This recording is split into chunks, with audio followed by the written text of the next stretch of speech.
Inside a grand manor, a young man sat by the fireplace, engrossed in a book. His sharp, angular features and piercing blue eyes gave him an aura of trustworthiness, though his eyes betrayed a chilling indifference. He appeared to be in his 20s, tall at 180 centimeters, with jet black hair that framed his face with an almost regal air. As he read, a flicker of movement outside caught his attention. An owl was speeding toward the window. With a wave of his hand, the window opened smoothly, allowing the owl to swoop in, clutching a letter in its beak. The young man, Edward Bones, snapped his fingers, summoning pieces of bread onto a nearby table for the bird. While the owl feasted, Edward unfolded the letter. Dear Mr. Edward Bones, we are pleased to inform you that you have passed the first review to become a professor at Hogwarts School of Witchcraft and Wizardry. However, a final interview with the headmaster is required before a decision can be made. This interview will take place on July 7, 1991. Kindly confirm your attendance. Yours sincerely, Professor Minerva McGonagall, Deputy Headmistress. Edward sighed, placing the letter on the desk. It had been 17 years since he transmigrated into this world as a 6-year-old child. After the initial shock and grief of his previous life's end, he quickly realized he had entered the Harry Potter universe. By sheer luck, his magical powers had awakened in a riot the moment he arrived. Learning he was decades ahead of the series events gave Edward ample time to prepare for the challenges of this world, starting with surviving the First Wizarding War as a young child. With that thought lingering, he penned a reply and handed it to the owl, which flew off once sated. 3 days later, Edward donned a tailored muggle suit layered with a cloak, then apparat to Diagon Alley. The bustling street was alive with witches and wizards moving between shops. His gaze briefly landed on 2 children playing a magical card game using devices on their wrists. They were dueling with animated monsters, creations born from the Yu-Gi-Oh! Dueling Cards, a game Edward had invented. The game had taken the wizarding world by storm, transcending age groups and spawning international competitions. He allowed himself a small smile before heading toward one of his stores. However, as he approached, a woman exiting the shop stopped abruptly, her eyes widening. Edward Bones, she exclaimed, her voice loud enough to turn every head in the vicinity. The growing crowd buzzed with excitement as the woman launched into a rapid monologue. It's really you? The youngest recipient of the Order of Merlin, first class? The grand alchemist who revolutionized potion making? Not to mention your ageless potion if only it lasted longer than 6 hours. Edward raised a hand in a polite attempt to interrupt, but the woman continued breathlessly. Oh, my children have all your chocolate frog cards. Even my husband is a fan. Speaking of which, he's here with a camera. Could we take a picture? Before Edward could reply, the woman dashed back into the store and returned with her husband and camera in hand. Soon, Edward found himself signing autographs, posing for photographs, and humoring a growing crowd of admirers. Finally, using the excuse of an important meeting, he managed to escape into the store, where he approached the clerk with a sigh of relief. Edward's fame as a prodigy and innovator was both a blessing and a burden. As he prepared for the next chapter of his journey, he knew it wouldn't be long before the world would see just how far he could rise. After entering the store, Edward had a brief discussion with the clerk to review the sales from the past few months. As expected, the results were exceptional, if not better than before. The ageless potion he had developed was nothing short of a goldmine. This potion allowed women to revert their appearance to a youthful age of their choice. Older women could regain their youth, while younger ones could freeze their beauty in time. Beyond that, the potion had a subtle beautification effect, akin to applying a permanent social media filter from his past life. Of course, the potion came with limitations. It didn't extend lifespan and lasted only 6 hours per dose. Overuse could lead to resistance, but Edward had also invented a second potion to clear this resistance, ensuring customers remained reliant on his creations. With an ironclad monopoly on these potions and the success of his Yu-Gi-Oh! Duel cards and discs, Edward was among the wealthiest individuals in the wizarding world. Yet, his motive for amassing wealth wasn't pure luxury, it was to fund his relentless research and magical experiments. After ensuring everything was in order, Edward used Floo powder to teleport to Professor McGonagall's office. There she stood, clad in her characteristic green robes, waiting for him. Professor McGonagall, it's been a while, Edward greeted with a polite smile. 5 years, to be exact, Mr. Bones, she replied coolly. No one has seen you in all that time. If not for the occasional letter, many including myself might have thought you'd met a dark end somewhere. Professor, you should have more faith in me, Edward responded with an amused smile. It would take more than a few difficulties to send me off this mortal coil. That is not the point, she said sternly. You vanished after graduation. Many people were worried about you. Edward, still composed, replied with an apologetic tone. I apologize. I became consumed by my research and, well, encountered a bit of trouble. McGonagall's expression softened slightly, though her tone remained firm. Knowing you, I doubt any trouble you faced was insignificant. Let's head to the headmaster's office. The two made their way through the corridors as Edward offered continuous apologies. Finally, they arrived, and after McGonagall uttered the password, Edward saluted her before stepping inside. The first thing Edward noticed was Fawkes, the majestic phoenix perched nearby. He walked over with a grin. Fawkes, have you reconsidered my offer to leave this old professor and join me? I promise a far more exciting life. The phoenix gave him an unamused look. Not interested, it replied. Edward chuckled, unbothered by the response. It's a remarkable spell, isn't it? A familiar voice rang out. Nature's voice, granting the ability to communicate with animals. Truly one of your finest creations. Edward turned to see Professor Dumbledore, his sharp blue eyes twinkling behind his half-moon spectacles. Professor Dumbledore, Edward greeted. You look as lively as ever. Thank you, the headmaster replied warmly. Shall we enjoy the usual? With pleasure. With a wave of Dumbledore's hand, a steaming cup of tea appeared on the seat opposite him. The two settled down, sipping in silence for a moment before Dumbledore regarded Edward thoughtfully. He's reached that stage already? The professor mused to himself. Faster than me, Gellert, and even Tom. Breaking his reverie, Dumbledore asked, So, Mr. Bones, where have you been these past 5 years? Edward took a sip of his tea before responding. After you declined my application to teach here, I took your advice and traveled the world. I explored the magical and muggle sides of the United States, ventured into the Amazon rainforest, toured the pyramids of Egypt, and even visited the Soviet Union and China. This was only part of the truth. Edward had indeed visited these places but not for leisure. In reality, he spent the past 5 years as a master thief, stealing knowledge and secrets from both the magical and muggle worlds. Tales of his exploits, both real and exaggerated, had already become legends. Though he kept these details hidden, Edward's calm demeanor and confidence spoke volumes. He was no longer the prodigious student Dumbledore remembered. He was a man with ambitions far greater than teaching at Hogwarts. Hello, everyone. Welcome to another fantastic audiobook session.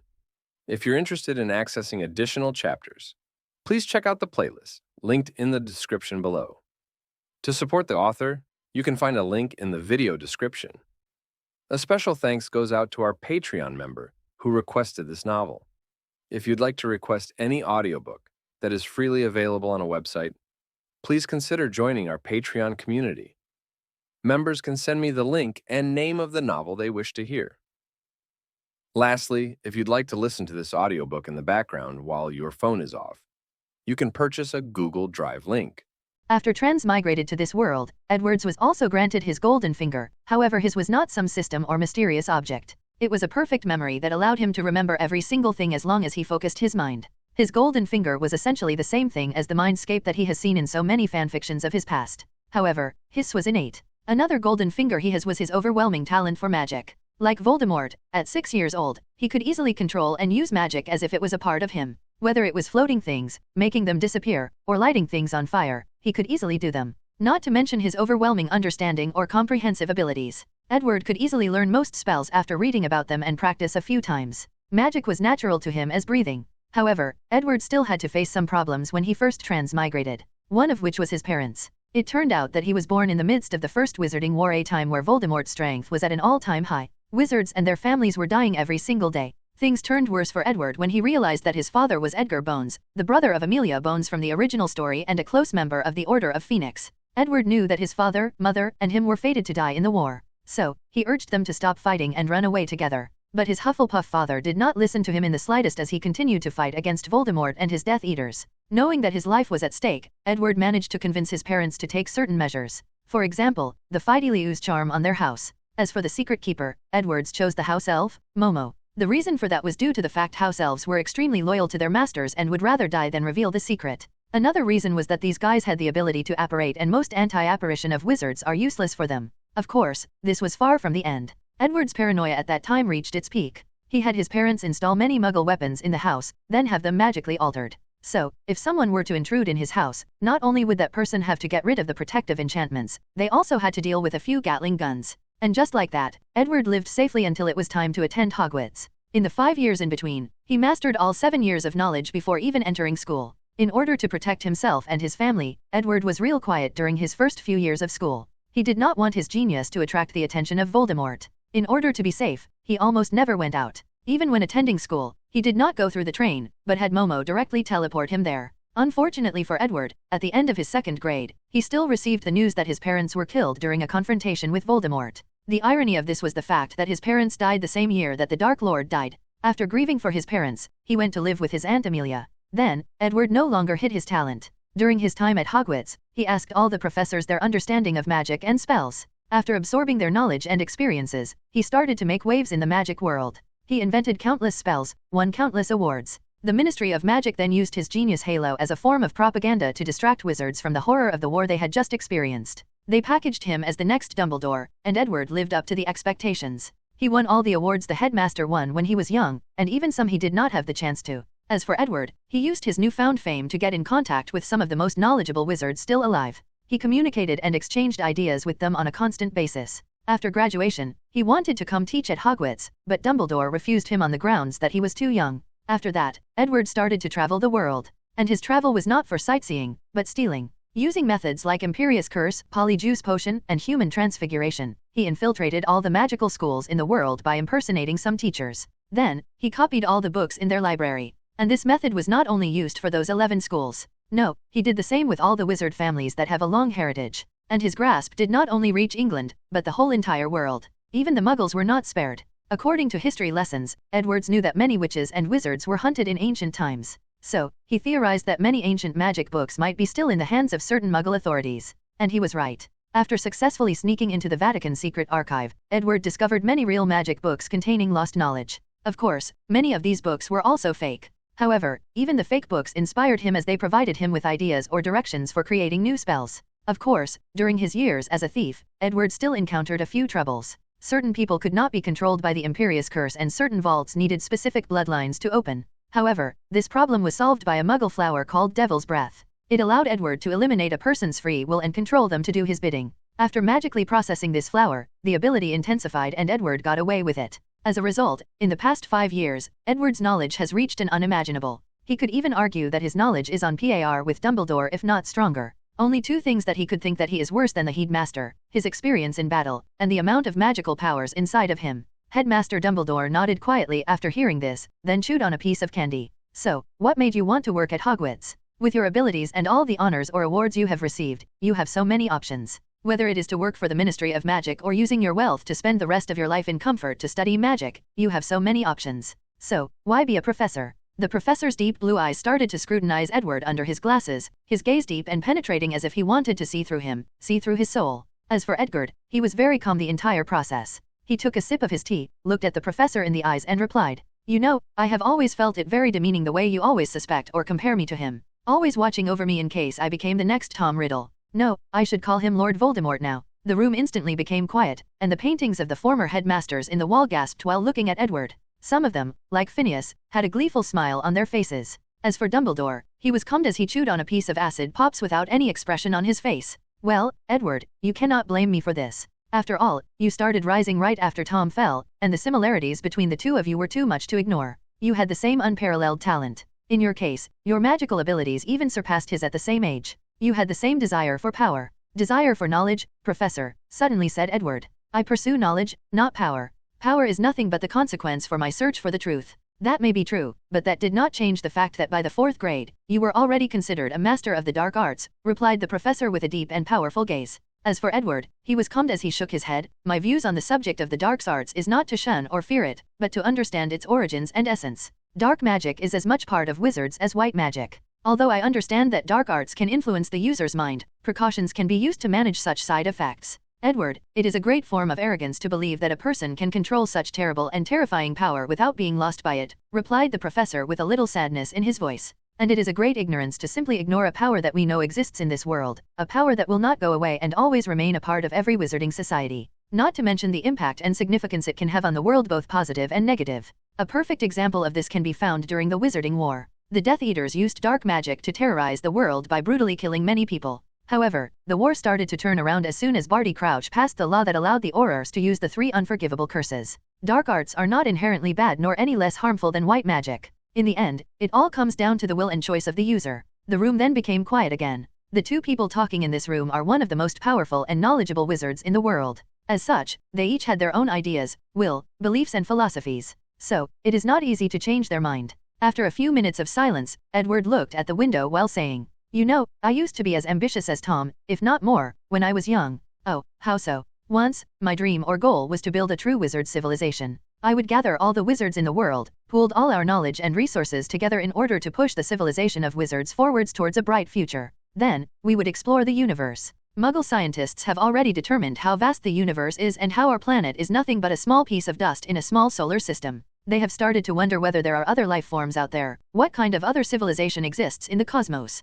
Edward took a sip of his tea, however, it had turned cold while he was talking. He waved his hand, then steam started to come out of his cup again. "After knowing about this, I started to ask myself the same question as them. Are there any wizards out there on different planets in the universe? And if so, how powerful are they? What kind of knowledge do they have? Is their magic different from ours? Then, my dream was to slowly guide the wizards on this planet to slowly explore the stars and come in contact with these other civilizations. Maybe we could exchange knowledge and resources with them. Can you imagine how prosperous the wizarding world would be after having access to other civilizations? The world would enter a blooming age of progress. Countless wizards from all over the world would come together to create new spells, potions, and alchemy products. We would discover countless unknown magical creatures and plants. We would study the mysteries of time, space, death, and love. We would unravel the potential of the human mind, find the secrets of the soul, control the different energy and forces of the world, and leave our trail in the cosmos. Wizards would no longer be just ordinary mortals that have some special abilities, but long-living beings that pursue the truth and laws of the world.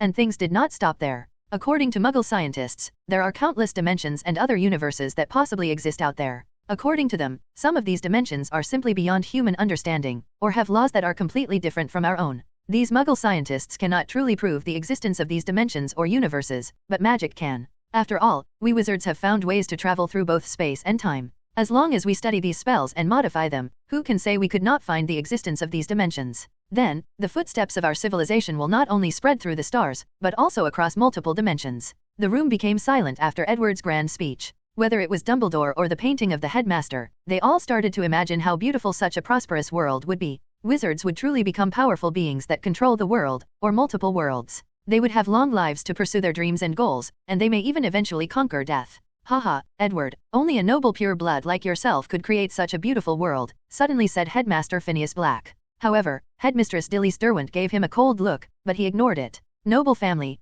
replied Edward. In the world I envisioned, the concept of a noble family would have existed, but not because of bloodline. No, it was simple based on abilities and achievement. If a wizard is powerful enough and contributed enough to the wizarding world, of course he would be granted wealth and noble status. However, if his descendants are mediocre, then they would only be privy to the wealth and heritage of their families. No power or status would be granted after more than 3 generations if the descendants do not meet a certain requirement. Although Phineas was a little sad about this information, he could still accept the fact that noble families would still exist in this utopian world. As for the other portraits, they looked at him with gleeful smirks. As for Dumbledore, he had a slight surprised look in his eyes after imagining the world that Edward envisioned, then he soon calmed himself down and looked at it from a critical point of view. The making of such a civilization will never be peaceful, and would be followed by blood and war. Not to mention how easy it is for wizards to lose themselves with so much power. And in a more realistic tone, what about the Muggles? How do they fit in your grand plan? You are right, Professor. The wizard civilization would have to commit countless atrocities to reach the level I envisioned, but tell me, what great civilization has not done such a thing in order to achieve their grandeur and glory?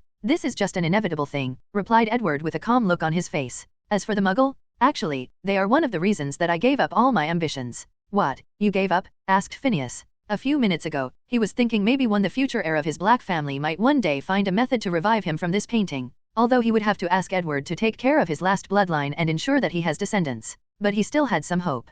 And it was not just Phineas that was surprised, many of the other portraits were too. However, Dumbledore was not. He took notice of the fact that Edward used the past tense when mentioning his ambitions, implying that there were no longer his goals. However, Edward just ignored the portraits as he continued to enjoy his tea. You know, I once started thinking about the future of wizards. Do you mind hearing my opinion? If you do not mind, replied Dumbledore with an intrigued look on his face. I believe that a war with the Muggle is an inevitable thing, and it will not be started by wizards, not if things remain the way they are. As Muggles' science and technology continue to evolve, they will eventually discover wizards, then a war will take place. Unfortunately, I do not believe for a second that wizards have a chance of winning such a war. Nonsense, roared Phineas Black, full of fury on his face. And it was not just him, many other portraits had similar thoughts as him. Edward looked at the painting with a calm look. Do you know that Muggles landed on the moon more than 20 years ago? What does that have to do with anything? Asked Phineas with a frown on his already serious face. I'm saying this to tell you how advanced Muggle science and technology and the rapid pace at which they are developing. Now, let's look at us wizard. What was our greatest achievement in the past few decades?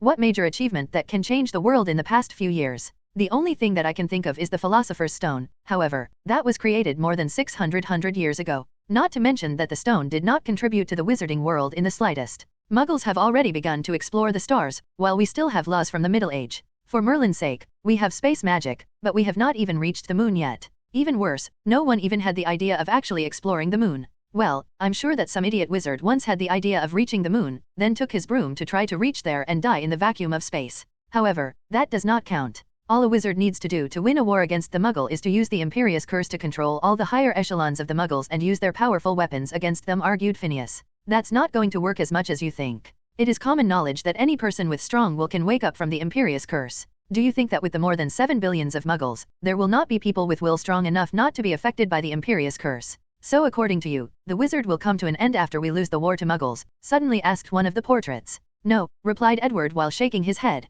On the contrary, it's the opposite. After losing the war, wizards will start to flourish afterwards. How is that possible? If the Muggles won the war, they would kill all of us wizards, exclaimed one of the portraits. No, you are wrong. After winning the war, the Muggles will become curious about us, they would lust and envy our powers. Although this war would have proven that science and technology is no worse or even better than magic, their desires to become special or unique will get the best of them. As such, they will study wizards thoroughly. For a long period of time, I imagine that wizards will become nothing but experimental subjects, little lab rats in a laboratory. The Muggles will try to find the source of power of our magical powers. I believe that they will succeed. It may take him some time, but they will eventually succeed. After that, they will want to grant such power to Muggles. And I also believe that they will succeed in that endeavor. Then, a brand new group of wizards will rise from Muggle society. Let's call them Neo-Muggle wizards. These individuals will start to combine magic with technology, thus creating a brand new magical civilization. And with the large population of Muggles, even if only 1% of them can actually turn into Neo-Muggle wizard, the amount of wizards then will still be exponentially more than the current time.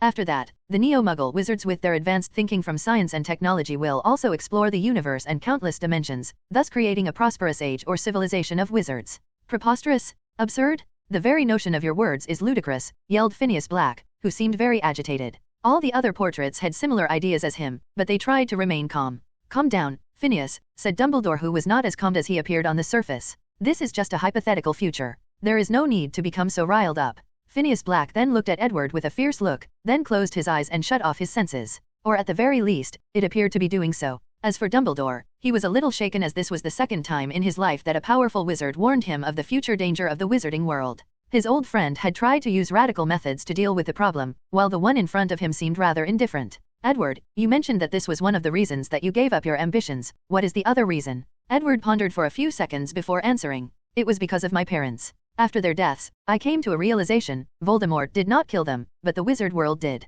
Voldemort is a result of all the things wrong with our society. Whether it is the wanton discrimination or racism of those pure-blood theorists, the social inequality between Muggle-born wizards, half-bloods and pure-bloods, the backwards mindset of wizards for millennia, or the superiority complex of most wizards towards other races both magical and non-magical. All these problems resulted in the creation of Voldemort, thus leading to the death of my parents. In my mind, the Dark Lord was not the only person that killed them, but the wizarding world. Why would I lead this kind of people to create such a prosperous civilization? Are they worthy? The room became quiet again. Many of the portraits had a complex look on their faces as they looked at Edward, and they sighed to themselves. As for Dumbledore, he also sighed before saying, I'm sorry, Edward, about your parents. However, I do not think you should judge the entire wizard world because of a minority few. There are plenty of good-hearted people in the wizard world willing to do good things. A perfect example is your parents. When Voldemort was in power, they rose to the occasion and fought for what is right. You may be right, Professor. But do not forget that the minority few that you talked about are actually the ones with all the power and influence in the wizarding world. The room once again entered a brief period of silence. As a matter of fact, Edward did not tell the whole truth. One of the main reasons that he did continue with his ambitions was because he realized that he did not really need the help of the wizarding world to accomplish his goals. With his talent and relentless pursuit of magic, he strongly believes that he will one day discover the way to travel through dimensions and other universes. After that, his journey through the sea of stars and dimensions will begin. He will pursue the path of magic until he becomes one of the most powerful wizards in countless dimensions and universes. His legend will spread throughout many realities, and he will be able to control his own fate. And the first step of his grand plan will begin after he acquires the Philosopher's Stone. This is one of the reasons that he decided to come teach at Hogwarts. Well, Mr. Bones, let's get back to the interview. So, for what reason you decided to come teach here at Hogwarts? I have had many great memories in this castle. In many ways, it is a second home to me, so I thought of coming back. Furthermore, I have been lusting after the books in the restricted area. Unfortunately, you always prevented me from entering there. Dumbledore just smiled before asking a few other questions for the interview, then Edward left. Dumbledore was left alone in the room with his thoughts, then Phineas Black said, "What a scary guy." "What do you mean?" asked one of the portraits. "I do not believe for once that a person who can come up with such a goal and ideal to just give up like that. In most likelihood, he discovered a way to accomplish these things on his own," replied Phineas with a sneer on his face. Then, the portrait of Dilys Derwent asked, "So, what are you going to do, Dumbledore? Are you going to hire him?" After Edward left the headmaster's room, he used the Flu network to return to a house he has in Hogsmeade. He did not want to go home yet as he knew that his aunt would reprimand him. However, he also knew that his arrival would be in the headline of the Daily Prophet tomorrow morning, telling all wizards of his return. In this world, Edward is almost as famous as Harry Potter himself. Later that night, Edward placed a hood himself, then apparat to a deserted mountain, waiting for someone. A few hours later, it was not one person that showed up, but 10 of them, all of them surrounded him. Edward calmly took out his wand. It was 14 inches long, made of oak wood with a sphinx core. With a wave of his wand, an invisible sword cut the closest person to him into half. This was Snape's Sectum Sempra spell. All the other people were shocked by the sudden death of their companion. Then, all of them chant different incarnations, throwing more than 9 spells towards Edward's. However, he just waved his hand, then a semi-transparent shield appeared in front of him, blocking all the spells.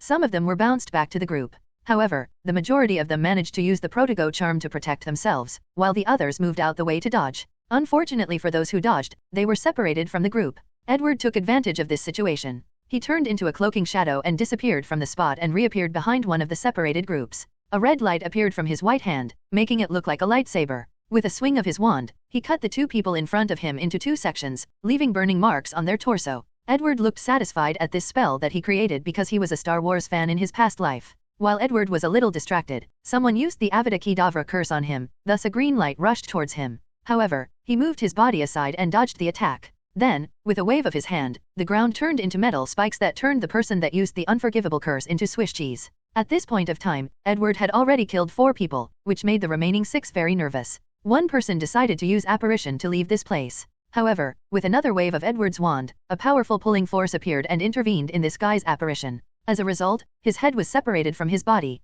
Then, Edward tapped his hand in the air, following which, a strange vibration was released from his wand and blended in the void. Then, the remaining 5 people discovered that it was impossible to apparate and leave here. This was another invented spell of Edward after studying the ant-apparition enchantment in Hogwarts Castle. The 5 people, knowing that they were not a match for the single hooded wizard, decided to band together. Then, they all said in unison, Protego. A large shield appeared by combining the power of all 5 of them together. Edward frowned for a little after seeing this, then he said, Bombarda Maxima. Then, a powerful explosion was sent from his wand. The shield of these 5 wizards only lasted a few seconds, before it was blown to pieces along with them. Afterward, all that was left of these people were broken pieces of their bodies along with massive amounts of blood. Roberti, I know you are here, so show yourself, suddenly said Edward while looking in a certain direction. Following which, another hooded wizard appeared in the direction he was looking for. Edward Bones, my friend, it is nice to hear from you again. Roberti, if you do not give me an explanation, I can assure you that you will end up the same way as those wizards. My friend, you cannot blame me for being cautious. You have not contacted me for more than 2 years, then I suddenly received your letter. Edward sneered at these words. He knew how these dark wizards think and behave. If you show them any form of weakness, they will not hesitate to betray and devour you whole. You know that this is not enough to convince me. How about doubling the material? However, you do not need to pay extra. Consider it my way of apologizing, replied Roberti. Fine. Roberti then sighed in relief. Despite his calm aid, he was extremely terrified inside. He spent so many years and resources training these 10 wizards to the level of Aurors. Adding on top of their proficiency in dark magic, they were more than enough to take on more than 15 ordinary wizards. However, they were all annihilated in just a few minutes, and effortlessly at that. After making sure that Edward accepted his proposition, Roberti waved his hand and 10 people appeared on the ground. However, these people were chained and also incapacitated. Edward walked to one of these people and pointed his wand at his head. Reveal yourself. Then the person's head started to turn into a wolf, but before he could fully transform, he stopped. Then, he checked the remaining 9. All of them are werewolves that have committed many crimes and atrocities. You should be satisfied, right? No problem, replied Edward calmly. Then, can you remove your anti-apparition spell? So, Edward waved his hand to do so. As he watched Roberti disappear in front of him, he thought to himself, it's time to get rid of Roberti. He is starting to become a liability. After thinking that, Edward took a bag from his cloak, and with a wave of his wand, all the werewolves were sent inside. This bag was enchanted with an extension charm. Then, he placed his wand inside the mouth of the bag, Oxio Roberti's hair. Then, a black string of hair appeared in his hand. Following which, Edward started chanting in a weird language while doing a strange dance. Then, he took out a white powder and blew it on the string of hair. A black shadowy-like smoke appeared on the hair, then it disappeared. This was a powerful voodoo curse that Edward learned when he one day accidentally teleported to Haiti in one of his magical experiments. It required strict preparations beforehand and a ceremony to take effect. He had anticipated that Roberti might cause him trouble in the future, so he prepared for the worse. Tomorrow morning, Roberti will be found with a look of horror on his face with his heart missing from his body. After that, Edward used his wand again, then a powerful acid appeared, dissolving all the bodies and the blood clean, not leaving a single trace.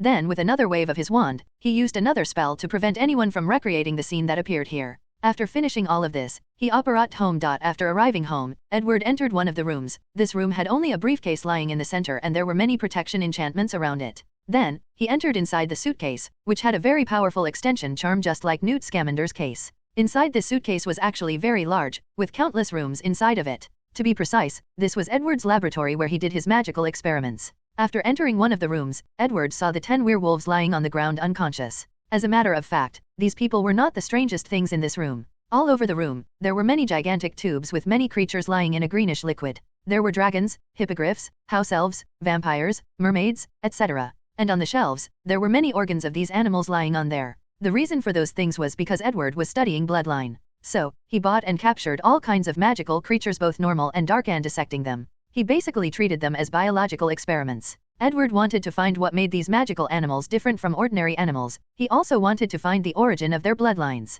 At the age of 17, Edward reached a major bottleneck in his growth as a wizard. His magical powers stopped growing. A year before, he invented a potion that accelerated the growth of his magical powers. Then, in just a year, his magical powers reached the level of 25 times that of a normal adult wizard's. Then it stopped growing. The potion did not actually increase his magical powers, but just accelerated the rate that it grows until it reaches its limits. After reaching this limit, Edward thought that this was the highest level it could reach, until he realized that Dumbledore had a magical power 50 times that of a normal adult wizard. After discovering this, Edward did further research. Then he realized that 25 was actually a limit, and the most talented wizards can reach. And the majority have to spend all their lives to allow their magical powers to reach that level. However, his potions allowed him to reach that level at such a young age. However, the problem came: how did Dumbledore break that limit? And was he the only one? After turning into one of the guards, he made a visit to Ermengarde Castle and took a look at Grindelwald. And as expected, this first generation of Dark Lord also broke that limit and reached the level of 50 times the magical powers of a normal adult wizard. After that, Edward theorized that these talented people have found a way to break that limit. He guessed that Voldemort probably did it too and probably used the Horcruxes to break that barrier. He guessed that Dumbledore used the Phoenix Fox as a way to break that barrier, while Grindelwald might have used either the Elder Wand or some other method. As for him, he chose the path of bloodline to break that barrier. Edward theorized that the first wizards that ever existed was due to surviving an accident after ingesting the blood of powerful magical animals, thus granting them a bloodline of their own. So, he believed that as long as he discovered the bloodline of wizards, then modified it, he could break that barrier and open the gate to a brand new world. In order to further his study, Edward stole a few technological machines designed to observe DNA. However, these machines did not reveal much information at time due to the low level of technology. So, he took drastic measures. He traveled around the world and contacted some of the most intelligent scientists and engineers in the world. Using force, coercion, or even magic, he forced them to work together to invent the technology he needs for his research. He then secretly controlled some of the richest people of the world in order to fund this research. So with unlimited funds, access to all the rare resources in the world, the technology Edward needed was created in just 1 year. After entering his laboratory, Edward woke up one of the werewolves. The lad was confused where he was. However, he was easily controlled through a blood magic similar to blood bending of Avatar. Edward first took him into a white room separated by an observing glass, then with a wave of his hand, an alchemy product designed to give off moonlight shone on the werewolf. Then, Edward activated the machine that observed his DNA. Of course this was not the original machine, but one that was further modified by Edward through magic. He observed all the changes that occurred in this man's DNA, however he still did not find what he was looking for. With a wave of his wand, someone appeared in the same room of the werewolf. It was a muggle. Without hesitation, the muggle was bitten by the werewolf. However, he was separated from the wolf before he was ripped apart. Then, Edward watched calmly and indifferently at the changes in the muggle's DNA. The reason that he chose werewolves was because they were the few creatures that could actually change the bloodline of both muggles and wizards through saliva and blood. So, Edward believed that as long as he observed the bloodline transformation of any wizards or muggles, he could find the place the bloodline originated from and study it.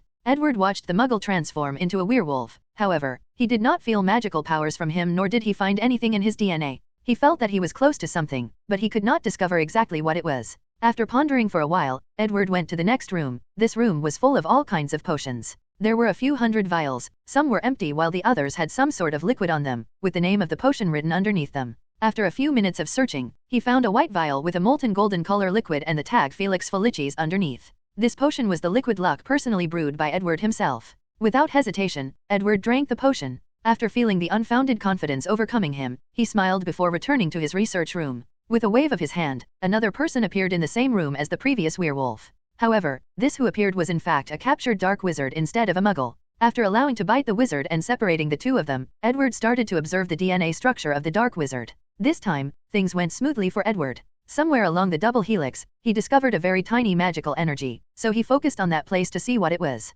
However, the machine could not find anything. Edward's intuition told him that he found what he was looking for, but he could not see it. Then, he remembered that muggles could not see some magical creatures like dementors. So he thought that maybe the machine could not actually see what he was looking for. Although these machines were magically modified, it did not change the fact that they were technological base. Maybe what he is looking for is more metaphysical or spiritual. After figuring this out, Edward tried another method. He used all kinds of spells that are related to vision. Whether it was the supersensory charm or other charms that he created after dissecting the eyeballs of countless magical creatures. He placed all of them on him, then he concentrated on the specific spot that the machine first discovered. And then, Edward saw it. It was as if he entered a different world, and that world was full of unintelligible scribbles. There were all kinds of strange symbols, glyphs, and pictures. It took him a while to really focus on these scribbles before discovering some sort of pattern. Then, Edward realized that these unintelligible scribbles were actually ancient rune language. He had studied it back in Hogwarts under the tutelage of Professor Bethshida Babbling. Edward spent a great deal of time studying ancient runes as they were used in many ancient manuscripts, so he could write and read them fluently.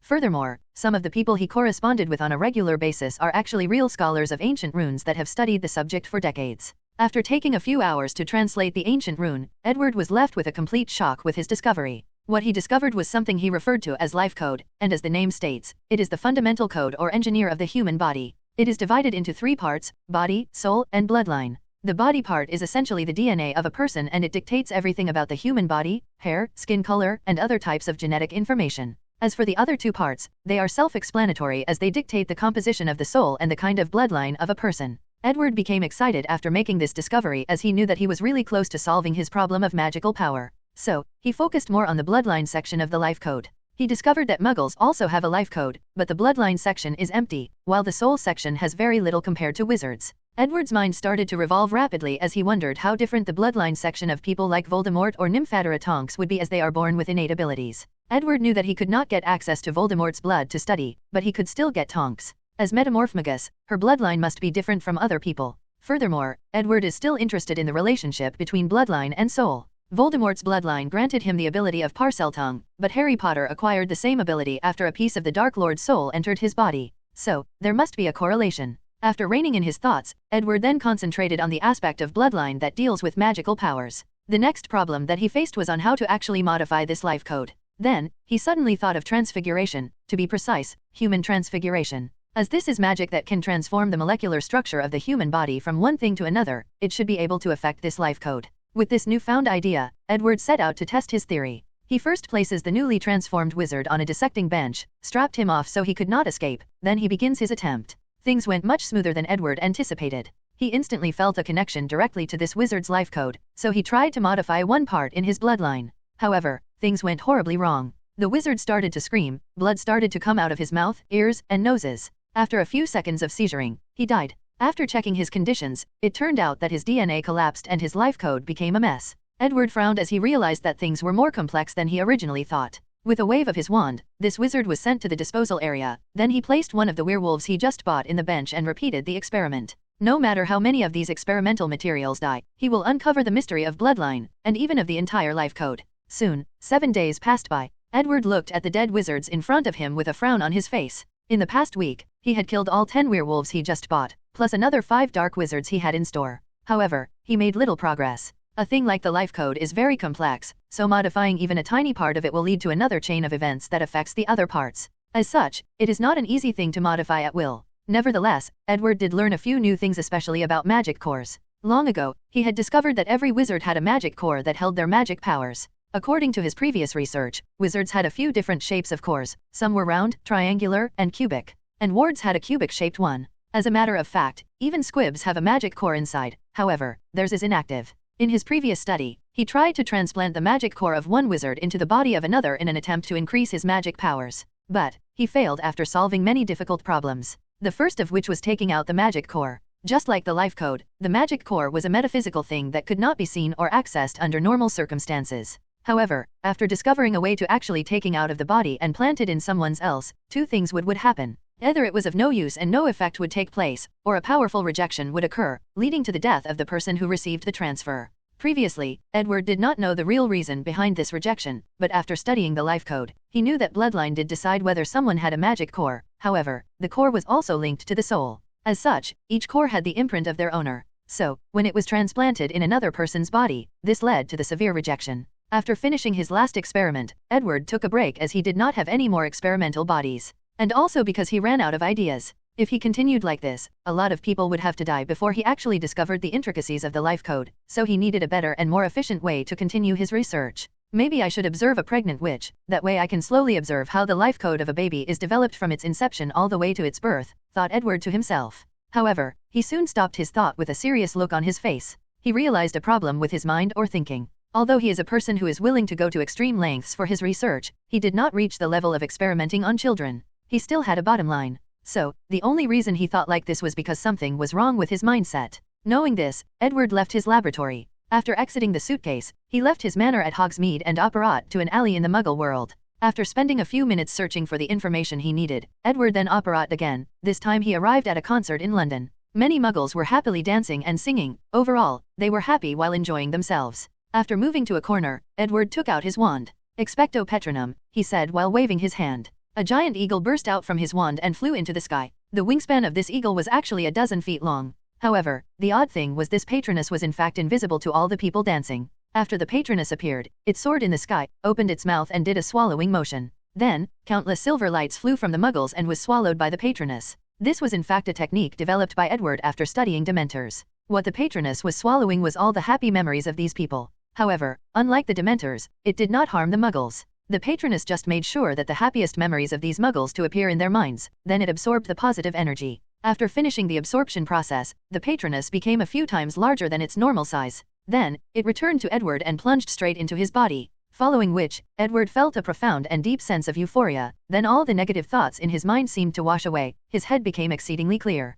Edward knew that dark arts has the ability to negatively affect the mind of the user, especially for wizards like him that pursue very deep knowledge of it. In order to ensure his safety, he modified the patroness charm, which is known as the guardian spirit, to protect him from the side effect of practicing dark magics. Although Edward can be cruel in his pursuit of magic, he was never a dark wizard, nor did he ever consider himself to be one. This was perfectly proven by the fact that he has the ability to perform the patroness charm. In order to perform this spell, a wizard needs to remember happy memories in his mind, and Edward has plenty of these, especially with his parents. Back during the First Wizarding War, his parents always made sure that he had a happy childhood despite the fact that they would leave every night in order to fight Voldemort and his Death Eaters. And after their deaths, his Aunt Amelia made sure that he had everything he needed. Despite the fact that she might seem very strict, that was only when it came to strangers and also a necessity to do her job. Furthermore, Edward made sure to enjoy his life. After all, he died once and he did not believe that he would have a third chance. Additionally, he pursues magic not due to power, but because it makes him excited. Every time he made a new discovery, Edward always felt a sense of satisfaction.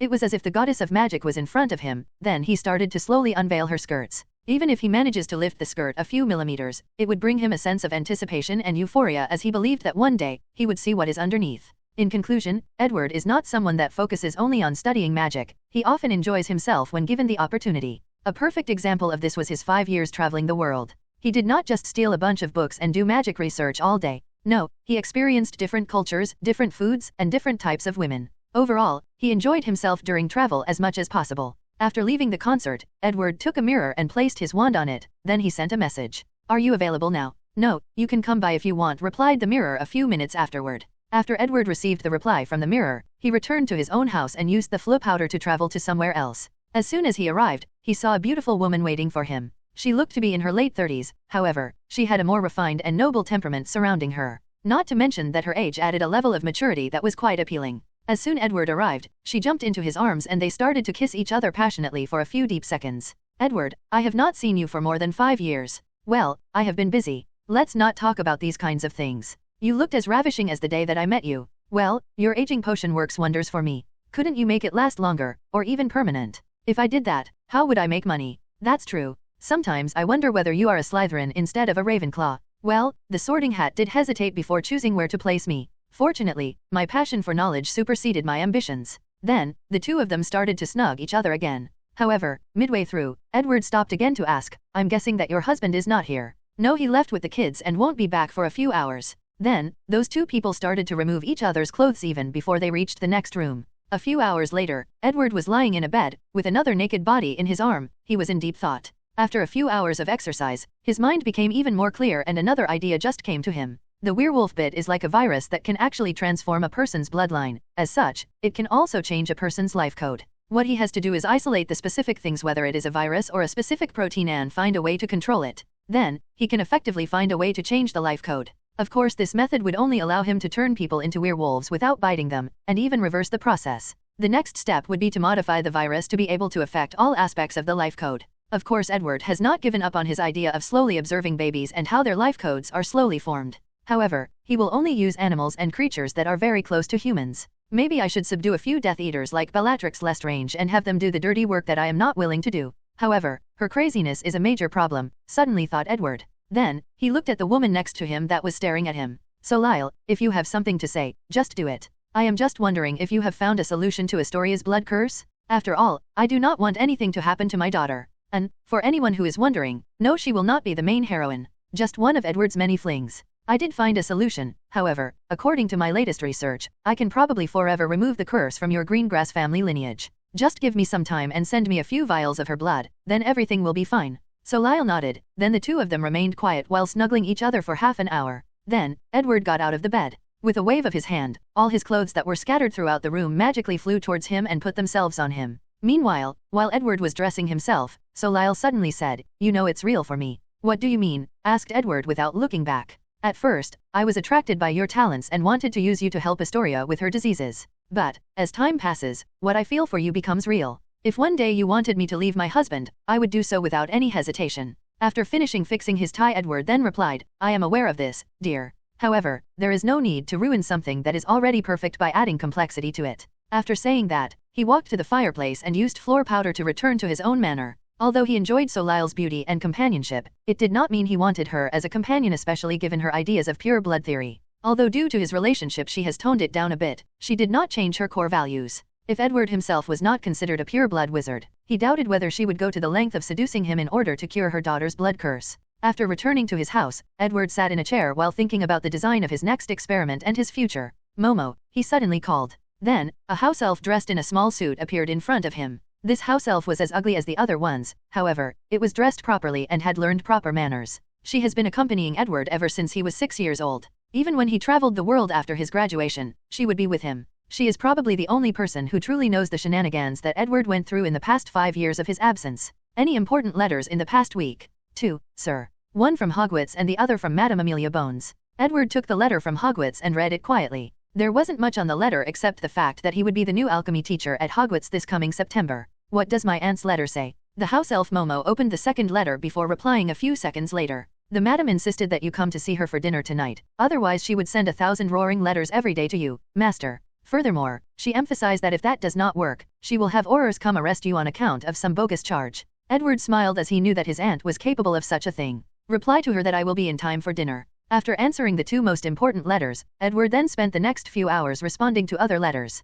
As he had correspondence with some of the most powerful and influential wizards of this world, he had a lot of letters to answer. In his correspondence, they would discuss all kinds of topics, from potions to alchemy, from transfiguration to spells. There are also ancient runes and even the dark arts. All the people he talked to are masters in the fields, leaders of associations and even members of Britain's Wizengamot and the International Confederation of Wizards. Although he always kept in touch with these people during his 5 years' absence, it was only on rare occasions. But now, with news of his return circulating in the Daily Prophet, many people knew that he had shown and sent him many letters. After finishing his correspondence, Edward went to a specific room in his house. This room was even more guarded than the one he placed his briefcase in. There were so many protective enchantments in this room that it made Hogwarts look like a children's toy. As a matter of fact, even house elves could not apparate inside this room. Edward has spent a great deal studying the magic of house elves in order to create anti-apparition enchantments for them. Not to mention all the terrible curses he placed on the entrance of this room. If someone other than him were to open this door, they would die a very miserable death.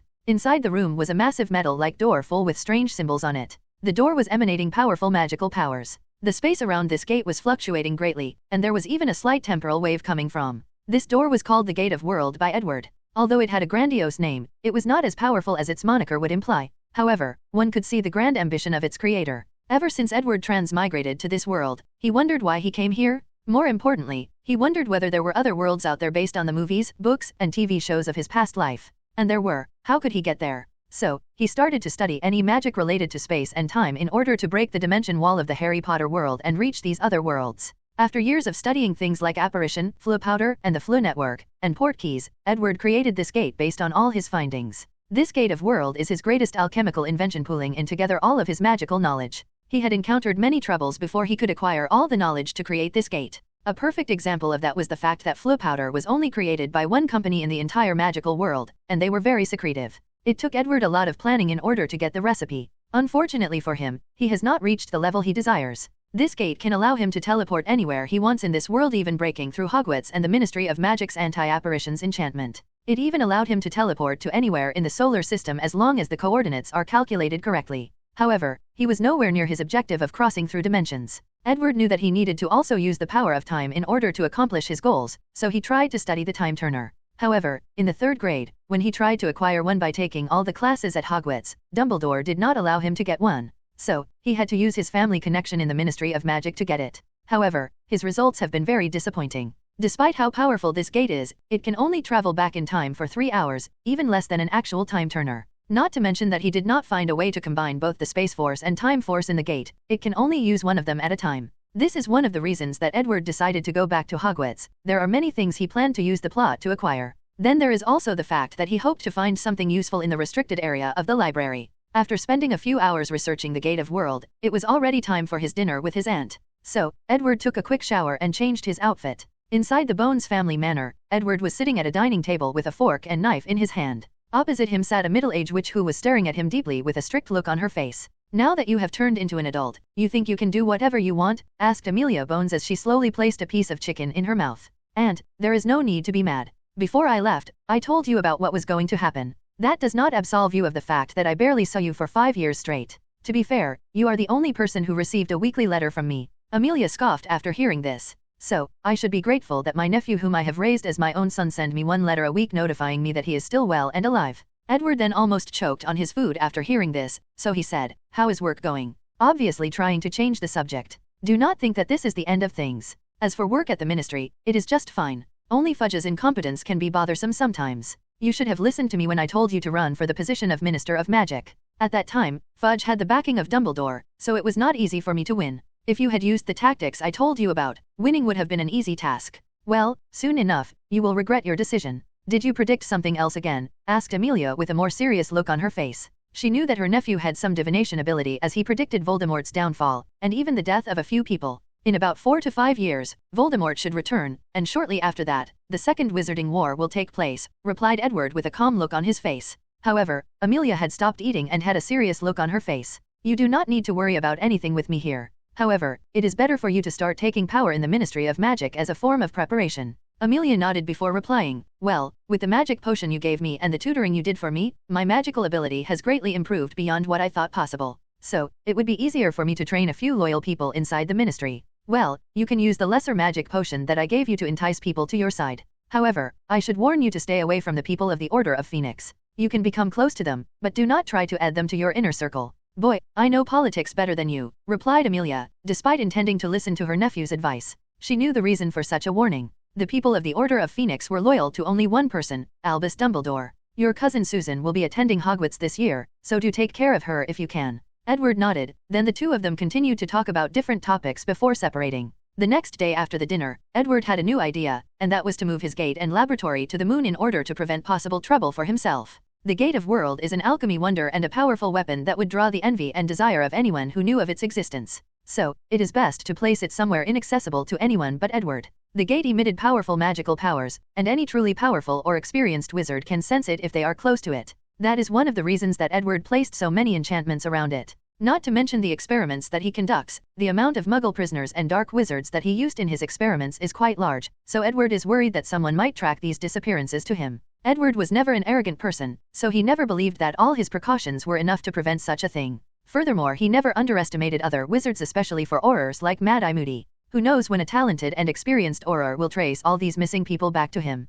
Or even worse, if the Ministry of Magic suddenly decided to raid his house just like they did with the Malfoys. So, after much deliberation, he decided to move his gate and his laboratory to a new base located on the moon. So, after taking his suitcase with the extension charm, he activated the Gate of World and disappeared from the room, along with the gate itself. If there was a telescope looking at the moon, then astrologists would discover a massive silver gate appearing, then a young man holding a suitcase appearing from the gate. The first thing Edward did before transporting to the moon was placing a bubblehead charm on his head, which provided him with oxygen to breath. Then, he waved his hand to use a gravity charm personally created by Edward himself. He managed to do so after studying the gravity-resistant tree noted in the book Goshawk's Guide to Herbology. A wizard in Nepal had an in-depth study of this plant, and Edward made a personal visit to him to discuss this plant. Another thing that inspired this spell was the enchantments that the Weasley twins used to make the anti-gravity hats jokes items in the canon timeline. So, after using the gravity charm in order to walk properly in the room, Edward used the incendio charm to heat up his surroundings. Then he headed to the dark side of the moon and used earth magic to dig a deep tunnel. One of Edward's major achievements since coming to this world was his understanding of elemental magic.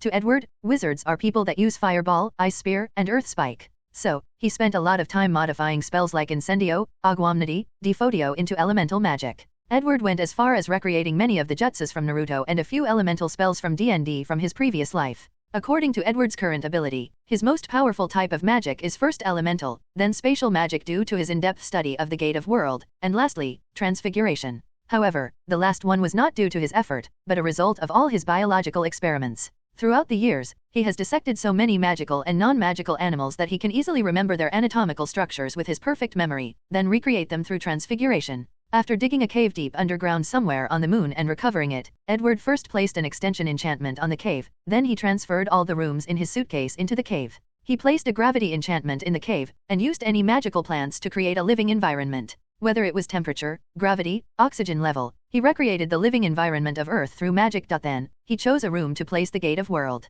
After spending a few days placing countless protective enchantments around this base, Edward then continued his experiment. A few weeks then passed and he had to stop what he was doing because he received a message from his house elf Momo. In the past few weeks, he had managed to set up the experiment to observe the life code of magical creature fetuses. However, this process would take some time, so he focused on finding the specific substance of the werewolf bit that was capable of perfectly altering the life code of any individual. As for the reason he stopped his experiment was because he received news through a two-way mirror. The reason that she did not report directly to Edward was because this new base was hidden even from the house elf. The news that he received was that Hagrid actually took Harry Potter to Gringotts to acquire money. Edward was very interested in the Philosopher's Stone as he believed it would play a great role in his future. So, he must get it to study. And the perfect time to do so was when Hagrid first took it out from Gringotts. After operating back to Earth and to Diagon Alley, Edward placed a disillusionment charm on himself. He waited on a corner for Hagrid to leave the bank. Fortunately, he did not have to wait long as Hagrid soon came out of Gringotts looking very suspicious. Unfortunately for Edward, he soon discovered a few wizards disguised in normal clothes that were secretly following Hagrid.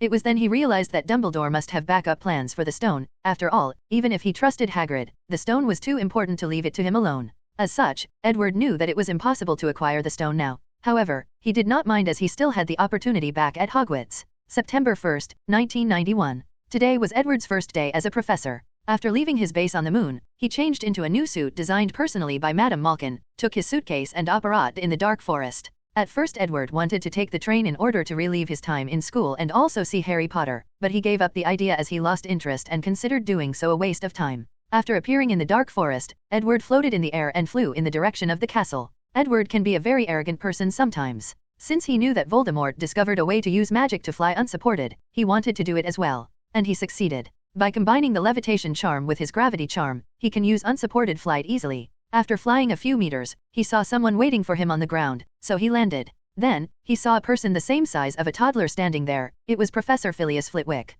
Professor Flitwick, it is good to see you. Edward, my boy, it's been more than 5 years since I last laid eyes on you. Where have you been? After the greeting, Edward lowered himself to give his favorite professor a hug. Well, Professor, I've been everywhere around the world. Now that we are colleagues, you can just call me Phileas. Now, tell me all about your adventures. I am sure that you have learned a great deal of things. Edward nodded while discussing his travel with Phileas. At the same time, the two of them headed to the castle while talking. As a matter of fact, the relationship between Edward and Phileas is actually very close. For one, he was a Ravenclaw, so the professor was his head house during his time in school. Another reason was due to their study of the dark arts. Edward was a very talented wizard, so he was loved by all his teachers, especially by his dean. One day, Edward went to Phileas and told him about the fact that he was going to study dark magic and needed his guidance. Phileas refused at first, but once Edward explained his views on how dark magic should not be feared, but studied with great precautions in order to understand it, Phileas hesitated.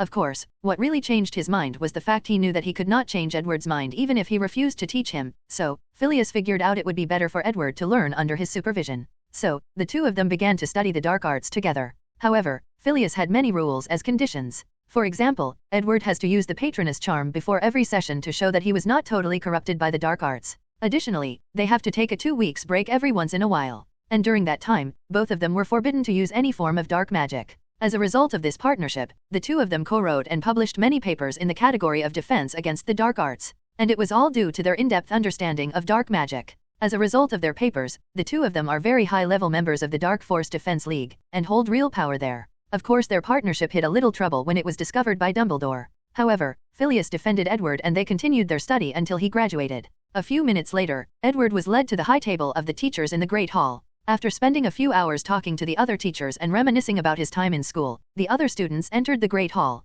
following which, the first year entered. The Sorting Hat did his little song, and Edward was more than happy to sing along with it. Then, it was the turn of the sorting ceremony. First was Hannah Abbott, then it was Susan Bones, Edward's cousin. After the Sorting Hat was placed on top of Susan's head, it started talking to himself. "Let me see. You are very magically talented, and it seemed that you were properly trained by a very powerful wizard. That person seemed to have instilled in you the love for knowledge and wisdom, so Ravenclaw is an option. Your desire to be acknowledged by that person as a great witch can also be considered a lofty ambition, so Slytherin is also possible. However, your magical abilities are acquired through hard work and dedication, so Hufflepuff." Meanwhile, at the high table, Edward waved to his cousin after she was assigned to her house. He secretly sighed as she seemed to follow the same path as the canon timeline. He thought with all the training he did for Susan when she was young that things might turn differently. Then, the sorting ceremony proceeded just like it did in the canon timeline. After Harry Potter was placed on Gryffindor, many people applauded out loud. Even Dumbledore, who only symbolically applauded the other students, started to applaud Potter out loud.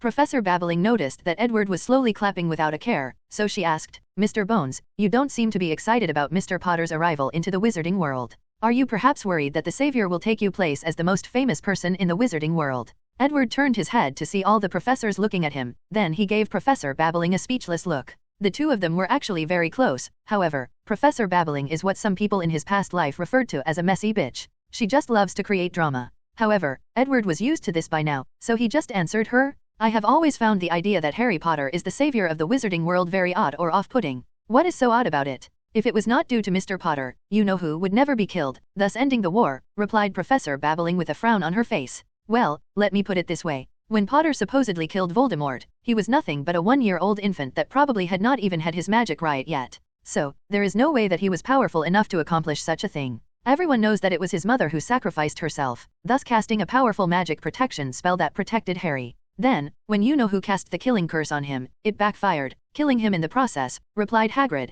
who was sitting not too far. "Yes, you are correct," nodded Edward. "But here lies the problem. Why is it that Lily Potter is not considered the savior of the wizarding world? But instead it is her son who probably could not even use a proper levitation curse yet is considered the savior." The high table of all the professors instantly became quiet. However, Edward was not finished talking. "I have always been curious about what happened that night and have investigated it quite clearly. The only reason that Mr. Potter survived that night because his mother used a very ancient magic to protect him, the magic of love. You know, ancient magic is a truly wonderful thing. It is an intrinsic form of magic that is part of the universe, a fundamental part of reality. A dragon or troll's magic-resistant skin or scale is considered ancient magic as they are innate, and love is also a form of ancient magic. According to my research, no wizard can actively control ancient magic. Only by doing an act of pure selflessness, a pure act of sacrifice, can some wizards use ancient magic. In the past few hundred years, only Lily Potter has managed to actually use this form of magic. Even the unspeakables in the Department of Mystery, who have been studying the magic of love even before the Ministry of Magic was created, could not use ancient magic.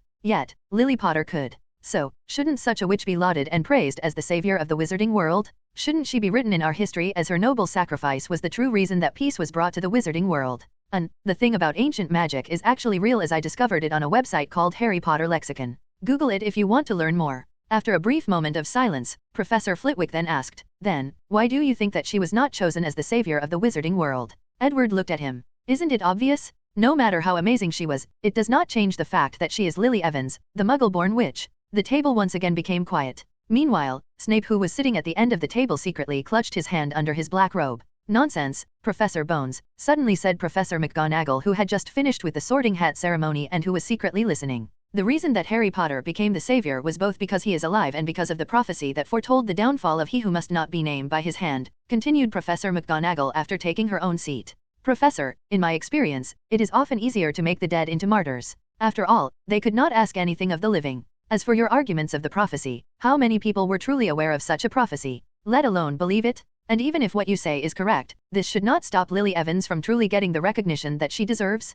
Frankly speaking, I do not think that one mere memorial statue of her in Godric's Hollow is enough to commemorate what she has done for the wizarding world. The table returned to a momentary silence once again. However, this time, Dumbledore finally said something. Edward, I've always told you that the wizarding world is not as bad as you think. Lily was a very loved witch, and by many people too. As for the reason that she did not receive the recognition that she deserved, it has nothing to do with her origin from non-magical parents. After the war, most wizards just wanted some sort of spiritual substance, and thought that they could repay her sacrifice by elevating her son to the status of a hero, a savior to be praised and looked up to. Edward took a sip of his drink before answering calmly. One of things that most wizards felt to understand is that there are different types of discrimination. One does not need to openly say that they hate or despise Muggle-born wizards to be counted as discrimination. Some forms of discriminations are more subtle, systematic, and sometimes, a person might not even be aware that their actions might be perceived as such. A perfect example of that is Arthur Weasley. He loves Muggles and has no problem with them. On the contrary, he loves them and finds their ways of life, technology, and cultures fascinating.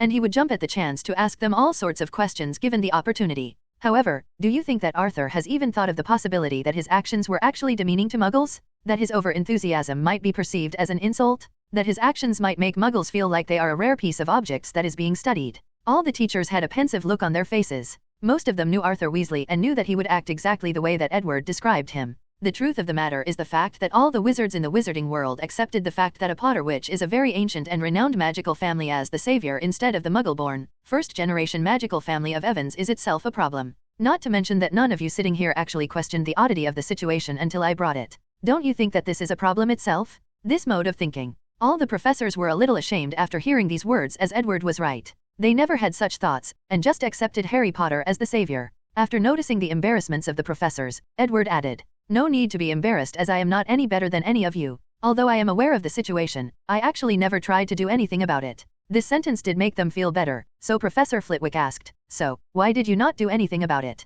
Edward then answered with a calm face, "Because me and the Bones family can greatly benefit from the rotten system of the wizarding world." Many people almost choked after hearing this, while the rest just sighed helplessly. Then, Headmaster Dumbledore stood up from his chair to say a few words to the students who were staring at the high table, confused about why they had to wait for so long. All the professors noticed that the students had a weird look on their faces. To be precise, it was a look of shock and confusion. They instantly knew that something was wrong, so they looked around to figure out what happened. It turned out that Professor Babbling had secretly used the amplifying charm, Sonorous, during their conversation, so all the students overheard them. All the professors gave her a reproving gaze, but she did not seem to mind. The reactions of many students were different. The Weasley twins just looked at each other before starting laughing. They totally agreed with how Edward described their father. Ron was mortified, so he lowered his head. As for Percy, he took out a quill and parchment and decided to write a letter to his mother and father talking about today's incident. Draco Malfoy was sneering after hearing the conversation. Although he did not like the idea of Potter's mudblood mother being the savior of the wizarding world, he was as happy that someone finally saw Harry Potter for who is, just an ordinary wizard, just like everybody else. He was no savior. As for Harry Potter himself, he was quiet, not because someone said that he did not deserve to be the savior. No, Harry never believed for a second that he was special. The reason that he became quiet was because he finally learned what happened to his parents the night he received the scar on his forehead. It turns out that his mother sacrificed her life in order to protect him. Maybe this professor is right. My mother is the one who deserves to be the savior, not me, he thought to himself. One of the people most affected by this conversation was the little witch Hermione Granger. As a clever person, she realized that the wizarding world is not just a mysterious and magical place full of wonder. It is normal place, a normal civilized society, and one full of discrimination at that. And in the future, she will have to struggle very hard to make a place for herself. She will have to work 3 times to 4 times harder in order to achieve the same result as a wizard from a pure blood or half-blood family. As a matter of fact, it was not just Hermione who came to this realization. Many of the Muggle-born wizards in the Great Hall came to this realization. Many of them have been in the wizarding world for quite some time now, and they have noticed some things. Before today, they convinced themselves that these things only happened at Hogwarts. And that, after graduation, when they go to the real world, things will be different, that their achievements will be based on their merits, not their background. However, after hearing the conversation between the professors, they realized that these problems are even more prominent in the wizarding world. After Dumbledore walked to the speaking podium in the shape of an owl, he started speaking to the students. Students, you do not need to worry about things that do not concern you. The world is not as negative as one would like to believe, as there are many great people in it who work tirelessly every day to make it a better place. Furthermore, each and every one of you has the capacity to also make the wizarding world a better place. It all depends on the choices you make in the future. Now, a few announcements before we can start eating. I'm sure that each one of you is starving. Then, he went on to warn them about the room in the 3rd floor, and that they were forbidden to use magic in the hallways or enter the dark forest. Then, he introduced Edward. Well, I would like to introduce your new alchemy teacher, Professor Edward Bones. Let him say a few words. Scene break. After Dumbledore introduced Edward, Hermione suddenly exclaimed, "That's Edward Bones. You know him?" asked Harry. "Yes, he is a very famous wizard, maybe as famous as you. When he was young, he was head boy, prefect, winner of the Barnabas Finlay Prize for exceptional spellcasting, British youth representative to the Wizardgamot, gold medal winner for groundbreaking contribution to the International Alchemical Conference in Cairo, Wizarding School's Potions Championship, and he is the youngest person to receive the title of Grand Sorcerer and Alchemist Grand Master. He is one of my idols. And all of these titles and rewards are actually real, except for the Alchemist Grand Master one, which I made up. Additionally, according to my research, alchemy is the study of the 4 elements and the process of transforming metals into gold, and the search for a panacea, a remedy that would cure all maladies. For the sake of this fanfiction, let's decide that alchemy is all those things mentioned above and the study of how to make magical items like the joke items that the Weasleys sold in their joke shop." "Hermione, how do you know all these things?" asked Harry Potter. "That's because I have read a book about the most celebrated wizards of the 20th century. Both Dumbledore and Edward Bones were in it." Harry nodded his head. However, Ron Weasley, who had his head lowered, suddenly said, "You should probably stay away from Edward's Bones." "Oh, why is that?" asked Hermione, obviously displeased. "I heard from my father that the Bones family advocates the use of black magic. They believe that dark magic is not something that should be feared, but studied it thoroughly in order to better understand how to defend against it. And many people in the ministry agree with them. Of course, Minister Fudge and Dumbledore strongly disagreed with them." "What's wrong with Professor Edward's ideas?" asked Harry Potter. "Don't you know?" replied Ron. "Dark magic can turn a person crazy and evil. My father even said that the Bones family wanted to unite many wizards together to study the 3 unforgivable curses and create a counter-curse for them." "What are the 3 unforgivable curses?" asked Harry back. This time, however, it was Hermione who answered. "The 3 unforgivable curses are the 3 most cruel and sinister dark magic in the world. You know who used them a lot during the Wizarding War, killing and torturing many people. According to what I know, the scar on your head is due to one of the unforgivable curses, and Harry, you are the only person in history to have ever survived from the unforgivable curse. Now you understand how dangerous it is to study this kind of dark magic," said Ron. "You should not talk bad about Mr. Bones, he is a good person," suddenly said Neville Longbottom. The trio looked at him while wondering while he was defending the new professor. However, they did not ask, as Edward had started to introduce himself. On the table of Hufflepuffs, as soon as Dumbledore finished introduced Edwards, someone immediately said, "Susan, your surname is also Bones, are you related to this new professor?" Susan nodded her head. "Yes, he is my cousin." "In that case, you must know him very well. So, what kind of person is he?" "Well, I only have a few memories of him. However, I remember that he was very nice with me, always buying me toys and candy. However, he can be very strict sometimes when it comes to magic." The person who asked the question nodded along with the other students of Hufflepuffs. Meanwhile, Susan also took a trip down memory lane. As a matter of fact, she remembers a great deal of things about Edwards. She remembered that when she was 4 years old, her cousin fed her some kind of weird potion, then she had her first magic riot.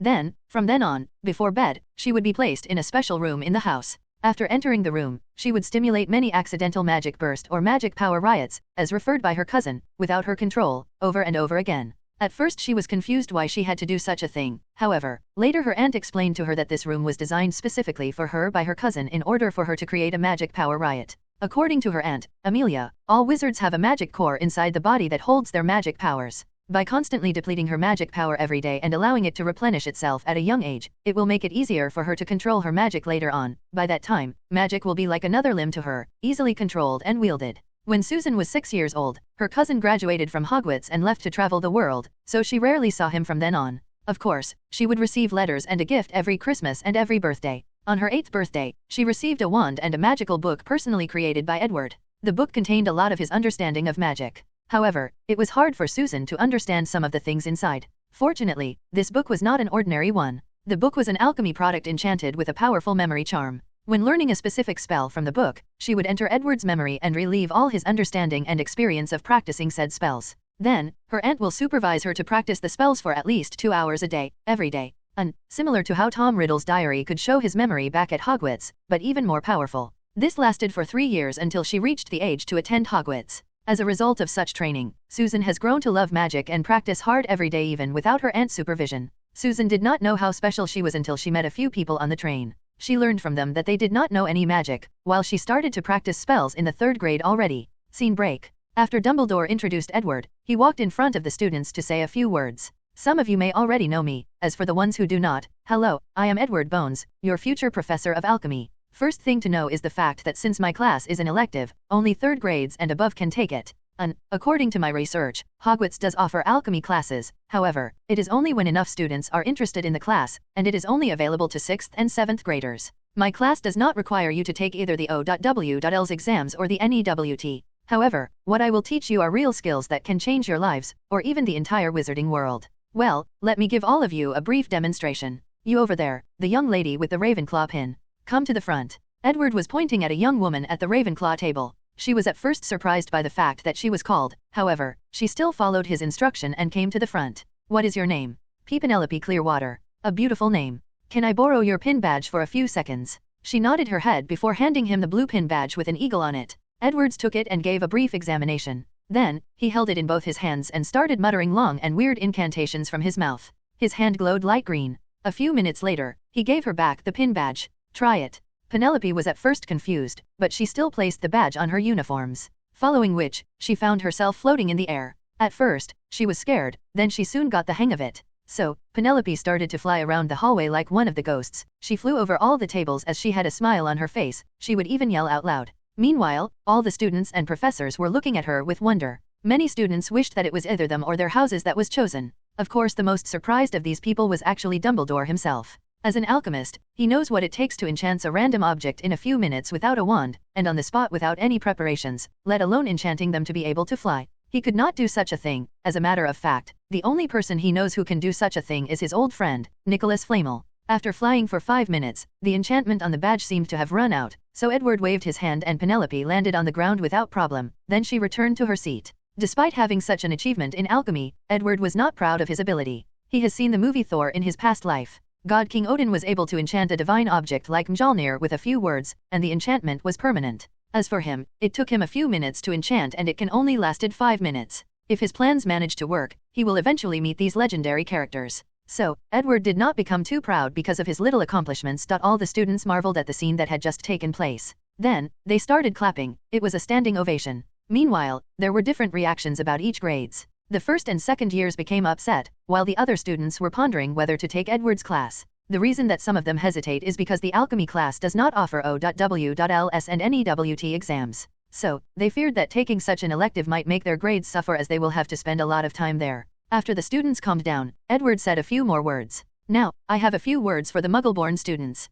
I am sure that after spending a few years in the magical world, all of you should have noticed the lack of entertainment. After all, the 3 most current fun activities of wizards include Quidditch, wizard chess, and Yu-Gi-Oh! Dueling cards, which was invented by yours truly. However, what people do not know was that Yu-Gi-Oh! Was inspired by a Muggle comic I read once when I was a child. Many people were surprised by this revelation, so they paid more attention when they realized that Edward might say something important. Of course, Edward lied. He did not know whether there was a Yu-Gi-Oh! Manga in this world. And even if there was, it was probably not created yet when he invented it in the wizarding world. I am sure that all of you, at some time, wished that the magical world had things like television, movies, filming cameras, video games, Walkman, or CD players. All types of things that you get to enjoy when you return home. So, if any of you take my class, I will endow you with the necessary knowledge and skills to invent the magical versions of these items. And things do not have to stop there. Whether it is some random ideas you saw in a comic or fictional novel, you can try to invent them through alchemy. Who knows, maybe the next grand alchemist that revolutionized the wizarding world is one of you. After Edward finished his speech, people started to applaud again. This time, it was the Muggle-born students that first began the applause, then other people followed. However, the Slytherin table was not that enthusiastic about Edward's words. Nevertheless, they still showed some sign of respect. The reason? Because their parents warned them to try to get the favor of Edward Bones. Due to his talents, many pure-blood families believe that Edward will be the next Dumbledore. Or better yet, the next Dark Lord. So, they planned to get on his good side as soon as possible. After Edward finished his introduction, he returned to his table. When he passed by Dumbledore, the latter whispered with the utmost gratitude, "Thank you, Edward." To which, the former just nodded. In fact, Edward knew the reason that the headmaster thanked him so sincerely. It was because of his speech directed towards the Muggle-born wizards. Professor Babbling Little Stunt have greatly damaged these Muggle-born students' courage and confidence towards the future. After all, they had just learned that their efforts might amount to nothing in the wizarding world due to bloodline discrimination. However, Edward's encouragement that they could be the next grand alchemist further motivated as he pointed out the advantages that they have over pure blood or half-blood wizards. After Edward took his seat, he saw Professor Quirrell secretly looking at him. He could see that he was having trouble keeping the facade of a stuttering buffoon. And Edward guessed that it was probably Voldemort that was not happy with either his rant about Lily Evans, or his encouragement of the Muggle-born wizards. Or better yet, Voldy might be a little afraid of his talent, scared that he will reach a level of strength matching his. That would place a big hindrance in his plans after he managed to come back. However, Edward did not care about him. In his current state, Voldemort is not a match for him, and he is confident that by the time he is resurrected, he will be way more powerful than him. And that is only if he allows him to resurrect. Scene break. Hermione and Harry were excited after hearing Edward's speech as they were more than familiar with all the things he listed. However, it was the first time that they have heard that the magical world did not have all these things.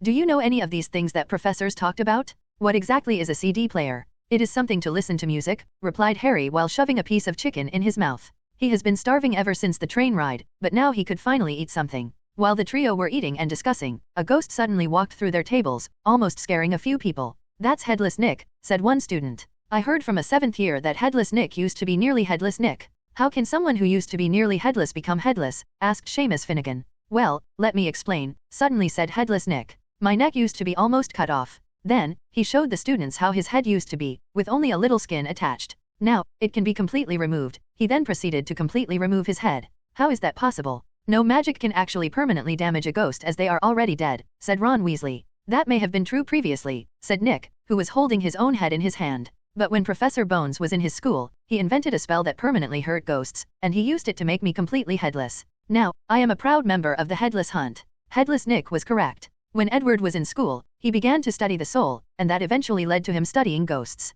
He promised nearly Headless Nick that if he allowed him to study him, he would help become completely headless. And Edward fulfilled his end of the bargain after finishing all the experiments he needed to do. The dinner lasted a few hours before everyone left for their own destination. Edward was escorted by Phileas to his own professor quarter. After entering, he took a note from his coat that read, "See me in the dark forest tonight. You owed me an explanation." Severus Snape. Later that night, Edwards left his own room and headed to the Forbidden Forest. After arriving there, he saw a magical mark guiding him somewhere, so he followed it until he discovered Snape waiting for him. He still had that same expressionless look on his face, while wearing a dark cloak making him look like a bat. "Edward Bones, it's been more than 5 years, and you have yet to show me the final proof. What are you worried about?" "Didn't I already show you that my words were true?" replied Edward with a rather calm look on his face. "Yes, but we are still missing the final piece of the puzzle. Do not forget that you are also under a magical contract." "Fine, I'll show it to you." Then, with a wave in his hand, Edward and Snape disappeared from the Forbidden Forest. Scene break. When Edward was in the 6th year, he had an interesting conversation with Snape in his office.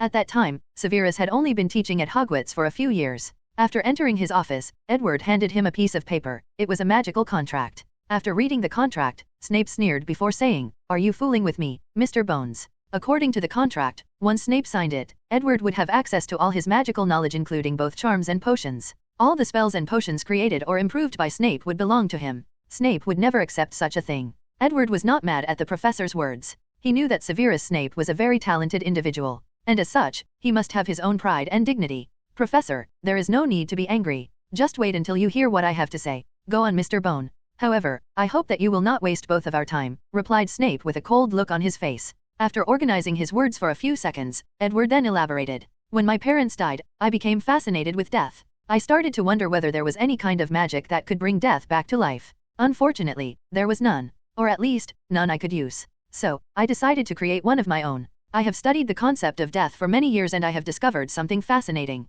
Death can be divided into two aspects, the body and the soul. Once either of those two things have a problem, then people or animals die. After further investigation, I realized that the majority of deaths are due to the body as there is very little magic that can actually affect the soul. Well, to be precise, the soul is one of the few things that are actually nearly immortal. Even the killing curse does not actually affect the soul. After this discovery, I started to wonder if I could recreate the body of my parents, then place their souls back into their bodies. Maybe I can bring them back." Snape's breathing became rapid for a few seconds before he managed to calm himself down. "That is preposterous. Even a grand alchemist like yourself should be aware that it is impossible to recreate a perfect body, let alone the issues regarding the soul." Edward nodded his head. "You are correct. Even with all my knowledge of alchemy, I cannot do such a thing, yet. However, the science and technology of Muggles can do such a thing. Through DNA cloning, they can perfectly rebuild a human body. Of course, when I visited the Muggle world, this technology was years from being perfected. However, after I controlled some of the smartest of them and forced them to work together, the speed of the process has greatly reduced.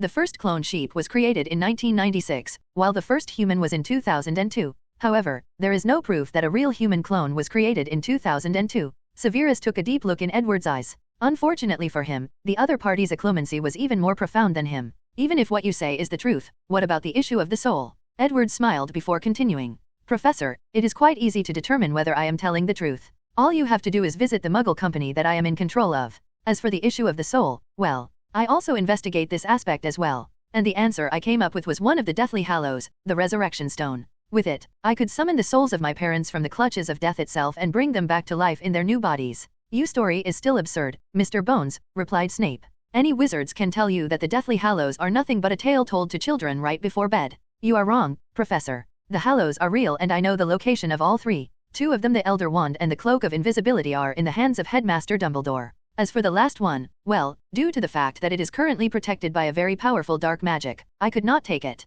However, it is only a matter of time before it becomes mine. Snape took a deep breath before saying, your story is interesting and all, Mr. Bones, but what does it have to do with me? Oh, Professor, there is no need to feign ignorance. I know a great deal of things that I should not know. For example, your rivalry with James Potter and his group, the fact that the invisible cloak used to belong to James himself before he entrusted it for Dumbledore after his death. More importantly, I know of your love for a certain green-eyed little witch. So, I am confident that you are fully aware of what I am implying. Snape stares at Edward while secretly holding his wand, pondering whether to take drastic actions. However, he did not do so. That night, he apparat to a secret company in the Muggle world. After checking THA Edward was telling the truth, he signed the contract the very next day. Scene break. Back to present time, Edward apparat him and Snape to the Gaunt's family shack, where the Resurrection Stone was located. After spending more than half-hour to temporarily disable all the protection that Voldemort placed on the house, he retrieved the ring. As soon as Snape saw the ring, he recognized the stone on top of it. He has spent the past 7 years researching every single detail about the stone. With a look of yearning, he reached out to take it. Fortunately for him, Edward caught his hand before he managed to touch it. Do you want to die? Forgive me, replied Snape. I simply could not resist myself. Well, you would not be the only one. After that, the two of them left the shack and Edward reactivated all the previous protection. Outside of the shack, Edwards looked deeply in Snape's eyes before saying, Severus, you are not to tell anyone about this. I know how to keep a secret. Severus, you seem to not understand, replied Edward with a deep bloodlust in his eyes. I have my plans for this ring, and if you were to ruin them by opening your mouth, then I can guarantee you a one-way voyage to meet your lovely Lily. Do you understand me? Severus' heart skipped a beat as he took a half-step back. The only time has seen such powerful bloodlust was in the eyes of his former master. So, he knew that Edward was not joking when he said these words. I will swear an unbreakable oath that I will not reveal anything. That's good. That night, Edward returned to the castle after Snape swore the oath. However, while walking back to his own room, he felt someone shadowing him. I know you are here, so you might as well show up. After Edward said these words, a white and illusory shadow showed up in front of him. At first it was in the shape of a white ball, then it turned into a figure. To be exact, it was a beautiful woman floating a few inches from the ground.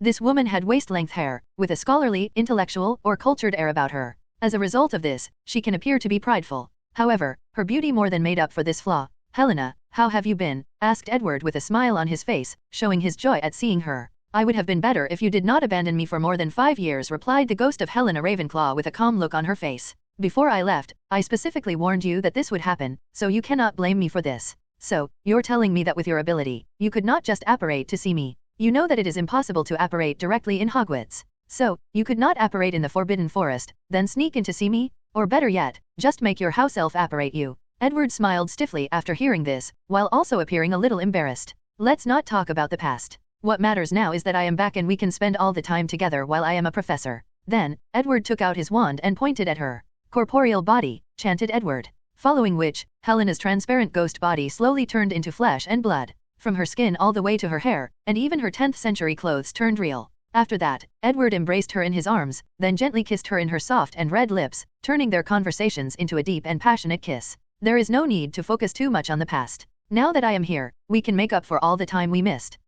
You are lucky that I found you very charming, otherwise, this would not be the end of things, replied Helena with a soothing voice and a blush on her face. Then the two of them started kissing like they were two lovers separated for countless years, and yet the passion still remains between them. However, midway through their snogging session, they heard the sounds of footsteps approaching, so they separated, reluctantly. Edward could guess that it was Filch doing a night tour to ensure that no students were actually up past the curfews, but he was not happy despite knowing that this caretaker was actually doing his job. So, he took out his wand and with a wave of it, he placed a disillusionment charm on the two of them. Then, Edward floated in the air while still embracing Helena. Then he flew to his own professor lounge in the castle. That night, he and Helena spent a wonderful evening together. The two of them expressed their emotions through pure physical actions. You would think that Helena, who was a witch-born and lived in the 10th century, would be quite reserved when it comes to physical intimacy. Unfortunately, she has been slowly corrupted by Edward over the years. In some ways, she was more enthusiastic than him. The next day, Edward woke up early. However, he did not find Helena sleeping next to her after checking. It seemed that the power of the corporeal body charm I placed on her ran out early. I should probably do something about the duration. However, she did not have to leave without mentioning something to me. Is this her way of saying that she is still mad about the past 5 years? Thought Edward secretly. After that, he took a shower and went to the Great Hall in order to grab something to eat. His first class did not begin until a few days later. However, midway through, he saw one of the first year looking around. He seemed to be waiting or searching for somebody. As soon as Edward approached, the person seemed to lit up and rushed towards him with great excitement. Mr. Longbottom, what can I do for you? Professor, I would like to give you these. Then he proceeded to hand Edward 2 packages. My grandmother sent you the first one, while I saved enough money for the second present. This is to thank you for all you have done for my parents. We know that this is probably not enough, but this is the best we can do to express our gratitude. Edward looked at the 2 gifts. One was a book, while the other was a bag of candy. Thank you, Mr. Longbottom. Furthermore, the price of a gift does not matter, only the intention behind it. After that, Neville thanked him again before leaving. However, midway through, he met with Harry, Ron, and Hermione, who overheard his conversation. So, they asked him about it, and Neville replied without hesitation. After the death of you-know-who, my parents were tortured through the Cruciatus curse by Bellatrix Lestrange, resulting in them losing their minds. At one point, they could not even recognize me. However, Professor Bones created a healing magic that basically cured them. Although they have not completely recovered, now they can recognize me and my grandmother, and can even function normally. The only problem is that they could not use magic yet. However, according to Professor Bones' treatment, they should be fine in a few years. The trio were surprised, not just because of Edward's accomplishment, but the fact that Neville's parents were through so much suffering and pain. As for Edward, he went to eat his breakfast. However, during the whole process, he was thinking about Neville's parents. One time in school, he started a study on the relationship between the mind, body, memories, and soul. According to science, memories should be located in the brain. However, as a transmigrator, he retained all the memories from his past life, meaning that memories are also related to the soul. Additionally, he also wondered about the correlation between the mind, soul, and memories. After months of research, he realized that the perfect subject for his experiments were the patients at the St. Mungo Hospital, especially the ones whose mind became damaged through magic. These patients often have trouble with both their minds or thinking, and with their memories. So, Edward used his family connection to spend an internship at St. Mungo's Hospital in order to study these patients. As a matter of fact, he went as far as paying a visit to Gilderoy Lockhart and learned about memory charm, Obliviate, from him. And his research was a great success. He found the correlation between the mind, body, memories, and soul. In order to repay these people for being his experimental subject, even though it was not voluntary, he created much healing magic to help them and their families. While Edward was eating, he received a voice transmission from Severus Snape. This was one of the magic that he also created after modifying the sonorous charm. It was very useful for secret conversations. Last night, I forgot to tell you that there were some problems with the DNA clones that your Muggle company created. Is that so? Then, let's visit there later and I will check it out. As you wish. After having his breakfast, Edward went on to prepare for the first day of class. Due to the fact that he was so engrossed with his research most of the summer, he was quite behind in his preparations. After making sure that all the materials needed for his alchemy class were prepared, he then focused on the books for the class. Lucky for him, he had already written the textbook, just needed to print the book itself. Afterwards, Edward went to meet with Deputy Headmistress Minerva McGonagall. She handed him a list of all the students that have already signed up for his class. This list was quite extensive. Although Edward guessed that his class would be popular based on the stunt that he did yesterday, he did not think that it would be this popular. Moreover, a lot of the people who signed up are in fact Muggle-born wizards. It seemed that yesterday's speech did have quite the impact on them. It seems that I have to print out more books and get more materials. Luckily, I am not the one paying for all the resources that will be wasted in all the trial and errors these students will go through, muttered Edward to himself after seeing the long list. Unfortunately for him, Professor McGonagall overheard him and gave him a strict stare. Edward was then a little embarrassed as Minerva, as the deputy headmistress, will be the one worrying about the finances of the school. As for Dumbledore himself, he seemed to leave everything in the control of McGonagall unless something happens that she judged she could not decide or take the responsibility for. Well, if it was up to Edward, she would be the headmistress of Hogwarts School of Witchcraft and Wizardry. And it is not just because she is already in charge of the entire school. After handling all the things required for his class, Edward went for a slight tour in the castle. After being gone for 5 years, he still missed many parts of it. Afterward, he went to visit Hagrid. Back in school, Edward and Hagrid have been very close friends. At first, he approached him in order to get access to all the resources of the Forbidden Forest. But soon enough, he became quite close with the half-giant due to his gentle and naive nature. Their friendship reached a peak after he taught Hagrid his invented spell, Nature Voice, which allowed him to communicate with magical animals. For Hagrid, who loves magical animals more than anything else, this spell was more precious than any amount of galleons. By the time Edward finished talking with Hagrid, it was already night time. So, he went to the Forbidden Forest at the same spot that he met Snape last night. Then, the two of them apparat to a very secret building in the Muggle world. The room was full of scientists of different ages, gender, and ethnicity. At first these people were surprised by Edward and Snape's sudden appearance. Then they soon calmed down as they are used to these people's mode of suddenly appearing. Then, many of them saluted Edward. This was both because he was the boss behind this operation, and also because of his vast knowledge. The majority of these scientists are some of the smartest people in the world, so they have their own pride. Even if Edward forced them to work together, it did not mean that they would respect him. However, all of this changed when they realized that Edward was as if not more knowledgeable than them, especially in the field of anatomy and biology. As a person who aspires to travel across countless universes and dimensions, Edward knew the importance of science. So, with his perfect memory and high IQ, he studied many fields. Not to mention that sometimes, looking at things from a scientific point of view can help his magic research. Adding to that, many of the spells he created are either based on scientific principles or inspired by scientific ideas. After arriving in this secret research lab, Edward was escorted to a specific room. There were 3 people naked and floating in a very large glass tube with green liquids in it. Of these 3 people, 2 were women and 1 was a man. The first 2 people were actually Edward's parents, Edgar Bones and his wife, Johanna Bones. And I could not find the name of Edgar's wife, so I chose a name for her. As for the last woman, of course it was Harry Potter's mother, Lily Potter. To be precise, they were clones of them. After looking at the calm and peaceful look on these clones, Edward asked the chief scientist in charge of this particular project,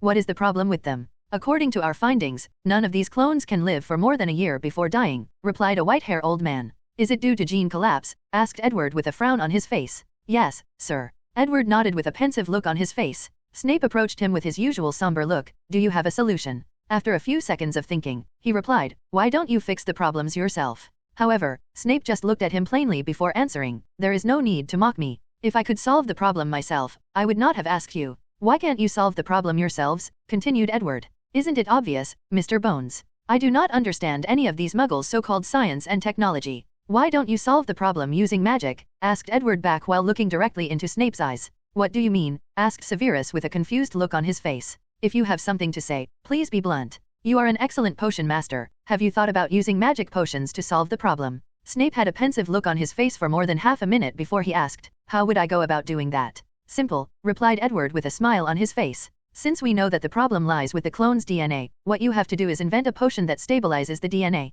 You can acquire a bunch of magical herbs or plants, then have Muggle prisoners eat them and observe the different effects on their bodies, especially the DNA. Then, with your expertise as a potion master, it should be quite easy for you to create a potion that can stabilize the clone's DNA after a few trial and errors." Severus Snape took a few seconds before calmly nodding in acknowledgement of the idea. However, despite his serious face, Edward swore that he saw sparkles in Snape's eyes after hearing his idea. Or maybe, it was just in his head. After this brief conversation, Severus left in order to prepare for the potion. Meanwhile, Edward was thinking of something completely different. He walked to one of the clones and took out his wand, Rizero Codexida. Then, the life code of these clones appeared in front of him. This spell was the result of his research in the last month during vacation. It allowed him to access the life code of any human, wizard, or animal without any machines or applying countless ocular spells on himself. And, as you can imagine, this is not a canon spell, but one created for this fiction. I thought that I would use Latin in order to make the story more authentic, but you guys can tell me whether to continue doing so or just use English words like in the previous chapters.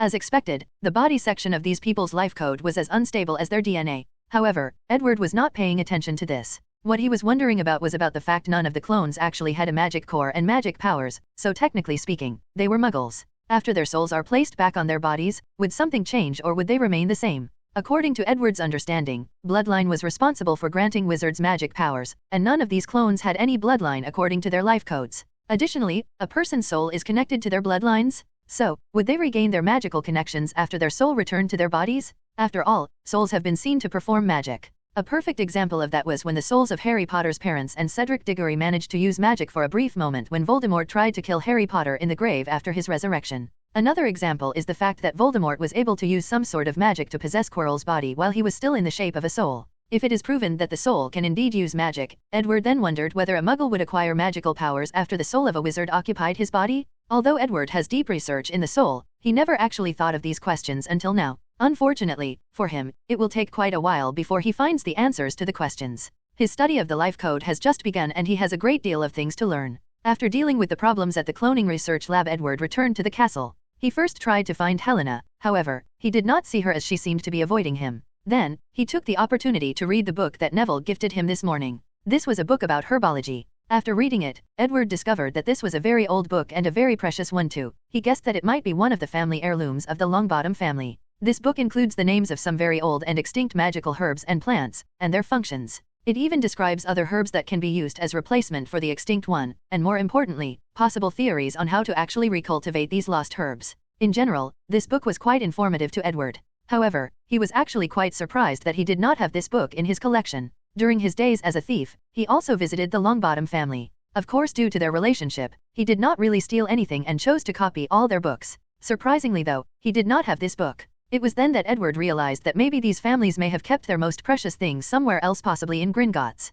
Maybe I should pay a visit to Gringotts one of these days, secretly thought Edward to himself. Then, he fell asleep after reading the book. He wanted to go to bed early as tomorrow was his first day as a professor. The next day, Edward got ready and went to his first class. He was teaching third years first, while he had another class in the afternoon and the rest of them were scattered throughout the week. After entering the class, Edward saw all his students were already there waiting for him. "Good morning, class." "Good morning, professor," replied all the students in the class in unison. Edward then took out his wand, and with a wave of it, the pile of books on his desk floated from their places and each student had one book flying to them. The books were called Introduction to Alchemy, written by Edward Bones. After each students had a book of their own, Edward started to introduce the study of alchemy. Alchemy is composed of two categories. The first one is the study of the four elements and their composition, the study of the transmutation of metals into gold, and the search of a panacea rumor to be able to cure any malady. The second category is the study of the invention of magic items. This class will only focus on the second category as only some of the most powerful alchemists have the ability to study the first category, not to mention the amount of resources needed to do so.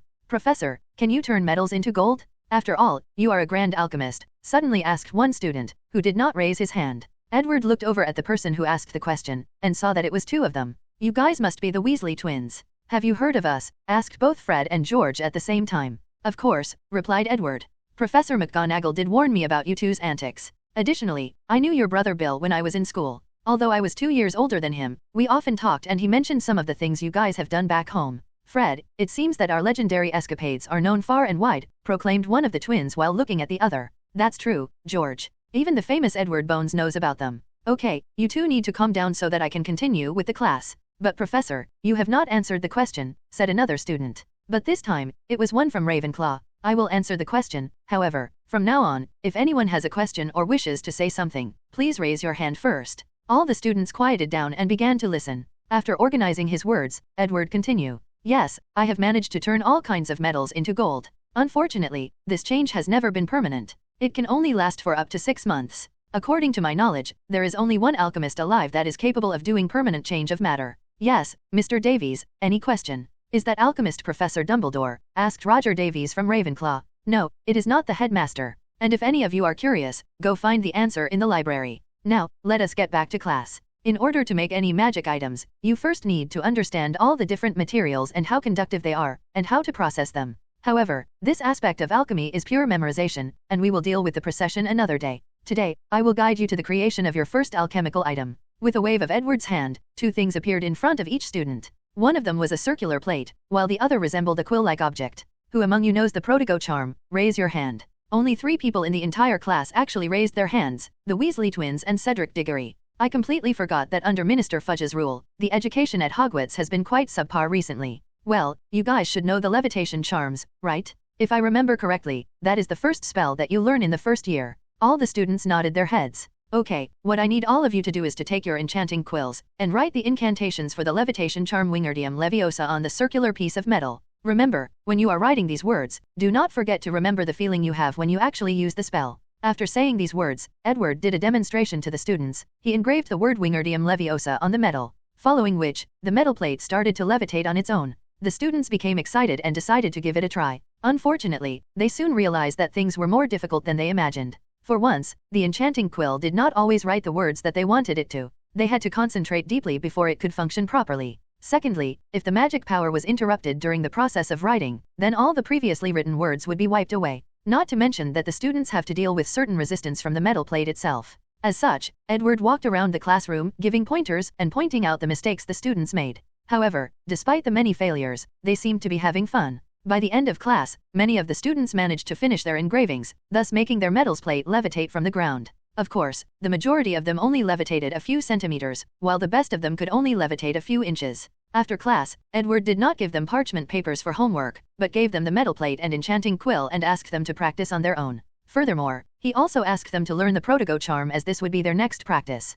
After finishing his evening class, Edward finally had some free time for his own. So, he headed to the restricted area of the library to read, as this was one of the main reasons that he came back to Hogwarts. On his way there, he started thinking about his future plans. According to Edward, his plan was to use his knowledge of the future to his benefit, and as such, he needs to interfere with the plot as little as possible. And if he does intervene, then, he must ensure that things proceed to a similar way, with only a few minor details changed. This is one of the reasons that he forbade Snape from taking the resurrection stone or telling anyone about it. According to the canon timeline, this stone was one of the main reasons that led to Dumbledore's death, and Edward is not about to change that. Personally, Edward has no real problem with Dumbledore. On the contrary, he admires him greatly. He admires the fact that Dumbledore always refuses to use his power to his advantage. In the canon timeline, he let people like Fudge and Rita Skeeter walk all over him and his legacy, yet he did nothing to defend himself. As one of the most powerful wizards of the modern time, he did not have to let his dignity being trampled on like this, and yet, it still happened. Edward himself knew that he could never be like Dumbledore.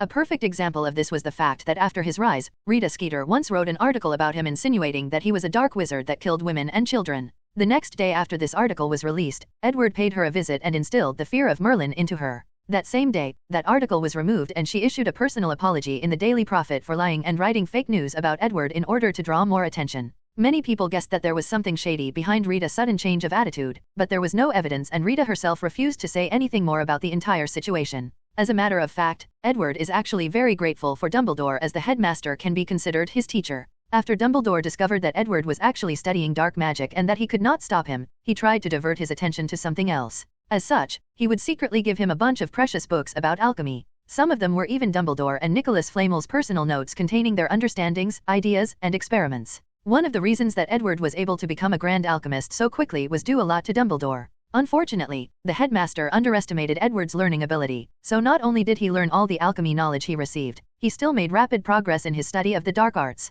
Despite the teacher-student relationship that he has with Dumbledore, Edward still has no plans to save the headmaster. Edward can foresee that it is only a matter of time before he becomes the most powerful wizard of this world. By then, he did not want someone else to challenge his power or decision at every turn. As such, Dumbledore must die. As for Edward, even if he believed that most of the wizards in the wizarding world are not worth anything, when combined together, they are still a powerful force to reckon with. And maybe, in his future travel throughout dimensions, he might need their help. Not to mention that he might still need to recruit some talented people even if the number is small in scale. Throughout the 7 years Harry Potter is in school, many interesting things happen and many rare things of the wizarding world suddenly appear, rare objects that Edward desires. For example, the Philosopher's Stone, the Basilisk, the Goblet of Fire, and so on. Not to mention that Edward planned to use certain situations to his advantage and acquire other forms of benefits, especially the events that occur in Harry Potter's 5th year. Edward has grand plans for it as he believes that this might be the final thing he needs to finish his Gate of World, so he cannot wait. At the same time, he must ensure that the general outline of the plot also remains the same.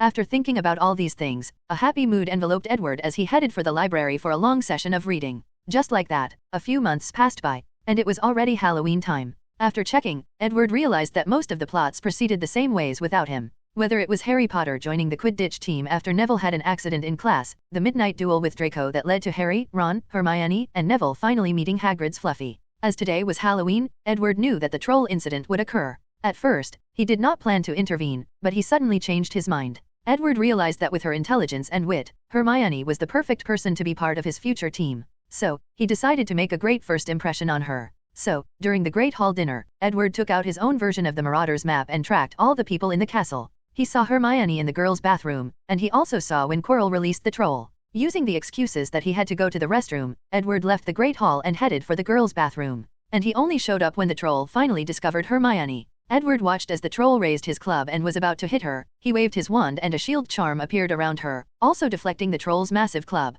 Professor Bones, said Hermione with a look of relief in her face as she watched Edward slowly approach her while simultaneously ignoring the troll. It is very dangerous to be out there alone, Ms. Granger, replied Edward calmly. I'm sorry, she replied while lowering her head. It's fine as long as you are okay. Then, Edward looked at the troll that was trying to destroy his shield, with no success whatsoever. Interesting magical creatures, suddenly said Edward. Who? Trolls? Asked Hermione with a puzzled look on her face. Yes. Many people think that they are stupid magical beasts with very low level of intelligence. However, most people fail to see the value in them. Do you know that a troll skin is very magic resistant? Also, this part of its body is part of ancient magic. Ancient magic? Is that the same one you mentioned that Harry's mother used to save his life from you-know-who? Yes, nodded Edward. Imagine if wizards could thoroughly understand this kind of magic and replicate it. Imagine having the magic resistance of both dragons and trolls, with the strength of giants. That would truly be a fascinating thing, wouldn't it? But Professor, didn't you say that ancient magic could not be wielded by wizards? That only act of pure self-sacrifice can allow a witch or wizard to actually use it? Asked Hermione. You are partially correct. I do not think it is possible for a wizard to wield the power of love like Harry's mother did. However, replicating the innate abilities of magical animals like trolls and dragons is still possible, just need the right method. Not to mention that even if ancient magic is impossible to wield, it doesn't mean that we should not study it. I believe that magic is like science, meaning there are underlying principles that govern them. And our jobs as wizards is to study and discover these principles. After saying this, Edward then looked at the pondering Hermione and he secretly nodded. He came here not only to give her a first good impression, but also to spread some of his ideas to her. Now that he was done, he decided to finish this troll off. With a wave of his wand, the club of the troll transfigured into long chains that bound the troll until he fell on the ground, squirming and trying to free himself. Then, Edward walked next to his ears and pointed his wand. A powerful scream ringed on the troll's head, rupturing his eardrum, then he passed out. The odd thing was that this sound did not travel out loud, but only stayed in the vicinity of Edward and Hermione. The spell that Edward used by one he modifies the sonorous charm into a specific sound wave attack to either kill or incapacitate his enemies depending on the intensity that he chooses. Soon after Edward dealt with the troll, he saw Harry and Ron rushing to the girls' bathroom. It seems that you have some true friends willing to go through danger to save you, Miss Granger. That is an enviable thing. It seems so. A few seconds later, Harry and Ron rushed inside and saw the troll on the ground. However, they were more occupied by her safety. After making sure she was all right did they notice Edward and the passed-out troll. Soon after, the other teachers came, and things proceeded in a similar way in the book with Hermione admitting that she went after the troll. Of course, she also acknowledged the fact that it was Edward who saved her life. Then, everybody proceeded to go their own ways. The next day after the troll incident, the school did not immediately return to come as all the students were talking about it. As for Edward, he was thinking about his future increase in strength. All the things that he said to Hermione about ancient magic were not just random words, but plans he had made for himself. On top of increasing his magic power level, Edward also planned to modify his life code to have similar ability to dragon skin and even the strength of giants. In the original canon timeline, Hagrid was able to bend Vernon Dursley's shotguns into a knot with his bare hand. Although Edward considered himself a pure mage, he did not mind having extraordinary strength just in case he found himself in a place where magic does not work normally. At first, Edward wanted to transplant another creature's bloodline into himself in an attempt to change his own life code, but he soon changed his mind after reading one of the books on the restricted area. It turned out someone in the past had a similar idea as him. Although this person did not discover the life code, he did find a way to isolate the bloodline of magical creatures and transplanted it into other people. However, according to that particular book, this was a dangerous practice as the majority of bloodline transplant actually failed. As for the one who succeeded, their appearances were forcibly changed to be quite similar to the creatures that the original bloodline came from. For example, if someone were to transplant a Norwegian Ridgeback dragon's bloodline into them, then said person will develop reptilian features and scales all over their bodies, turning them into half-human and half-magical creatures. In the past few months, Edward went back to his secret base on the moon and recreated the experiment in the book. And he discovered that the reason for the failure of the bloodline transplant was because each creature's bloodline has their own will embedded into it. And this will fight back when it is transplanted into a foreign body. And even if it fails in the fight, it can slowly transform a person to be more like the form of the animal that the bloodline came from. After making this discovery, Edward then decided to improve his own already existing bloodline, instead of adding foreign ones to his body. To Edward, since wizards have their own bloodlines, then they can be also considered magical animals. Now, all he has to do is find a way to copy some of the magical abilities or characteristics of other animals like dragon skin, giant strength, and the phoenix's immortal-like ability and recreate them into his own human bloodline. And if he cannot do that, then he has to create spells that copy these bloodline abilities. As a matter of fact, Edward is very close to achieving his goal. In the past months, he has discovered the magic virus that werewolves contain in their bodies that allow them to transform bloodline. He has even managed to isolate and remove this magical virus from any werewolf. Now, what he is studying is how to program this magic virus so that it does not transform him into a werewolf, but modify his life code according to his instruction. Many books in the restricted area of the library have inspired Edward, and he believes that by the end of the first year, he should be successful in his endeavor. Of course, Edward also knows that this process will not be as simple as he made it to be. In order to properly modify the life code, a vast amount of knowledge regarding its complexity is required. However, that problem will be solved by his experiment of observing how the embryo of all kinds of magical creatures develop. In order to conduct this experiment, Edward got hold of a lot of magical creatures, a pair to be exact. He then forced them to mate, then placed them in an alchemy room that observed and recorded the development of the embryo's life code from its moment of inception, i.e. just a sperm, to their slow development in the womb, and finally, to the moment they are born. In order to conduct this experiment, Edward spent a lot of money as he had to buy countless different kinds of animals. At some point, he felt like he was Noah from the Bible. However, Edward felt like it was worth it with all the data he has received. His understanding of the life code has exponentially increased, and he believed that by next year, he should be ready to modify his own body. By then, he will reach the level of strength of Dumbledore, Grindelwald, and Voldemort. By then, no one could truly restrict him in the world. Well, maybe except for death itself. After the troll incident, everything went back to normal. Edward focused on teaching his class, while at the same time further his research. And just like that, a few months passed by and Christmas was only a few days away. During the past few months, Edward had made sure that everything that happened in the canon timeline still happened. For example, Harry's first Quidditch match and Quirrell's intervention, or Snape's rescue. Now that Snape has hoped to one day see Lily alive again, he will do everything possible to keep Harry safe. However, he seemed incapable of being nice to him during class. However, Edward was not worried about these things currently. He was worried about his long list of Christmas presents that he has to give to other people. All the people that he often corresponds with, he has to send them a gift. Of course, Edward decided to send these people a book from his personal library pertaining to their field of research. However, he still has many other presents to give, and those had to be personal, especially when it comes to his family and co-workers. After weeks of preparation, Edward finally finished his preparation right before all students left the castle. On Christmas Day, he sent Dumbledore a pack of homemade candy. This particular one was made by himself and the taste was immaculate. Edward first thought of giving Woolstocks, but went with the candy instead.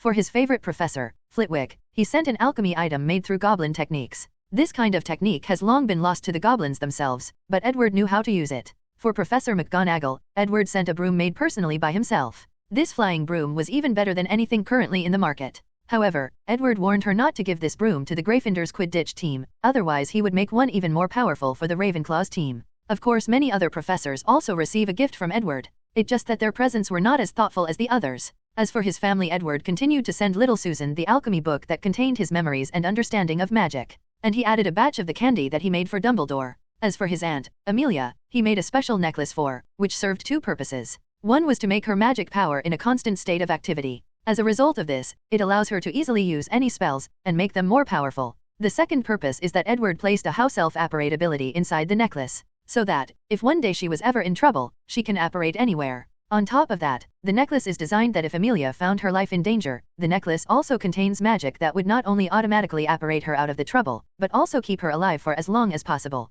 As a matter of fact, even Helena received a very precious alchemy gift from Edward. This gift was also a necklace. However, the function was completely different from Amelia's. For one thing, the design was in the shape of the late 10th century and early 11th century. This was the time that Helena was alive, so Edward thought that she would appreciate it. One function of this necklace was the fact that it could actually turn into the shape of a ghost, meaning that Helena could wear it at all times, and people would simply believe that the necklace has always been a part of her. As for the main function, it was to actually allow her to turn into a real body anything that she desires. Now, Edward did not have to use any spell on her for her to turn into a corporeal body. She can choose to do that any time that she wants. Scene break. One day, Edward was walking in the hallways of Hogwarts Castle. He had a happy spring on his feet as he had just spent a marvelous night with Helena. Let's just say that she was more than pleased with the present. However, midway through his walk, Edward sensed that something was actually around him. Immediately, he activated different kinds of senses, whether it was heat vision or echolocation. He had a spell for all of them. Then, he looked in one direction. With a wave of his hand, a powerful gale blew away everything that was in that direction, revealing the hidden figure. Mr. Potter, it is not wise to be sneaking in the hallways at night. I am sorry, Professor, I thought that there was no one left in the castle. Is that so? Well, it seems that you are heading in a certain direction. If you do not mind, I can accompany you. After hesitating for a while, Harry decided to show the professor the mirror that he has been enamored with in the past few weeks. Under Harry Potter's lead, Edward was led to the room where Dumbledore placed the Mirror of Erist. After entering, Edward saw the golden-framed mirror with the words Ariststra eroid ubekafroid on wosi written on them, meaning, I show not your face but your heart's desire. Professor, this mirror has been showing me my parents, elaborate Harry after entering the room. Edward nodded before starting to examine the mirror. As an alchemist, he was fascinated by ancient items like this one. Suddenly, Edward's eyes turned purple. This was actually a spell he developed that allows him to examine any new items that he first meets. The gist of this spell is that Edward's eyes will scan the item, then he will rapidly recall all the knowledge inside his head and compare to see whether he recognizes any of the materials or enchantments that were placed on said item. For example, after scanning the mirror of Arist, Edward instantly knew all the materials that the mirror was made of. As for the enchantment that allows one to see their innermost desires, although he did not recognize it, the spell he used to scan the mirror will also show Edward possible ways to achieve the exact same effect. This spell, which Edward calls Alchemy Eye, allows him to easily study any alchemy item or artifacts as long as he first sees and touches them, and as long as his knowledge reserve is enough to create it. And it is not, this spell will give him hints on how to go about it. After finishing analyzing the mirror, Edward then looked directly at it. What do you see, Professor? Asked Harry Potter. I see myself as one of the most powerful wizards of all time. My parents are also alive and well. I am accompanied by a harem of beautiful women, traveling across multiple universes and dimensions, in the pursuit of knowledge and truth.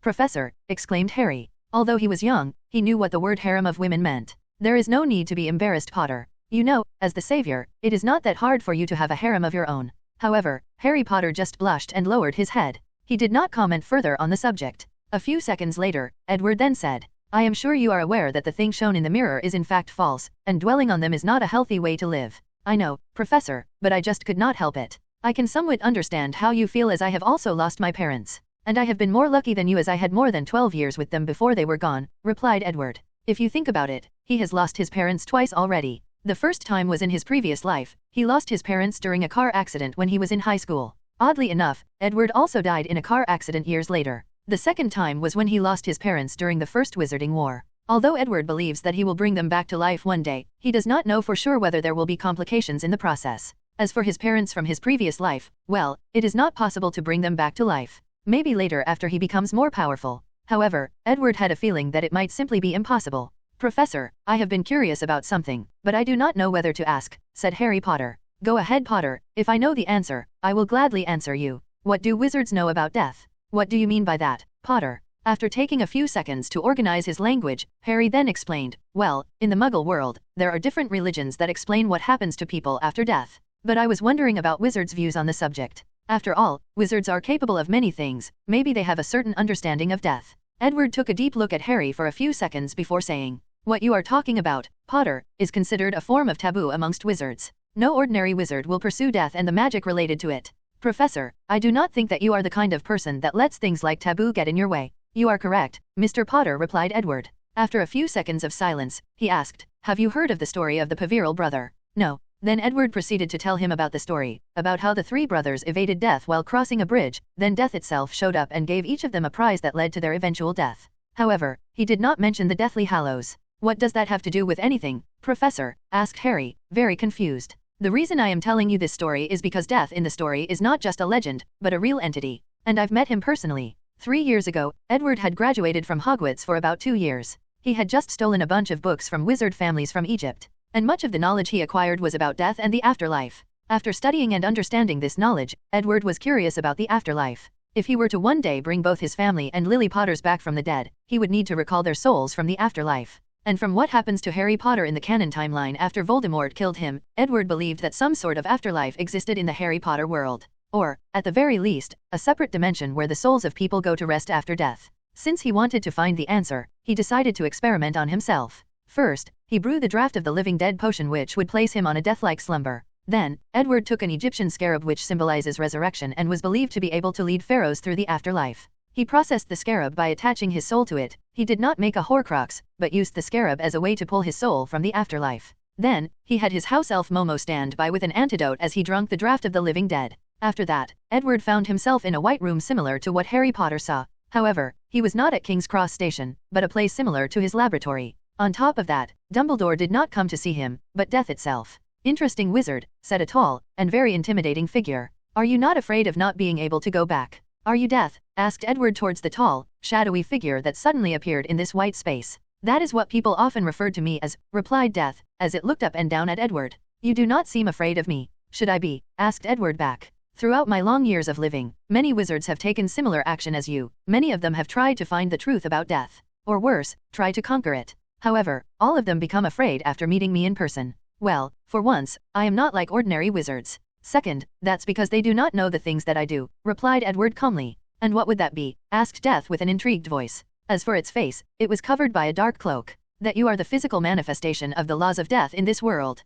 As such, you cannot take action against any wizards in the real world. Your job is to only bring the soul of the departed to the afterlife, nothing more, and nothing else. Death was silent for close to a minute before speaking again. How do you know such a thing? Well, it is obvious based on how you had to use the Deathly Hallows in order to kill the Paviral brothers, instead of just killing them on the spot. Of course, the main reason is that you just admitted it to me just now. You dare trick me? Roared Death with a raised voice. Not really, replied Edward nonchalantly. I did not expect you to reveal such information so easily. And so what if I trick you? It's not like you can do anything about it. Look, I'm standing a few meters away from you, yet you did not do anything. Meaning, there are very strict rules that govern the concept of death. Even me, in this special state, is not considered truly dead, thus rendering you powerless to do anything against me. Death stared deeply at Edward for a few seconds before saying, It's true that I cannot do anything to you, but I can still do something to them. Then, with a wave of its hand, two people appeared in this white room with their eyes closed. They were Edward's parents. As the ruler of the afterlife, I can determine whether your parents' lives are peaceful or very painful after their death.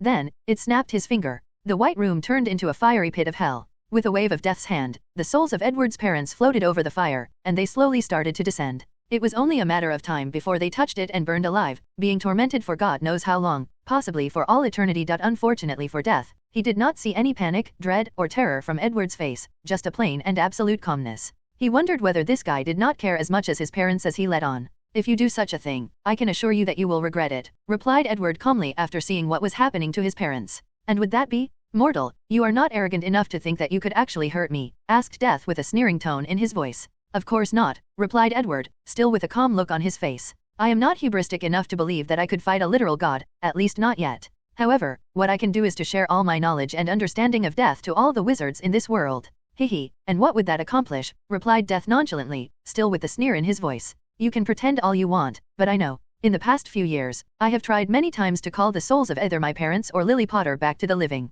However, I never actually succeeded. And I know that the reason I failed was not because my magic did not work, but someone actually interfered in the process. I am guessing that it was you who prevented me from succeeding. I am also guessing that you secretly investigate what it is that me and Snape are doing, and that after I acquire the Resurrection Stone, then it will be impossible for you to stop me from doing so. Now, imagine if all this taboo knowledge were to spread out among all the wizards in the world. Imagine having thousands of wizards trying to revive their dead loved ones, or trying to escape the shackles of death itself. What do you think would happen to the world?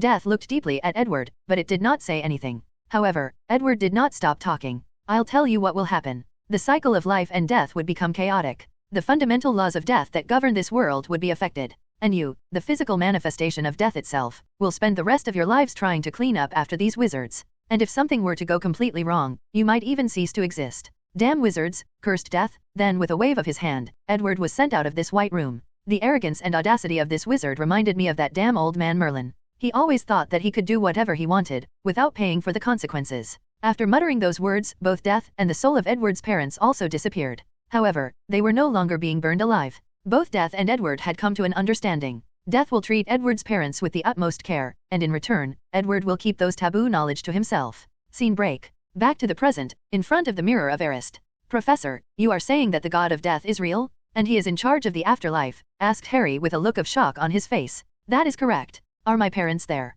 Giving that mine are, most likely yours are too, Mr. Potter. What is death like then? Well, physically, he looked like a very tall Dementor. As for the experience, Professor Dumbledore once said to me that death was just another adventure. And in many ways, he was correct. What is a Dementor? Asked Harry in confusion. A very nasty, yet intriguing creature. You will get a chance to meet them later, Potter. Following this conversation, the two of them became quiet as they stared at the mirror. A few minutes later, Edward spoke again. Mr. Potter, if you do not mind, can you lend me your invisibility cloak for a while? No problem, but is there a problem with it? No, there is not. It is just that as an alchemist, I can feel that your particular cloak is different from the typical ones, and I wish to study it for a while before returning it. After taking Harry's cloak, Edward thought for a few seconds before taking another invisible cloak from his ring that he had placed an undetected extension charm on. This one was made personally by him. You can use this one while I am studying yours. Professor, you do not have to. Potter, think of it as a Christmas present. Finally, after Edward's persuasion, Harry took the second's invisible cloak and left, while Edward had the Deathly Hallow in his hand.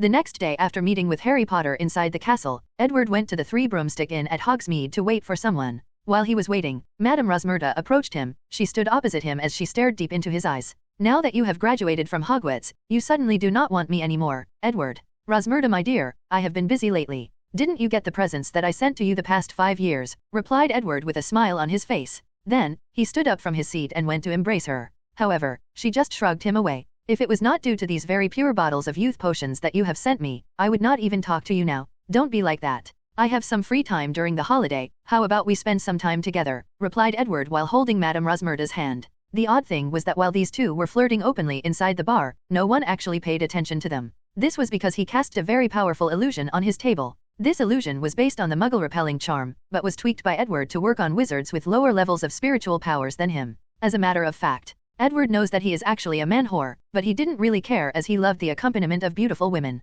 And Madame Rosmerta is amongst some of the beautiful women that he shared the process of bodily fluid exchange with. And she belongs to the wild one. After using the aging potions, she can return to her youthful beauty, then she becomes quite wild. At first, she was resistant to Edward's advance due to the age gap. However, she soon could not resist his charm. Not to mention the fact that wizards do not really care about age gaps as muggles do. A perfect example of that is the age gap between Tonks and Lupin in the canon timeline. After spending a few minutes apologizing Rosmerta and promised her a bunch of benefits, they set a date during the Christmas break for Edward to come visit her, and they will spend a magical night together. Then, Edward went back to wait for his guest, which showed a few minutes later than the previously arranged time. Tonks, you are late, said Edward at the approaching young woman. I'm sorry, Edward, but Auror training went longer than expected, replied Tonks after taking a seat across from Edward. The two of them actually knew each other back in school. When Edward was in his final year, Tonks was in the second year. At that time, Edward had just started to study bloodline and he was interested in Tonks, the natural-born metamorphmagus. Edward can say that he owes many of his accomplishments in human body transfiguration by studying Tonks' ability.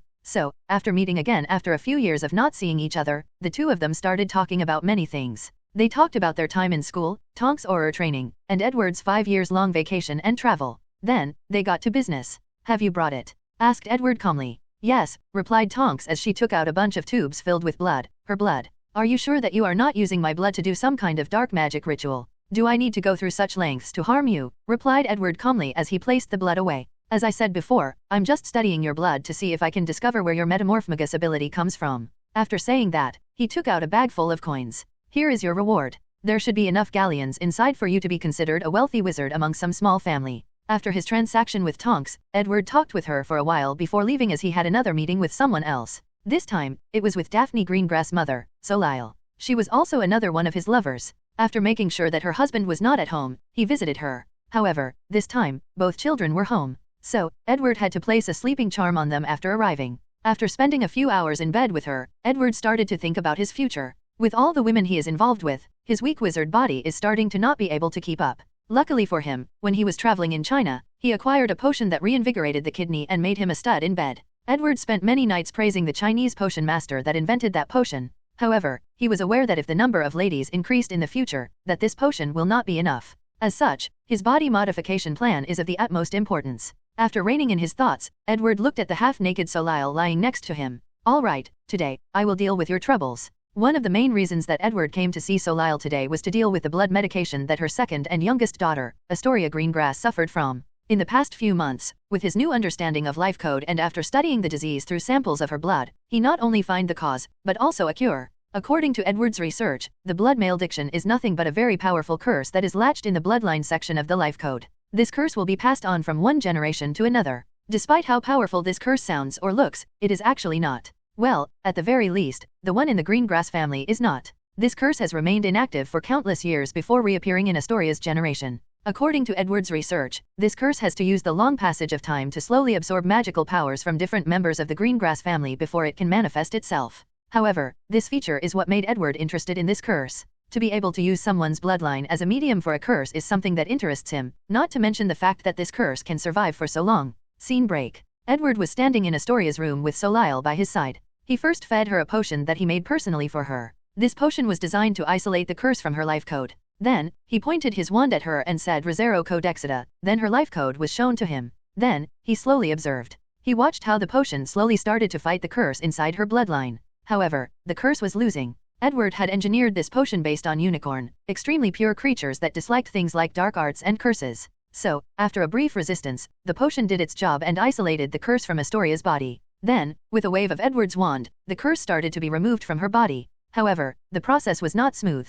Astoria's little body started shaking in the bed, and a painful look appeared on her face. A black shadow in the form of a goat head appeared from her body. It seemed to be coming from inside her. The goat head greatly resisted coming out of her body, but Edward insisted on doing so. He knew that this shadow was the physical manifestation of the bloodline curse of the Greengrass family. The interesting thing about this curse was the fact that it was actually somewhat sentient. It knew what to do in order to survive. Whether this was instinct or some form of will, Edward did not really know, but he was prepared to find out. While Edward was fighting with the curse, Soleil had a worried look on her face, but she did not say anything. Before they began, Edward had already warned her of what to expect, and that she should not distract him under any circumstances. After entangling with the curse for a few minutes, Edward managed to remove it from Astoria's body and placed it on an alchemy item that he specifically prepared for it. He was quite interested in studying this curse, especially since it involves knowledge regarding bloodline. "Is she going to be fine?" asked Soleil with a worried look on her face. "She will be weak for a few days, otherwise, everything should be fine. However, closely monitor her and report to me in case you find something wrong." Soleil then nodded as she sat next to her daughter and caressed her head. "What are you going to tell your husband?" "About what?" "About the curse being gone. He probably won't even notice," replied Soleil with a little melancholy in her voice. Unfortunately for her, she was wrong. As soon as Edward removed the curse from Astoria, her father, Jameson Greengrass, actually felt it. After all, this was a bloodline curse. As the direct bloodline of the Greengrass family, the curse was once passed on to him. It's just that he was lucky and it never activated during his generation, but activated itself in his daughter. So, these two married pure-blood couples will have a very harsh and real conversation tonight. However, this will have nothing to do with Edward, as he did not care about such a thing. Even if Jameson found out about him, he would not dare to come confront him. Not only because of his strength as a wizard, but also because of both the political and economical power of the Bones family all over Europe. After operating home, Edward went to a specific room with a large map of the entire world on it. He pointed his wand at the humongous map and said, "Quirinus Quirrell." The map that Edward was looking at was one especially created by him after studying the Marauders map. His purpose was to keep track of all the important people of the wizarding world. Unlike the Marauders map, Edward's was completely different in certain aspects. For once, his map could track anyone anywhere in the world. In other words, this map was not restricted to just Hogwarts Castle. Of course, such a powerful map also has its own restrictions. For starters, if you want a person to appear in the map, you first have to get hold of something of them. It can be their hair, nails, saliva, blood, or a magical item that is very personal to them. Then, through these items, a powerful tracking hex will be used and the name of the person will be shown in the map. Furthermore, Edward has another copy of the map that he brings with him that is linked to this one in the room. After checking the whereabouts of Quirrell, Edward discovered that he had just teleported to the forest in Albania from Hogwarts Castle. After seeing this, Edward smiled and also teleported there. Scene break. Quirrell was standing in a forest with a hood on his face, hiding all of his features. After arriving, he kept looking left and right, as if waiting for something. "Oh, Quirrell, what have you fallen into?" suddenly said a voice. After turning around, Quirrell discovered that the person who came turned out to be Edward Bones. Although surprised at first, he still remains calm on the surface. After all, his face was completely covered. "I do not know who this Quirrell you are talking to is," he responded in a deep and gravy voice. "You do not need to hide it, as I am the one who sent you the secret notes that lured you here. And I am not here to talk to you, but your master hiding behind your turbans." As soon as Edward said these words, Quirrell began to attack him. However, Edward just waved his wand, then the spell was blocked. Then, with a rising motion of his wand, the ground underneath Quirrell's feet started to shake, following which, a bunch of earth spikes rushed straight to him. Quirrell used a powerful spell to break all the spikes. However, by the time he was finished, Edwards had already used another spell. With a jab movement of his wand, a powerful wind blast came from the tip of his wand and rushed straight towards Quirrell, who was forced to use the Protego charm. Although he managed to somehow block the attack, all the trees around him did not have the same luck. In a radius of a few meters of Quirrell, all the trees were forcibly uplifted by the powerful winds from Edward's attack. As for Quirrell, after barely stopping Edward's spell, one of the pebbles next to him suddenly turned into a giant tail and hit him straight into his abdomen. An act which sent the defense against the dark arts professor flying a few dozen meters before hitting a tree, and vomited some blood. "Let me take over," suddenly whispered a voice from Quirrell's back. "But master, you are still too weak. If I do not do something, you will either be revealed or killed, thus ruining all my plans. Do you want to be responsible for ruining my plans?" "I would never, my lord." After that, Voldemort's soul took control over Quirrell's body, and Edward noticed the change. In his vision, Quirrell's magic suddenly turned different. It turned more cold and ruthless. "So, Tom, are you ready to talk to me now?" However, the response that Edward received was an Avada Kedavra. A powerful green light rushed straight towards him from Quirrell's wand. With a whoosh sound, Edward disappeared and appeared behind Quirrell's back. With a wave of his wand, a bright red fireball rushed straight towards his opponent. However, Voldemort also disapparated from his position and apparat next to his opponent. Then he opened his mouth and spewed out a snake-shaped fire. This was actually fiend fire. Edward's fireball changed direction. Unfortunately, it was swallowed by the snake. Knowing that he could not be as casual when fighting Quirrell, and having no desire to continue this charade of a battle, Edward decided to get serious. The first things he did was to place an anti-apparition charm around the surrounding. Then, he looked at the gigantic snake fiend fire, and waved his wand again. A very terrifying cold suddenly appeared from him at the epicenter and traveled in all directions. Then, everything in Edward's way was frozen, the trees, the animals, the insects, and more importantly, the fiend fire. The spell he used was a dark magic that he created after observing and studying Dementors. This cold was not just based on temperature, but based on the fact that all the joy and happiness in the world were removed. This cold could not only affect fiend fire, but even a person's soul could be frozen. Edward has tested that this spell is actually useful to even ghosts. After the fiend fire was frozen, Edward waved his wand again, then a terrible scream came from it. Following which, Voldemort suddenly felt a terrible headache that assaulted him, making incapable of thinking, moving, or casting spells. He opened his mouth and spewed out a black mist that wanted to corrode Edward. However, the effect of the Dementor's cold was not finished and the black mist was also frozen. Voldemort did not take long to realize what this kind of pain was, as it was too familiar of a feeling. It was the same pain he suffered every time he created an Horcrux and split his soul. This meant that Edward's spell was actually a dark magic that actually directly affected the soul.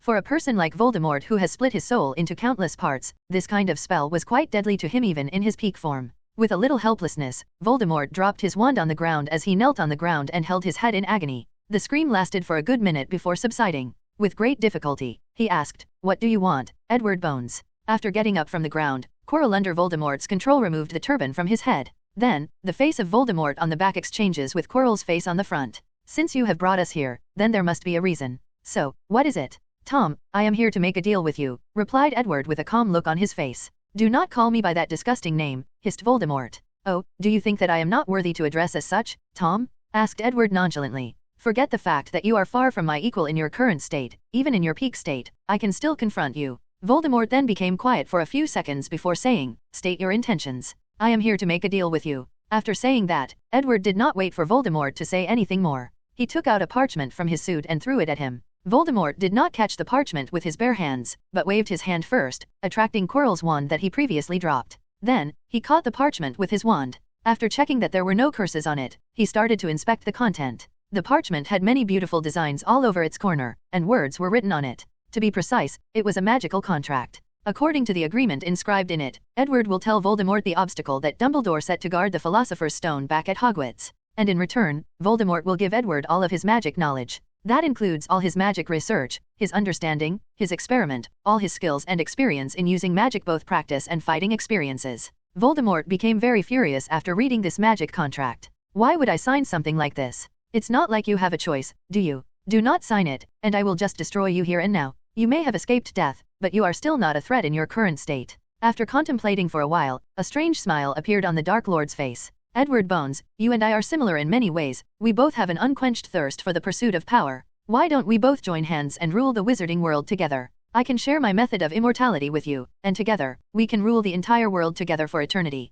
Edward listened to Voldemort's speech with a calm look on his face. He was not surprised that the Dark Lord tried to recruit him. After all, he is very talented and a member of the pure blood family. He is the kind of person that Voldemort likes to recruit the most into his inner circles. "Tom, you are right in saying that we are alike in many ways," replied Edward calmly. "However, there is one way that I am different from you, one major difference. I am way more arrogant than you. If you can find a way to escape death, do you think that I will not be able to do it too, and on my own?" Voldemort was quiet after hearing these words as he realized that Edward was right. For a genius of his level, if he focused on studying death, there is a high chance that he will find a way of immortality on his own. Voldemort then looked at the contract in his hand. If it was up to him, he would not want to sign this contract, because doing so would result in him giving away all his magical knowledge and accomplishments, including the method of making Horcrux. This is the biggest secret that he has never told any of his servants, even the most loyal of them like Bellatrix Lestrange. As he can only truly trust himself, he never told a second person about it. Nevertheless, Voldemort started to ponder the alternative of not signing this contract.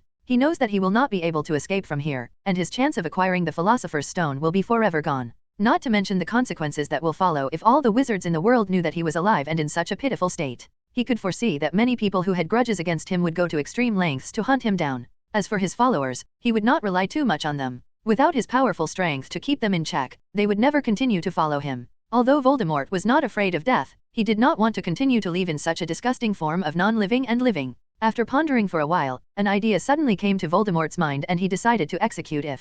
If he succeeds, he can get all he wants without paying much. Voldemort used his wand to place some more clauses in the contract. The general idea is that Edward is not to reveal his whereabouts and the fact that he is still alive to anyone, especially Dumbledore. This has to last until Voldemort himself announces his return to the wizarding world. And if Edward were to break this contract, he would lose all his magical abilities. As a matter of fact, all the additional clauses that Voldemort added were nothing but a smokescreen for his real purpose. His purpose was to actually create a loophole in the contract. The loophole was that given the fact that he is technically not a living person or thing, this contract is of no use to him. Instead, the body he is occupying will be responsible for paying the cost for him. So, if Voldemort signed the contract, Edward would receive all the knowledge and experience of Quirrell, not of Tom Riddle. After modifying the contract to his liking, Voldemort did not immediately sign it as he did not want to alert Edward. Instead, he sent it back for him to check it. After Edward received the modified contract, he took his time to check it, and he instantly saw the loophole in the contract. However, he did not say anything except for secretly sneering.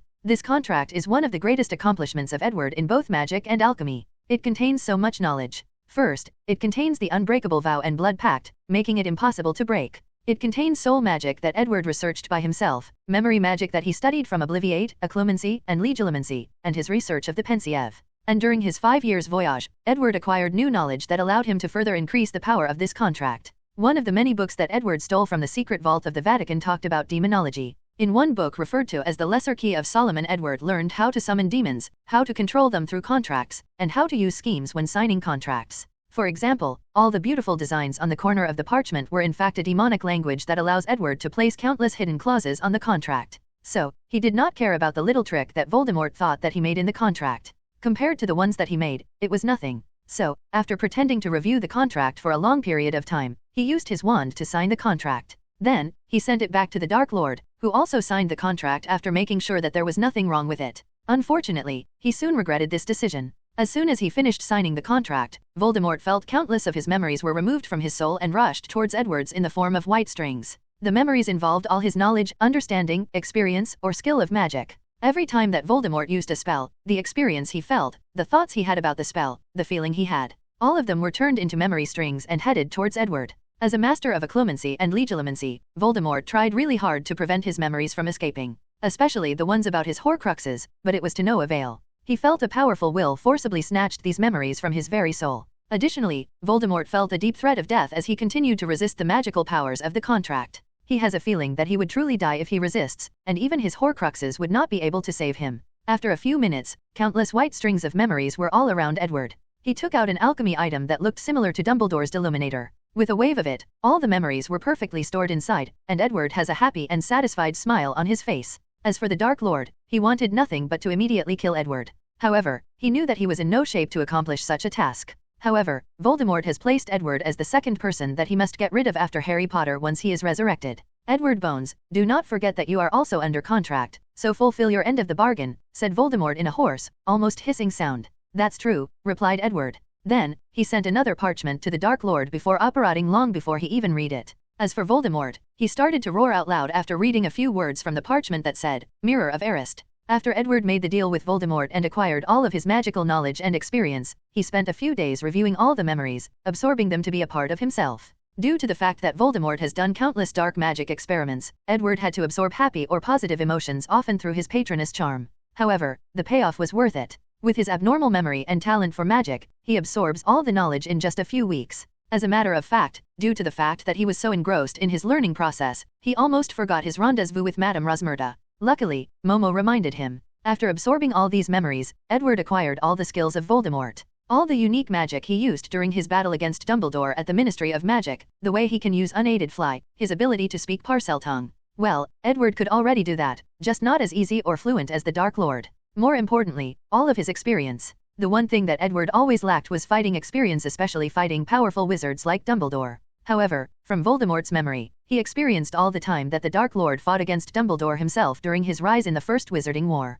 With this experience made up, Edward can say with 100% certainty that he is the most knowledgeable wizard in the modern era except for maybe Nicholas Flamel. However, from his understanding, Flamel is only knowledgeable when it comes to alchemy, not using spells and the dark arts. The only thing that prevents him from being the most powerful wizards of the modern time is his lack of magical powers. Edward still has not broken through the limit of 25 times the magic power of an adult wizard. One thing that caught Edward's interest among all of Voldemort's experiments was the way that he broke through the 25 times limit. As Edward previously guessed, it had something to do with the Horcruxes. Every time that Voldemort broke a piece of his soul, an immense magic power wave was produced during the process. What the Dark Lord did was to use his magic core to absorb this excess magic power, then forcibly expand his magic core. The process is actually quite excruciating, but very effective. Tom discovered this method after he made his second Horcrux after graduating from Hogwarts. According to Edward's discovery, Voldemort at his peak had a magic power 60 times the average wizard. This fact first greatly shocked Edward, but he soon realized that it made sense. After all, Dumbledore was barely equal to Voldemort with a powerful wand like the Elder Wand.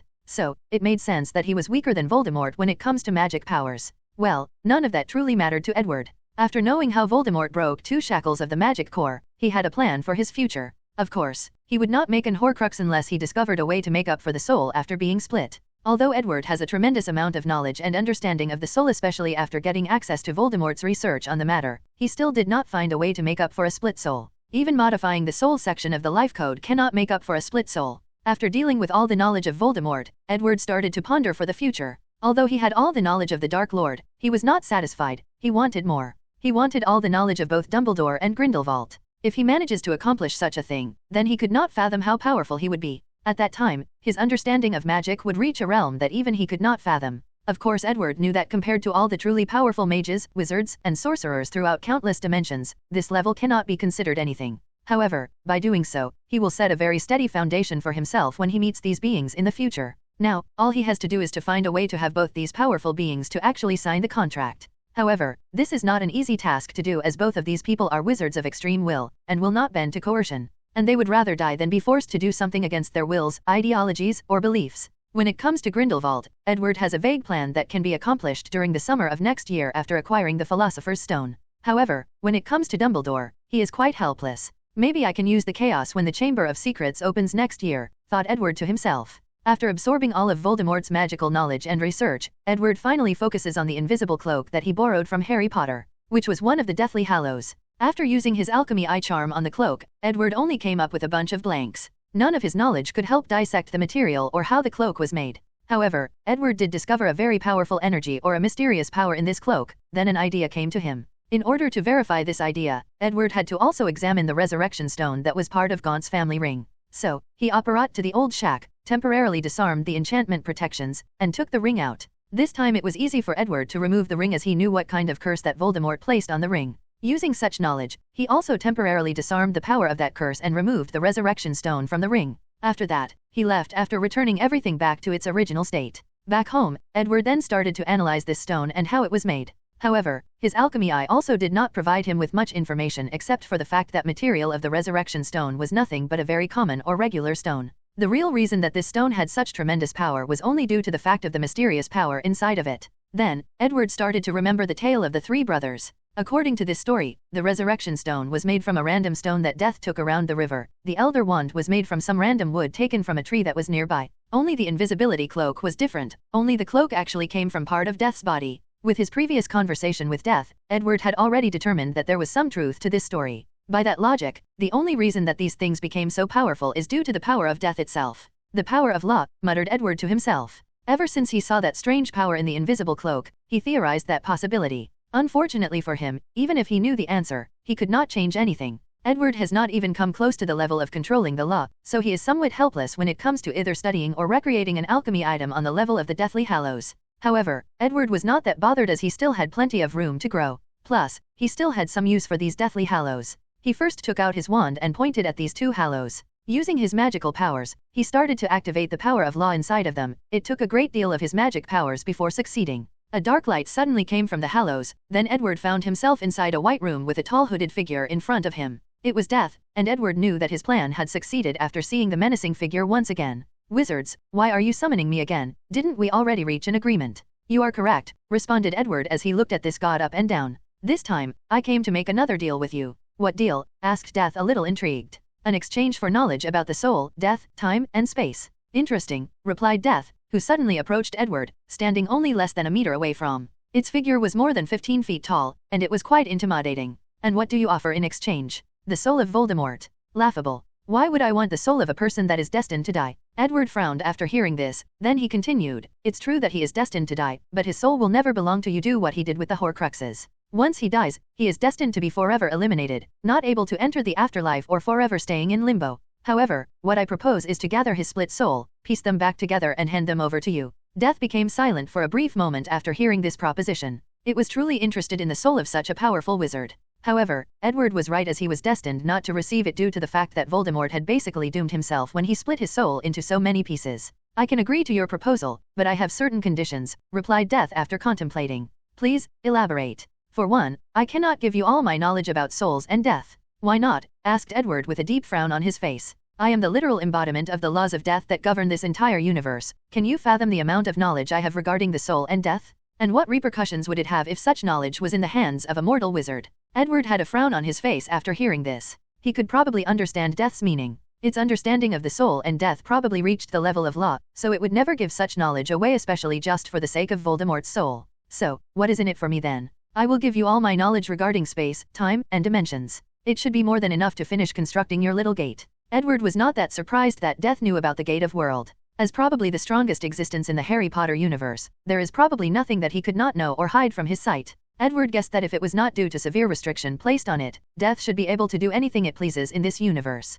That's it? That's all I get? Asked Edward, a little unwilling. What else do you want? To control the power of law? In this world, there have been only two people that could control the power of law, Merlin and Morgan Le Fay. However, it had nothing to do with their talents or understanding of magic, replied Death calmly. So, that power I felt in those Deathly Hallows was indeed the power of law, secret thought Edward. However, his face did not show any abnormal reactions. What do you mean by those words? Asked Edward instead. He was truly intrigued by these two legendary figures. These are not secrets that you should be privy to, replied Death in a mysterious manner. An act which frustrated Edward. Well, at least, he looked that way on the surface. As a matter of fact, he could guess some of the details of what Death was talking about. If you think about it, those two people are very suspicious. Throughout countless universes and dimensions, there exist either their legends or a version of themselves. Why is that? What made them so special that their existence can actually reach across multiple multiverses and dimensions? Are those different versions of them a clone of a truly powerful being? Are they somehow connected to one another? And how powerful one has to be to reach the level of existing in countless dimensions?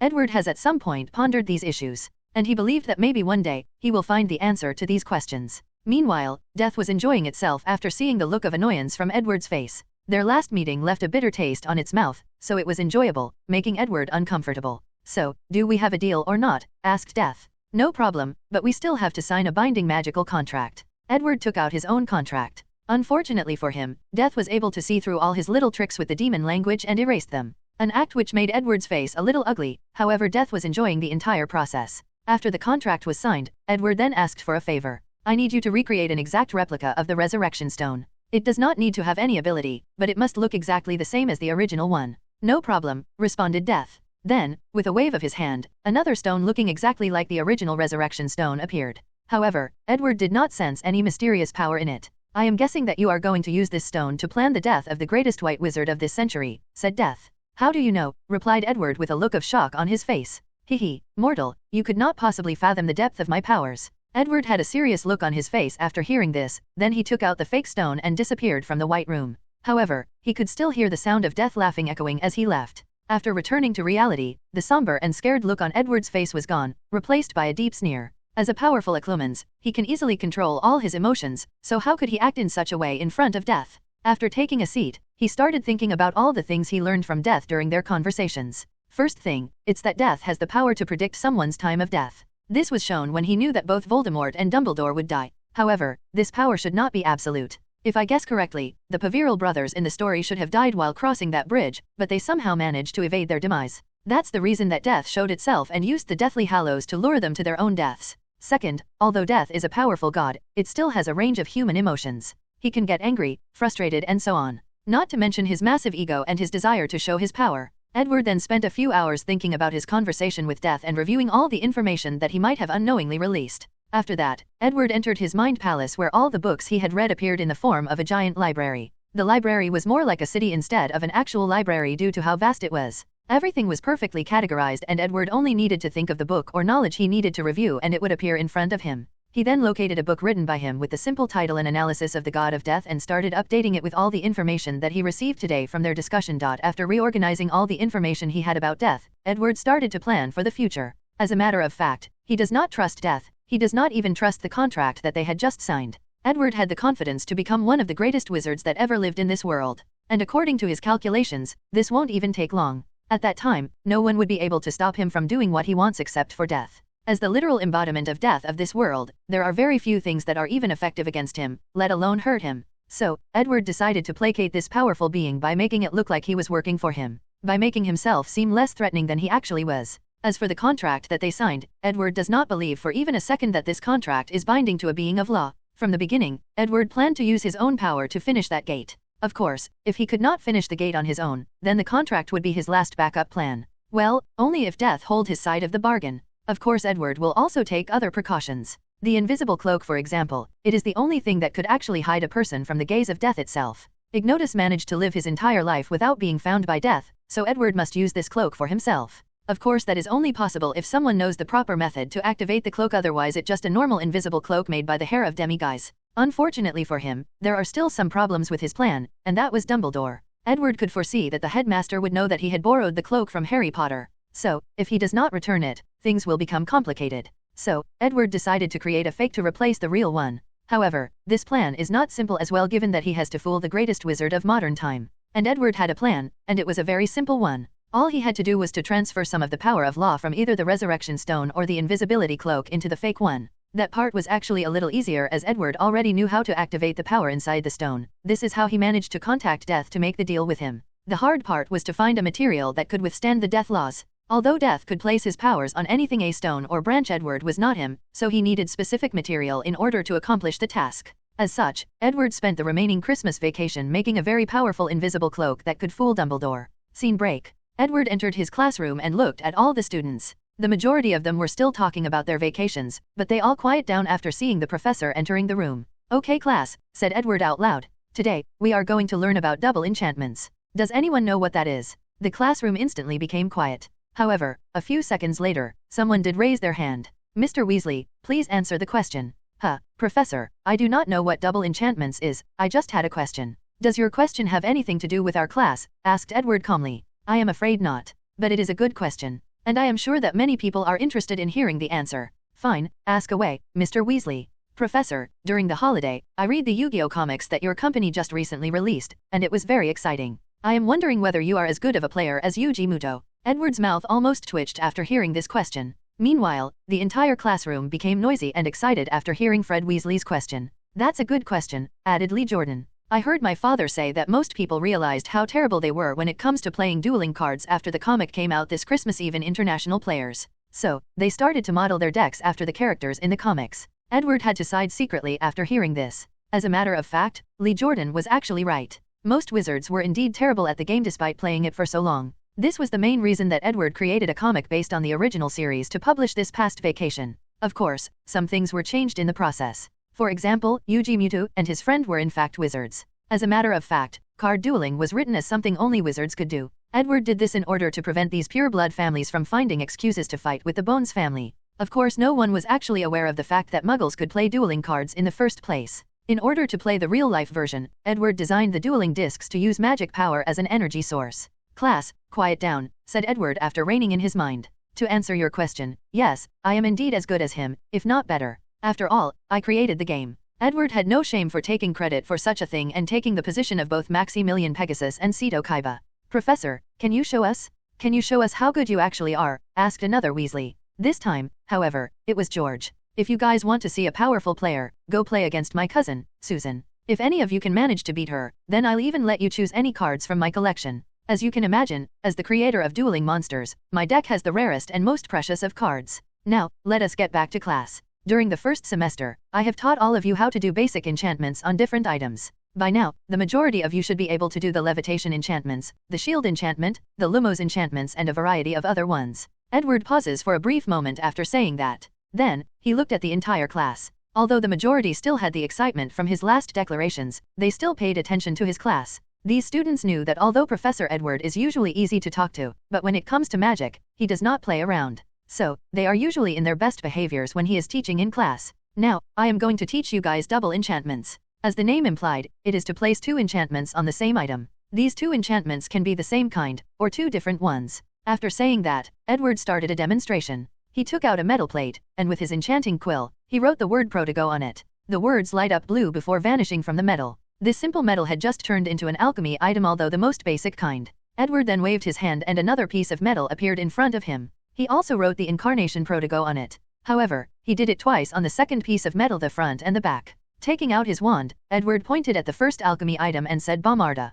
A powerful light flew from his wand and hit the floating metal. Then, a semi-transparent shield appeared in front to protect it, but the shield only lasted 3 seconds before it was destroyed, along with the metal. Immediately afterward, Edward pointed at the second floating metal and used the same spell. A piece of light flew from the tip of his wand head in for the second metal. Just like previously, a semi-transparent shield appeared to protect the alchemy item. However, its ending was different from his brethren. After 3 seconds, when the shield was about to be destroyed, a second shield appeared, thus increasing the protective ability of the item. Class, just like you see, double enchantments of the same kind or homogeneous double enchantments dramatically increase the strength of one enchantment. The students became surprised and excited after seeing such a magical process. They all wished to immediately give it a try. However, Edward stopped them. Now, please be patient as I am also going to demonstrate another form of double enchantments, which is called heterogeneous double enchantments. Although you guys will not have to try during today's class, it will be part of our learning syllabus for this semester. After saying these words, Edward once again waved his wand and another plate flew from the desk on the corner of the room in front of him. He took out his quill and started writing. He first wrote lumos on one side, then incendio on the other side. Then, he lightly threw the metal in the air. A bright light flew out of it, followed by a bright flame. They each floated around each other. It was like they were planets orbiting one another. As all you can see, heterogeneous double enchantments can also mean to place two different kinds of enchantments on the same item. All the students marveled at this rare view that took place on them. Throughout the first semester, the professor had always mentioned that alchemy was a wondrous form of magic, and the students agreed with him. In the past few months, they have learned so much on how to make different alchemy items. Although alchemy still has the boring part of studying different types of magical metals and ores, understanding their properties and how to properly mix them together to get the best and most efficient metal for any alchemy item, everything else was fine. On top of that, today they finally learned that what they have learned is truly only the tip of the iceberg. Suddenly, one student raised their hand. Yes, Mr. Diggory. Any questions? Professor, can you combine two different enchantments into a brand new one? Yes, replied Edward while nodding. This technique is referred to as amalgam enchantment. With a wave of his hand, the alchemy item with two different enchantments flew on his hand. Then, with his enchanting quill, Edward drew a strange symbol on the metal. The few students that are also taking the study of ancient rune class of Professor Babbling instantly knew this was actually the rune word awaz, meaning partnership. After Edward finished writing the rune, a brilliant light came from the metal. After that, something amazing appeared in front of the students' eyes. The fire and light floating from the metal combined together. The first thing that students noticed was the fact that the heat or temperature emanating from the fire was gone. Then, the red fire turned white, and it was not a cotton white, but more of a transparent white. The light that the new fire emanated was a few times brighter than before. It was bright to the point that most students in the class had to raise their hands in front of their eyes. In general, the white fire created by the amalgam of these two enchantments was truly beautiful. It seemed to bring a sense of joy and positivity to all the people in the classroom. Professor, would we be able to do that? Asked one excited student. As a matter of fact, yes, responded Edward with a smile on his face. However, the amalgam enchantment will not be taught until your 4th year. Although the students were not happy that they could not learn such amazing knowledge now, they were just as satisfied to be able to learn it next year. Professor, do we have to take the study of ancient rune class in order to become an alchemist? Suddenly asked one student with a worried look on her face. No, as long as you know the right rune to use, it will be fine. However, if any of you truly wish to study alchemy and become accomplished in this field, then you must study and understand ancient runes. Are there any more questions? No one raised their hands this time, so Edward gave the signal for all of them to start their practice of homogeneous double enchantment. After finishing his demonstration, Edward let all the students begin to practice homogeneous double enchantments. Since they had already learned how to do only one enchantment, the first step was quite easy and straightforward. However, once they tried to write the second one, a conflict erupted that actually destroyed the first one, rendering their previous efforts. What's worse is the fact that after a few failures, the piece of metal that they used to place enchantments on was destroyed, and they had to get another one. It was then some students realized how much money and material is needed in order for one person to become a qualified alchemist. Without the proper wealth and resources, it is impossible for a wizard from an ordinary family to become an alchemist unless they are extremely talented. And even then, talent could only reduce the resources wasted. After a few students had failed many times, Edward started to walk around the classroom to give pointers. He pointed out that both enchantments need to be precise, the amount of magic power used must be the exact same, and the written incantations must have as few mistakes as possible. As a matter of fact, the closer both of them are, the better the enchantments would be. As such, in order to become a qualified alchemist, not only do you need to have great control of magic powers, but also have steady hands like surgeons. As a matter of fact, there was a reason that Edward let the class try many times by themselves before giving them pointers. He wanted to see whether there were any genius alchemists among the students, and there were, the Weasley twins. Of all the students in the class, their performances were actually the best. As a matter of fact, they had the best performance of all the years that he taught. Due to the fact that there has been no alchemy class for countless years, Edward had to teach all the years, 3rd to 7th, the same thing. However, due to the fact that the higher years have more knowledge and practice of magic, the pace of the class was faster. An example of that is the fact that 7th year students already have the current content of this class. Edward was not that surprised by the twins' talents, as he knew from the canon timeline that they indeed had a rare talent for alchemy as they built their own joke item shop. Edward always admired the twins' wild and crazy imagination, so he decided to give them extra guidance during class as to further nurture their talents. Who knows, maybe they might help him in the future, or one of their crazy ideas might inspire him one day. After a few hours, class time soon came to an end and the students wondered how time passed so quickly. When they are in Professor Snape's class, they feel like they spent eons there. However, when they are enjoying themselves in Professor Bones' class, every time seems to end too quickly. Scene break. All the students had just walked out of Edward's class and were talking with one another with a happy smile on their faces. The class today was quite fun. I felt like Elle learned a lot. Me too, who knew that alchemy would be such an interesting and useful class. After making my first protection badge, I won a duel with a friend of mine who did not want to take Professor Bones' class because of what he said at the beginning of the year. Me too, I won a few duels with my badge. Forget about the duels. Did anyone take notice of how much galleons was wasted on all the materials we used today in class?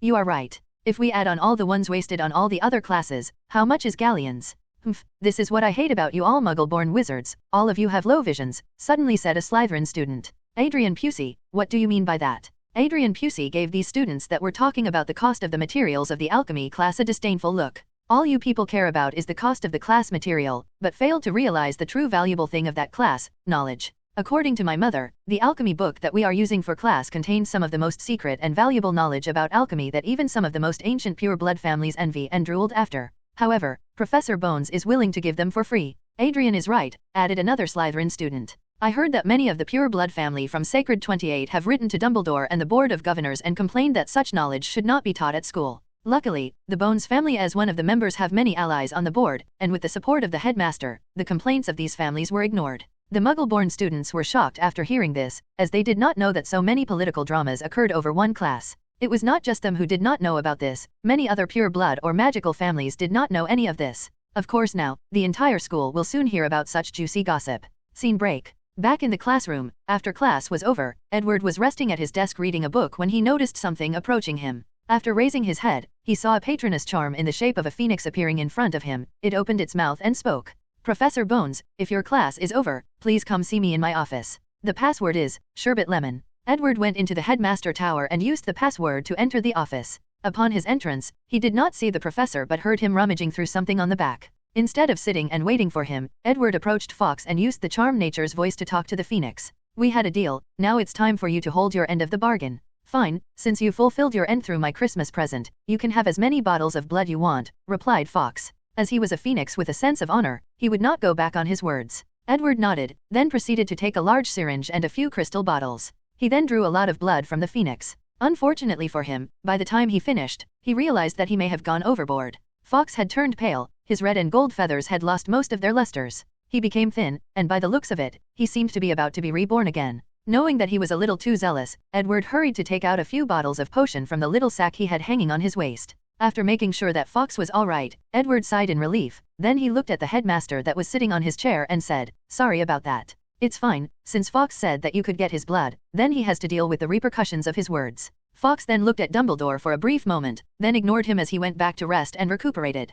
"Professor, so how was your holiday?" asked Edward, trying to make small talk. "Enjoyable. I quite like the candy you gifted me. Each one of them had a different flavor based on emotions. Personally, I did not like the one that tasted like grief." "Well, you're not the only one. My cousin Susan sent me a letter complaining that she did not like both the grief and fear one." "Well, it is understandable given her age. So, Edward, how was your holiday? Did you spend time with any special someone? A lady perhaps?" "Well, a few. That made sense. You were quite promiscuous when you were in school. I prefer the term romantic, Professor. While the two were having their little chat, Dumbledore had already used his wand to order tea and sweets for the two of them. After finishing his food, Dumbledore took a deep look at Edward. Are you going to use bloodline modification to break the limiter? Limiter? Asked Edward after taking a sip of his tea. Although he had an inkling of what the professor was talking about, he was not sure. Knowledge about the limiter is very ancient, and almost lost in modern times. I have only learned about it from Nico. You should be aware of the magic core theory. Edward nodded as he knew that his discovery of the magic core was not a unique development.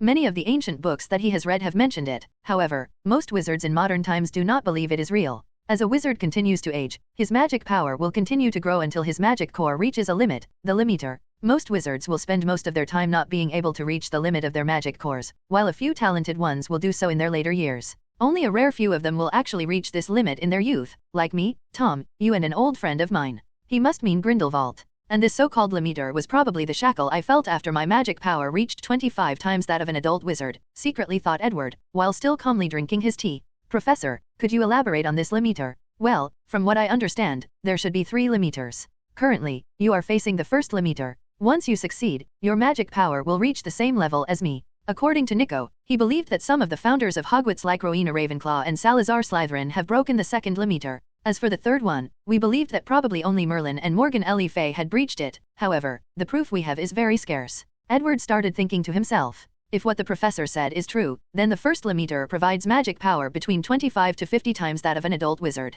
The second limiter between 50 to 75, while the third 75 to 100. However, Voldemort had a magic power of 60 times that of an adult wizard. Could he have broken the second limiter? However, after a quick review of the Dark Lord's memories, he realized that this was not the case. Voldemort only broke the first limiter, but forcibly expanded his magic core through the energy created by splitting his soul. This is the reason that his magic power could not reach the full 75 times. Professor, something does not add up. Godric Gryffindor was known as a very powerful duelist that has never lost a match. How come he is not in the list of people who broke the second limiter? Edward, you have to understand that breaking a limiter merely increases a wizard's magical powers. A truly powerful wizard is based on their knowledge, skills, and use of charms and spells. A large amount of magic power is not worth anything if the person does not know how to use it. Edward nodded as he agreed with the professor's words. As a person with a vast amount of knowledge about magic, Edward truly understood the meaning of these words. For example, just his versatility in a battle is enough to make any wizard have a headache. In a duel, he could use ordinary charms, he could use elemental magic, spatial magic, or even necromancy. Most ordinary wizards can only use a few charms proficiently. Professor, if you do not mind me asking, how did you break your limiter? According to his speculation, Grindelwald most likely used the Elder Wand to break his, and he already knew how Voldemort broke his. Since Nicholas Flamel knew about the limiters and told Dumbledore, he must have broken through it as well. So, Edward speculated that he must have either used the Philosopher's Stone, or his long life resulted in him breaking it naturally. As for Dumbledore, Edward speculated that he might have used Fawkes as a way to do it. However, he was not entirely sure. How I did it, said Dumbledore slowly. Simple, with practice. Practice. Yes, practice. The magic core is similar to a muscle of the body. With repeated practice and training, it will eventually get stronger even to the point of breaking the first limiter. Wouldn't that take a lot of time? Asked Edward. Not really, replied the professor who placed a piece of cake in his mouth. With the right method, the time can be greatly reduced. Edward nodded, but he did not say anything further. He could guess that the professor wanted him to ask so that he could use his method instead of the bloodline modification one. However, he would not ask. Edward, as a transmigrator who has read all the Harry Potter books and movies, knew that it was not a simple thing to be in favor of Dumbledore.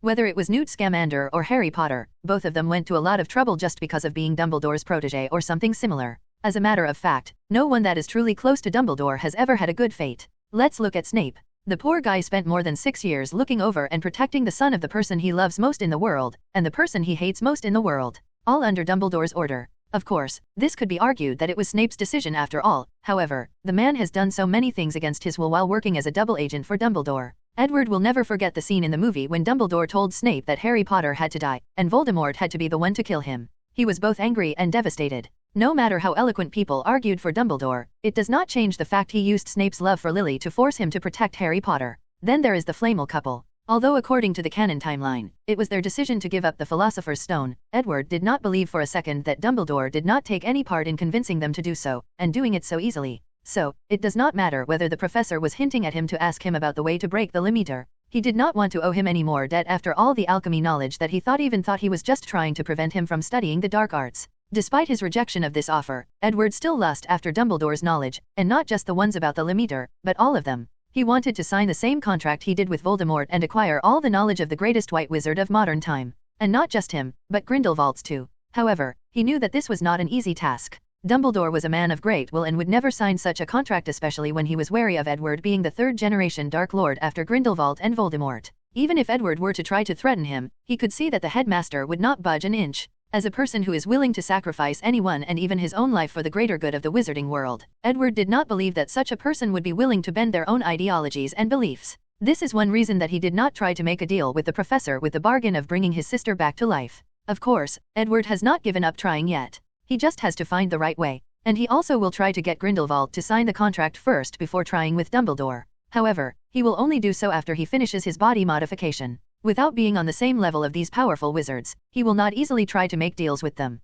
So, Professor, why did you call me to your office? Asked Edward in order to change the subject. Although Dumbledore was a little disappointed that Edward did not ask for his help, he did not show it on his face. Well, Harry told me that he lent you an invisible cloak during Christmas break, and he asked me to get it back for him if you are finished with it, replied Dumbledore with a calm look on his face. Oh, thank you for the reminder, Professor, otherwise, I would have forgotten, replied Edward calmly. Then, he took out the fake cloak that he made from his bag and gave it to the professor. After taking the invisibility cloak, he gave it a quick shake. He could tell that some of the mysterious power inside of it had greatly diminished, but he guessed that it must have been due to Edward's research. So, did you figure out what it was? Asked the professor. Of course. As a grand alchemist, I can easily notice the difference between a regular invisible cloak and a deathly hallow. So, what do you think about death? After pondering for a brief moment, Edward responded. A truly powerful being and unimaginable being. If one day he decided to do something to the wizard world, I doubt that even if Merlin were to be alive, he could do something to stop him. We would be like helpless children.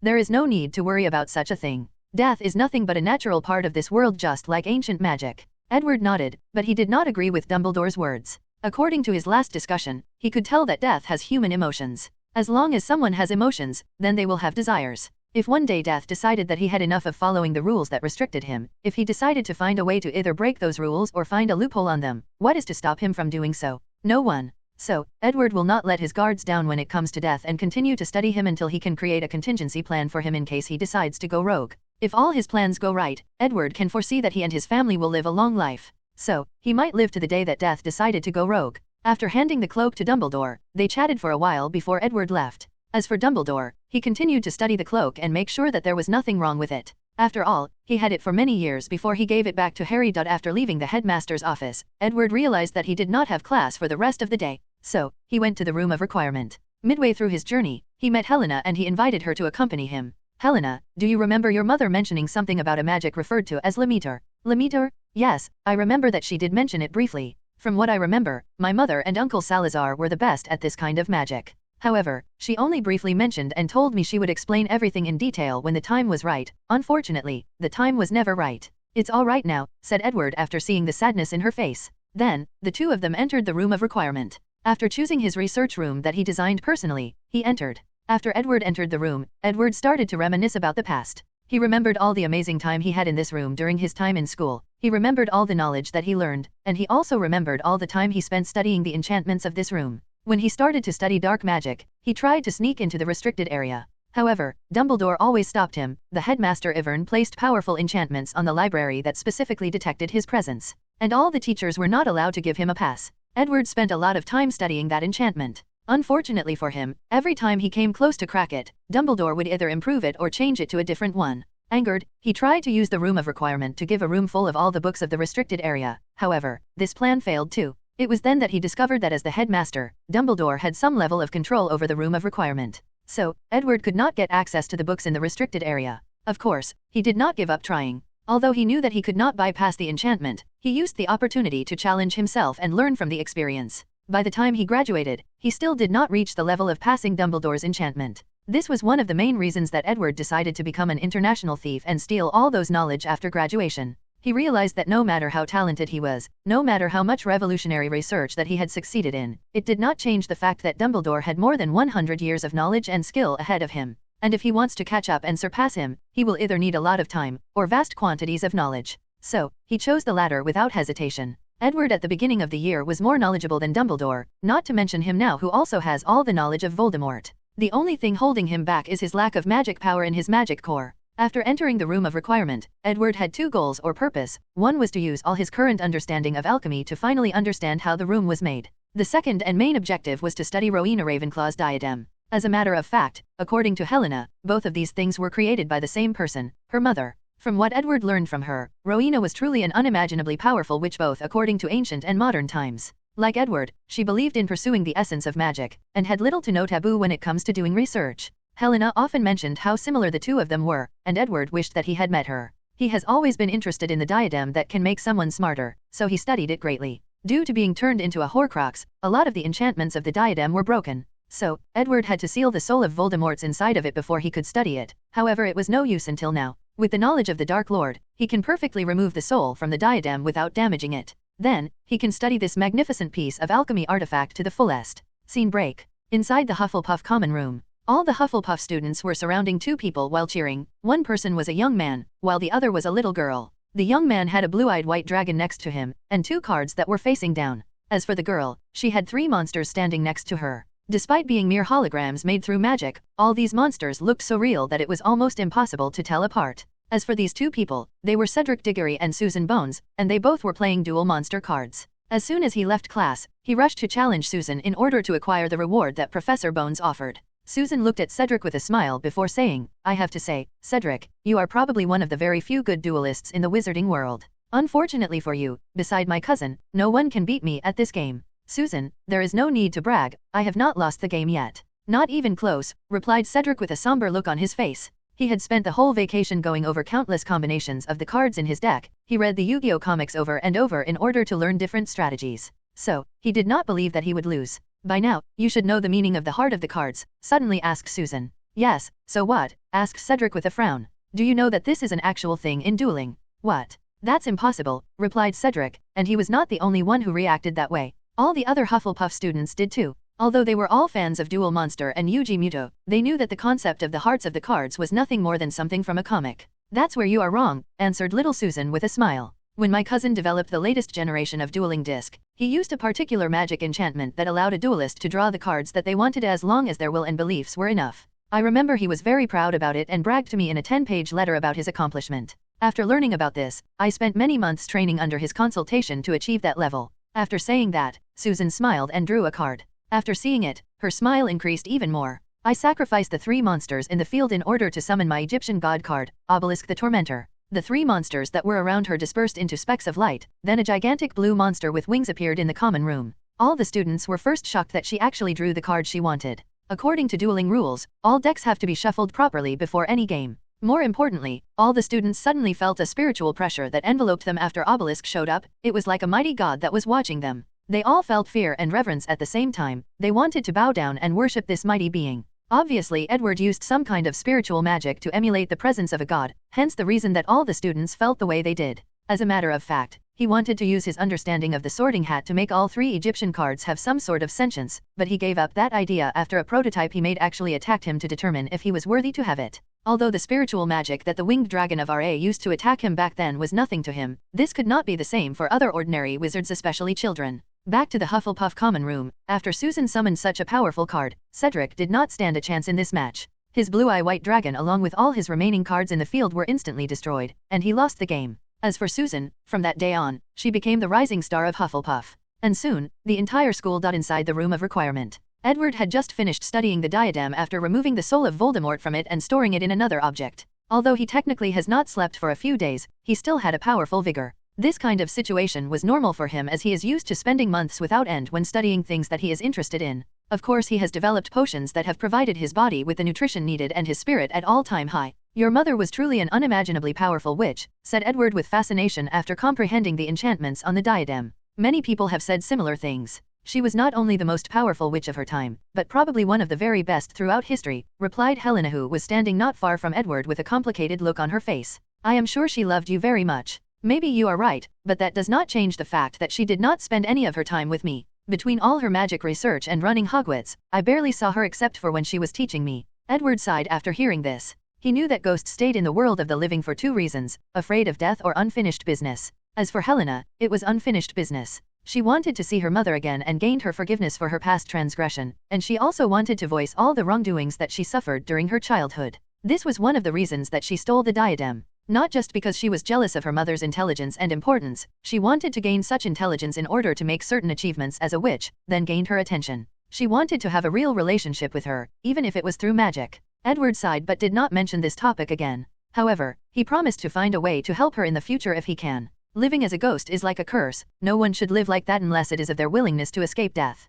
Edward then focused on his recent finding. This diadem is a piece of art when it comes to alchemy. It grants the user the power of accelerated thought process. When someone puts it on, all their thought processes, calculation ability, and processing speed will dramatically increase. In simple words, the user will begin to function like a computer, being able to process information at an unnatural fast rate. It is the perfect tool for understanding and researching magic. Edward's mind started to race and thinking about how much of a great help this diadem will be to his research after he recreated his own. And he has many ideas on how to improve it. For once, he can enchant his version to allow himself to enter an emotionless state of mind, a state of mind where all distracting thoughts and emotions are removed. That way, it can further increase his processing ability by removing so many variables. It was like turning himself into an AI machine. He called this spell Mechanized Mind. Another advantage of this spell is the fact that it can remove or negate the power of dark arts in a wizard's mind. It is common knowledge that when a wizard constantly studies the dark arts, it can slowly start to influence their minds, making them more moody, dark, and cruel. Even Edward is not immune to such a thing. This is one of the reasons that he has to constantly use his patroness charm to absorb positive emotions after doing dark arts research, otherwise his personality will slowly change. With this new spell, everything will change. The dark arts cannot change or influence an emotionless robot, so it will also prove ineffective against the mechanized mind. Time passed, and Edward started making his own diadem. However, he still changed the design to be more suited for man. Of course, all his other research continued as well. Although he was a little stretched thin with all the different research he had to do, he still focused on the life code. By the end of the year, he should be prepared to modify his own body after a few experiments on other test subjects. Scene break. Inside Hagrid hut, Hermione, Harry, Ron, and Hagrid were watching the process of an egg cracking. Soon, a small winged creature appeared from the bronze egg. It looked around with its small eyes, surveying the surroundings. "Is that a dragon?" asked Ron. "Yes," replied Hagrid with a smile on his face. "My brother Charlie raises dragons in Romania." "Is that so?" replied Hagrid while admiring the creature. "I've always wanted to raise a dragon ever since I saw Edward's dragon." "Professor Bones has a dragon?" asked Harry with a little intrigued look on his face. "Oh yes, and not just dragons. He has a thunderbird, swooping evil, niffler, fwooper, giants, and zoa. As a matter of fact, he has a suitcase that has basically most of the magical animals in the wizarding world. Him and Newt Scamander always used to compete on who has the most animals and who raises them the best. The only two animals that he does not have are a phoenix and a basilisk. However, this year, he told me that he was tracking a phoenix and is on the verge of catching one." "What is a basilisk?" asked Hermione. She has read the book Fantastic Beast and Where to Find Them and remembers most of the animals that Hagrid mentioned, but she has never heard of a basilisk. "I do not know much about it except that it is a very powerful snake and was created by a powerful dark wizard. However, basilisks have been extinct for countless years." According to Edward and the wizarding world's knowledge, the way to create a basilisk is to hatch a chicken egg under a toad. However, after trying this method, Edward realized that things were not so simple as he failed to actually create a basilisk. So, he thought of catching the one inside the Chamber of Secrets and studying it next year. Hermione nodded before saying, "Unfortunately, you cannot keep it." "Why?" "According to wizarding law, it is illegal for a wizard to keep and raise dragons without the proper permit." "Do you have a permit for it?" "No," replied Hagrid with his head lowered. "So, you cannot keep it. But it is so small. It needs my protection before it can survive on its own. Plus no one has to know. If you do not want to get both you and Professor Dumbledore in trouble, then you cannot keep the dragon," insisted Hermione. Hagrid sighed, but did not say anything more on the matter. But Ron suddenly asked, "How do you know about wizarding law?" "After what Professor Bones said during the first-year entrance ceremony about inequality and discrimination, I went to read about the law to see whether he was right." "So, what was the result?" asked Harry. "He was right," replied Hermione, rendering the room quiet for a while. "So, what am I supposed to do now?" asked Hagrid. "Didn't you say that Professor Edward had many dragons?" replied Hermione. "Asked him if he could help." One day while Edward was inside his own classroom reviewing the students' work, an owl came through the window and handed him a letter. After feeding the bird, he opened the letter. The letter came from Hagrid asking to come meet him in his hut as he had something important to ask. The letter also mentioned that it was urgent. After reading the letter, Edward could more or less guess the reason for Hagrid asking to see him. According to the canon timeline, this should be around the time that he received his dragon. After packing his belongings, he headed there to meet the half-giant who had a deep love for magical animals. On the way there, Edward first encountered Quirrell who was still acting like a stuttering buffoon. The two of them pretended like they did not know each other and passed by one another like they were strangers. The second person that Edward encountered was the ghost of the Slytherin house, the Bloody Baron. "Edward Bones," said the Baron. "What you are doing is wrong and you should stop." "And what am I doing wrong, Mr. Baron?" "Your relationship with Helena is wrong. The living and the dead should not be together. This is taboo and wrong. I am warning you to leave her alone. Otherwise suffer the consequences." Edward gave him a deep look before saying, "And I am guessing that this warning of yours has nothing to do with your affection, nay, your obsession with her, right? I do not know what you are talking about. But heed my warning," replied the Baron with a cold look on his face. "And if I don't, what can you do? Although I cannot do anything to a powerful wizard like yourself, I can still haunt you.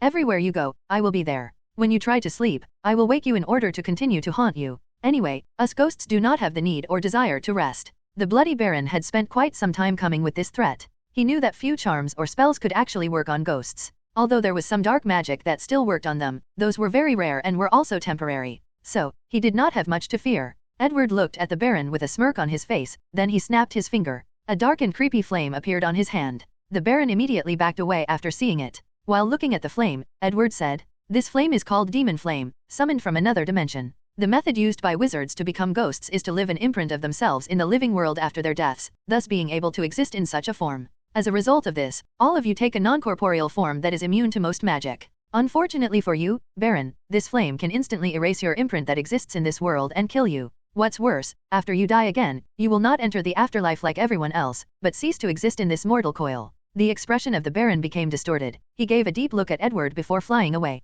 Meanwhile, Edward was looking at this flame while secretly sighing. He learned this dark magic from the book The Key of Solomon. Both the Lesser Key of Solomon and The Key of Solomon are books that Edward stole from the Vatican, and they both talked about how to summon demons and control them. Additionally, there is some demonic magic related to them. Unfortunately, after countless trial and error, Edward discovered that he could only summon a few very weak demons and nothing more. At first he thought that it was either a problem with him or the magic itself, but after investigation, he realized that he was wrong. Just like there is a separate dimension for the afterlife where death exists and rules over, Edward also discovered a dimension where demons exist. And that is where these summoned demons came from. Unfortunately, he could not enter that dimension just like he did for death no matter what he tried. Even worse, no other powerful demons could also be summoned in the material world. So, these two books were seriously nerfed. After that experiences, Edward theorized that the Harry Potter universe might have been extremely powerful at some point of time, but for some reason, was reduced by several reasons. Of course, Edward does not have much evidence beside the existence of death to support his theory, but he still thinks that there might be some truth to his theory.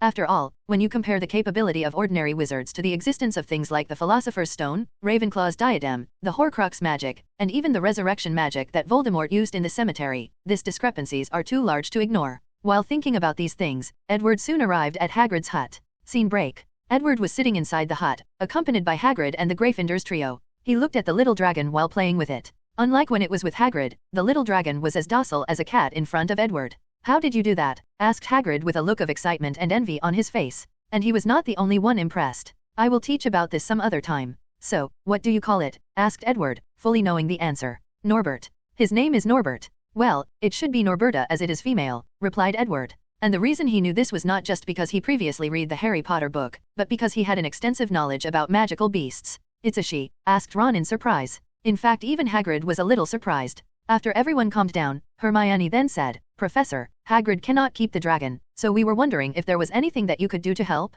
Like maybe find a place for him or get him a permit to raise legally." However, Edward did not answer her. Instead, he was staring deeply at Norberta. This lasted for a few minutes before Hagrid woke him up from his deep thinking. "What did you guys say?" asked Edward. However, no one responded to him immediately. Instead, Hermione asked, "Professor, what were you thinking about so deeply?" "Oh, I was thinking about creating a real dragon." "A real dragon? What do you mean by that?" asked Ron. His brother raised dragons for a living, so he was quite familiar with different types of dragon, but he had never heard of real dragons. According to Muggle stories, the dragons we have in the wizarding world are wyvern, which are inferior species of dragons. Real dragons are majestic creatures that are a few hundred meters tall, and have a wingspan of 1,000 feet. They do not just breathe fire, but have their own system of magic, usually based on a special language called dragon chant, explained Edward. "That sounds so terrifying," said Ron. "That would be such a cute creature," said Hagrid at the same time. Both Hermione and Harry were from the Muggle world, so they have heard of similar stories. So, Hermione asked, "You said it yourself, Professor, these were stories.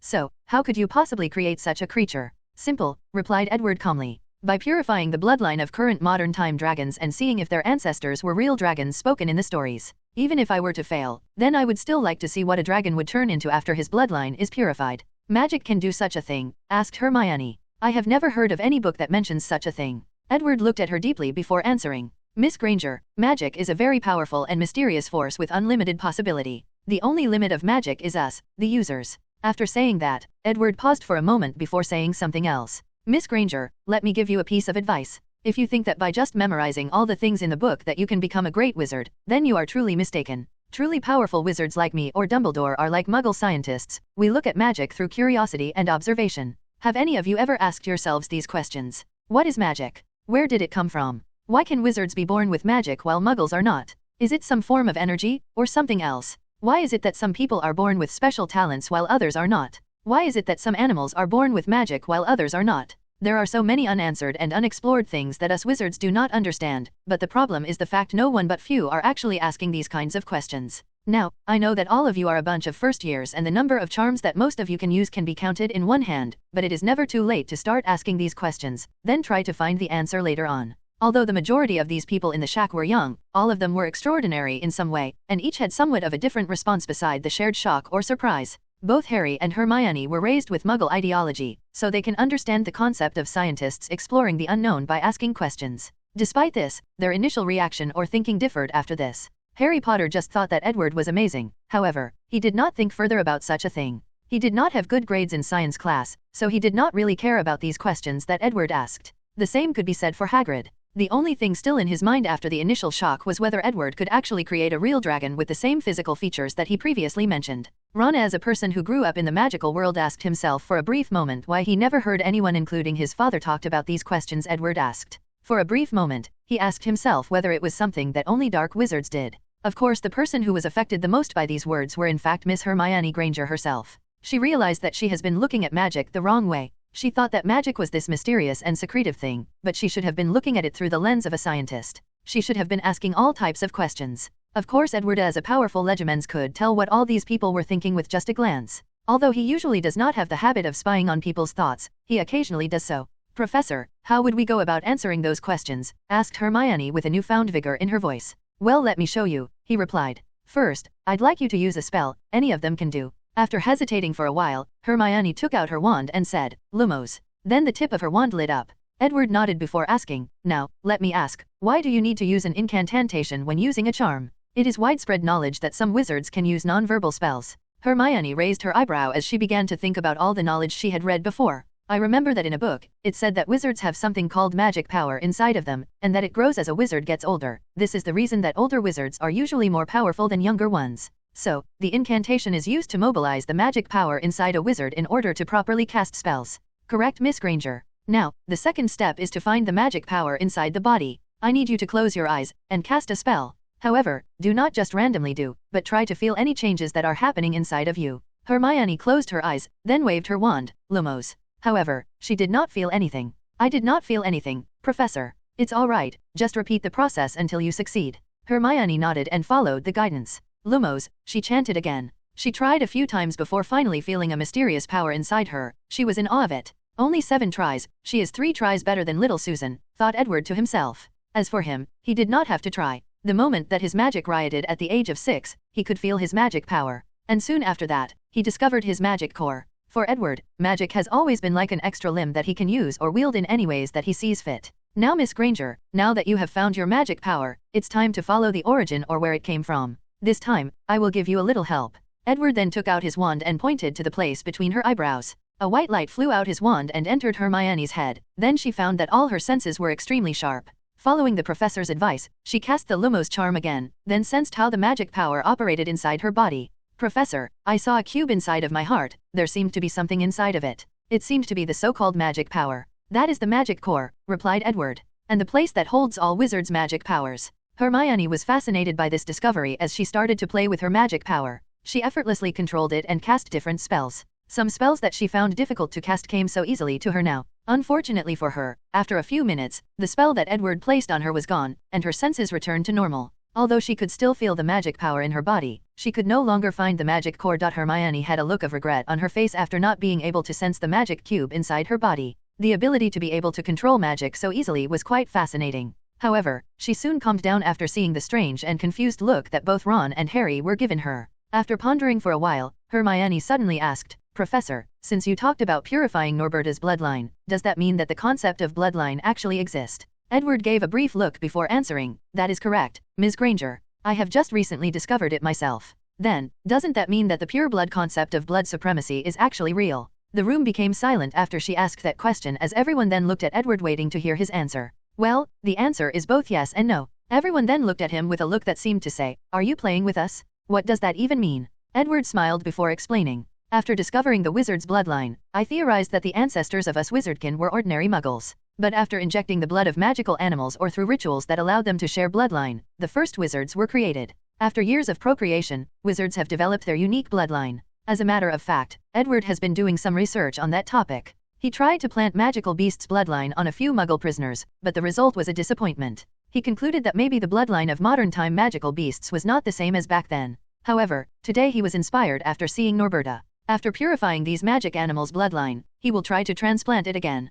In one of his experiments, he even tried to remove a wizard's bloodline and planted it in a muggle, but even that also failed. Back to the topic, Edward continued to explain. As for the idea of bloodline purity, the truth of the matter is that ancient wizards probably knew that by marrying with other wizards with powerful bloodline or talent, their descendants have a higher chance of becoming talented. So they proceeded with that idea. And at a certain point, the idea of intermarrying to create a powerful bloodline probably became a very normal thing among wizards. However, although this process can also create powerful bloodlines, it was fatal for many wizard families as after a few generations, their descendants would become infertile, thus ending their family's blood inheritance. As for the current pure blood family supremacists, they are nothing but a bunch of idiots that twisted the ideologies of their ancestors. None of them actually know anything about bloodlines, but use the concept in order to oppress the rising power of both half-blood and muggle-born wizards. Hermione nodded as she was probably the only one who truly understood Edward's meaning. After pondering for a while, she then asked, "Professor, what you said still proves that magical families like the Weasleys or even Harry's family will have great advantage over my family, who only awakened their bloodline in this generation."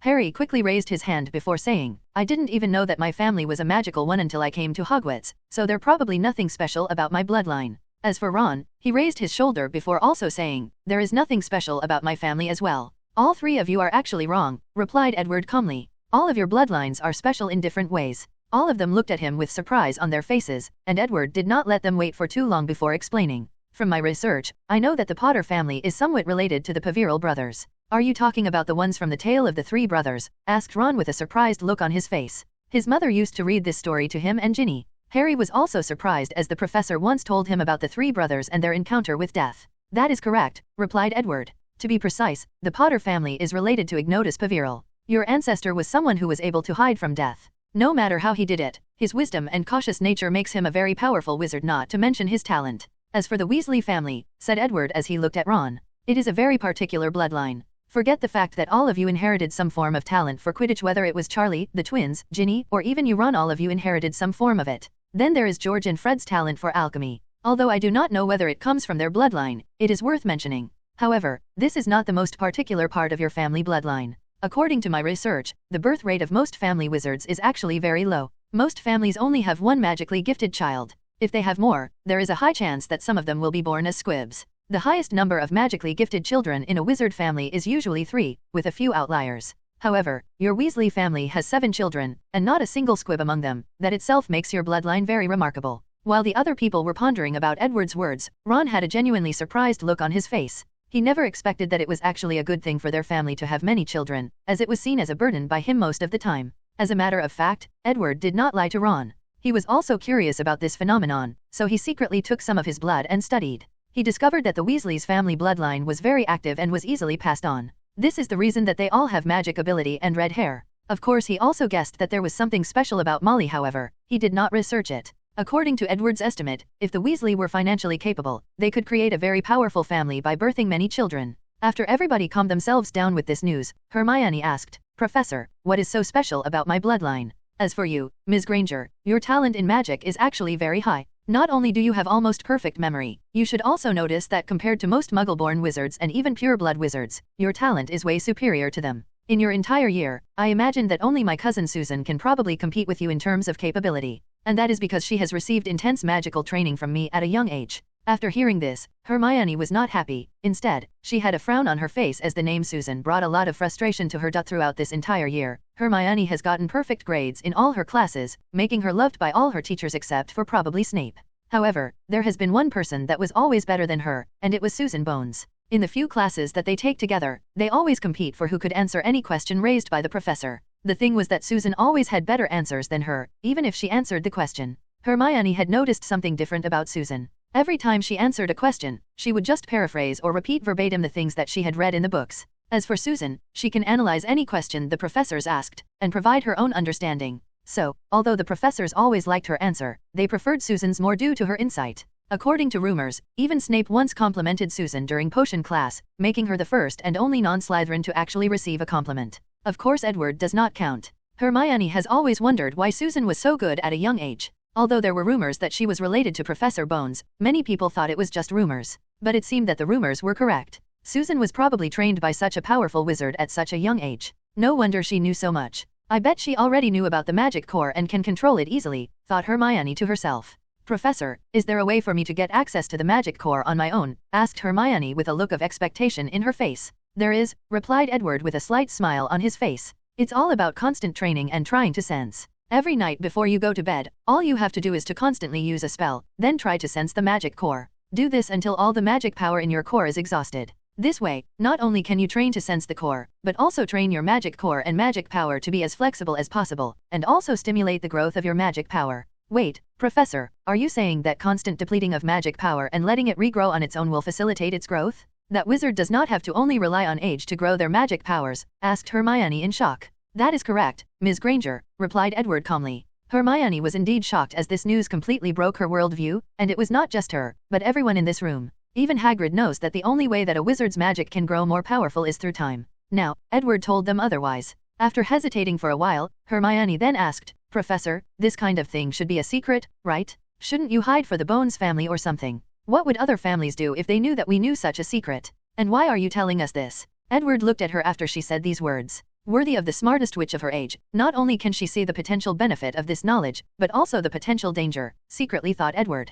Well, the reasons I am telling you all this are actually very simple. For once, I do not believe that knowledge should be hidden due to being too precious. Only by sharing, communicating and exchanging can magic be further developed. Secondly, let's just say that I have a soft spot for talented wizards and witches. Whether it is you Ms. Granger, the Weasley twins, or Cedric Diggory, all you are very talented. So, sometimes, I will give you guys some extra lessons. However, you are right to be worried that such knowledge could bring you guys trouble. So let me help you out. Then, Edward took out his wand, and with a wave of it, a silvery white light as thin as a finger traveled from his wand and entered the heads of Hermione, Ron, Harry, and Hagrid. Suddenly, they felt like something in their mind was protected, like a lock was placed on their minds. With this spell, I have placed a lock on your memories regarding what I have spoken about tonight. With this, although you guys will not forget what happened today, it will be impossible for you to tell a second person. Every time you wish to do so, you will instantly forget about the information, before it returns to your mind a few hours later. On top of that, no wizard can use legilimency to spy on your mind and read that particular knowledge.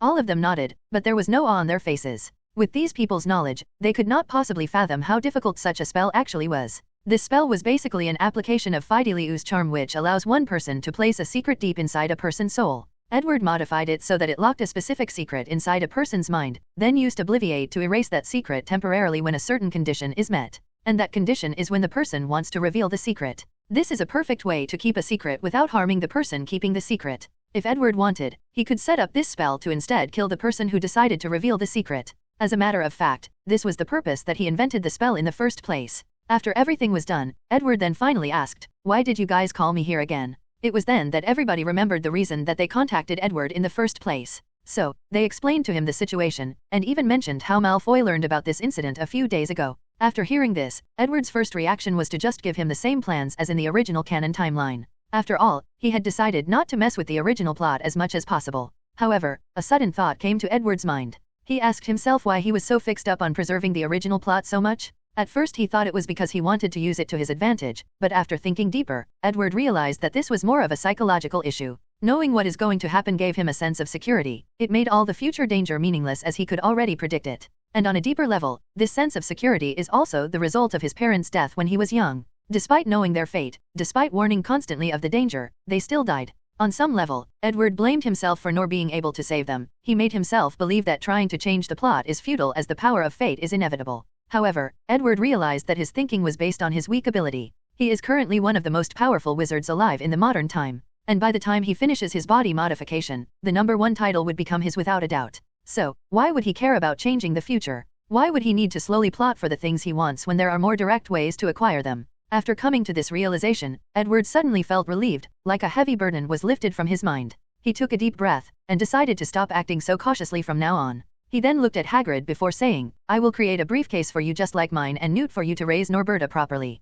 As for the license to raise him, I will get one for you from the ministry." Hagrid became excited after hearing this and he wanted to hug Edward to thank him, but he remembered when Edward taught him a lesson back in school and warned him about using his brute force to hug ordinary people. So he stopped and smiled awkwardly. After a brief chat, all the people left the shack and went to do their own thing. Time soon passed and it was already the end of the year. Edward made sure that every student in his class could pass at least the written part of his alchemy exam. And how did he do such a thing? By using magic to force the knowledge in the students that were failing his class. Although these students spent an entire week with a terrible headache, they still learned something. As for the practical aspect of the class, he could not help them. He has provided these people with plenty of practice opportunities, and even offered them tutoring classes during the weekend. So, it's not his problem if they could not pass the class after doing so much. One odd thing that happened during that time was the fact that despite his intervention, Harry Potter still got detention and sent to the Forbidden Forest. After that event, Edward theorized that maybe the power of fate exists in this world, and has a correctional force that pushes events to the original timeline after being meddled with.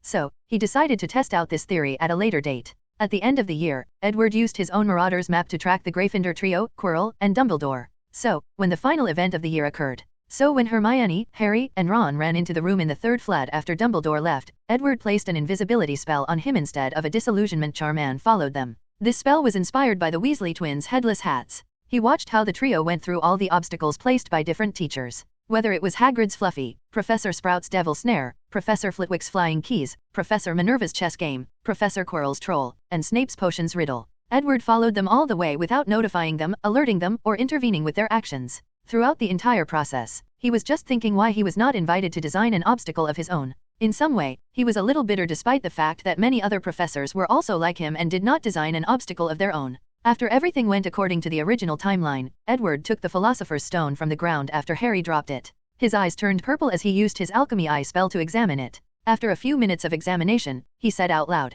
"I was right. The Philosopher's Stone is a highly condensed form of magic power bound by countless souls. Magic is an energy that is almost omnipotent. As long as you have enough of it, you can do almost anything with the proper knowledge. And this stone has an almost limitless amount of magical energy or magic power. It is the reason that it can use permanent transfiguration and turn metals into pure gold, and even break Gamp's law of elemental transfiguration. As for the elixir of immortality, it should be a combination of liquefied magical power combined with the power of the soul. Most wizards have a very long lifespan compared to muggles due to the magic power inside their cores. The elixir of the stone can indefinitely prolong life by nourishing the body with magic power and further strengthen the soul. However, it cannot prevent aging. In my opinion, using the Philosopher's Stone only in this way is quite wasteful of such a magical wonder. Wouldn't you agree, Professor?" As soon as Edward said these last words, Dumbledore appeared inside the room while secretly holding his wand. "And how should the stone be used properly?" asked Dumbledore while his calm eyes looked at Edward. However, despite his calmness, he still moved closer to Harry on the ground. However, Edward ignored his action as he continued to analyze the stone. But he still answered the question. "Like I said, this stone is an almost unlimited form of clean energy. Wizards can do anything with it, build an entire civilization based on its energy. Whether it is the advancement of magical technology, curing diseases, exploring space, solving world hunger, the stone can be the blueprint to accomplish all these tasks. Muggle scientists would do anything to have access to such an energy source well if each country did not kill each other for it." "You may be correct, Edward," replied Dumbledore calmly. "It does not change the fact that countless lives or souls were used to make such a small stone. How many people do you think would be killed when creating so many stones to power your so-called magical civilization?" Edward shook his head, always the pedantic, "Professor, wizards does not need to kill so many people to create a stone. Just use the same method that Mr. Flamel probably used to take the souls of muggles that have died. It is better to recycle them and place them to better use than to let death have them anyway. And if that is still morally unacceptable to many wizards, they can still try to find a different solution. Souls are only used to bind the magic power in the stone. They can try to find a different binding agent. For example, emotions. Many young wizards have their first magic riot after an intense burst of emotions, so it is proven that emotions can easily bind or guide magic power. So, it is the perfect thing to use as a catalyst to create Philosopher's Stones." Dumbledore sighed after hearing Edward's explanation as he had to acknowledge that this young wizard in front was not only a powerful one, but also a forward-thinking one. However, he could not agree with his sometimes utilitarian mentality. After Edward finished analyzing the stone, he calmly threw it back to Dumbledore before saying, Since I know how to make my own, you do not need to worry about me taking it. However, I would appreciate it if you could tell Mr. Flamel my address, as I would greatly appreciate a communication between the two of us. After all, as the most knowledgeable grand alchemist still existing, it would be a shame for him to die without passing on his knowledge or legacy. After saying that, Edward walked away calmly. Meanwhile, Dumbledore had a frown on his face as he held the stone in his hand. He looked at the departing back of Edward, sighed before going to check on Harry. As for Edward, he also sighed in relief after exiting the chamber where everything took place. He was ready at any time to either fight or run away. In the past month, he had discovered that the reason that house elves can teleport anywhere was because their magic powers had a different frequency than humans, thus making them operating under different rules.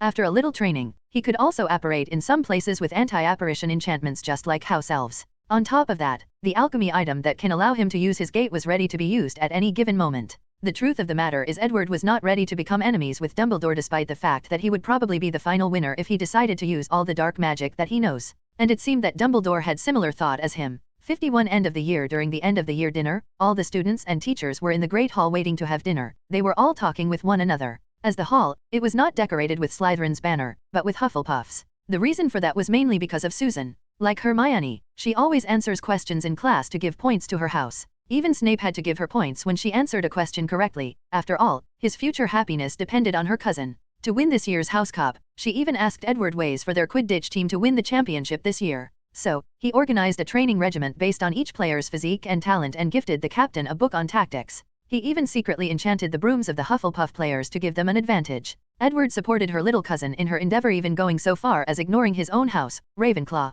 So, at the end of the year, Hufflepuff was in the lead when it came to house points. It's unfortunate for them to meet the savior, Harry Potter, and the shameless Dumbledore. So, the little Badgers were shocked when many points were suddenly added to Gryffindor due to the heroic deed of the Harry Potter trio. And the person most upset was probably Professor Sprout. Their house finally had a chance at winning the House Cup after so many years, and yet it was ruined. After briefly using legilimency to read her mind, Edward found out that she was thinking of ways to poison Dumbledore to calm herself down. Scene break. Right before Dumbledore announced the changes in this year's House Cup winner, little Susan was sitting with her friends with a little excitement on her face, followed by a little worry. After Dumbledore announced the increase in Gryffindor's house point, she sighed melancholy without saying anything. She just stared at the food. Then, she suddenly felt like something was entering her mind. As she was familiar with this sensation, she allowed it to enter. Then she heard a voice inside her mind. Little Susan, why are you so unhappy? Didn't I already warn you about this outcome? I know, cousin, but I just cannot accept this. I thought that maybe the headmaster would be fair, or at the very least, not so blatantly biased. I have told you many times that there is no such thing as true fairness in this world. Everyone has their own biased or personal preferences. Cousin, can't you do something about this? Asked Susan with a ray of hope in her mind. From what she could remember, her cousin was omnipotent and could do anything. Unfortunately, no, replied Edward. Plus, I told you that even I have my limitations, so do not place me on a pedestal, otherwise you will never have the opportunity to surpass me one day. Susan sighed in disappointment as she ignored Edward's last words. She does not think that she can surpass her cousin. After seeing that his cousin was still in a bad mood, Edward added, cheer up, tonight I will take you and Aunt Amelia to see a beautiful and magical sight. Susan nodded before forcing herself to eat something. Although she could not get rid of her sadness so quickly, she had something to look forward to. Maybe this terrible day can be salvaged. Meanwhile, Edward cut off the mind communication he was having with his cousin. The spell he was using was based on legilimency. Instead of reading a person's mind, it establishes a connection with it, then they can communicate directly through the mind. Usually, Edward asked a person's permission before establishing the link and communicating. However, he could also forcibly invade that person's mind and talk to them. As for the beautiful sight he was talking about, it was Earth from the moon. He planned to take his cousin and aunt on a sightseeing tour around the moon. Of course, he would not reveal his laboratory. It should be quite the experience for his two remaining family members on this planet until his parents are revived. Scene break. Dumbledore was sitting in his office with a mirror in front of him. What do you think, Nico? Is that feasible? He asked the person on the other side of the mirror. What a truly marvelous idea, replied Nicholas Flamel. One of the reasons that I never made a second stone was because of the difficulty, and more importantly, the guilt I felt after making the first one. Now, who would have thought that there was another way? So, is it possible? Asked Dumbledore again. Yes, it is perfectly fine to use emotions instead of souls. Although the effect of the elixir of immortality would greatly decrease, it will also reduce some of the side effects. Dumbledore nodded before asking, so, what do you think of his ideas of the possible function of the stone? To be able to create a powerful civilization based on it. Flamel sighed deeply after hearing this, then he replied, the stone has been in my possession for more than 600 years and I never thought that it could be used in this way. I feel like I wasted my life when thinking about all the things I could accomplish with it.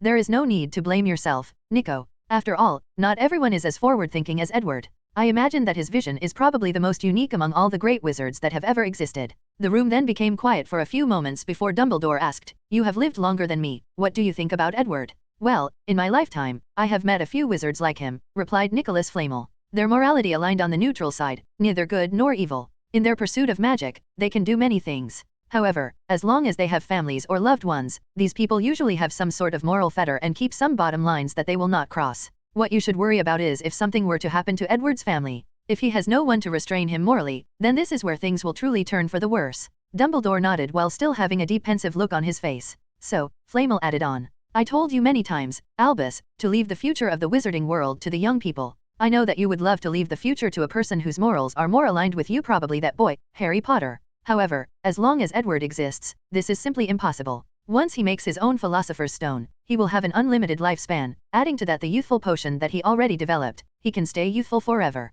Additionally, you have said that he is studying bloodline modifications. If he succeeds in deciphering the power of the Phoenix, he will acquire a powerful regenerative ability and another form of immortality. Since you did not stop him in the basement, your chance is probably forever gone. Just enjoy your old age and watch how he changes the world." 52 Successful life code modification. After school ended, Edward entered deep research mode. He first sent letters to all his acquaintances and lady companions that they should not contact him as he would be busy. Of course, to appease his aunt, he took her and little Susan to the moon and enjoyed the beautiful sight of Earth from space. During his magic research retreat, he had 3 major things to do: his life code modification, followed by the creation of his own Philosopher's Stone, and use that stone as an energy source to power his gate of world. However, he still decided to focus more on his strength first, so he proceeded to deal with the body modification first. The first step of that process was to try whether the modification was problem-free by testing it out on a few dark wizards he captured himself. This time he did not go through a third-party middleman like Roberti. Although there were a few problems that he did not take into account when he first designed the modification, he easily fixed them after they were discovered. Of course, these dark wizards who survived the process were instantly killed afterward. He would not let such powerful wizards walk around in the world. Although Edward pondered for a brief moment whether to try to control these wizards instead, he changed his mind soon afterward. Only him, his family, and possible future loved ones can be privy to such power modification, and even then, he will not use the best modification that he made for himself. Edward was never a saint, and he admitted that he was also selfish. After everything was prepared, he started his modification. Scene break. Edward was inside his laboratory on the moon. He was sitting on a bed in a very white room. Although this room looked empty, it was not the case. This room was full of enchantments designed to keep him alive at all costs. There were enchantments for every possible scenario of death that Edward could think of / whether it was any failures of his organs or any part of his body, or maybe his magic core was destroyed during the process, or maybe his soul had problems. In the worst-case scenario, the enchantments will prioritize preserving Edward's soul, then a clone body of his was also stored in another room. If something were to go wrong, he could transfer his soul into another body. He even activated the power of the invisibility cloak to hide from the gaze of death. In summary, Edward did not want any complications. The first thing that Edward did was to drink a small vial of Felix Felicis or lucky potion. It has been almost a year since he drank the last vial, so it was all right now. Then, he took a syringe and looked at it before injecting it inside his body. This syringe is the werewolf magical virus that can affect the bloodline section of the life code. After more than a year of studying the life code through observing how children of different magical animals are created and born, Edward had a deep understanding of the life code. So, he modified the werewolf virus to modify his own life code, not to turn him into a werewolf, but to add many other advantages to his own already existing bloodline by copying other magical animals. 30 seconds after he was injected, Edward passed out on the bed, then his transformation started. The process looked very terrifying from the outside. First, his skin fell off his body, followed by all the other parts of his body. His entire body turned into some sort of liquid that smelled horrible. Then, a flame appeared where the gooey liquid was Edward's body. Afterward, a new body started to regrow itself.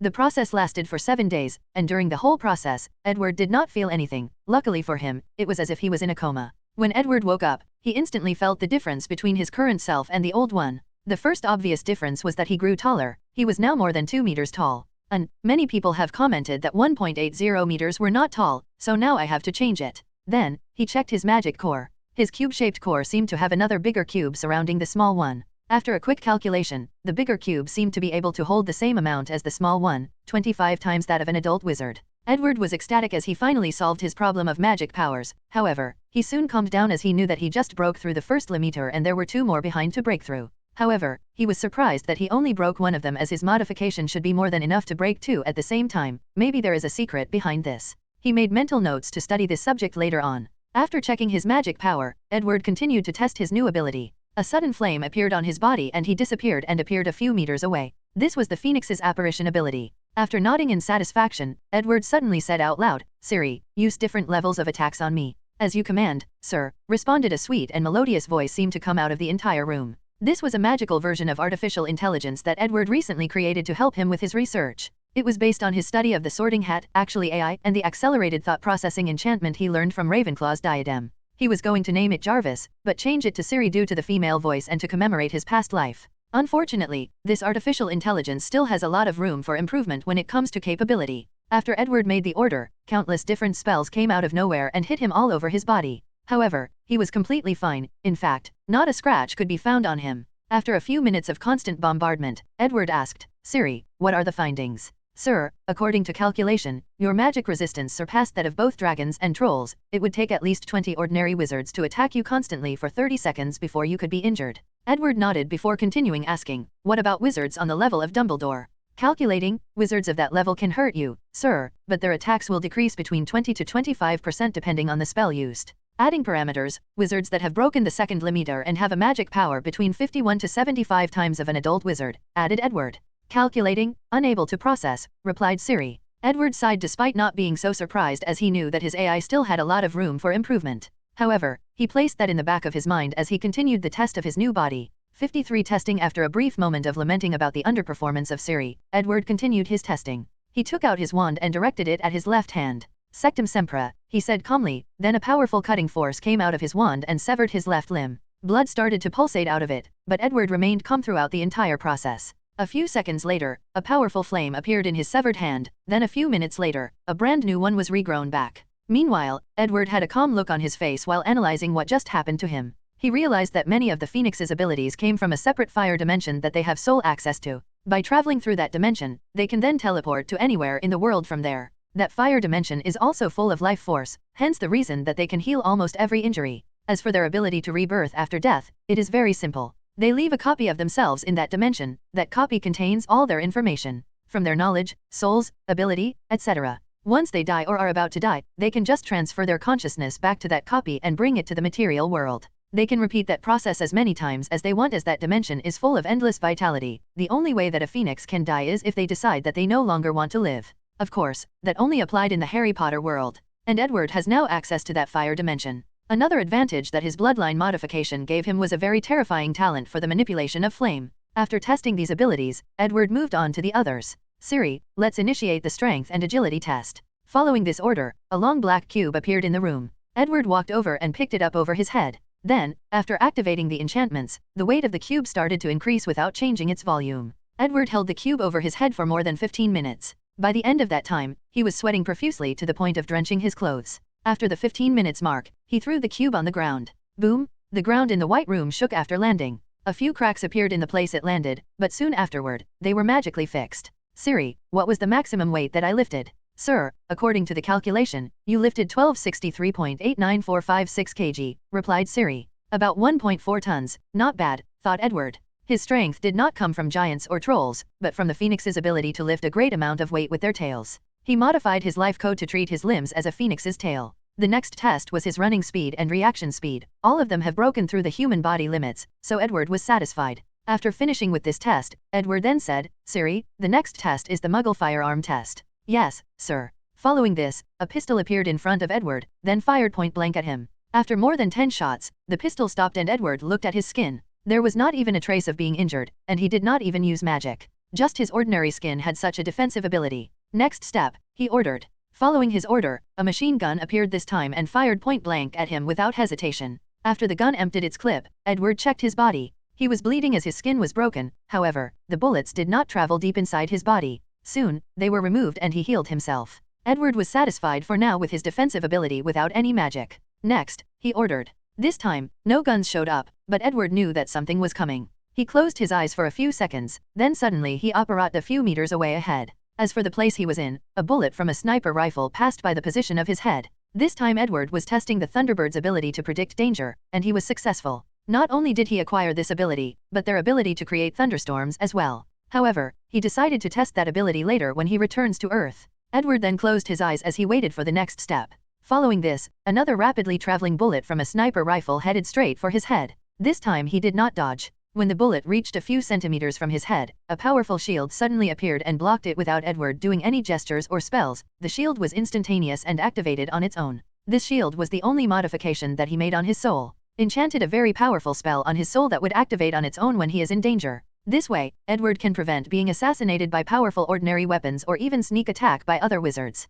Although he could predict danger, this was not guaranteed, demonstrated by the fact that Thunderbirds are captured all the time. Additionally, this spell can even block the Avada Kedavra curse. After many years of researching that curse, he realized that this was dark magic that instantly destroyed a specific vitality or life force inside a person's body, a life force that anchors the soul to the body, thus killing them without even leaving a single mark. So, he designed a counter-charm that protects that special vitality in the body and prevents the Avada Kedavra curse from destroying it. Of course, he tried to bring a person back to life that was killed by the unforgivable curse, but he has not succeeded yet, as he could not recreate or mend that special anchor of the soul and body. Even after adding vitality to a person that was hit, it still failed, as this vitality was very special. So, his research on the curse has not stopped. Unfortunately for him that he has so many research subjects at once, that this one was not his main priority. The last test that Edward made was actually on his soul. After his modification, his already powerful soul became even more extraordinary. As a result of this, spiritual magic like legilimency, occlumency, memory charm, imperious curse, and other magic related to the soul became even more powerful. After repeating all the other tests many times again to gain a better understanding and control over his newfound magical abilities, he began his next important project, creating a Philosopher's Stone. 54 exchange before Edward began his creation of the Philosopher's Stone, he went back to Earth to check on things. It turned out that more than a month had passed during all his experiments and body modification. So, he spent some time sending letters to his family, friends, and acquaintances to tell them that he was all right. However, one letter, in particular, surprised him after reading it. Then, with a smile, he accepted the invitation. The next day, Edward dressed appropriately in his charming black suit. Then, using the flu powder, he teleported to a certain location. Scene break. Edward appeared in front of a fireplace. He looked around to notice that this house's architecture was French. There were very old paintings hanging around. Seeing that they were not moving, they were Muggle paintings. At a glance, Edward identified these paintings from the 14th century. Considering the owner of this house, he was not surprised. Soon afterward, he saw an old man walking from one of the rooms. The man walked very slowly. However, Edward did not care about this. What he cared about was the appearance of the old man. He appeared decrepit. This person was so old that he looked like even breathing could kill him. He was very skinny, so skinny that even the blowing wind could destroy his body. Edward looked at the old man while thinking to himself, I guess even my youth potion could not help him. Then, Edward shook the old man's hand very gently before saying, Mr. Flamel, it is an honor to meet you. I have to say, I was quite surprised to receive your invitation. Oh, replied Nicholas Flamel. Didn't you ask Dumbledore to give me your address? To be honest, I did not expect him to do it, replied Edward calmly. Then, you do not understand him as much as you think. Dumbledore's feelings towards you are very complicated. On one hand, he looks forward to your accomplishment and the great changes that you can bring to the wizarding world, while at the same time fears that you will travel the same path as him, Grindelwald and even Voldemort. You know, on both occasions, he blamed himself for not stopping these two in time. So, he fears making the same mistake a third time. Edward frowned for a moment after hearing this, then he replied, well, maybe I have been looking at the professor through biased eyes. Let's not talk about this, Mr. Flamel. Nicola Flamel nodded and invited Edward to sit down.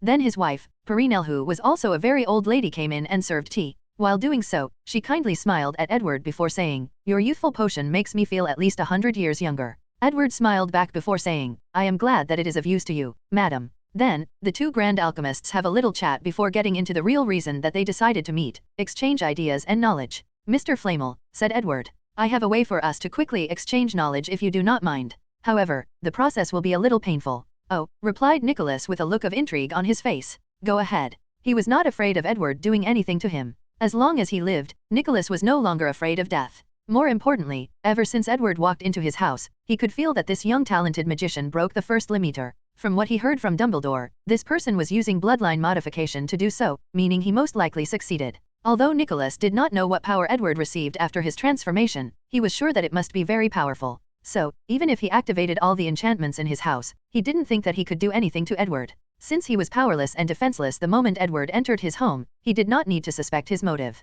Edward nodded after receiving Nicholas' consent, then he took out a crown from his bag which has an undetectable extension charm and placed it on his head. Nicholas Flamel, as a powerful alchemist, instantly realized the wonder of this crown. After staring at it for a few seconds, he asked, is that? Yes, replied Edward. Rowena Ravenclaw's diadem, well, one I made myself after copying the original. Nicholas Flamel then sighed at Edward's luck to find such a magical piece of alchemy wonder and his talent for being able to replicate it. Meanwhile, after Edward placed the crown on his head, he said, "Are you ready, Mr. Flamel?" "No problem." Then Edward took out his wand and placed the tip on his forehead. A white line came out of his forehead and headed straight for Mr. Flamel's head. Without hesitation, the old alchemist allowed the white line to enter his forehead. Soon, he found himself inside a room that was separated into two. On each side of the room were countless bookcases filled with books. However, one side of the room was extremely large compared to the other. Then, knowledge of what is going on entered his mind. According to the information, he was in a place referred to as the Mind Palace. The smaller side of the room represented all his knowledge over the past 600 years, while the large one was all of Edward's knowledge. For a brief moment, Nicholas Flamel was flabbergasted. "My 600 years of accumulation is nothing compared to a wizard in his 20s. After sighing to himself, he soon noticed that Edward had also appeared inside this place. Then he said, "Mr. Flamel, here lies not only your knowledge but also your memories. So, if there is something you do not want me to see, you just have to hide. Now let's begin." After Edward said these words, one book inside of the room from each side flew from one side of the room to another. Following this, the pages of the books started to flip by themselves. Once they were done, both Edward and Nicholas Flamel felt like another piece of knowledge was added to their minds. Following the principle of equivalent exchange, Edward traded one book with one another, while focusing more on alchemy as he knew that this was the specialty of Mr. Flamel. Of course, this method was not completely accurate as no one could evaluate the preciousness of certain knowledge. So, just like that, the two grand alchemists exchanged not only their knowledge but also ideas and experiences. 55 bright future. Both Edward and Nicholas Flamel did not know how much time that they spent in their mind palace exchanging knowledge. All they were focused on were the books that kept flipping through on each of their sides. These books did not just contain the knowledge that these two great alchemists read, but their experiences, experiments, and memories of alchemy and magic. So, while ignoring the passage of time, these two men indulged in the process of learning. Unfortunately, at least for Mr. Flamel, his knowledge reserves were soon empty by Edward. So, he had nothing to exchange, so he could not learn anything more. So, after Mr. Flamel opened his eyes in the Mind Palace, he looked at Edward's side of the room and he sighed. He imagined what kind of secrets were hiding in these books. Once in a while, he will choose to look at some of Edward's magic research instead of alchemy, and he was truly shocked. Some of the discoveries there truly marveled him, even the ones regarding the dark arts. Of course, Edward did not show some of his most powerful knowledge like the life code. After repeatedly sighing to himself, Flamel noticed that Edward had also opened his eyes, so he nodded to him before leaving the Mind Palace. He knew that Edward would not give him access to further knowledge without anything in return. Scene break. Nicholas Flamel opened his eyes in the real world. He wanted to check how much time had passed, but a terrible headache suddenly assaulted him. He screamed in pain as he felt that his mind was suddenly cramped with countless information. His wife tried to rush to his side, but her old age prevented her from moving too fast. She looked at Edward before asking, "What did you do to him?" She was truly horrified. 2 hours ago, both her husband and Edward suddenly closed their eyes, and they have not moved much ever since until now. Meanwhile, Edward only winced for a few seconds before waking up. So, he explained, "This is the repercussion of the magic I just used. Although only 2 hours passed in real time, we have spent months inside our minds rapidly exchanging knowledge. However, you do not need to worry. The reason I used such a rude and rough method was that his soul is powerful enough to bear it." Although Pernelli understood that her husband would be fine, she still had a worried look on her face. Noticing this, Edward took a potion from his bag and handed it to her. "If you can trust me, you can feed him this and he should be fine in a few minutes." After taking the potion, Pernelli hesitated for a brief moment before feeding it to her husband. Less than 5 minutes later, Nicholas Flamel stopped wincing in pain and he opened his eyes while massaging his temple. His head no longer felt painful. On the contrary, he felt calm and his mind very peaceful. All the knowledge he just learned from the Mind Palace was part of him now. After a few minutes of silence, Nicholas sighed again before saying, "I guess the title of the greatest alchemist belongs to you now." Edward just smiled calmly but did not say anything, including rebuking him. Then, the two chatted briefly before Edward left with a smile on his face. Scene break. Nicholas Flamel sat in front of a mirror while talking to someone else on the other side. It was his old friend, Dumbledore. He explained to him his recent experience or encounter with Edward. After a brief silence, Dumbledore asked, "So, what exactly did you see inside this so-called Mind Palace?" "I saw knowledge beyond both of our imaginations. I finally understood why this Edward is such a talented wizard. It is not because of his innate talent, or because of his willingness to study the essence of magic, it is because of his strange ideas. Many times we think that our ideas are stupid or have no basis. But he is different. Not only does he have many strange ideas that I have never heard before, but he always has some kind of feasible plan that allows him to turn these crazy ideas into reality." Dumbledore frowned after hearing this. "Nico, what exactly did you see to make you act in such a strange way?" His old friend was always composed, so he had never seen him like this.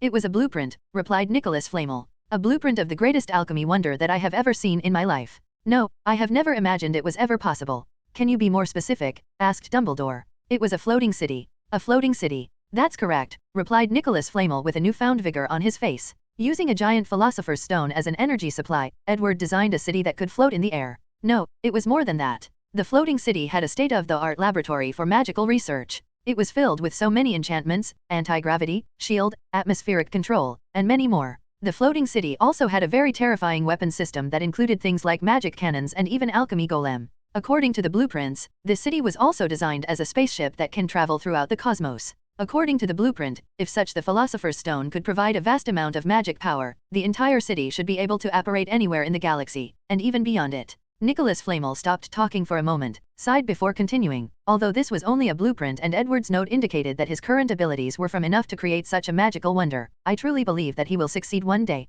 and I would like to see that day arrive. Both Nicholas Flamel and Dumbledore became quiet for quite some time after this conversation. Both of them were marveling at what it would be like to witness such a sight. How much progress would wizardkind progress as a civilization if they ever managed to create such a magical wonder? As for Dumbledore, he started to reminisce about the conversation he had with Edward during his professor interview. He realized that Edward was not just talking nonsense when he said that he had a plan to turn the wizarding civilization into a truly unique and powerful one. Then, he sighed. No one, not even himself, knew whether this sigh was because Edward gave up his plans, or because of it. 56 First step in creating a Philosopher's Stone. After Edward left the Flamel's house, he did not immediately return to his base on the moon but went to visit his Aunt Amelia and little Susan. He spent a few days with them, then he talked to his aunt about the Lemeter and the possibility of her breaking it herself. However, Edward was not prepared to use bloodline modification but decided to design a potion that allowed wizards to break the Lemeter. In a year or two, his aunt should reach the level of magic power needed to break the first Lemeter, 25 times that of an adult wizard. The potion should be ready by then.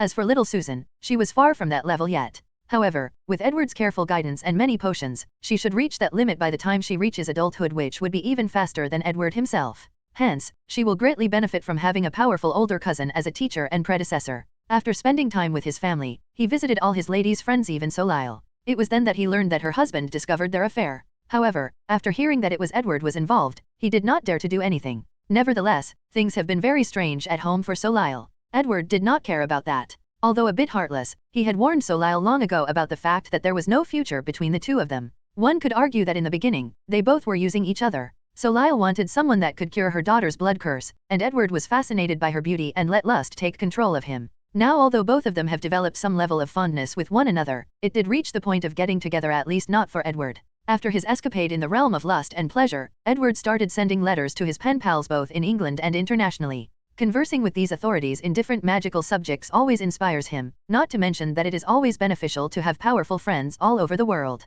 Although his knowledge far surpassed these people combined, he did not underestimate them. After all, he was not omnipotent or omniscient. In certain fields, these people are more capable and even outclass him, as he did not focus on them. Once everything was done, then Edward proceeded to make his first Philosopher's Stone. Just like previously stated, after analyzing the stone that Nicholas Flamel made, this stone was condensed magical energy. So the first step in creating one is to find a place with a large quantity of magic power. One of Edward's experiments was to determine whether magic power existed freely in the environment in the Harry Potter world, just like many other magical worlds he read about in his past life. Unfortunately, the answer was negative. Edward once speculated that if magic power existed in the environment, wizards in this world would be way more powerful than they are now. As they have to rely on their magical powers to cast spells, the power of the spells was hence greatly reliant on the wizard itself. But if magic power existed in the environment, wizards would be able to use said magic power in the air to cast truly powerful spells. Although magic power did not exist in the air, it still existed in certain places with great concentration. To be precise, it existed in ley lines nodes that travel underground throughout the entire world.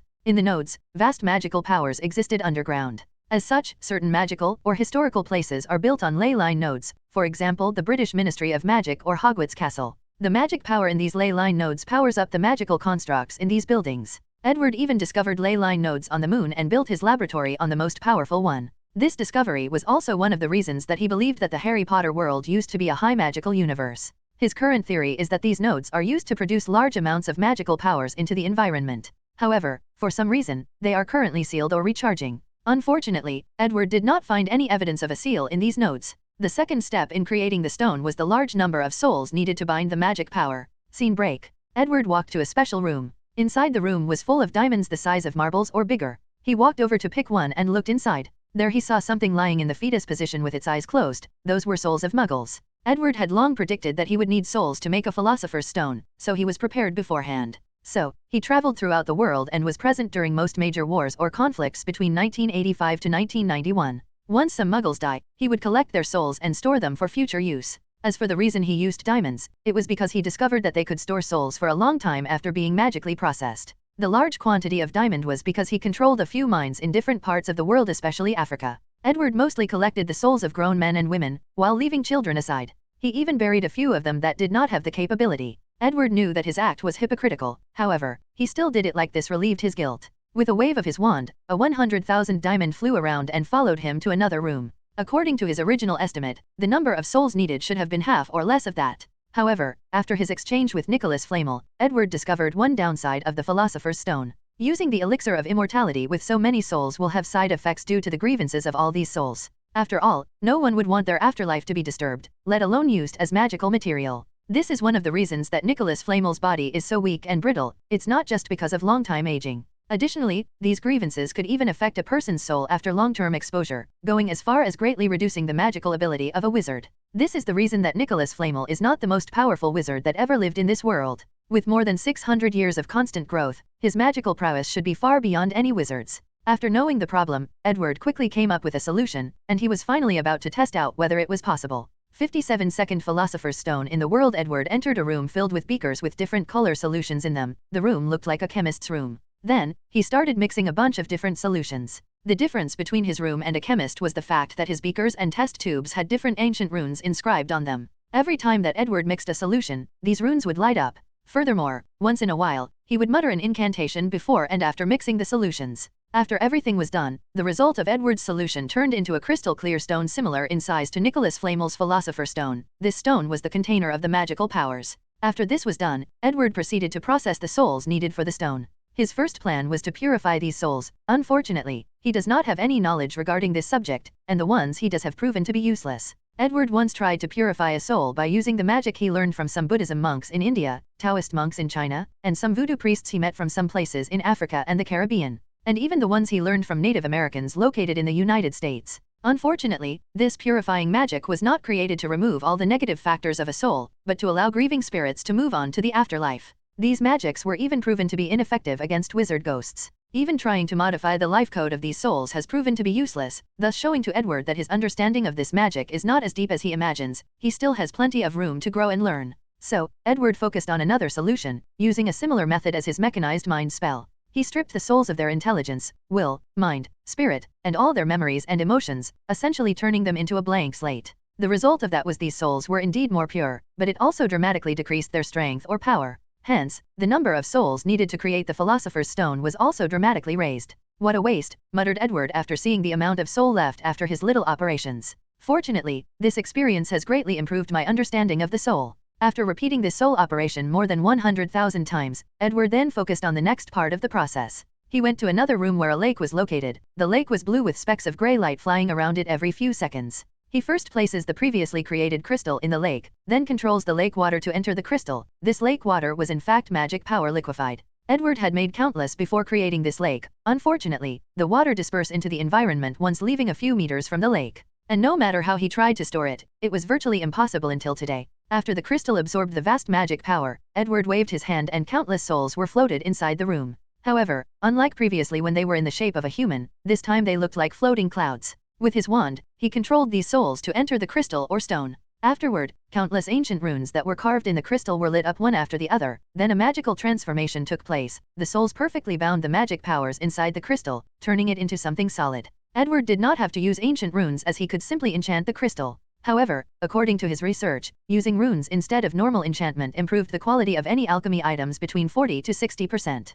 This is the reason that even when teaching his students, he taught them to use runes in their enchantments even though most alchemists do not. After 3 days, the magical transformation of the stone ended. The result was that Edward's Philosopher's Stone was blue instead of red like Nicholas Flamel's. After that, he tested the stone by turning any metal into pure gold. With it, Edward was able to witness the highest level of transfiguration magic, permanent change of any object. In Muggle scientist terms, this was essentially the ability of matter manipulation on a subatomic level. Then, he proceeded to test out the elixir of immortality. After drinking it, Edward found that his soul's power was increased by a mysterious force. Then his body was washed over by a powerful magical power. After testing himself, he realized that his cells had broken through the Hayflick limit on how many times they can divide. It was then that Edward realized that this stone was not only a magical wonder but also a scientific one as well. After these simple trials, Edward walked into another room. He stood in front of it for a few seconds muttering to himself, "I need a room with the highest level of defense that all my knowledge can create." After that, he entered the room holding the blue philosopher's stone in his hand.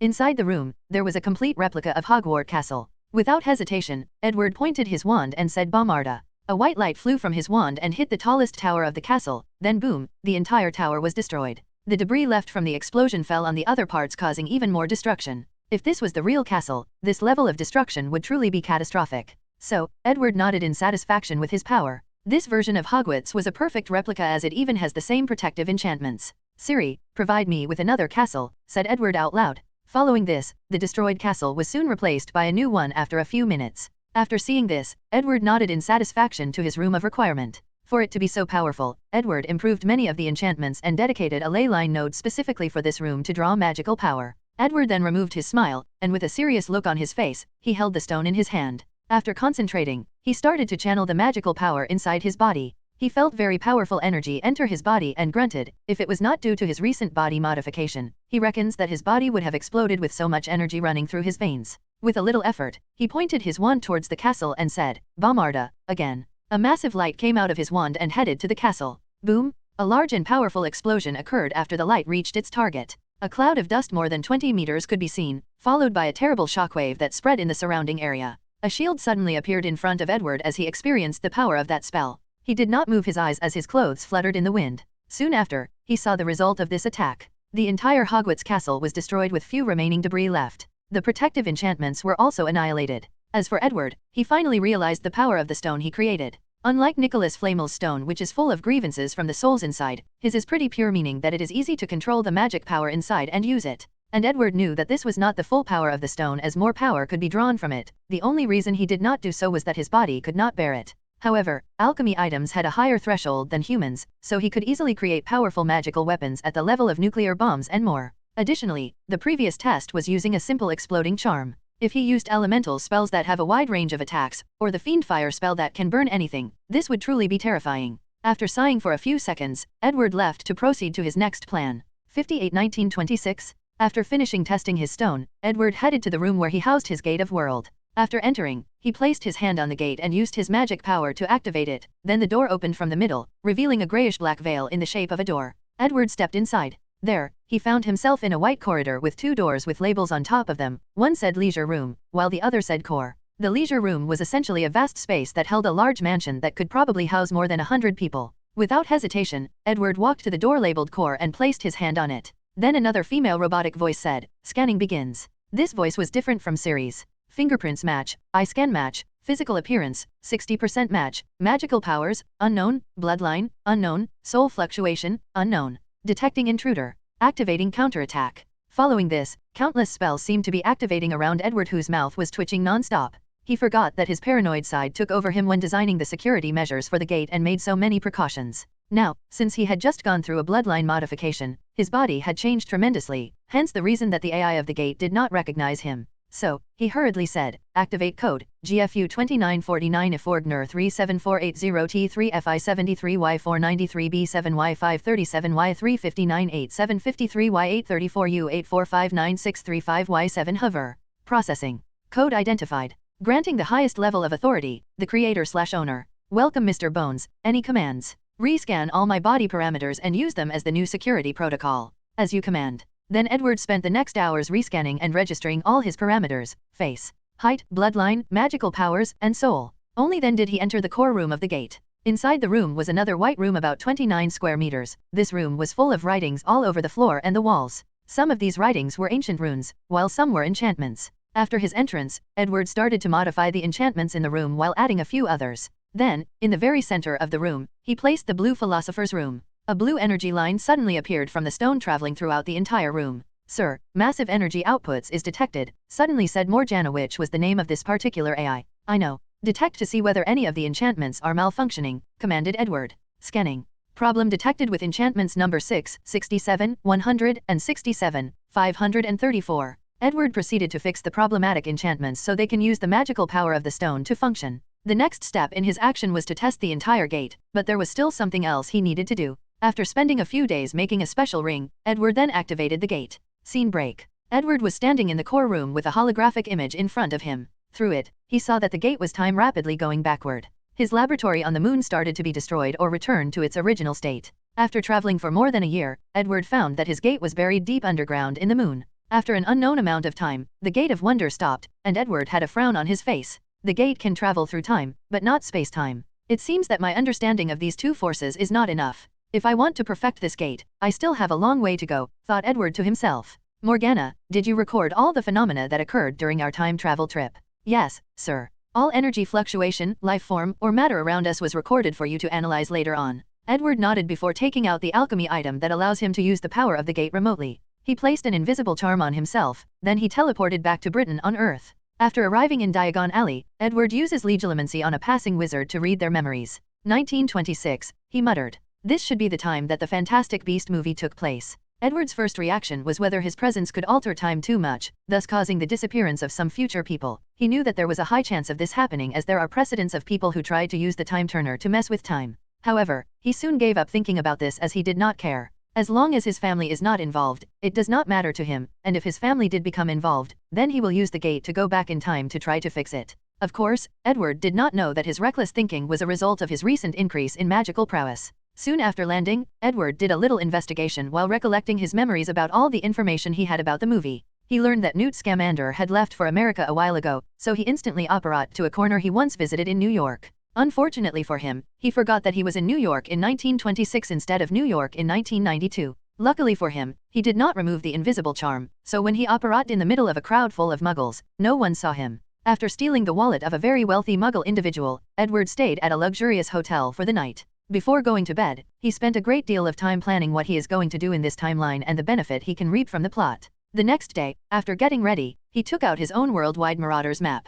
After recalibrating it, he discovered Newt Scamander's whereabouts. Since the original version already had his name on it, Edward did not need his hair or precious item of his to track. Edward made sure to keep watch of all the people close to Dumbledore including Newt Scamander, even if he was a retired old man. Then, without much hesitation, he showed up to Tina and Queenie Goldstein who were having dinner with Newt and Jacob Kowalski. After opening the door, Tina frowned as she looked at the handsome young man with blue eyes in front of her. She asked with vigilance, "Who are you?" 59 Obscurus, Tina Goldstein looked at the well-dressed young man in front of her. Although the suit looked very expensive, the style was weird and she had never seen it before. More importantly, she did not recognize the strange wizard that suddenly showed himself in front of her house. Meanwhile, Edward smiled, then snapped his finger. His clothes then turned into a style more appropriate for the 1920s. "Sorry about that, I just came from a faraway place. My name is Edward Bones, and I am here to see Mr. Newt Scamander." After frowning for a while, she let Edward inside the house. Normally, as a former Auror, she would never allow a suspicious wizard like Edward inside her house.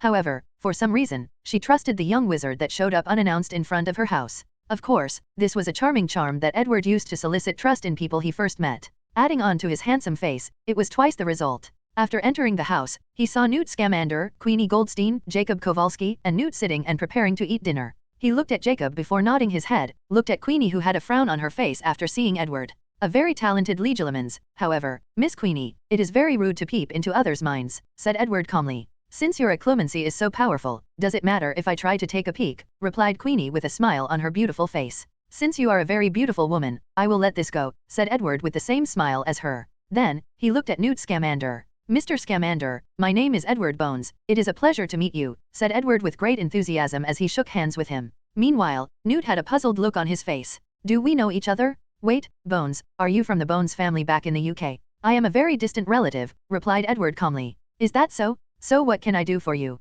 "I heard rumors that you were writing a book about magical animals, so I came to talk to you personally." "Are you interested in magical animals as well?" asked Newt excitedly. Then, the two of them spent the next half hour discussing the issue of magical animals. At first, the conversation was quite cordial, but soon the two of them started arguing. The reason behind that these knowledgeable magi-zoologists have different philosophies when it comes to certain issues. Edward believed that some magical animals were too dangerous and needed to use forceful means to tame them, while Newt believed that all animals no matter their nature can be taken care of using the proper method. However, force is never the answer. "It's nice to see that after so many years, Newt is still the same Newt," thought Edward to himself. He and Newt had the same argument countless times when he was at Hogwarts. Edward paused for a moment, turned his head to the other people who were looking at them in shock, smiled before saying, I am sorry about our behaviors. Sometimes, we just get lost in things that interest us. Meanwhile, Newt, who did not have Edward's social skill, lowered his head in embarrassment as he looked at his cold food. Nevertheless, Queenie could feel that he was very happy today, most likely, happy to find a person with the same interest as him, and the knowledge to back it up despite the difference in philosophy. It's all right, Mr. Bones, replied Tina as she looked at the already cold food. Edward, noticing the situation, snapped his finger, then the food of everybody in the room was heated up. As everybody ate their food, he focused his attention on the beautiful witch Queenie Goldstein as he started to flirt with her. He did not care about the ugly looks that Jacob was given him. So, Mrs. Queenie, what do you do for a living? Just call me Queenie. I work in the work permit office, spending most of my days making coffee or unjinxing the Johns. It's a shame to let such a talented witch such as yourselves do such a menial job. Queenie gave a deep look at Edward before saying, most people see my beauty before they see my talent. You are a different kind of wizard, aren't you, Mr. Bones? You can call me Edward. And a lot of people have said these words to me, replied Edward with a charming smile on his face. Mr. Bones, how do you feel about the rise of Grindelwald? Suddenly asked Tina. She finally noticed that something was wrong. First, she let Edward inside her house too easily. Second, Edward knew all of their names without any of them introducing themselves. Adding to that the way that he can so easily use wandless casting, this proves that this young wizard that she let inside her house is possibly very powerful. Meanwhile, Edward stopped talking to Queenie, looked at her big sister before saying, it does not matter what I think. What matters is the fact that since so many wizards are willing to show their support to him, it showed that many people share his views and beliefs. This should be enough for different leaders in different countries to come together and discuss whether to change the status quo of wizards in this world. Unfortunately, we all know that such a thing will not happen. As a result, for the next few years, the entire wizarding world will be embroiled in war under the leadership of a powerful wizard like Grindelwald. Grindelwald will be stopped, replied Tina, full of certainty. You are wrong, Miss Tina. The only person that can stop him is Albus Dumbledore, but it seems that he has no intention of doing so. Maybe he has his reason, suddenly said Newt. Maybe he has. But this will change anything, will it? Replied Edward back. After that, all of them had a slightly joyous meal with Edward spending the majority of time flirting with Queenie, and she, flirting back. Afterward, Edward said to her, Queenie, this was the best meal I had in a very long time. Then he said goodbye to everyone and returned to his hotel room. There, he started to review all the benefits he got tonight. The main reason that he approached Newt was that he wanted to get his knowledge about Obscurus, especially how he separated them from a person's body just like he did to the child in Sudan. During his brief argument with Newt, he briefly mentioned Obscurus. Then, once the memories of that night appeared in his mind, Edward was able to get all the information from him. He had always wanted to do such a thing to old man Newt. Unfortunately, he was also very adept at occlumency. Edward guessed that after his experience with Queenie, old Newt decided to learn occlumency. Of course, Edward could have still read his memory, but he could not do it so sneakily without him knowing like he did today at dinner. After all, Edward still had to behave a certain way in society given his status and reputation. And forcibly reading a person's memory was not acceptable behavior. 60 Obscurus, 2. Credence Barebone had just finished a secret meeting with someone whom he trusted very much. However, when he returned home, he saw his mother waiting on the stairs for him. At first, he tried to explain or justify tardiness for returning home, but upon realizing that his mother did not care, he just handed her his belt and received a severe whooping. However, Credence did not cry or pleaded for leniency, he just bore it silently. At this point in his life, he was used to being beaten, it was nothing new. After returning to his room, he wanted to use a little cream that he prepared for this occasion when he suddenly noticed that someone else was in his room. Startled, he instantly screamed, "Who are you?" hoping to alert everybody else in the house. However, the young handsome man with blue eyes that trespassed in his room just looked at him with a smile on his face. "You know, it is because of jealousy," said the young intruder who was Edward himself. "What are you talking about? More importantly, who are you?" replied Credence while looking at the door for someone to come in. However, he was disappointed. "Your mother's hatred for anything magical. I once knew a person like her, her name was Petunia, and she had a sister that was a very talented witch. Unfortunately, Petunia did not have any talent for magic, so she became envious of her sister and often called her a freak of nature. Later, she took all her frustration on her sister's only son after her death. Well, I guess some credit could be given to her for even raising him for so many years. And no one will be coming as I have placed a charm in this room to prevent our conversation from being heard." Despite how he was acting, Credence was not afraid as he had something very powerful to rely on. So, after the initial panic, he calmed himself down, then asked, "You still have not answered my question. Who are you and what do you want with me?" "Who I am is not that important. As for the reason that I am here, it is to make a deal with you." "Deal? What deal? I have nothing to offer to someone like you." "Oh, we both know that is not true. As for the deal, I will teach you magic. In exchange, I want you to sign a magical contract for me." Credence frowned after hearing this, then he thought about it for a moment before answering, "I am sorry, but I have someone else as my teacher. So, I will not sign any binding contract without even knowing what it is for. Edward was not that surprised as he could read Credence's mind like it was a well-written novel. So, he said, are you referring to the promise that Percival Graves gave you? Unfortunately, you are gravely mistaken if you think that he will keep his words. What do you mean by that? As Credence, a little agitated. Percival is the kind of person that despises muggles or the gnomage, and without knowing how incredible your talents are, he will easily get rid of you after he believes that you have found what he is looking for. Of course, once he realized that you were what he was looking for, he would be more than happy to change his tune. After frowning for a moment, Credence then asked, how do I know you are not like him? After getting what you want from me, you will also break your promise. Well, I can say that I am the kind of man that always keeps his words, but that would not be nearly enough. However, the magical contract that we will sign will have a clause that states that I have to teach you a certain amount of magic for a certain period of time. Credence frowned as he pondered whether to accept this deal. Upon noticing his struggle, Edward smiled before saying, you do not need to answer me right away. I can give you some time before making a decision. However, I still need to make some preparations so that you do not reveal our discussion tonight. After that, he took out his wand, and Credence took a step back. You do not need to be alert. I just want to prevent you from accidentally or intentionally revealing my information to Percival Graves. Additionally, I can honestly tell you that even if you use your powers, you are still not a threat to me. Edward was not lying. Although the power of an Obscurus is tremendous, he still has many ways to deal with it. A lot of dark magic like fiendfire and elemental spells are more than enough to deal with him. Not to mention that he can still run away with apparition if needed. With a wave of his wand, he placed a lock in Credence's memory just like he did to the Gryffindor trio and Hagrid when they were talking in the shack a few months ago.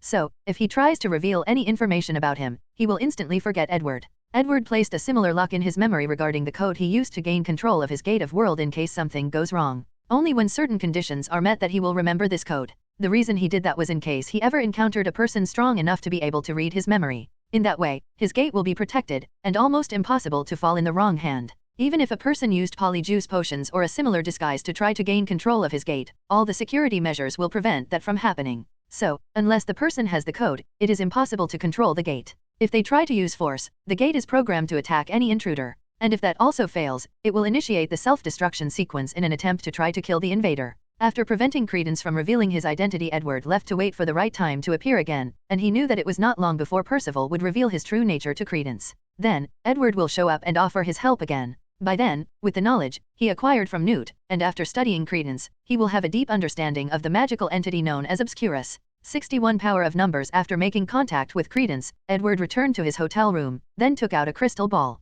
After activating it, he began to watch what was going on through it. He watched the entire plot of Fantastic Beast inside his luxurious and very expensive hotel room. This crystal ball is a form of divination magic. One of Edward's greatest failures ever since coming to the wizarding world is divination. When he was young, he tried using divination, but it was to no avail. So, he spent a lot of time researching this type of magic, but he seemed to be incapable of using it. So, Edward thought that he did not have a talent for this kind of magic. However, things seemed more complex than he imagined. During his first year at Hogwarts, he studied Professor Trelawney's bloodline and found the source of her ability despite how diluted her bloodline power was. Then, he tried to add that power to his life code modification, but even then, he could not use divination magic. As a last attempt, Edward tried bloodline magic. Bloodline magic is a new form of magic that he created while studying the life code. It is a very simple form of magic. It allows Edward the ability to use the magic of magical creatures without modifying his life code. There are many magical creatures with amazing bloodlines, but Edward cannot just use all of them. He knew that his bloodline modification had limits, not to mention the many other powerful bloodlines that exist in the multiverse or omniverse.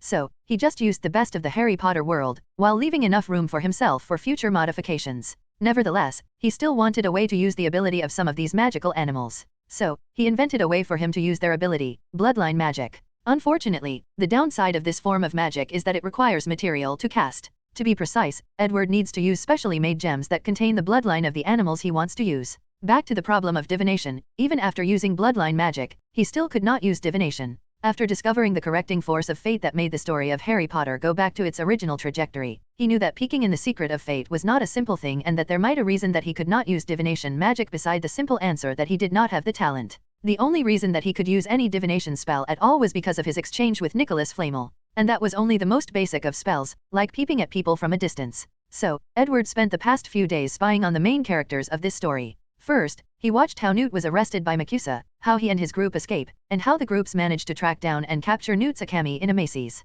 While looking at the entire situation, Edward sighed as he watched the interactions between Queenie and Jacob. So, everything went back to the original track after I left, he muttered to himself. He was briefly interested in Queenie after seeing her, but he did not pursue it any further as his fear of attachment got the best of him. He realized that Queenie was probably the kind of girl that he liked the most, free-spirited and kind-hearted. Unlike most other women that he has relationships with, he could foresee himself truly falling in love with her. However, given his grand aspirations to travel across multiple dimensions and the universe, love is not part of his plan. Of course, for a brief moment, he pondered whether to take her with him on his journey, but he decided against the idea. Forget the fact that he is from the year 1992, meaning that she would have to abandon everything, including her sister, to leave with him. On top of that, Edward does not believe that he has the capacity of having only one woman his entire life. He is essentially immortal and has a long life ahead of him, so he will meet and experience all kinds of beautiful women and wonder. So, he can't settle on only one woman. And to Edward, Queenie deserved a person that can heartily devote themselves to her.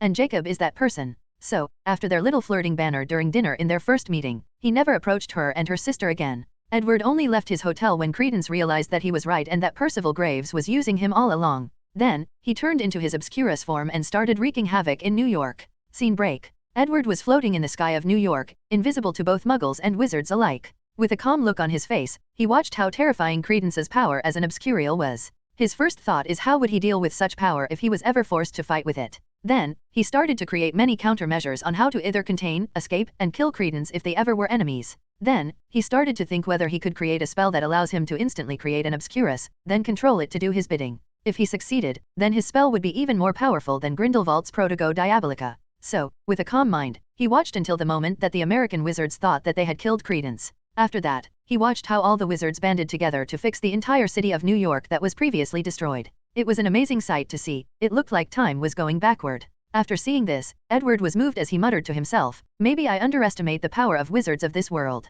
With the proper guidance, they can do many wonderful things. Not to mention that they are a large group of supernatural people that can do a lot of destruction even without any proper training. So, if they were properly trained as an army, then they can achieve many things. After thinking about this, many of Edward's preconceived notions about wizards were changed, and an idea was slowly brewing inside his mind, an idea that could forever change the wizarding world. Afterward, he apparat somewhere. To be precise, he apparat to Credence's location. I warned you, didn't I? Said Edward after appearing in a desolate and abandoned factory. Who? Screamed Credence. Then he saw Edward's handsome face slowly approaching him. He frowned as he did not like this strange wizard that seemed to appear everywhere around him. His demeanor reminded him of Percival Graves, a person Credence once thought to be his friend. There is no need to be so hostile. I am probably the only person in your life that has ever told you the truth so directly. Ever since our first meeting, I have made my intentions very clear without any deception, replied Edward calmly. Credence frowned as he realized that Edward was right. So, after a few seconds of silence, he asked, what exactly is that contract of yours?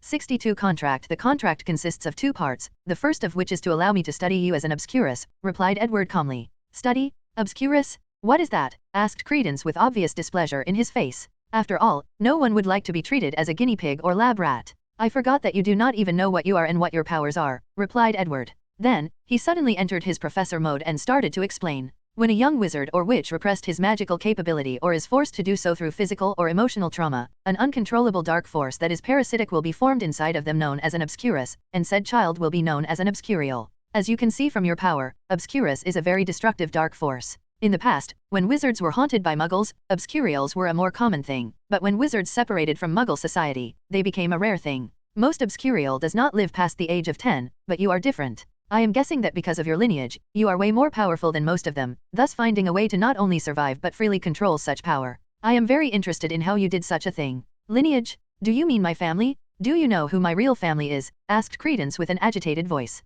I do know, but I will not tell you, replied Edward calmly. Why? Screamed Credence. Then, a powerful force came from his body and rushed towards Edward. However, the latter did not even move as a power shield cham appeared around him, then bounced the powerful force back sending Credence flying away a few meters until he hit a wall. Edward then walked to him who was lying on the floor before saying, Are you calm now? With a pleading look on his face, Credence asked, Why don't you tell me if you know? As long as you tell me, I will sign your contract. Edward had a pensive look on his face. The reason he rejected Credence was because of his usual instinct to keep the canon timeline change as little as possible. So, for a moment, he forgot that he did not need to care about keeping the original story as much as possible. After figuring this out, Edward started to think about the benefit that he could get from this situation. One of his plans was to study the power of fate and discover the reason that divination magic seemed to elude him so much. He also wanted to study the correcting force of fate that ensures that the plots of the original canon storyline always get back on track. Since there is a physical manifestation of death in this world, could the same be for fate, thought Edward to himself.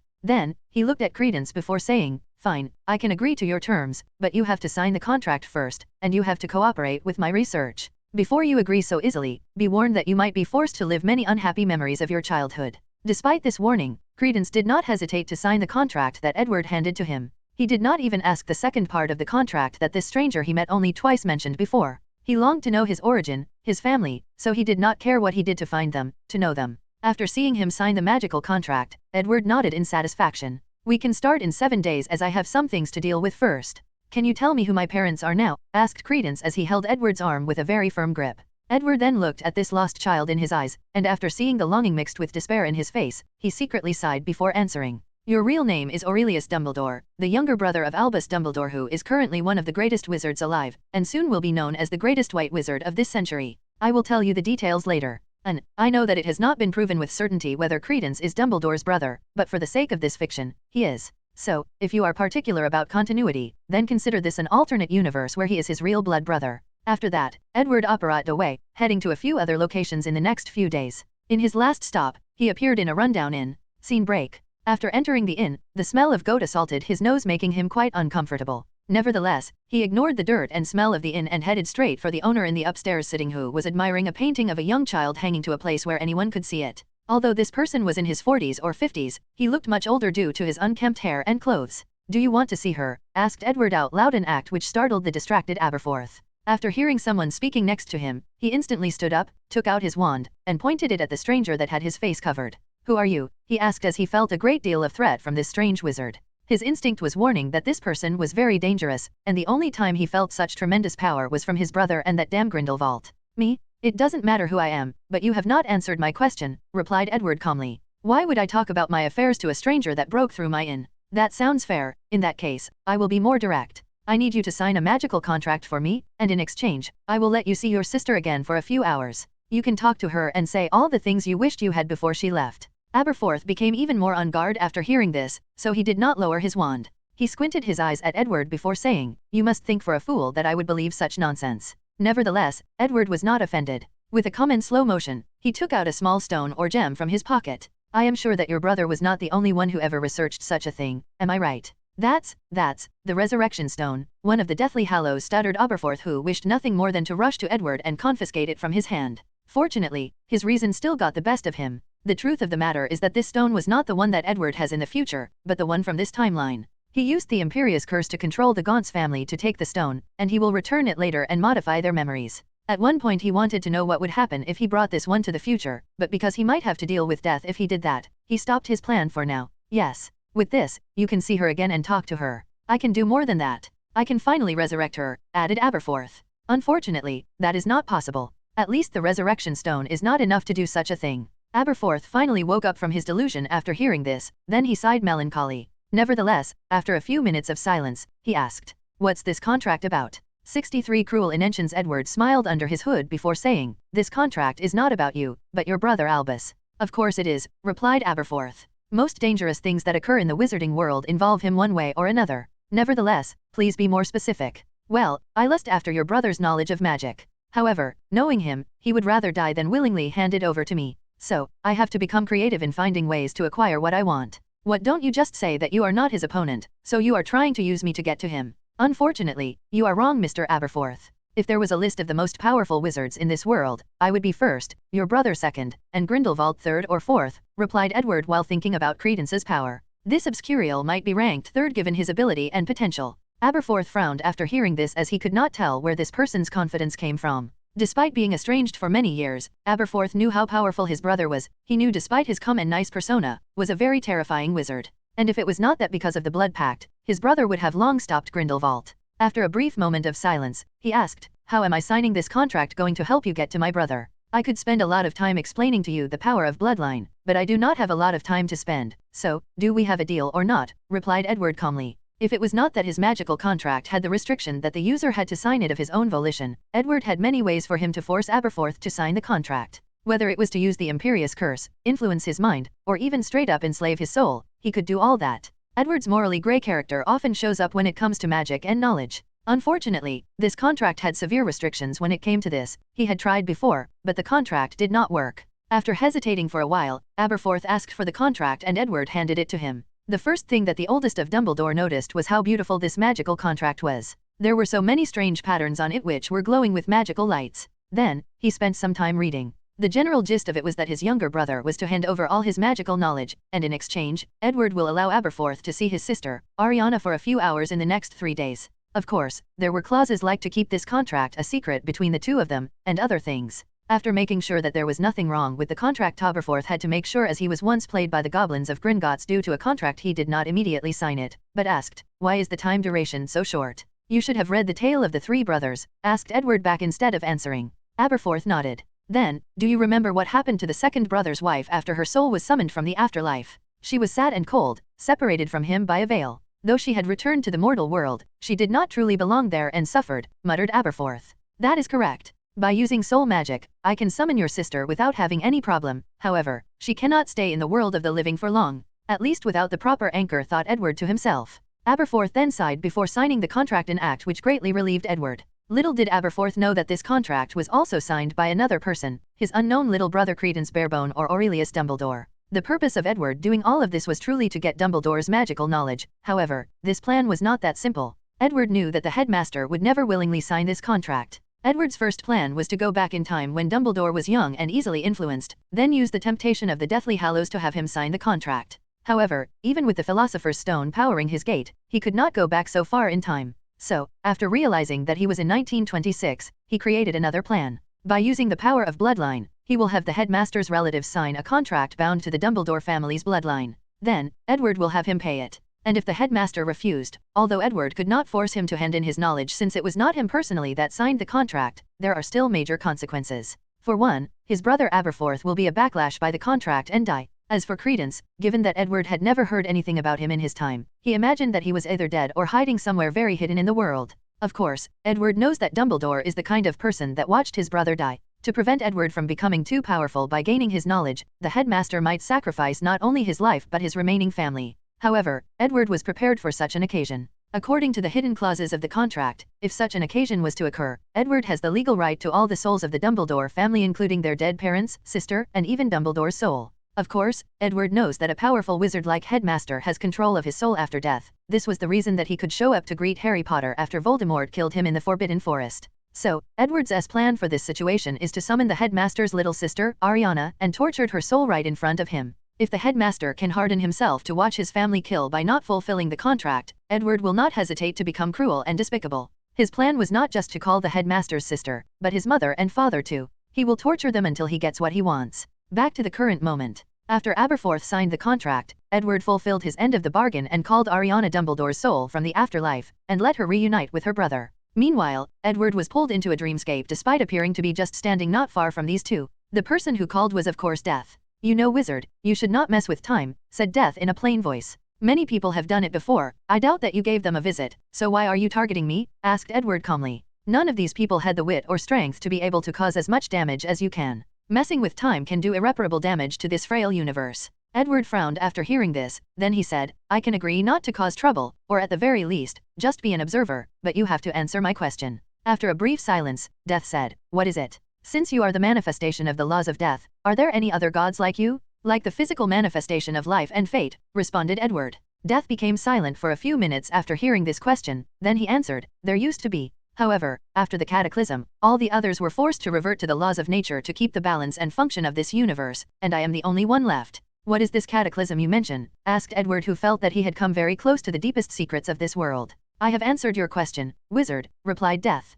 "Now, keep your word or suffer the consequences." After that, Edward was kicked out of the dreamscape and woke up to find himself still in the Hogshead Inn, and only a few seconds had passed. 64 blackmail. After his little chat with Death, Edward spent the next hours waiting until Aberforth finished talking to his sister, then he sent her soul back to the afterlife. Edward did not stop despite the pitiful look Aberforth was given him. The next day, Edward directly teleported to some place using the house elf magic spell. The reason being that this place was one of the most secure places in this country, the McCusa jail. The highly guarded prisoner Grindelwald was shocked to see someone operate inside his jail cell, knowing how many anti-apparition enchantments were there. He knew that only the Phoenix and house elf might have this ability, but not a wizard. So, immediately, Grindelwald was on guard. Soon, he noticed that he was the only one who could see this unannounced visitor. With a calm face, he said, "So, who might I owe this visit to, gentlemen?" Edward did not immediately answer. Instead, he activated his magic core, demonstrating his massive magic power. Grindelwald felt the vast magic power from Edward's heart, then he muttered in shock, "You broke the first limiter."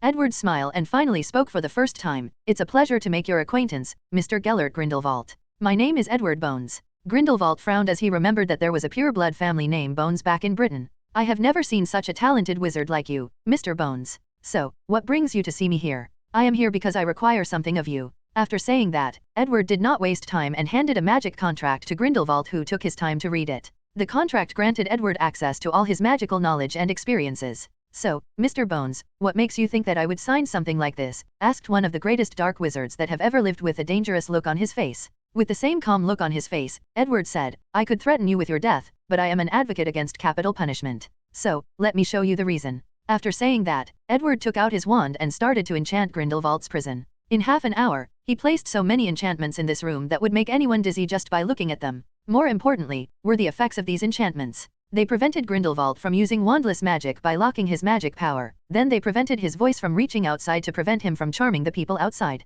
The enchantments prevented anyone from using Polyjuice potion to impersonate him. The enchantments will prevent anyone from entering this room except for sending Grindelwald's food. And if the leader of the Alliance tries to escape, these enchantments will lock his soul inside this room, meaning only his body could leave this room. In essence, these enchantments prevent Grindelwald from escaping using any means imaginable. Just by the enchantments, he could recognize. Grindelwald knew the meaning of Edward's. After a brief pause, he said, "I do not understand how a talented and powerful wizard as you has never been heard before. Before I sign this contract, I would like to invite you to my cause. With our powers combined, we could finally lead wizardkind to be free from oppression, free to be what we truly are instead of hiding like rats in a sewer. What do you say?" "You know, Mr. Grindelwald, I agree with many of your ideas. Unfortunately, I do not agree with your approach to accomplishing them. Even though you said that you do not hate Muggles, your actions are still rooted in the supremacy of wizards. You failed to see the true value of Muggles and what they can bring to society and wizard civilization as a whole. Not to mention that I can see that you have already started to let powers get to your head, and have started in a path astray from the ideologies that you preach."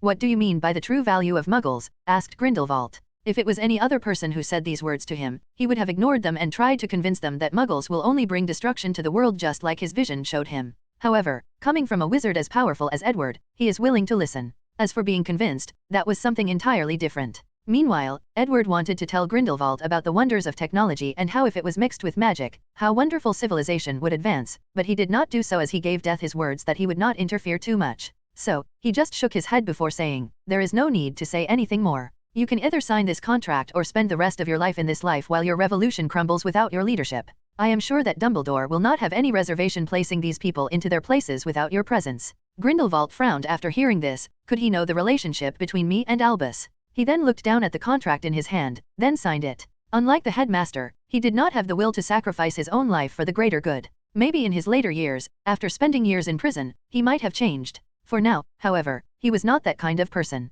After receiving the signed contract, Edward smiled gleefully, then he apparat away after removing the enchantments in the cell room. He then spent the next 3 days fulfilling his end of the bargain with Aberforth, then he met with Credence to fulfill his other agreement by teaching him basic magic. Although Edward gave Death his word not to interfere, he had already signed a contract before that, so he was also bound by his contract. Of course, he could still find ways to break it, but he did not want to. Based on Death's words, there are a few things that he still wanted to observe. Meanwhile, while teaching Credence, he started to review all of Grindelwald's magic knowledge. Just like him and Voldemort, Grindelwald was a master of the dark arts and started experimenting with dark magic ever since he was in school. So, there were plenty of things to learn. For once, he learned that Grindelwald used the Elder Wand to break his first limiter. Through the power of law imbued in the wand, he was able to break his limit. Through this knowledge, he learned a little bit of the capabilities of laws. Of course, Edward was most happy to finally learn the dark magic, Protego Diabolica. He previously theorized that this spell was related to the Fiendfire curse, and he was correct.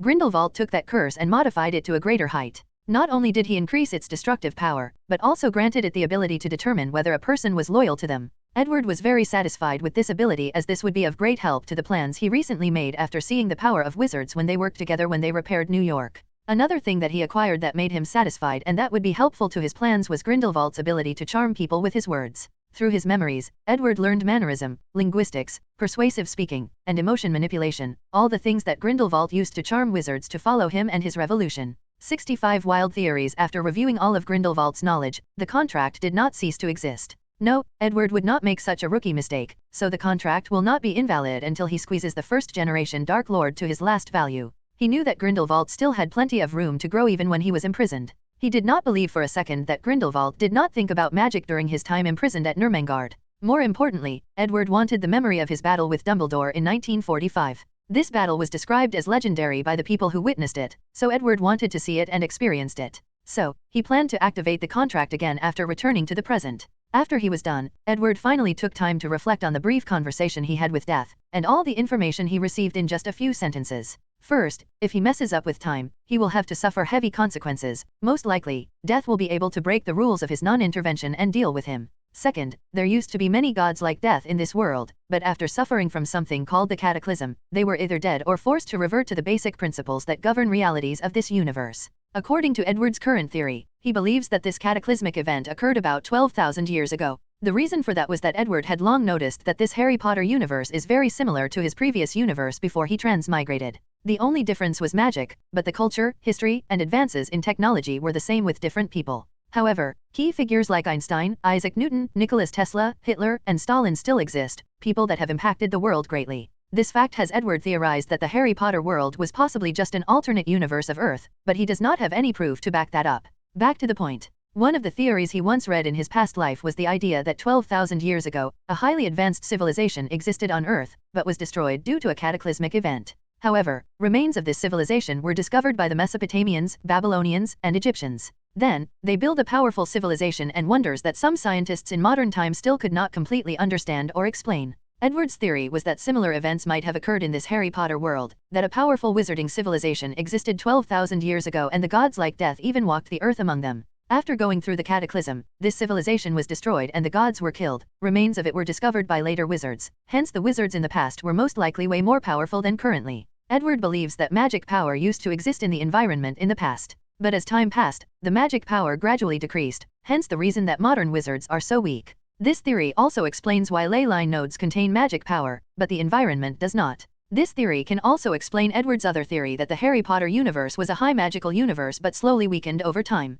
Another proof of this far-fetched theory was the pyramids located all around the world. After connecting them in a certain way, they formed a strange pattern that looked like a magical array to Edward. After discovering this, he visited all of them during his 5 years voyage around the world. He discovered that they were located in the most powerful ley line magical nodes on this planet. On top of that, there are signs of very powerful enchantments in these pyramids. Unfortunately, these enchantments were mostly destroyed due to the passage of time, so Edward could not reconstruct them with the little remaining nor guess the reason for the pyramid's construction. However, now that he has the Gate of World, once he increases its ability to travel back in time, he will visit all these pyramids again and recreate these enchantments and discover the secrets of the past. Anyways, he only promised Death not to intervene in the events that occurred in the past. He did not promise not to travel back in time as an observer and recorder of history. Another plan Edward made after summarizing this incident was to return the Harry Potter universe to its former glory. And the first step in doing this will be to reactivate these ley line nodes and ensure that magic power is returned to the environment. However, he had a feeling that things would not be as simple as he imagined. Nevertheless, he had plenty of time to realize his plan. Scene break. After absorbing the essence of Grindelwald's knowledge, Edward placed his attention on Credence, to be precise, on the obscurus inside of him and his ability to control it. According to their previous agreement, Edward had to teach him basic magical knowledge, and in exchange, Credence had to allow Edward to study him. So, during the next 6 months, Edward did countless tests and experiments on Credence. He even reviewed all his memories of when he first became an obscurial inexperience, which was very unpleasant to the latter. According to Edward's discovery, an obscurus is formed when a young wizard consciously or subconsciously suppressed his or her magic power inside the magic core. Then, all the negative emotions of trauma or abuse fused with the magic power, creating a dark and powerful parasitic force with tremendous power. In terms of Eastern ideologies, the obscurus is the negative side or yin of the magic power inside a wizard. According to his research, the reason that adults cannot become obscurial is that no matter how dark their thoughts are, they still have some level of control over it, but children do not. Additionally, after the age of 10, the magic power of most wizards or witches turns into a very stable and hard to control state, hence the reason it becomes more difficult for children after this age to accidentally use different magical abilities based on their emotions. This probability keeps decreasing as they grow older. Most obscurial do not leave past the age of 10 years old, but Credence was different. The reason for that was his powerful bloodline. Edward has to admit that the Dumbledore family is full of talented individuals after analyzing his result. Credence's bloodline granted him vastly superior magical powers than ordinary children, thus his obscurus was way more powerful than an ordinary one. Secondly, his bloodline granted him a very powerful soul, which then granted him a very powerful mind or spirit. What Credence did was to separate his mind into two. One was his original self, while the other is all the dark, negative, or unhappy memory or trauma that he suffered at the hands of his adopted mother. This second personality is also the source and origin of the Obscurus. Using his main personality or mind, he was able to control the second personality, the Obscurus. As a result of this situation, he was able to freely control this dark parasitic force inside of him. Of course, Credence did not have total control as he was easily influenced by the second personality. Once his emotions got the best of him, the second personality would take control, hence the reason that he easily lost control after discovering Percival Graves' betrayal and went on a rampage around the city of New York. After analyzing Credence, Edward had an idea on how to create the Obscurus spell, but he still needed some much-needed data which he will try to acquire after returning to 1992. 66 Operation Hormigondr. After teaching Credence magic for the past 6 months, Edward did not immediately return to the future, but observe how the changes he made would affect the world, and also discover how the power of fate works. So, without any surprise, things went to their original track without Edward's interference. Grindelwald still escaped his prison in Macusa, Credence still met and developed a relationship with Nagini, Queenie still became of the Acolytes. More importantly, Credence was still convinced by Grindelwald to join his cause in an attempt to use him to kill Dumbledore. Even though he was already aware of his heritage, Grindelwald still convinced the naive boy that Albus Dumbledore not only stole his family from him but all the glory that should belong to him. As for Edward, he watched all these things from the comfort of his hotel through a glass ball using divination. Although he wanted to see the confrontation of Grindelwald and Credence against Dumbledore, he did not want to wait so long. He knew that this would be an interesting battle as Credence also broke his first limiter through the power of the Obscurus. He might be the youngest person to ever do so. According to his research, Credence's constant repression of his magical power allowed it to grow rapidly under the influence of the Obscurus. Then, when he reached the limit of 25, the Obscurus broke through that barrier or limiter for him. Oddly enough, it did not break the second limiter. After experimenting on Credence, he also discovered the mysterious power that prevented him from breaking the second limiter. Under his guidance, he had Credence use his Obscurus to try to break that second limiter, but it was no use. No matter how much power is used, it was to no avail. After that, Edward reviewed some memories he got from Nicholas Flamel. According to him, the Grand Alchemist used his stone to break the first limiter. However, after realizing that the grievances in the stone were affecting his magical power, he did not want to use this method for his wife. So, he studied another method to accomplish this task, which was a way for wizards to break the limiter through natural practice and hard work. A method he taught to a young Dumbledore after the latter graduated from Hogwarts and met Nicholas Flamel and became friends. Oddly enough, his method worked for his wife but did not allow him to break through the second limiter. Edward then summarized his findings in this matter to research it later, but then decided to just ask Death about it.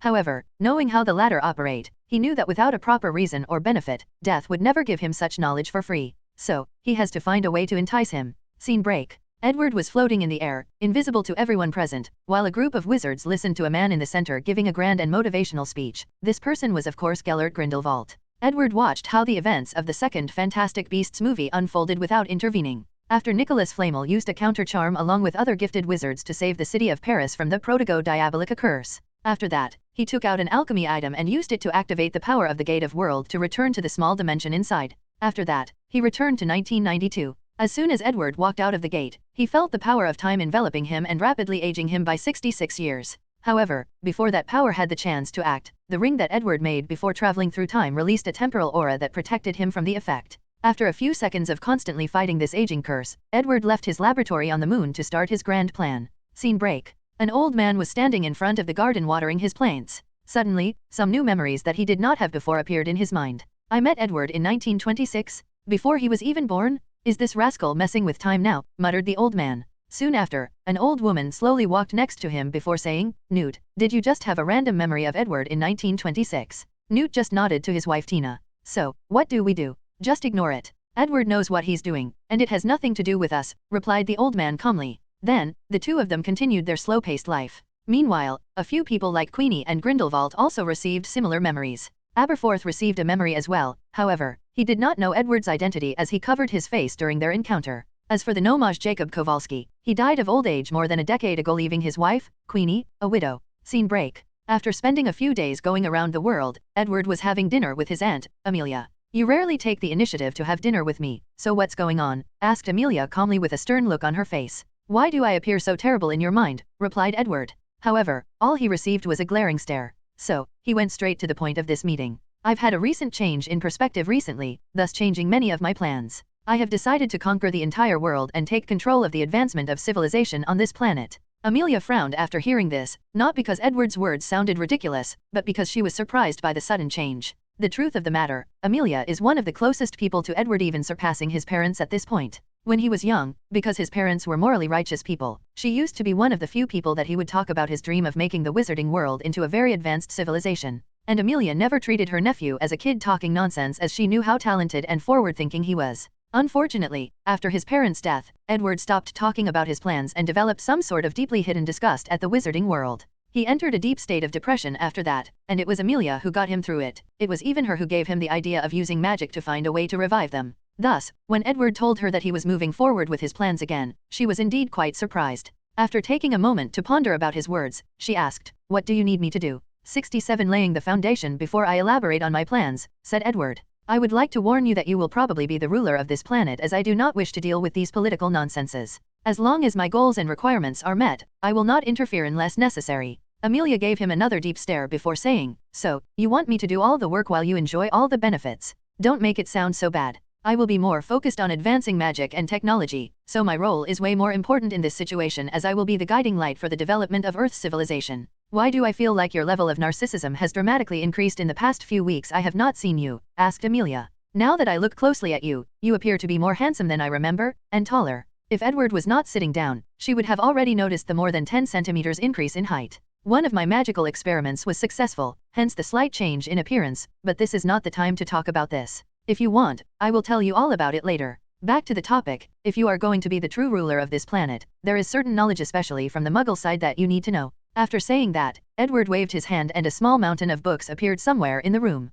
After looking at these books, Amelia said with a slight irritation in her voice, "I should remind you that most of our Bones family besides you were Hufflepuffs. So, what makes you think I will take my time to read all these books? Even if I did, how long would that take? Although these books are the most basics that you need to learn, do not be discouraged, as I will give you plenty of help." He then took out a beautiful crown or diadem. "Is that?" asked Amelia in wonder. "Yes, Ravenclaw's diadem, said to have the ability to increase the wearer's intelligence. I made this one for you to increase your study ability and management ability. Nevertheless, you will not be alone. I have created a think tank with some of the most intelligent Muggles from different fields on this planet. Their sole purpose is to plan out the fastest way to conquer this planet and the best way to govern it. They will be both your teacher and advisors." Amelia nodded, as she could imagine the shady things his nephew did to get all these people in one place. "What about your parents? What are you going to do with them?" After a brief silence, Edward responded, "You know better than I do. With the way their values are, they would never accept some of the things that I am going to do. Although they would still support me, they would not like it. So, I am going to revive them only after everything is done. By then, it would be too late for them to try to convince me otherwise. And if they want any form of status or power in this new world that I am going to create, I will be more than happy to give it to them. However, based on their personality, I imagine that they will just enjoy a relaxing life after being revived." Amelia nodded her head in agreement with him. "So, what is the first step of your plan?" "I am guessing it is to take control of the Ministry of Magic." "You are correct," replied Edward. Then he took out a glowing tube, a green stone, and a contract. "This is the Philosopher's Stone, and this is a potion that can increase a person's lifespan made from the stone. I will supply enough of it for you to draw in people, and further strengthen the loyalty of the ones that already follow the Bones family." Amelia's eyes shined. "So, you finally succeeded? I thought you said that the stone was red. This one is very special, as I added the youth potion to it. Thus, not only can it grant immortality, but also eternal youth." Amelia nodded calmly despite the excitement in her eyes, then she continued asking, "Did you dilute it?" "Of course. This one can only increase 5 years of lifespan, and appear 1 year younger. Enough for people to feel the effect and want more. That's fine. I'm guessing this paper is a contract that forces people to be loyal to us. However, you should be aware that using force is not always the wisest method." "I know that," replied Edward. "Human beings are inherently rebellious. Force them to do something, they will fight back. However, convince them to do something willingly, then they will not hesitate to sacrifice their lives. This contract only allows you to discern who is truly loyal to you and who is just pretending. That way, you can easily determine who to trust after the people sign it." Amelia nodded, then the two of them discussed the next step of action. "In that case, we will begin a week later," said Edward, before leaving the mansion and operating somewhere else. Scene break. A burst of flame appeared in a dark and creepy fortress, and from the flame, Edward walked out leisurely without being harmed in any shape or form. Then, he slowly walked in a certain direction. As he went further into the fortress, an eerily cold that seeped deep into his soul could be felt, and soon, the reason for this phenomenon was discovered: Dementors. Hundreds if not thousands of them. After feeling the exuberant emotions from Edward, they all rushed to meet the uninvited guest who dared to trespass into Azkaban. Many of them were excited at the prospect of finally having a proper meal. After sucking most of these prisoners dry, these dementors were not happy with their daily meal, so they were very excited at the prospect of sucking the soul of this new prey. As for Edward, despite being surrounded by so many dementors, had a calm look on his face. He took out his wand and waved it. A patronus charm did not come from his wand, but a dark light that enveloped all these dementors. Following this, all of them aligned themselves in two separated rows while leaving the middle road empty. They looked like well-trained soldiers at a military parade, and Edward looked like their army commander. Although Edward admitted that dementors were indeed truly foul creatures, he did spend a lot of time studying to understand the soul. His research came to new heights when he discovered manuals and books written by both Razadian and Acrisides. These two were some of the most dangerous dark wizards that ever lived, and some of the research that they conducted made Voldemort's Horcrux look like child's play. Acrisides used to live here in Azkaban, and this place was his magical experiment laboratory. He is the creator of dementors. After discovering his inheritance, Edward realized that many of the dark things he did were quite cute, especially when he saw how dementors were created. As for Razadian, he created a way to control dementors like they were his slaves. Oddly enough, both these ancient wizards were very narcissistic and wanted their knowledge to be passed on to later generations, so they created maps to guide people to find the place they left their research. However, these guys were still twisted, dark wizards. The place that they left their knowledge was full of terrible traps and enchantments. While going through these traps, Edward saw the bones of so many people. He even wondered how many maps did these people leave behind and whether this was just a twisted game for them to kill wizards of future generations. Luckily for him, these guys did leave much of their dark arts research and even used magic to preserve them for a very long time. After controlling the dementors, Edward headed straight for a particular cell. He looked down at the crazy and disheveled prisoners on the floor, then said, "Bellatrix Lestrange." 68 Right-hand man. Bellatrix raised her head to look at the person who called her. A deranged smile appeared in her mouth before saying, "Are you sent by the Dark Lord?" "No," replied Edward. "Tisk, in that case, I do not need to care about you." After that, she muttered ever softly to herself, "Only the Dark Lord has the right to be this handsome. When he comes back, I will gladly torture this pretty boy and enjoy making many cuts in his face." Of course, Edward heard her, as she was not as quiet as she believed. However, he did not care about her words. What he cared about was her mind. After taking a tour there through legilimency, he truly understood what the term crazy meant. Bellatrix's mind was full of thoughts of killing, torture, and an unnatural devotion to Voldemort. With a frown on his face, he walked inside her cell, pointed his wand at her before saying, "Rezero Codexita." Instantly, he started analyzing Bellatrix's life code. After deciphering the ancient runes that made up her bloodline and soul, he realized that there was an actual reason for her madness. After countless years of inbreeding, the Black family bloodline has become broken beyond repair, even affecting the soul. The mind is the link of the soul to the body. By affecting the soul, the mind is also affected. No wonder whether it was Sirius or her Aunt Walburga, they all possessed a fierce and dangerous temper. In her case, the madness reached beyond imaginable. As for Bellatrix, she was looking at him with the look of an animal wanting to pounce on its prey. Unfortunately, she discovered that she was incapable of moving, so her plans of trying to bite off Edward's hand to take his wand proved useless. After analyzing Bellatrix's life code for a while, Edward muttered to himself, "I can deal with her bloodline problem later. The problem now is how to make her loyal to me." Her affection and loyalty for Voldemort have been so deeply imprinted in her mind that it even affected her soul. After pondering for a brief moment, Edward used a Kama charm on Bellatrix. Then, with a wave of his wand, a transparent figure looking exactly like her appeared from her body. It was her soul. Then, Edward started to modify her memories, weaving a complex and intriguing tale. According to Bellatrix's new memory, once she was young, she accidentally received a prophecy. In this prophecy, she saw a vague figure standing in a floating city with countless figures standing behind him. This figure fought countless unimaginable beings, countless demons, and gods, and was victorious. Among the people behind this vague figure was her, who was standing right next to him, and many other families in the wizarding world. After receiving that prophecy, she searched and waited for that person until she met Voldemort. With his unmatched power, Bellatrix believed that he was the hidden figure in the prophecy, so she became loyal to him. She devoted her body, soul, and entire being to him. Then, when Voldemort died and she went to torture the Longbottoms for information, she accidentally learned that Voldemort was a half-blood.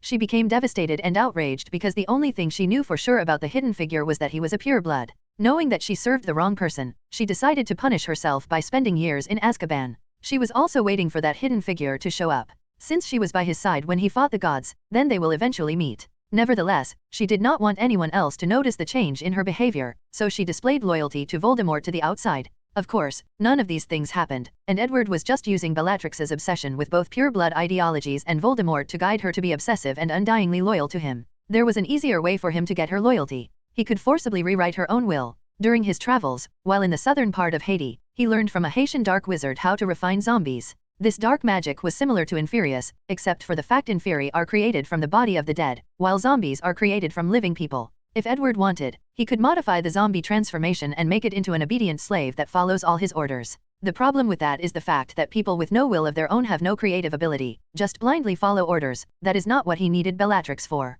So, to get her loyalty willingly without affecting her thinking ability, he went into so much trouble. Of course, this was not enough to reassure him. After finishing modifying her memories directly through her soul so that these memories would never actually be discovered as false, Edward placed her soul back into her body. Then, he pointed his wand at the dark mark on her forearm. A white light came from his wand and entered the mark. Following this, the dark mark changed from its previous design to an Ouroboros with a pyramid inside. Inside the pyramid was a lotus with a single eye at the center. The Ouroboros represents infinity, the pyramid stands for rebirth after death, the lotus symbolizes wisdom and the eye stands for truth and knowledge. The whole design is a representation of Edward's limitless pursuit of knowledge through intelligence and wisdom after he was granted a second chance at life. After the new mark was replaced from Bellatrix's hand, it started to move around in her skin before disappearing. Afterward, it appeared deep in her soul. This is the backhand that Edward left on her in case someone powerful enough to remedy her soul again and erased the memories he so cautiously planted. Edward was never arrogant, believing that his plans were infallible. As a person who will one day travel across countless universes and dimensions, he can imagine the kind of powerful being he will encounter. There is no doubt in his mind that many of these people have that ability. So, he placed a backhand on Bellatrix in case such a day arrived. Then, he can still forcefully control her through that method, or instantly kill her in case she betrays him or someone tries to get information about him from her soul. A few minutes later, Bellatrix opened her eyes with a look of confusion on her face. However, after seeing Edward's face, the hidden figure that she could never see suddenly became very vivid to her. She instantly got up from the floor, before saying, "Lord, I finally found you. After so many years, you finally came to see me." After that, she looked at her ragged appearance with a frown, then she knelt on the ground. "I'm sorry that I am not presentable in front of you, my lord." Edward looked at her actions, then nodded in satisfaction after reading her mind. "Get up." Bellatrix followed the instruction. "Open your mouth," said Edward, and she did not hesitate. With a wave of his wand, her teeth turned white and clean. With another wave, she was cleaned up and wearing proper clothes. Bellatrix could even smell a lavender scent coming from her body. "You are now more presentable," said Edward. He placed his wand inside a small pouch that was hanging inside his coat. Accio Daniela.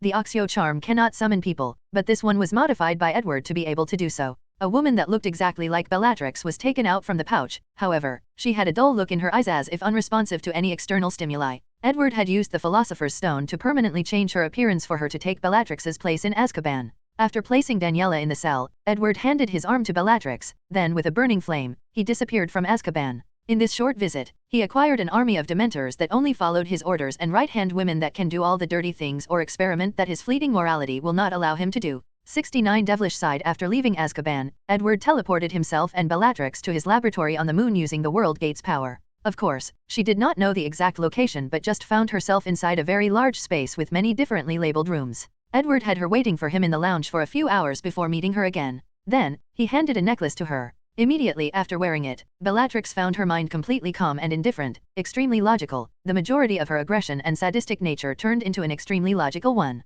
This necklace was enchanted with a version of the mechanized mind spell specifically designed to rein in her madness. "I need you to learn the mechanized mind spell as the necklace is only temporary," said Edward. "My lord, no problem. I will learn this charm as soon as possible so that I can help you lead the pureblood family to glory and greatness." However, Edward shook his head. "I need you to get these nonsense pureblood theories out of your head as soon as possible. In the new world order that I am about to create, there will be only two types of people, useful and useless. Muggles are classified as a useful one. In some cases, they might be even more important than wizards. As for you, do you know why I chose you?" Bellatrix frowned as she realized that the new lord that she was serving was different from that damn Voldemort who tricked her. He seemed to be more ambitious and did not care about people's origin. Although these ideas contradict what she believed all her entire life, Bellatrix was willing to try to change to better serve her new master. "I do not know, my lord," she replied. "The reason is that I need someone to do the dirty work that my already grey morality will not allow me to do. So, I do not need your pureblood nonsense to get in the way of plans. As for your madness and craziness, it is one of the reasons that I chose you, but you have to keep a certain level of control of it.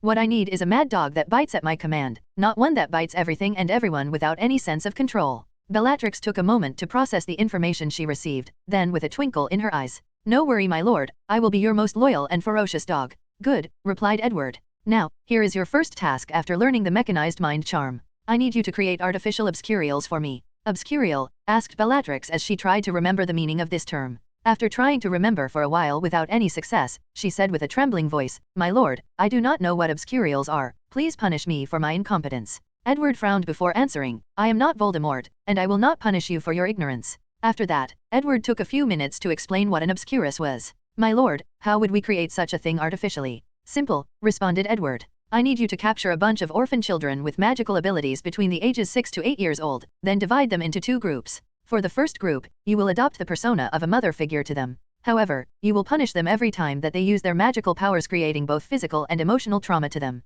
By doing this, you will force them to start repressing their magical abilities, leading to obscurus forming from these children. Of course, to make sure that these children are often reprimanded for using their magic, you have to secretly create opportunities for them where they are forced to use their magic abilities. Then, you will accidentally catch them, and punish them for their actions. As for the second group, you will modify their memories and instill years of abuse into their mind due to their magical abilities. I want to see if an obscurial will be born that way and which process is quicker. My lord, can I torture the children in the first group? Asked Bellatrix with a strange excitement in her voice. After frowning, Edward answered, there is no need for that. All I need you to do is to be strict and reprimanded them for using their magical ability. Just like this? Then Edward placed all of Credence's memories of his mother in Bellatrix's head. You just have to act like her. As you wish, replied Bellatrix. Remember what I said. I need your madness, but you have to be able to control, otherwise, you are useless to me. Bellatrix nodded her head. Edward then suddenly thought of something and added, there should be a third controlling group. By gathering the negative emotions of people and mixing them with magical power, let's see if an obscurus can be born in that way. You can further divide this group into 2, the negative emotions of adults and children, and see the result. Although he was a little guilty about these children, only a little. Since they will be fine after the experiment and he will erase their memories of the experience, they can still live normal lives. And he can get them adopted and provide them with a lavish lifestyle for the rest of their lives. Compared to their previous life as orphans, they would be much better. If there were any other options, he would not do so. But according to his theory, the obscurus might be the only power that can affect the power of law, thus the only power capable of hurting death in case something goes wrong. Edward was not the kind of person that liked to place his safety and that his family on the mood or decisions of others. Furthermore, the obscurus is not only for death. When he begins his travel across dimensions, he might encounter some very powerful beings that are hostile to him. With the power of the obscurus, hopefully, he can compete with them. If not, at least give him enough time to run away. After all these thoughts flashed across his mind, Edward then asked, do you have any questions? Asked Edward. After hesitating for a moment, Bellatrix replied, my lord, I cannot use a complex charm like weaving false memories into someone else's mind, or absorb negative emotions.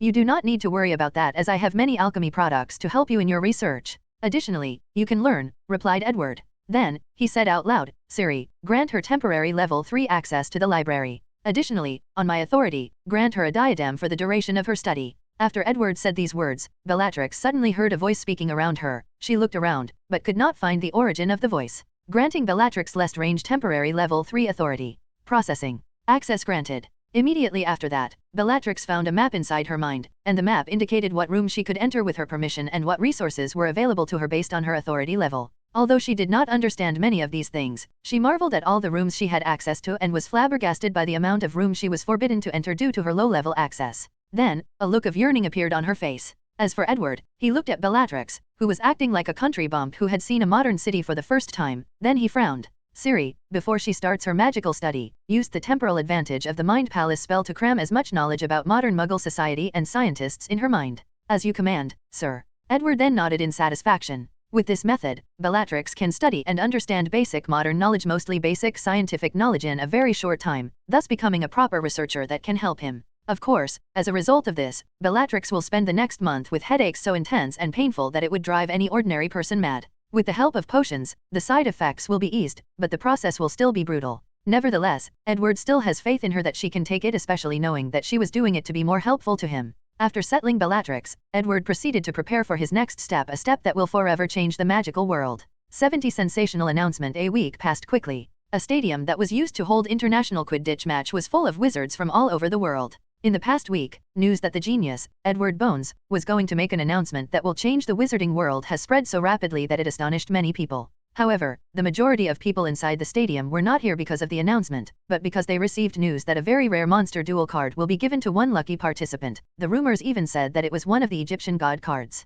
Although many people knew that this was a ploy to get them to attend the event on such short notice, no one could resist the temptation. Of course, not everyone was here for the same reason. The stadium was divided into 2, the ordinary people that sat in the seats that surrounded the field, and the people that had seats in the middle of the field. These people were the really important members of the wizarding world. They were members of the Wisengamot, Sacred 28 and other pure blood families, a few minister of magic from countries like France, Germany, United States, Brazil, etc. Basically, important members of the International Conference of Wizards. Some important scholars have made contributions to the wizarding world in different fields. The majority of these people were Edward's pen pals that he often exchanged letters with. All of them showed up after Edward personally invited them. As for the others, they only came due to the reputation of this very gifted wizard that is said to have the potential to one day surpass Dumbledore. The entire stadium was quite noisy with so many people talking to one another. However, everyone soon quieted down once Edward slowly walked to the podium in the middle of the field. Despite so many eyes looking at him, he was quite calm as he smiled. He looked in the first row of his stadium where the teachers of Hogwarts were seated,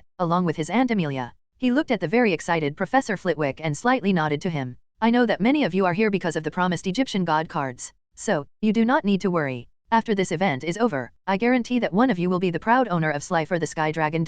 Edward's voice traveled throughout the entire stadium such that every single individual felt like they were having a one-to-one conversation with him. Many people thought that he was just using an amplifying charm, sonorous, but all the elite of the wizarding world were essentially here, so they could tell that this was a very advanced form of magic. This spell was essentially the one Voldemort used when he asked the students of Hogwarts to hand over Harry Potter before the Battle of Hogwarts in the Deathly Hallows movie. After Edward's words, while most of the elite was thinking about his use of charm, the other ordinary wizards started laughing as they were a little embarrassed. After waiting for a few seconds for the crowd to quiet down, Edward continued his presentation. I am sure that the majority if not all of you here are aware of the 3 unforgivable curses, the Killing Curse, the Imperious Curse, and the Cruciatus Curse. Although the origin of these curses has long been lost in the annals of history, the amount of pain and suffering they have caused amongst us wizards is unforgettable. Whether it was during Grindelwald's rise to power or Voldemort's madness, many of us in this stadium has suffered at the hand of these curses. You may have a family or loved ones that had their wills twisted by the Imperious Curse, were mentally and physically tortured by the Cruciatus Curse, or killed defenselessly by the Killing Curse.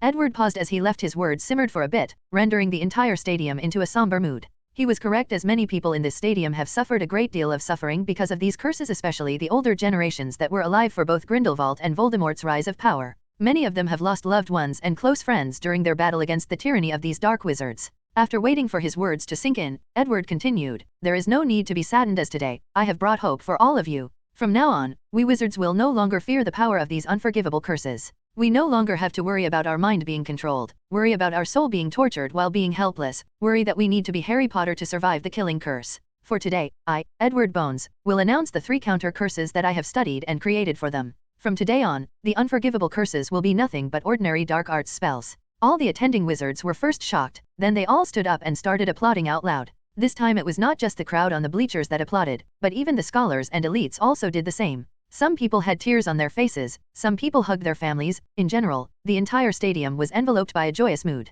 On the row right in front of Edward's stage, the teachers of Hogwarts stood up while also applauding. As a member of the Order of Phoenix, many of them have watched their friends killed during the war against Voldemort and his Death Eater while being helpless. So, they knew the importance of such a discovery. They only wished that such a discovery was made sooner. Maybe, many of their friends would have survived. In his seat, Snape had a cold look on his face as usual as he looked at Edward on the stage. Despite his calm exterior, a sense of sadness could be seen flash across his eyes for a brief moment before being replaced by hope and excitement. Meanwhile, in Professor McGonagall's seat, she also stood up while clapping with a smile on her face. She leaned over the person next to her before whispering, "Albus, maybe we were wrong about the dark arts." Dumbledore, who was also clapping albeit with a calm look on his face, responds, "Maybe." However, his eyes never moved from Edward. In his mind, Edward's young figure was replaced by a charming and charismatic blonde wizard. "He looks just like you, Gellert. Is that a good thing or not?" thought the headmaster to himself. As for Edward, he waited until the crowd calmed down before starting explaining the spells that he created. 71 The 3 counter curses. Let's begin with the Imperious Curse, which allows a wizard to place someone under their complete control. This curse is special amongst the other 3 as someone with an exceptional will can indeed wake up from it. To deal with this curse, I have come up with 2 solutions. One is a set of potions that can slowly strengthen the will of the users. With this potion, wizards will have a very high resistance to the Imperious Curse, making it very difficult for any wizards to control them. Another solution is a charm similar to occlumency that I called Presidium Animamia, or Protection of the Soul. This counter curse can protect the souls of wizards and prevent them from being controlled against their will. After saying these words, Edward waved his wand in the air, then an image appeared in the stadium. The image was similar to how Grindelwald showed all the wizards his vision of the future during the rally in Paris. In this image, Edward showed a vivid demonstration of how to properly practice this spell, from the pronunciation to wand movement, to things that people need to pay attention to. Many wizards were surprised as they did not expect that Edward would actually reveal this precious knowledge. Many people assumed that this was just a publicity stunt to show Edward's talents and accomplishments. They assumed that after the announcement, Edward would receive a bunch of rewards, but they never believed that he would just reveal the knowledge especially so easily, without asking for any remuneration. After the demonstration was over, Edward continued. For anyone who did not understand or remember this magic in such a short time, there is no need to worry. After this event, everyone present here will receive a book containing all 3 counter curses. Additionally, stores belonging to the Bones family will have free books regarding this topic for anyone who wishes for one. Now, let's continue. The second counter curse is called Ecite Cruciatus. This charm allows wizards to temporarily cut off their pain receptors, as such, rendering the Cruciatus curse invalid. Following this, another demonstration appeared for the people in the crowd. Meanwhile, Edward was thinking about the Cruciatus curse. To him, this spell was the easiest to create a counter curse for. At first, he thought this was a dark art that tortured a person's soul, but he was not completely right. The Cruciatus curse just stimulates pain receptors. Only when a wizard is powerful enough or twisted enough that he could use this curse to inflict pain directly to the mind or spirit, just Bellatrix did to the Longbottoms. So, all Edward had to do was create a spell that shut off the human body's pain receptors. As for the possible damage to the mind, his first counter charm against the Imperious curse and even occlumency can help with that. After the second demonstration was finished, Edward then talked about the killing curse. Many people were waiting for this moment. Unlike the other 2 unforgivable curses, the killing curse was truly deadly. Throughout the history of the wizarding world, only one person managed to survive from it: Harry Potter. Unfortunately, few people knew how he managed to do so. As for the people who were aware, they knew that his method was unreproducible or required too much to do so, especially on a large scale. I know that many of you are waiting in anticipation for the last counter curse, so I won't let you wait for long, said Edward with a calming smile. This counter curse is called Suffragam Anchorus. After many years of study, I have discovered that the killing curse targets a very specific life force in the human body. This life force is the anchor that binds the soul to the body, hence the reason that people killed by this curse have no scars on their body, both internal and external. However, my counter curse strengthens that anchor, thus rendering the killing curse ineffective. After that, another demonstration started. This time, another person appeared alongside Edward. It was Professor Flitwick. After Edward placed the counter curse on himself, Professor Flitwick pointed his wand at him and said, Ava Kedavra. A powerful green light flew from his wand and hit Edward directly. Many members of the audience gasped as they watched this occur. Fortunately, nothing happened to Edward. As a matter of fact, he was perfectly fine. So, with both excitement and reverence, all the 1,000 wizards in this stadium watched as Edward became the second person in wizarding history to survive the killing curse, and he did it effortlessly. The exciting part about this entire experience is the fact that from now on, Edward Bones and Harry Potter will not be the only ones. Soon, this kind of thing will become common in the wizarding world, making a lot of people excited by the very notion. After the crowd calmed down from the demonstration, Edward said with a little sadness in his voice, Unfortunately, I have not been able to save a person that has already been killed by the curse. Nevertheless, I believe that one day, either me or any of you in the stadium, will discover a way to accomplish such an extraordinary feat. Many wizards became excited after hearing this. Many of them imagined what it would be like to stand in the adoring eyes of thousands of people, announcing their discovery that can fundamentally change the wizarding world. They would receive praise and glory for their ability just like Edward was. This situation was especially prevalent for the young wizards that are easily influenced. Edward had just turned into their new idol. Now, before the event is finished, I would like to thank 2 people personally, one being my Aunt Amelia Bones. For many years, she has been my pillar, supporting me in all my endeavors, motivating and encouraging me no matter the odds. Following Edward's words, Amelia slowly walked to the stage next to him and waved to the crowd. All the wizards once again stood up to applaud this wonderful woman who raised such a talented wizard, a wizard who was considered a gift to the entire wizarding world. The second person that I would like to thank is my charm teacher at Hogwarts, Professor Flitwick. During my journey to create these counter curses, many people doubted my motives. They labeled me like a dark wizard. However, not Professor Flitwick. He believed in me no matter the odds, even willing to bet his career and reputation on the line. Not to mention all the help he gave during the research process. None of these counter curses would exist today without his help. So, with a deep sense of pride in his face, Flitwick walked to the stage next to Edward and Amelia, while receiving a standing ovation from thousands of wizards. Today was one of Flitwick's proudest moments as a teacher. His favorite student changed the wizarding world by himself. After praising the people he should, Edward made one final announcement. I understand that these magical spells may be very difficult for some people to master. So, to help with this situation, the Bones family store will be selling alchemy items that have the same effect as these counter curses, and items that will make it easier for anyone to learn them by themselves. Now, ladies and gentlemen, the winner of the Egyptian god cards will be announced in a few minutes. After that, Edward, Amelia, and Flitwick left the stage. 72 gift. After leaving the stage, Edward separated with his aunt and Professor Flitwick to meet someone backstage. It was a middle-aged wizard dressed elegantly with a gentlemanlike atmosphere around him. Mr. Barnabas Cuff, said Edward as he stretched his hand for a handshake. "Just call Barnabas," responded the editor-in-chief of the Daily Prophet while shaking Edward's hand, knowing that the person in front of him was the secret owner of the Daily Prophet, and could determine whether he held on to his job or not. "In that case, Barnabas, have you brought the thing I asked for?" "Yes, sir," replied Barnabas, handing Edward a newspaper that was just printed a few minutes ago just for this occasion. Edward took it and first read the front page, "Edward Bones changes the magical world." Then, there was a picture of him on the previous stage talking about the 3 counter curses.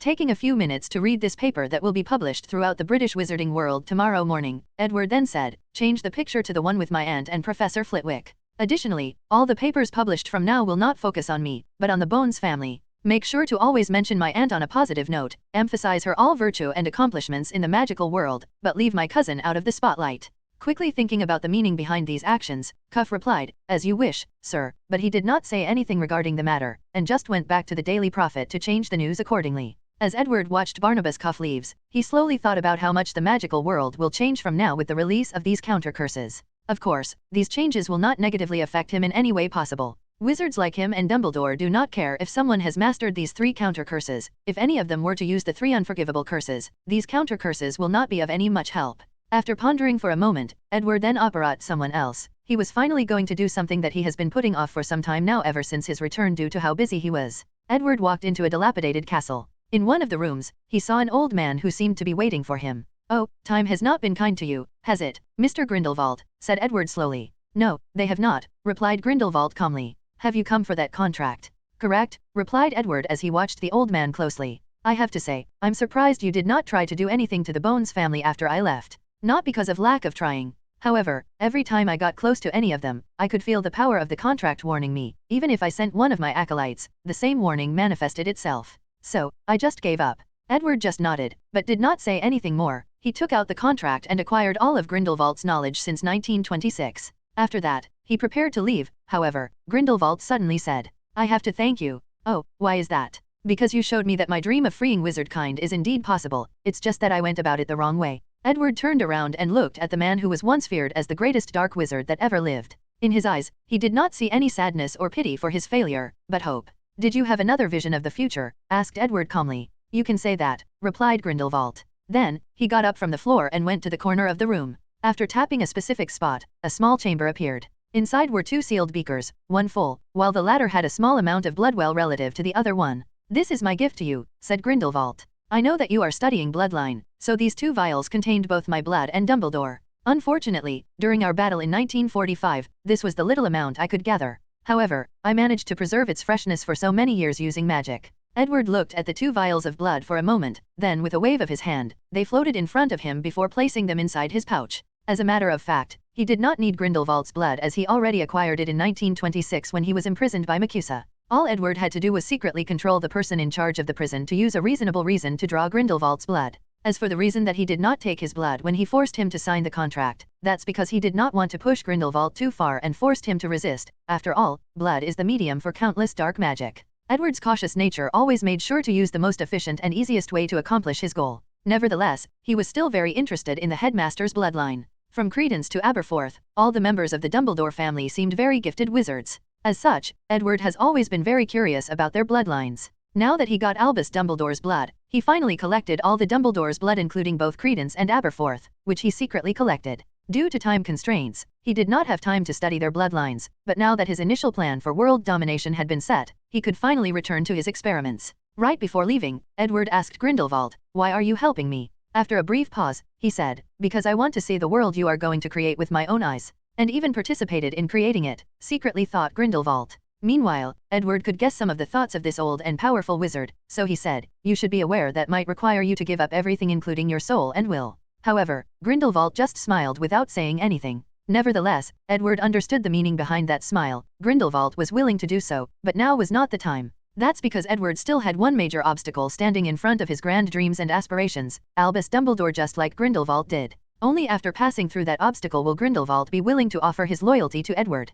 Not only because this will show that Edward is a more powerful wizard than him by defeating the man who defeated him, but also because Edward's victory will prove that in some ways, Grindelwald's ideas and philosophies were correct. It's just that he did not use the proper method to accomplish them. After comprehending Grindelwald's message, Edward smiled before operating away. He could not wait to experience the legendary battle between Dumbledore and Grindelwald in 1945. 73 suspicions. After receiving Grindelwald's memories, he spent the next few days going over his memories since he left in 1926, focusing more on his legendary battle with Dumbledore. And the battle was truly legendary. Even with the advantage of the Elder Wand, Grindelwald still lost due to lack of skill. Of course, this was not the main reason. One of the reasons that he lost the way he did was because of his prophetic ability. Before his battle, he foresaw that he was imprisoned and having a conversation with a person. However, he could not see the face of the person nor what he said. He only knew that he gave that person his and Dumbledore's blood and all his memories before they agreed. After that, Grindelwald was able to deduce his eventual downfall in the hand of his old lover, and the fact that the person in vision was probably Edward. After taking a long time to accept this fact, he eventually concluded that for his dream to come true, his purpose in life is to help Edward as much as possible. So, he used all his strength to battle Dumbledore to gather information, then he secretly collected the latter's blood. Finally, after his incarceration, he secretly conducted much magic research so that Edward could absorb them through memories. After reading through all the memories, Edward sighed as he thought to himself, I finally understood how this guy knew that I was studying bloodline in 1945. Additionally, I now know that prophecy seems to have little effect on me. Additionally, the research that Grindelwald made will be of great help to me. However, before I start using his research, I need to deal with the problem of the second Lemmeter. After that, Edward started his research as there was still a month before school started. He was not yet willing to give up his job as a professor. After all, it is easier to influence these young minds of Great Britain as their professors. Scene break. Dumbledore was inside his office with a newspaper in his hand, seeming deep in thought. In front of his desk, there were also many newspapers lying there. Professor McGonagall entered the headmaster's office to hand Dumbledore a document. Professor Dumbledore, Professor Dumbledore, Professor Dumbledore, Albus, she yelled near the end. Minerva, you are here, replied the headmaster, who raised his head after hearing her roar. Albus, is everything all right? Ever since Edward's announcement a few weeks ago, you have been very distracted. After a brief pause, Dumbledore answered, I just feel that something is wrong, Minerva. What do you mean? Look at these newspapers, what do you see? Replied the headmaster. Professor McGonagall looked at all the newspapers and read some of the titles. Professor Flitwick became the third person to survive the killing curse. Potion Master became the fourth person to survive the killing curse. Bones family's new alchemy item are cheap and affordable to all wizard kind. Bones family, the new future of the magic world. Additionally, these newspapers were not just from Britain, but all over the world. She even saw one from the very reclusive or secluded magical country of China. All these articles talked about either Edward or Bones family in one way or another. But is there something wrong with that? Asked Professor McGonagall. They seem to want to promote their family name. If it was any person, I would think so. But Edward is different. After so many years of observing him, I know that he is different. Everything he does has a purpose. What are you trying to say exactly, Albus? Dumbledore sighed before answering. I'm afraid that Edward has started his grand plan of world conquest and civilization building. Professor McGonagall frowned before asking, didn't you say during the interview, he told you that he was not planning on doing so? Did he lie? Given his character, not likely. So, what made him change his mind? Dumbledore paused for a moment. I received news from an old friend that he met Edward in 1926. Most likely, something happened there to change his mind. 1926, asked Minerva with a frown on her serious face. He is messing with time, Turner? However, after seeing him a few weeks ago, he did not appear to age by more than 60 years. That's what makes me more worried. According to Nico, Edward has the recipe for the Philosopher's Stone. And it appears that he succeeded in crafting one of his own, thus attaining immortality. Adding his youth potion, maybe even eternal youth. The room instantly became quiet for a good half a minute. Then Minerva asked, so, what are you going to do? Dumbledore sighed as he looked through the window of his office. I do not know, Minerva. Part of me wants to see the world built by him, while another part fears that he will become lost in the pursuit of power, no, the pursuit of knowledge.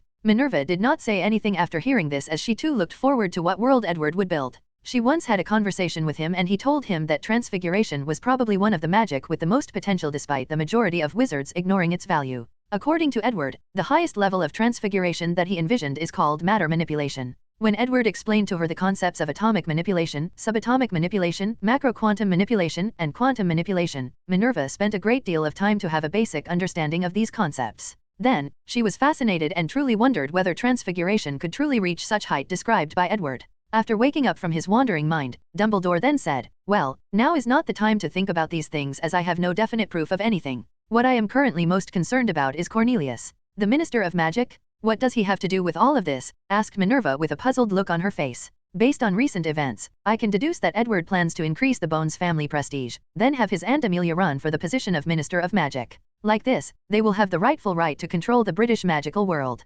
Nevertheless, I worry that Edward will not have the patience to wait for the next election, but use some unscrupulous method to achieve his goals. Minerva was not surprised by these words, nor did she think that Edward was not capable of doing such a thing. After years of knowing him, although she had to admit that Edward was her most talented student, she could see that he was the kind of person willing to bend the rules when necessary. Do we need to warn Minister Fudge? Asked Minerva. Yes, however, I fear that things may not go as easily as stated. Then the headmaster sighed before taking a parchment and writing a letter. Then, he had an owl deliver it to the Ministry of Magic. _______. Next chapter title, The Secret of the Limiter. 74 The Secret of the Limiter. Dumbledore's owl flew to a specific destination before dropping the letter in a container, which also contained many letters. Following this, a person came to pick up the letter and dropped it in at a specific department of the Ministry of Magic. This department was responsible for checking any mail sent to Minister Fudge and ensured that these letters were not enchanted with powerful curses. The person checking the mail was a female wizard. She would take the mail, then use a specific spell to check whether a curse was placed on the letter.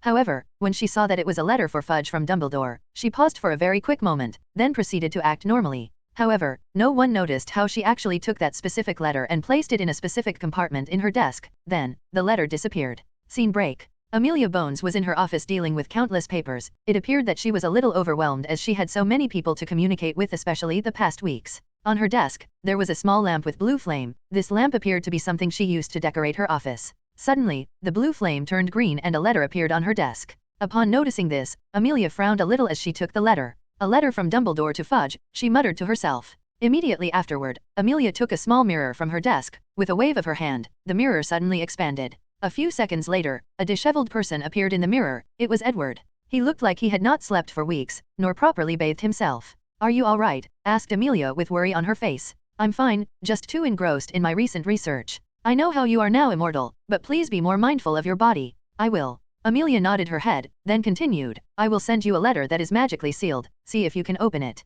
She then used the same lamp to send Dumbledore's letter to Edward, who had a similar lamp in his room. Using his wand, he opened the letter and read it. Did he already notice our action? Asked Amelia. It appeared so, replied Edward. So fast. The headmaster did not become the world's most powerful wizard simply because of his talent. The man is wise beyond measure. Amelia nodded her head as she agreed with this statement. So, do you need my help to deal with the situation? There is no need. I have learned a lot of things with the Muggle advisor that you acquired for me, so I can easily deal with this situation. After saying these words, Amelia sighed deeply before continuing. I cannot believe how complex Muggle politics and strategies are. Compared to the petty squabbles going on in the Ministry of Magic, Edward could guess her feelings. No matter how open-minded a wizard is, deep down, all of them still have some sort of superiority to Muggles just because they can create miracles with magic, while Muggles cannot. As a result, many wizards, even the ones that do not discriminate against Muggles, still believe that wizard society is more advanced than Muggles in many ways. So, his Aunt Amelia had her secret pride destroyed a few weeks ago when she met with the advisors that Edward got for her to help run the world in the future.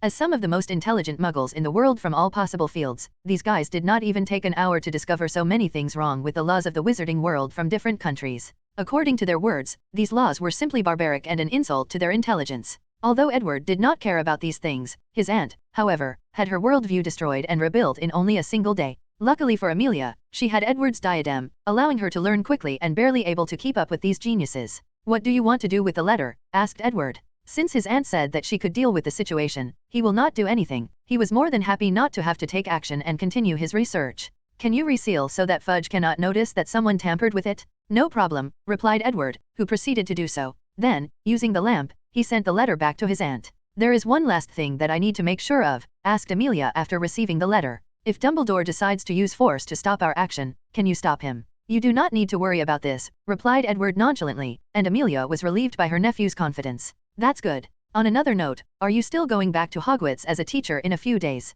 Of course. Hogwarts will play a great role in our plans, replied Edward. Then, the two had a brief chat before ending their conversation. Immediately afterward, Amelia sent Dumbledore's letter back to its original place. The woman in charge of checking the letter for curses acted as nothing happened and secretly placed the letter on the pile that was labeled safe so that Minister Fudge could open them without worry. Although everything seemed normal after this event, this was not true. Soon afterward, a particular rumor soon spread throughout the entire ministry, to the point that it even reached Fudge's ear. Scene break. Edward finished the call with his aunt, then he started thinking to himself. He took out a contract and looked at it deeply. This was the contract that he was going to use to acquire Dumbledore's knowledge and memories. Since he already got both Grindelwald and Voldemort's memories, he did not really need Dumbledore's, despite considering that the latter was more powerful and skilled than the two dark wizards. Nevertheless, Edward's greed for knowledge got the best of him, so he still wanted it. Adding to that, he spent so much effort to get that contract. Of course, he was not willing to give up now. Unfortunately, now it is not the time, muttered Edward to himself. He had planned when his success rate would be the highest, the time when the headmaster was least likely to resist, thus not forcing him to resort to cruel means to get what he wanted. Alright, let's get back to my research. I think I finally found the secret of the limiter, thought Edward as he went back to his laboratory, leaving the political things beside and focusing on his magic research. 75 Little trouble. One thing that has been plaguing Edward for quite some time now was the limiter. According to his calculation, his life code modification should have allowed him to break 2 limiters at once, but it did not. After realizing that something was wrong, he experimented and discovered a mysterious power similar to Death's Law power on the Deathly Hallows that prevented the modification from breaking 2 limiters at once. Then, something caught Edward's attention regarding this matter from Nicholas Flamel's memories. After the great alchemist used his philosopher's stone to break his first limiter, he could not break the second one despite having other methods, for example, the practice method that Dumbledore mentioned to Edward during their conversation in his office. According to the memories Edward acquired, Nicholas Flamel soon noticed the side effects on the stone, so he did not want his wife to break the limiter using the same method as him. So, he spent years developing a method of slowly practicing to break the first limiter, by treating the magic core as a muscle. Through guided training of destruction and reconstruction, the limiter could be removed.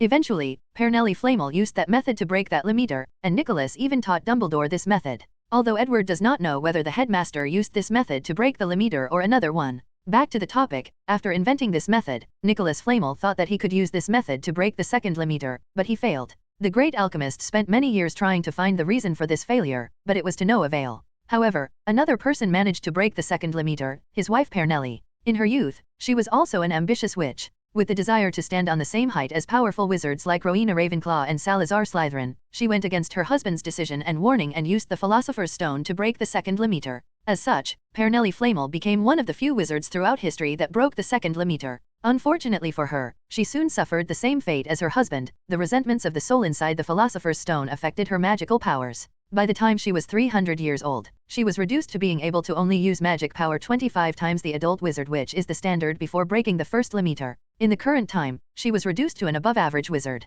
After summarizing this knowledge about limiter, Edward first spent some time creating a potion that can break the limiter with the help of Snape. After that, he experimented with a different combination of breaking the limiter on different dark wizards. He had some of them use the practice method, then the potion method, body modification method, finally, the stone method. He focused on trying different combinations of methods. Since the practice method took time, Edward had to use the temporal power of his world gate and send these experimental subjects back in time while controlling them to spend years constantly practicing until they broke the limiter. Using this method of experimenting, Edward was even able to create a wizard who broke all 3 limiters, reaching the realm of legendary wizards like Merlin and Morgana. Of course, these experimental wizards only had a massive amount of magic power after breaking the limiters. Just like Dumbledore said to him, having a large amount of magic power meant nothing if you do not know how to use them. A person that did not break the limiter could easily beat someone who broke all 3 limiters if he or she was skilled enough with magic or spells. Nevertheless, these experimental wizards did not live long, as Edward did not allow such powerful and unstable people to stay in this world.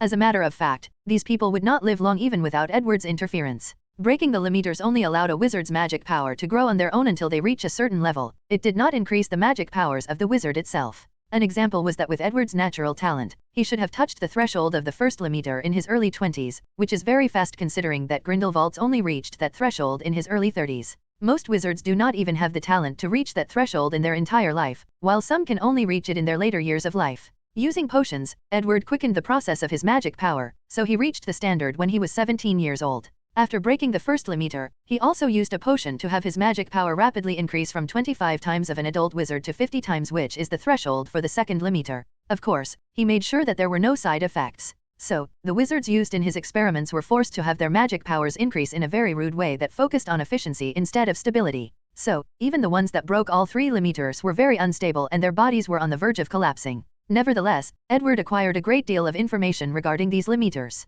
For once, each limiter required one different method to break it, meaning if a wizard used the body modification method to break one limiter, he could not use it to break any of the other limiters. Second, in theory, any of the methods could be used to break any of the 3 limiters. For example, a person could, in theory, use the practice method to break the third limiter. Finally, and more importantly, a more powerful method is required to break the higher limiters. For example, if someone used the body modification method, then that person cannot use the practice or potion method to break the second and third limiter. However, if that person used the practice method to break the first limiter, he or she could use the potion method to break the second limiter, then the body modification to break the third limiter. As in Edward's case, since he used the body modification method to break the first limiter, then he cannot use both the practice and potion method to break the second limiter. He could only use the Philosopher's Stone. However, Edward knew that the stone method was the most powerful method that he currently possessed, so he was reserving it to break the third and final limiter. So, he needed another method to break the second limiter that was more powerful than body modification, but less powerful than the stone.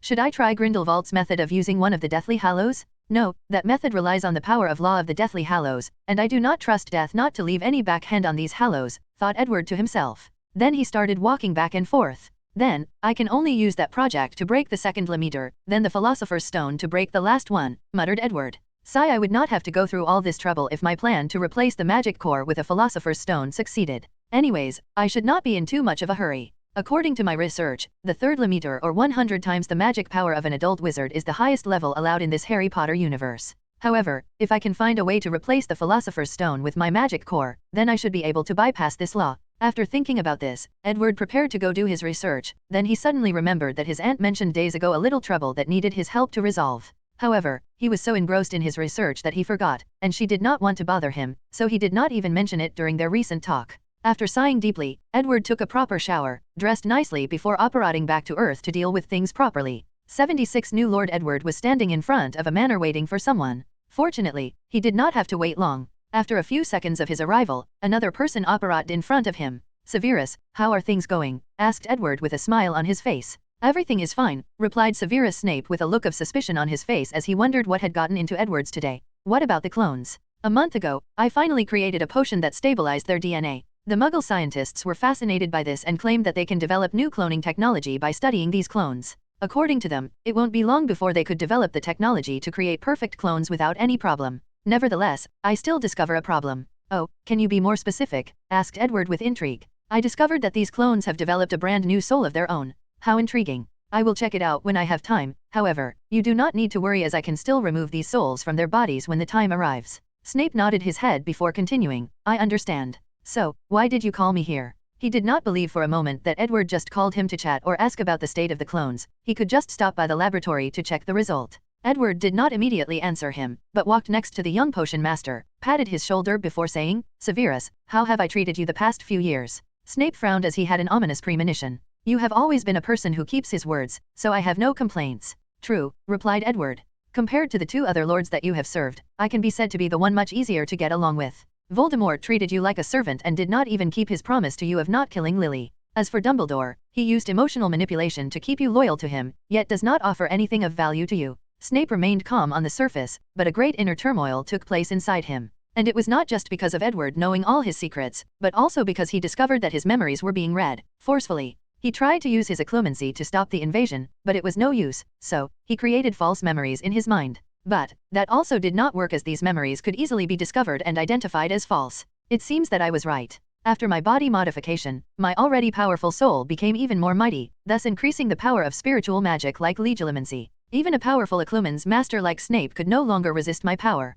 Should I focus on spiritual magic like telepathy and psychokinesis? After all, I seem to be very gifted with this kind of magic. Forget it. As a wizard, I should control the power of the elements like flame, ice, and thunder. Then, bend space and time to my will. That's what a true wizard should be like in my mind. Forget about spiritual magic or using weapons to fight like those barbaric knights. What kind of wizard confronts his enemy head-on? These people should be ashamed to call wizards or magicians. However, I could use this newfound ability to my advantage. I wonder if I could read Dumbledore's mind to acquire all his knowledge? Forget it, use the contract first. If that does not work, use the torture. I can only use legilimency as a last resort. After all, Snape cannot compare to Dumbledore in terms of strength of the soul and mind. While all these thoughts were rapidly going through Edward's mind, Snape had a visibly disturbed look on his face. The reason being the fact that Edward placed a very memorable memory in his mind. In this memory, he saw how he spent years secretly protecting Harry Potter under the order of Dumbledore. Then, the Dark Lord was revived using dark magic and recalled all the Death Eaters to once again serve him.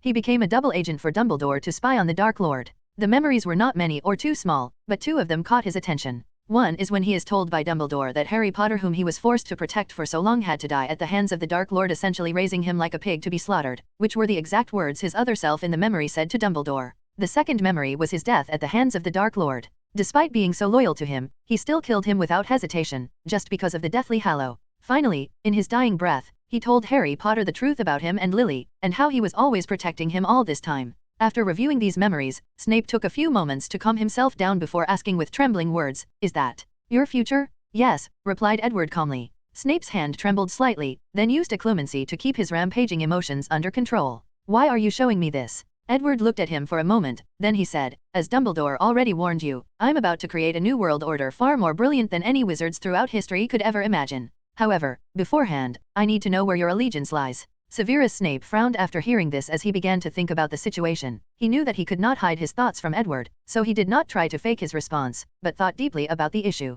"I have already served the Dark Lord, so there is no problem with serving Edward as long as he is powerful enough to prevent the previous master from getting his revenge. Additionally, Edward has allowed me to make amends for the mistakes of my past." So, Snape bowed to Edward while saying, "I pledge my allegiance to the Lord." "There is no need for all of this as I am not Voldemort," replied Edward as he lifted Snape from the bowing motion. "The reason that I need your allegiance is because, in the world that I am about to create, I will need talented wizards like you." After saying those words, Edward paused for a moment before sighing, "I have to say, I do not think people truly realize how talented of a wizard you are. Back in school, you could create spells of your own. I know many powerful and influential wizards, but the ones that can invent spells as powerful as yours can be counted on one hand, not to mention the fact you could do such a thing at such a young age. Then there is your potions talent. Being able to modify the potion book so easily is a level of talent that even I envy. If this was not the fact that you have suffered through so much psychological trauma throughout your youth, I could foresee that you could one day become a great wizard like Dumbledore and Voldemort." Snape was a little surprised that Edward had such a high evaluation of himself. As a person who dealt with Edward since he was in the 5th year, Snape knew how much of a talented wizard he actually was. He spent many nights awake thinking of the terrible consequences that the magical world would suffer from if one day Edward decided to become evil. At some point, he even wanted to warn Dumbledore to take action and prevent the rise of Edward. However, thinking about the possibility of one day seeing Lily again, he forced these thoughts deep into a corner of his mind. "Thank you for the compliment," said Snape. Edward smiled. "You do not need to worry about Voldemort. With me here, it is a question of whether I would allow him to resurrect. And even if he did, he would not pose much of a threat. Now, let's get back to business. Show me your dark mark." Without hesitation, Severus showed him his hand with the mark, and Edward used his wand to activate it, calling all the loyal Death Eaters of Voldemort for an assembly. 77 loyalty. A few minutes later, many people apparated in front of a large manor wearing strange and creepy masks. At first, they were surprised at not seeing their lords, then they were relieved when they saw Severus waiting for them. With a motion of Snape's hand, all the Death Eaters removed their masks before following inside. There, they did not see Voldemort as expected, but Edward sitting in the main seat with Bellatrix standing next to him. Then, to these people's more surprise, Severus walked over and stood to Edward's left side. "Seat," said a commanding voice. Many people subconsciously did so, while a few wanted to say something. However, before they could do so, they felt an overwhelming fear taking over their body, their souls, so they quietly sat down. "I know all of you were expecting your Dark Lord. Unfortunately, he is still dead. Well, at least, still hovering between life and death, and using any means to live his miserable life." After saying this, Edward waved his hand, then an image of Voldemort's life in the forest of Albania manifested in front of everyone. All the Death Eaters watched how their lord had to possess animals, and eat raw animals to sustain his life. The process did not happen only once, but day after day. The only words that could describe the current Dark Lord now are, miserable beyond belief. Meanwhile, in the corner of his eyes, Edward noticed the disdainful sneer on Bellatrix's face and the surprise on the Death Eater's face. Then, he started to speak. "All of you here are wise and should be able to guess my purpose in summoning you here, so give me your answer straight." The whole room instantly became quiet as everyone was afraid to say anything. It was as if everyone was waiting for someone else to speak first. The silence lasted for a few minutes. As a matter of fact, Bellatrix wanted to say something, but Edward had already warned not to intervene during the meeting unless otherwise stated by him. When everything seemed to be about to last for a very long time, someone suddenly stood up and said, "My lord, I offer my allegiance." Edward nodded before saying, "Lucius, I always admire your Malfoy's family to know when the wind of changes approaches, and knowing which side to choose. You will not regret your decision." Lucius' face became happy and relieved at the same time. He sat down while giving his wife a thankful look. It was her who encouraged him to stand up and be the first to do so. As for the other Death Eaters, many of them had a look of regret on their faces for not being the first one. So, they quickly stood up and offered their undying loyalty. As a matter of fact, these people have long decided to follow Edward. After all, he is a very talented wizard and a member of a pure-blood family. With all his accomplishments, none of these people did believe that his accomplishment would be lower than the previous Dark Lord. The reason that they did not immediately swear their allegiance was that they wanted to see whether Edward would use threat or benefit to force them to follow him. That way, these Death Eaters would know what kind of lord he would be and how best to serve him. Unfortunately, they did not expect that the Malfoy family would betray this tacit understanding so quickly. Of course, not all the Death Eaters were willing to serve. Suddenly, more than 3 Death Eaters stood up and said at the same time, "Ava Kedavra." 3 green lights flashed from their wands and headed straight to Edward. Meanwhile, Bellatrix, who was on the side, wanted to act quickly and stand in front of her lord, but she discovered that she was incapable of moving. So, the 3 green lights hit Edward simultaneously, while all the Death Eaters gasped. However, nothing happened afterward. The killing curse hit Edward, but nothing happened. He was perfectly fine. The Death Eaters would be alright if he used the counter curses, but with just his magic resistance, he resisted 3 killing curses from 3 Death Eaters who survived the First Wizarding War. Meanwhile, Edward smiled after this attack, then looked at the 3 assailants. Suddenly, a blue flame started from the dark marks of these people, then burned their bodies into ash. I wanted to give all of you the illusion of choice, said Edward calmly, but it seemed that it was unnecessary. After that, he took out his wand, waved it into the air, creating a strange ripple in the air. Following this, all the Death Eaters suddenly felt that the dark mark in their hand started moving, then it changed to the same design as the one in Bellatrix. Following this, all of them felt a terrifying pain in their souls. Soon, they discovered that the new mark was actually engraved in their souls. All of them could guess the meaning of this. After the experience was over, all of them had a look of fear on their faces. In this room, there were only 4 people who did not have the mark in their souls. Snape, Solile, who was Edward's sweetheart, however, her husband was not spared. Thank you, my lord, for your benevolence, suddenly said Lucius, as he and his wife only had their mark on their hands changed. Since you were wise enough to be the first to follow me, this is the best I can do for you, replied Edward calmly. He then looked at all the other people. Now that your loyalty to me can no longer be questioned, let me make things clear on how things will be from now. Edward stood up, waved his hand, and a small metal plate appeared in front of everyone in the room. Then, he started walking around the room. First of all, I do not like any of this nonsense talk about pure blood supremacy. I'm about to conquer this entire planet, and Muggle will play a great role in my rule, maybe even more important than wizards. In this new world order, a wizard's worth will not be based on his family or bloodline but based on their contribution to civilization. All of you can activate the alchemy item in front of you by using your wand and saying the word, Conversus in. All the Death Eaters immediately followed the order. Then, a projection appeared, showing a number. Each person had a different number. Edward waved his wand, then a projection of a massive library. The number of books inside this library astonished all these Death Eaters, even Snape was not an exception. Nodding in satisfaction at their reaction, Edward continued, I'm not Voldemort, who used fear and power to rule over you and never gave any benefit. This library contains all of my knowledge. In there, you will find the most powerful spells, the foulest of dark magic, the mystery of the soul, the way to improve bloodline, and even acquire immortality. The breath of all these Death Eaters became rapid after hearing this. Knowing Edward's reputation, they did not doubt his words. All they could think about was how they could get their hands on this knowledge, and Edward answered their questions. With a wave of his wand, a list appeared in front of them with numbers behind them. The list included things like bloodline modification, elixir of life, Ravenclaw's diadem, revival of loved one. Just by looking at the things in the list, information about their meaning was instantly placed in the minds of these Death Eaters. They all secretly gasped, wondering if this was some very elaborate prank. This is not a dream or prank. I am a person who believes that knowledge should be shared for more to be produced, and civilization can advance. As a person who advocates the law of equivalent exchange, this knowledge is not for free. The number in front of you represents something called reward point. It determines the amount of time you can spend in my library, the level of clearance of knowledge that you can get access to. As for the list in front, not only do you need a certain amount of reward points to acquire any of these things, but also, a certain level of loyalty to me is also required. 78 reward point. Silence overcame the room. Rapid breathing could be heard echoing like dogs salivating at tasty treats. The emotion known as greed could be seen in the eyes of these Death Eaters, especially with the mention of bloodline and immortality. All of them strongly believed in the idea of bloodline superiority. Now they discovered the magic that could prove their theory. As for immortality, their previous lord always exclaimed how he has conquered death by attaining immortality. Now, the very same opportunity was offered to them. While most of these Death Eaters were overwhelmed by greed, some of them managed to calm themselves down. Narcissa Malfoy raised her hand. After seeing this, Edward smiled before saying, This is not Hogwarts. You do not need to raise your hand to ask a question. If you have something to say, do so. My lord.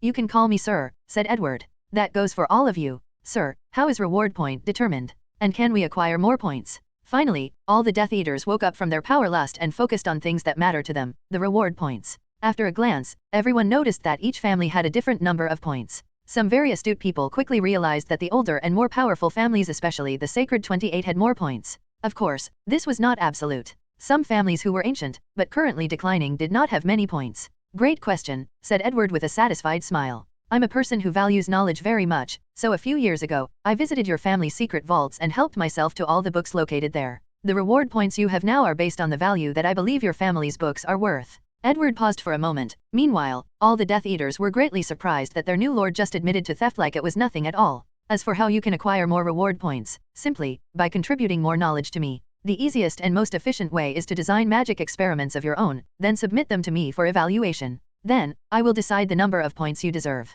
If you do not know how to do a magic experiment, you can just submit an idea you have for the experiment, then I will guide you and fund your experiment. However, doing so will result in your points being reduced. Edward paused for a moment after saying as he realized that these people might not know how to properly experiment. Forget about me guiding you on to properly set an experiment. All of you will have to go to training to learn how to do so. Edward decided to put all these Death Eaters through the same process as Bellatrix. That way, not only will they become proper experimenters, but also learn about Muggle technology and even reduce some of their misunderstandings about them. As for the pain these people will have to suffer by having a massive amount of knowledge cramped in their minds, he did not care. Since Bellatrix can survive, they should be able to do so as well. Besides, with him here, even if death wanted to take their souls, he can still prevent it. Another way to acquire point is to hand over to me lost knowledge, books, or magical artifacts that I do not have. Sir, suddenly said Lucius Malfoy, can money be used to exchange points? Edward had a pensive look on his face after hearing that question. Then he said, as an alchemist that can literally turn metal into gold, and as the future ruler of this planet, money will have little to no value to me.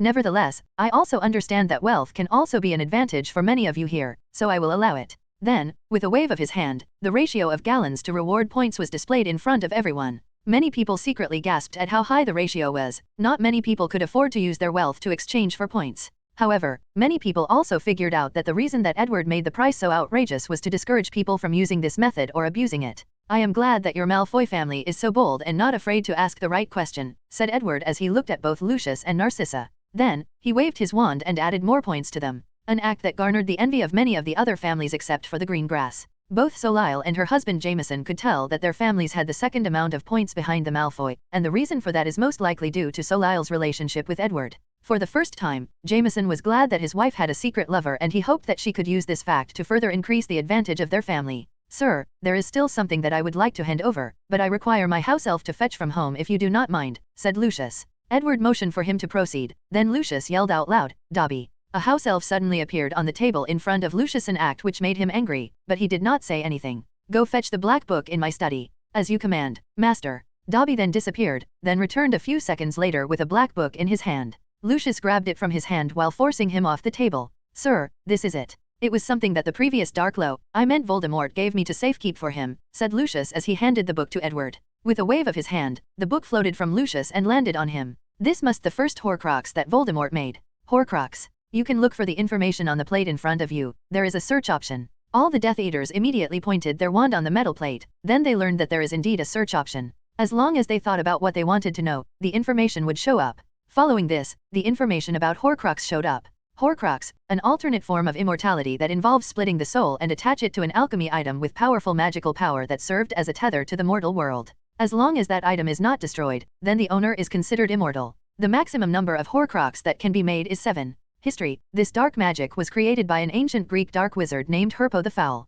but it was further improved by Tom Riddle, Voldemort. Warning, this kind of immortality is not recommended due to the side effects which include change in appearance, splitting the soul is very painful, can lead to instability of the mind, can lead to the paranoia of people always discovering your Horcrux. Rewards point. All the Death Eaters sighed as they finally understood how their previous Dark Lords achieved his immortality. Nevertheless, despite the warnings at the end, many people were thinking about raising enough points to exchange the method for making Horcrux. After all, the other methods were too expensive. Some of them have heard about this kind of dark magic and wanted to check their family heritage to see if they still had a copy. 79 Insidious Death. Edward took a brief moment to scan the diary, before placing it on a bag with extension charm. So far, he had most of Voldemort's Horcrux, including the diary, the Ravenclaw diadem, Hufflepuff's cup from Bellatrix, and even the Slytherin locket which he had his Houself Momo steals from Creaker in the Black family house. The only one left is Harry Potter. As for Nagini, Voldemort only made this Horcrux 2 years later in 1994. After doing this, Edward looked at Dobby, then waved his hand to telekinetically bring his body in front of him and started analyzing him.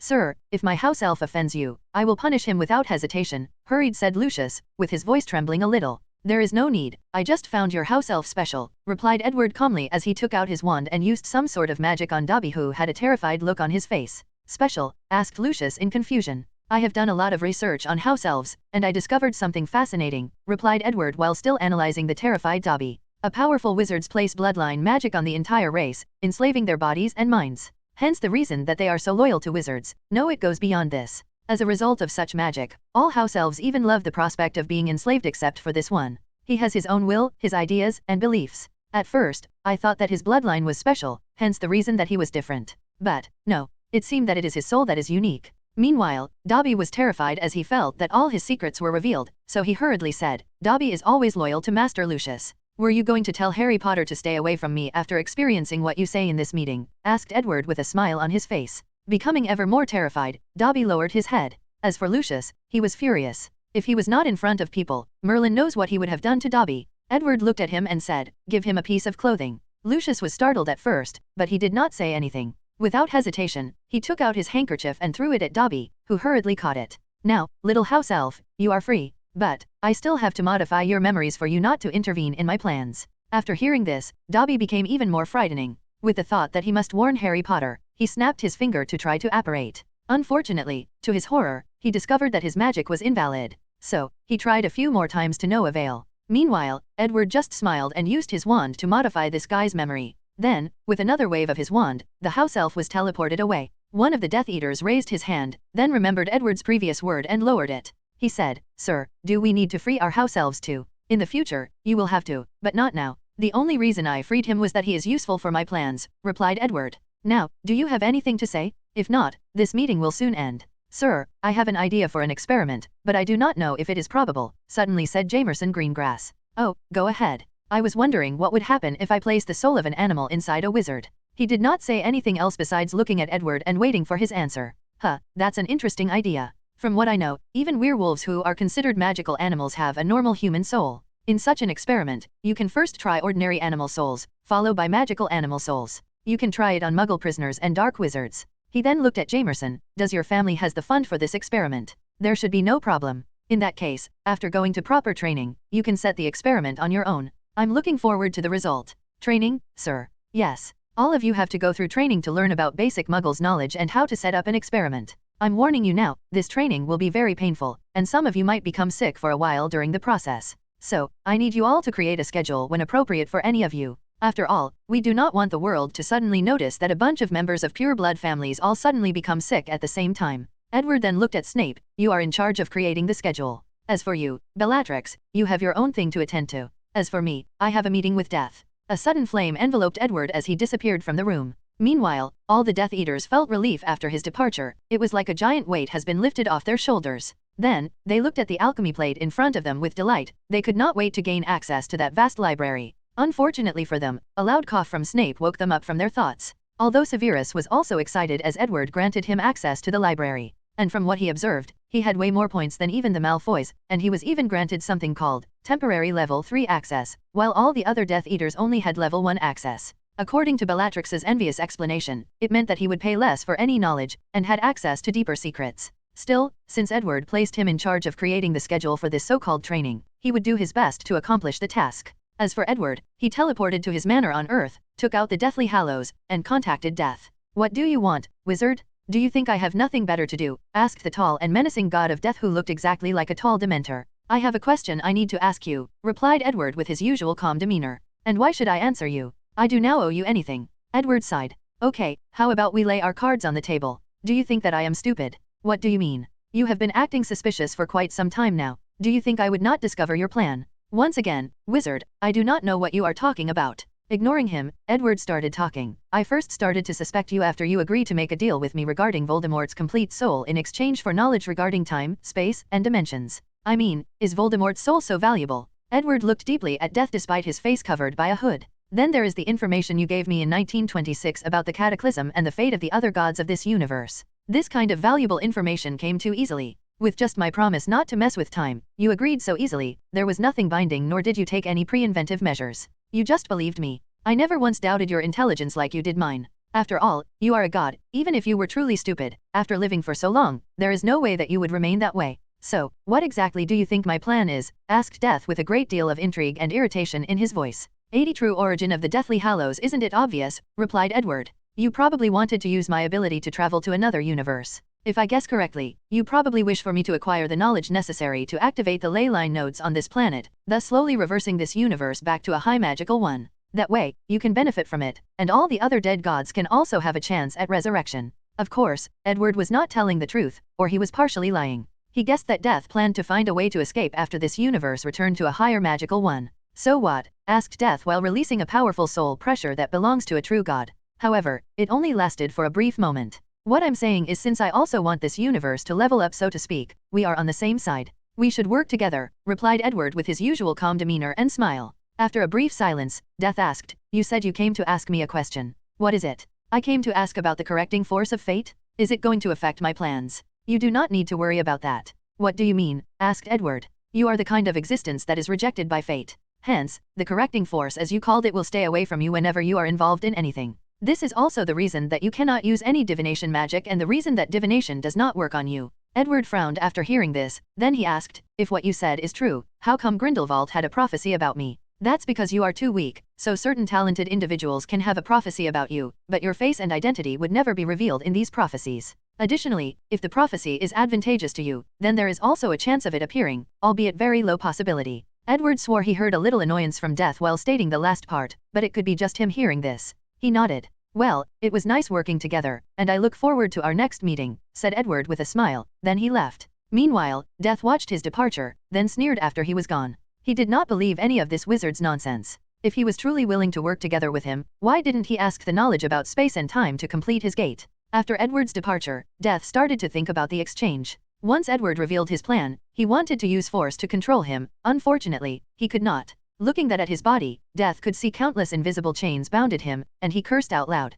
Of course, this was not the main reason he did not act. It was because he felt a faint threat from Edward. Unlike his previous encounters, he felt that this wizard had something that could threaten him. What's the reason? Could it be because he broke the second limiter? No, that does not make sense. Even if he broke all three of them and reached the ceiling of magical powers in this world, he would not be a threat to a being of law like myself. After thinking about this, Death started observing the world of the living. He could see everything that was happening, including all of Edward's secret development in the magical world. Then, it looked straight into the moon in the direction of Edward's laboratory. Unfortunately, he could not see anything due to the power of the invisibility cloak. "Damn those Deathly Hallows, why did I make those things?" muttered Death. "No, it's those Paviral brothers that I should curse. Back then, it used all the power of faith that it gathered over countless millennia to temporarily visit the mortal world. Then, it created the Hallows to lure the three most talented wizards at that time to use them to activate the power of law in those artifacts. It believed under the temptation of being the master of death, these three brothers would be lured to do his bidding. Unfortunately, the eldest brother died soon after that, the second brother was too enamored by the soul of his wife, and the third brother was very wary of death, so it used the cloak to hide all his life from him.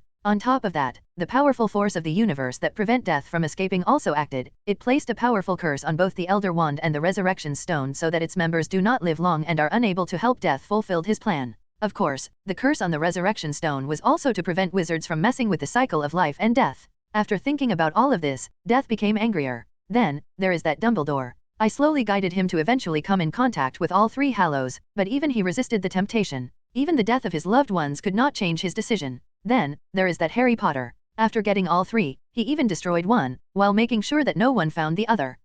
I know that in the books, Harry never broke the Elder Wand, but in this universe, he did. On top of all of this, ever since that Edward started messing with time, I can no longer observe the future. Maybe I should use his family to force him to do my bidding. No, this wizard is the kind of person that will go crazy without any restraint on him. Furthermore, I need to find the source of that threat I discovered from him. I have been patient for so many years, I can still wait for a while. Meanwhile, after he met with Death, Edward teleported back to his laboratory. He walked to a room full of vials with memory. Then, with a wave of his wand, all these memories came to his mind. Every time he has a meeting with Death, he has always been very careful. So, to make sure that Death does not have the secret ability to read his mind without even him knowing, he would always place some sensitive memories away from his mind during their interaction. After that, Edward entered his mind palace and started updating the information he gathered about Death. Today's entry read. It seemed that I was correct. Besides my first encounter with Death back in school where he showed genuine emotions, all the other times were very calculated, thus further raising his threat level. 81 One last things back to a few weeks ago, after Edward gave Bellatrix permission to study Obscurus. A door opened, and Edward walked out while wearing a cloak. As soon he removed it, his body appeared inside his laboratory, and the cloak suddenly dissipated. It seems that the invisible cloak I made using the power of law from the Deathly Hallow cannot last long. This might cause a little trouble, muttered Edward, then he ignored it. If he did not need to remain invisible to Death's view, he would not go to such lengths. Ever since he started building his word gate, he sometimes felt an invisible gaze looking at him. At first, Edward thought that this was just the result of his paranoia, but as the number of times increased, he realized that it was not so. So, he placed countless anti-surveillance enchantments in his laboratory, but it was of no use. At that time, he did not know that death was a real existence, let alone the only god in this universe. So, after his first meeting with it, Edward realized who was spying on him. Thus, he planned countermeasures. Since death is not able to visit the physical world, and the afterlife existed in a separate dimension, death has to go through countless spaces and time to spy on him from there. Based on this assumption, he researched how to make the void of space around his laboratory in a state of constant turbulence, thus hindering any sight from far away. And when he managed to study the time turner, he also placed a temporal disturbance or turbulence. Of course, in order to accomplish these feats, he had to use a massive amount of magic power from the ley line nodes. This is one of the main reasons that he decided to move his laboratory and the gate on the moon. He did not want any powerful wizard to sense the massive amount of magical power he was using and became interested in his business. Then, after Edward met Harry Potter wandering in the hallways during Christmas break, he suddenly thought about using the invisible cloak to better hide himself and his experiments. However, he also feared that the cloak was useless to death after all. He made it himself. Luckily for him, after experimenting and testing, he realized that it was indeed effective. Of course, he did not stop using the previous method. Additionally, after breaking the first limiter, his soul became even more sensitive and it became much easier for him to sense death. Knowing this, the latter stopped so directly spying. As for Edward, he was not happy or suddenly become arrogant because of that fact. He knew perfectly well that the reason he could do so was more because death's power was very limited/restricted by something or someone. Back to the present. After Edward removed the invisible cloak, a temporal power appeared trying to age him by 67 years. Fortunately, his previous ring still worked and blocked the effect. After that, he went to an isolated room and removed something from his bag. It was a floating mass of blackness. This was the obscurus that Newt removed from the Sudanese girl back in 1926. Edward secretly went there to steal it. Let's see if my theory is correct and whether these experiments are worth it. He removed a piece of the law from the resurrection stone, controlled the obscurus based on his research on credence to try to destroy it. After very close observation, Edward muttered, "It does work, however, the process is slow that it is insignificant. In that case, what if I add this?" He took out a philosopher's stone and used the massive magic power within to fuel the obscurus. "It worked," said Edward with excitement. "Although it took more than 3 minutes to destroy such a small amount, it still works. As long as I have enough obscurus, and enough philosopher's stone or a large enough one, I can threaten death. I always thought that my path as a wizard would eventually lead me to control the laws of the world. But, this is not necessarily the only path. As long as the energy intensity is high enough, or as long as a force is powerful enough, they can destroy the power of law.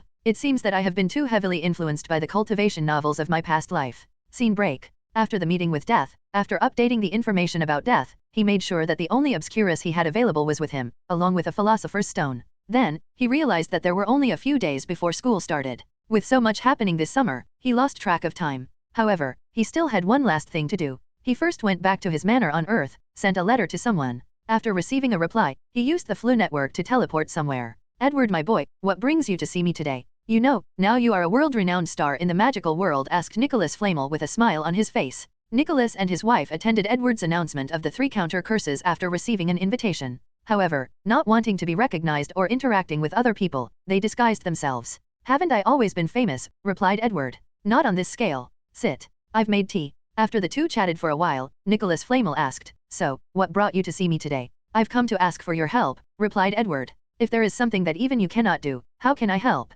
Plus, I'm old and have no more energy for this kind of thing." Both Edward and Nicholas knew that they were not simply talking about an exchange of ideas. With Nicholas' wisdom, he could tell that Edward's invitation was to join his side and help him accompany his ambitions. Edward took a sip of his tea before saying, "Do not be so quick to reject me. I know that you and your wife have decided to move on to the afterlife, but have you truly lived long enough? You saw some of my memories, saw some of the things that I planned to achieve. As an alchemist, don't you want to take a part in this? Furthermore, as long as you decide to help me, I can easily solve the problem of you and your wife due to the Philosopher's Stone. Additionally, I can also promise long-lasting youth on top of immortality." Nicholas frowned after hearing this. He was not that tempted by lasting youth even if it would be nice. What made him hesitate was Edward's words regarding participating in creating some of the alchemy wonders that he saw in his memories. After seeing his hesitation, Edward did not further persuade him. He stood up, took out a document. "This is what I want you to help me with, to research on how to create a Philosopher's Stone using only emotions instead of souls. With your help and my suggestions, this project would only take a little amount of time before bearing fruit.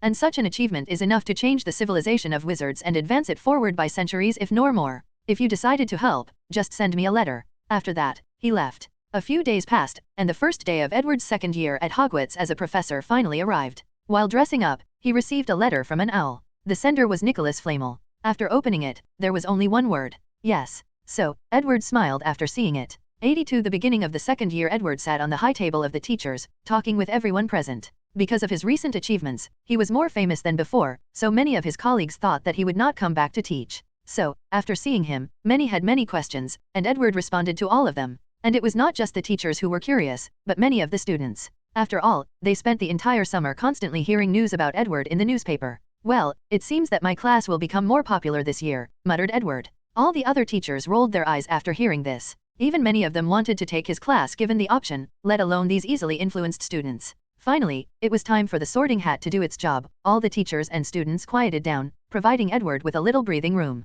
However, he received a mind-link communication invitation from Professor Flitwick. So, how does it feel to steal Dumbledore's title of the greatest wizard of the 20th century? Just like the headmaster does not care for such a title, I do not as well. But, you have to be at least a little proud of yourself, asked Phileas with a smirk in his voice. Of course, who does not like to be praised, replied Edward. Adding to that all the beautiful women of the magical world that have sent secret invitations to me over the past month, well, let's just say that celebrity life has been very kind to me. Professor Flitwick sighed as he said back, how many times have I advised you to find a proper girl to marry? I am afraid that this will be the only time that you are disappointed in me, Professor. Flitwick sighed to himself but did not say anything. On a more serious note, do you have to do what you are doing? Unfortunately, yes, replied Edward. However, I can guarantee you that my method will be the most efficient and the one with the least resistance and casualties. Professor Flitwick was silent for a brief moment. Well, I already decided to side with you, there is no need to regret now. I can honestly tell you that you have made the right choice. And as I promised you before, I would never force you to do something that you did not wish to do.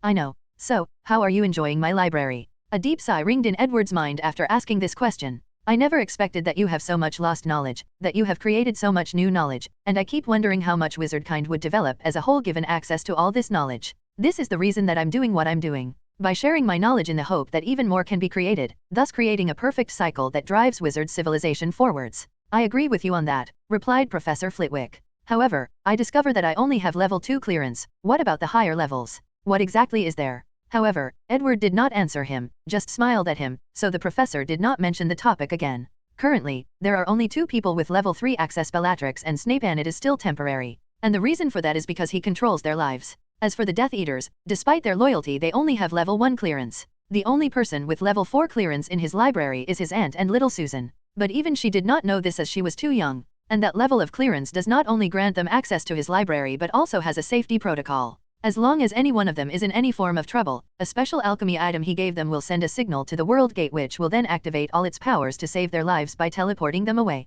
If that cannot be achieved, the gate is even designed to initiate a self-destruction sequence in an attempt to save their lives. After all, Edward only has one family, and the gate can still be rebuilt. In the future, Edward will grant people a higher level of clearances, but that is only when all his plans come to fruition and the entire planet is completely grasped in his hand. After finishing his talk with his favorite professor, Edward noticed that his cousin was not in a good mood, and she kept giving him angry glances. So, he initiated a mind-link communication with her. Little Susan, what's wrong? I have not seen you for most of the entire summer, and you did not even send me any letters. Well, as you can see, me and Auntie Amelia has been very busy recently. That's not an excuse to not even write a letter explaining the situation. Well, you are right. How can I make it up to you? You cannot. How about I take you on a vacation during the Christmas break to any countries you choose, replied Edward. You mean that? Of course. I can accept your term if it's for the entire break. I can only do 3 days. I do not see any sincerity with your actions, complained Susan. All right, for the entire break, added Edward helplessly.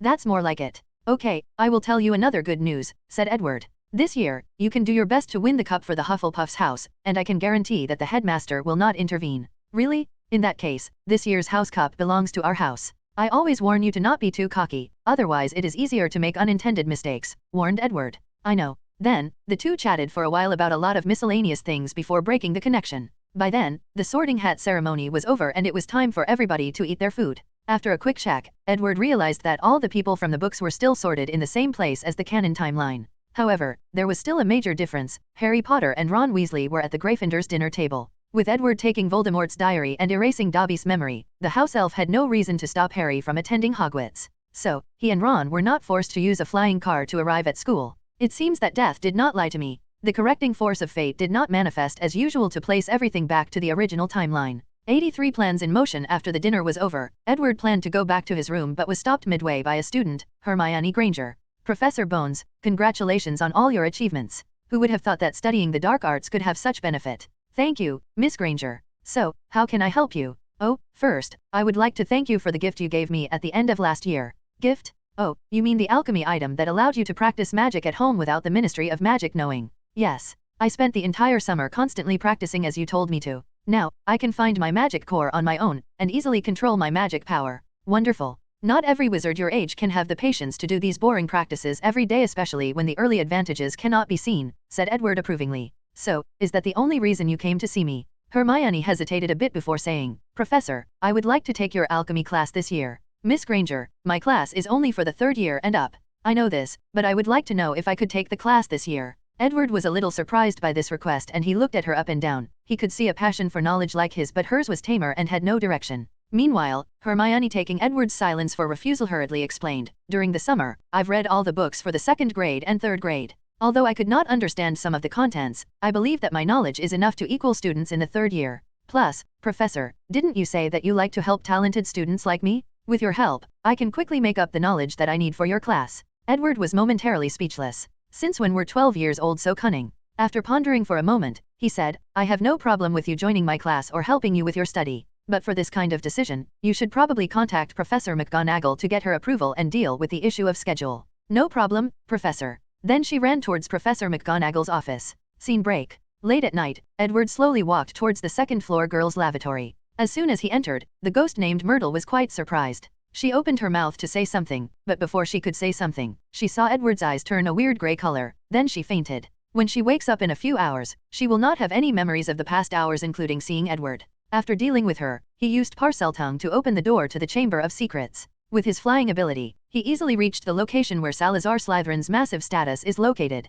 He then used Parseltongue to control the basilisk. After seeing the large snake creature, Edward straight up looked at it in his eyes without being affected. He was testing the basilisk's magic on himself. He first used transfiguration to make a pair of glasses and test the effect. Soon, he concluded that this was able to dramatically reduce the effect of the spell. Then, he looked at it straight into the eyes while using his massive magic power to try to offset the effect of the spell on him. The result was quite effective. Following this, Edward took out an animal from his bag. It was a normal tiger. He then asked the basilisk to use his spell on it. Using his wand to check the petrified tiger, Edward used his wand to check the condition of the tiger. Interesting, the basilisk can absorb life energy from his victims. Could this be the reason it can live for so long? After that, he also checked the basilisk's body. It seems that it is true. By absorbing its victim's life energy to replenish his, it can increase his lifespan. However, this might not be the only reason for its long life. Anyway, after studying it, I should be able to not only discover its secret but create a basilisk of my own. The last time I tried to create one by hatching a chicken egg underneath a toad like Herpo the Fowl, it was a complete failure.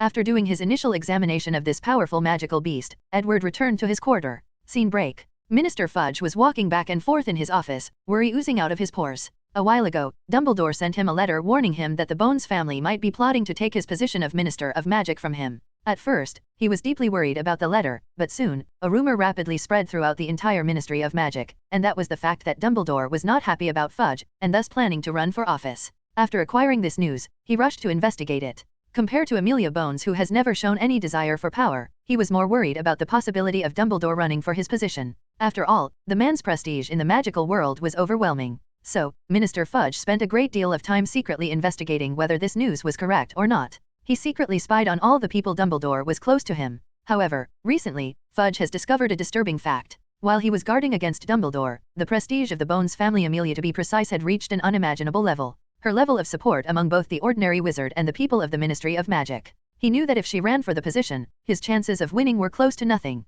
And as shrewd as Fudge is, he guessed that the rumor about Dumbledore was nothing but a tactic to distract him. While Fudge was deep in thought, someone walked into his office. He reined in his thought to ask, "How is Dolores? Did you confirm anything?" A flash of cunningness flashed across her eyes as she said, "I'm sorry, Minister, but everyone seems to be acting normally. Is that so? Could it that you are being a little paranoid? After all, there is no evidence to prove that Amelia Bones is preparing to run for the position of Minister of Magic. You don't understand. I have an extraordinary sense of these kinds of things. Her recent actions are completely different from normal. It does not mean that she is planning to take your position." Then, what else could it mean? Dolores Umbridge became silent for a moment after hearing. "So, what are your next step of action?" After pondering for a moment, Fudge replied, "In this situation, my best course of action is to have Dumbledore openly support it. However, given my recent actions, and the rising prestige of Edward Bones, my chances are still dimmed. After a deep sigh, Fudge started writing a letter to Dumbledore. He felt that all the progress he made this past summer was gone. During his first year as minister, he was not so confident. As such, he always asked the headmaster for advice.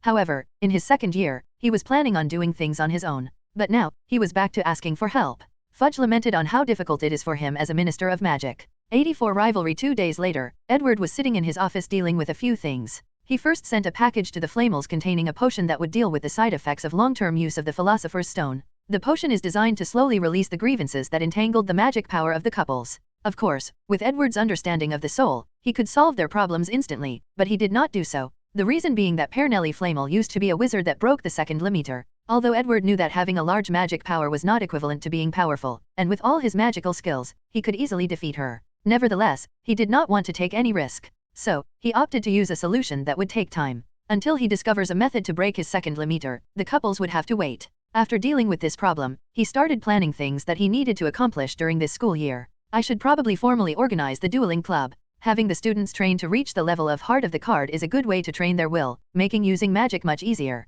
While Edward was revising his teaching plans, Hermione ran into his office with excitement written all over her face. "Miss Granger, you need to calm down, otherwise you risk tripping and falling," replied Edward without raising his head from his desk. "I'm sorry, Professor. It's fine as long as you watch out for next time. So, what brings you to my office today?" Professor McGonagall agreed to my request after asking the headmaster. "Is that so? Then, what about the issue of schedule? That problem is also fixed too. Although I will have to take classes with other houses, in general, there is no major problem." Edward nodded as he understood her meaning. Most of Gryffindor's classes are with Slytherin, while most of Ravenclaw's classes are with Hufflepuff. Now, Hermione will have to take some classes with the Ravenclaw-Hufflepuff group.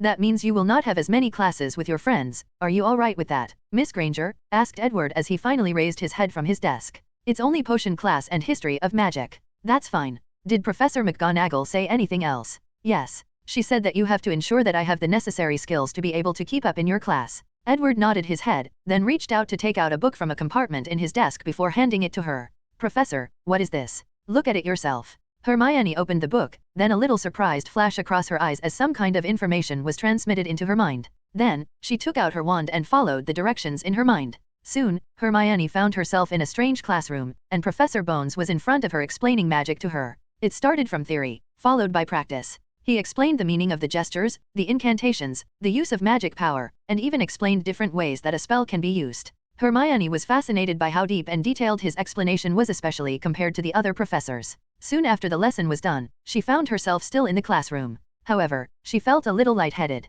"How long has passed, Professor?" "A few minutes." Hermione was surprised as she spent more than an hour listening to that lesson. However, she figured it might be a result of this strange book. She looked at the outline which showed all the different lessons that she could learn. It involved charms, potions, transfiguration, and even lessons on magical animal care. There also was a small section regarding ancient runes. Suddenly seemed to think of something, Hermione asked, "Professor, I remember seeing Susan Bones holding a book similar to this." "Yes, she has many of them." "How long has she been studying like this?" "Probably around 8 years old," replied Edward calmly. "No wonder she knows so much about magic," thought Hermione. "But now, I won't lose to her. Well, Professor, I have to go back. Thanks for all the help."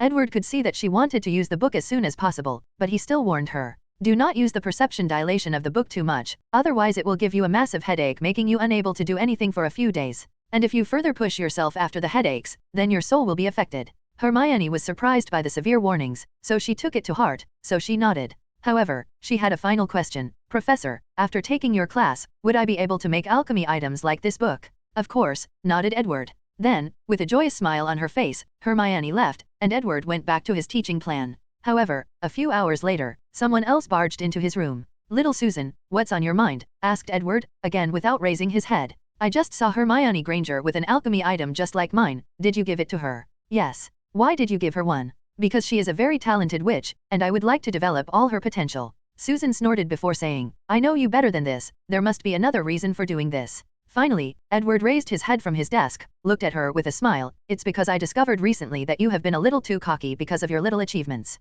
So, I figure that having someone as talented if not more compete with you would ground you more." "She is not more talented than me," rebutted Susan. "Then prove it to me. Prove to me that while she has the same advantage as you can still win against her." Susan gritted her teeth after hearing this. If it was any other person, she would be confident. But she knows how talented Hermione was based on their competition last year. She knows that her overwhelming advantage over her opponent last year was due to all the advanced knowledge that she had access to at a young age. But now, this advantage was gone. Nevertheless, she would not back down from a fight. "I will," said Susan before turning to leave the classroom. Meanwhile, Edward smiled as he said, "By the way, Hermione just got permission from Professor McGonagall to attend my class a year in advance." Susan paused for a fleeting moment after hearing this before continuing her exit. However, her direction changed to Professor McGonagall's office. 85 Year 2, First Class. Edward was standing in front of his class waiting for all his students to enter. As soon as they walked in, their eyes seemed to shine like anime characters after laying eyes on him. Once everybody was properly seated, Edward started class by first saying,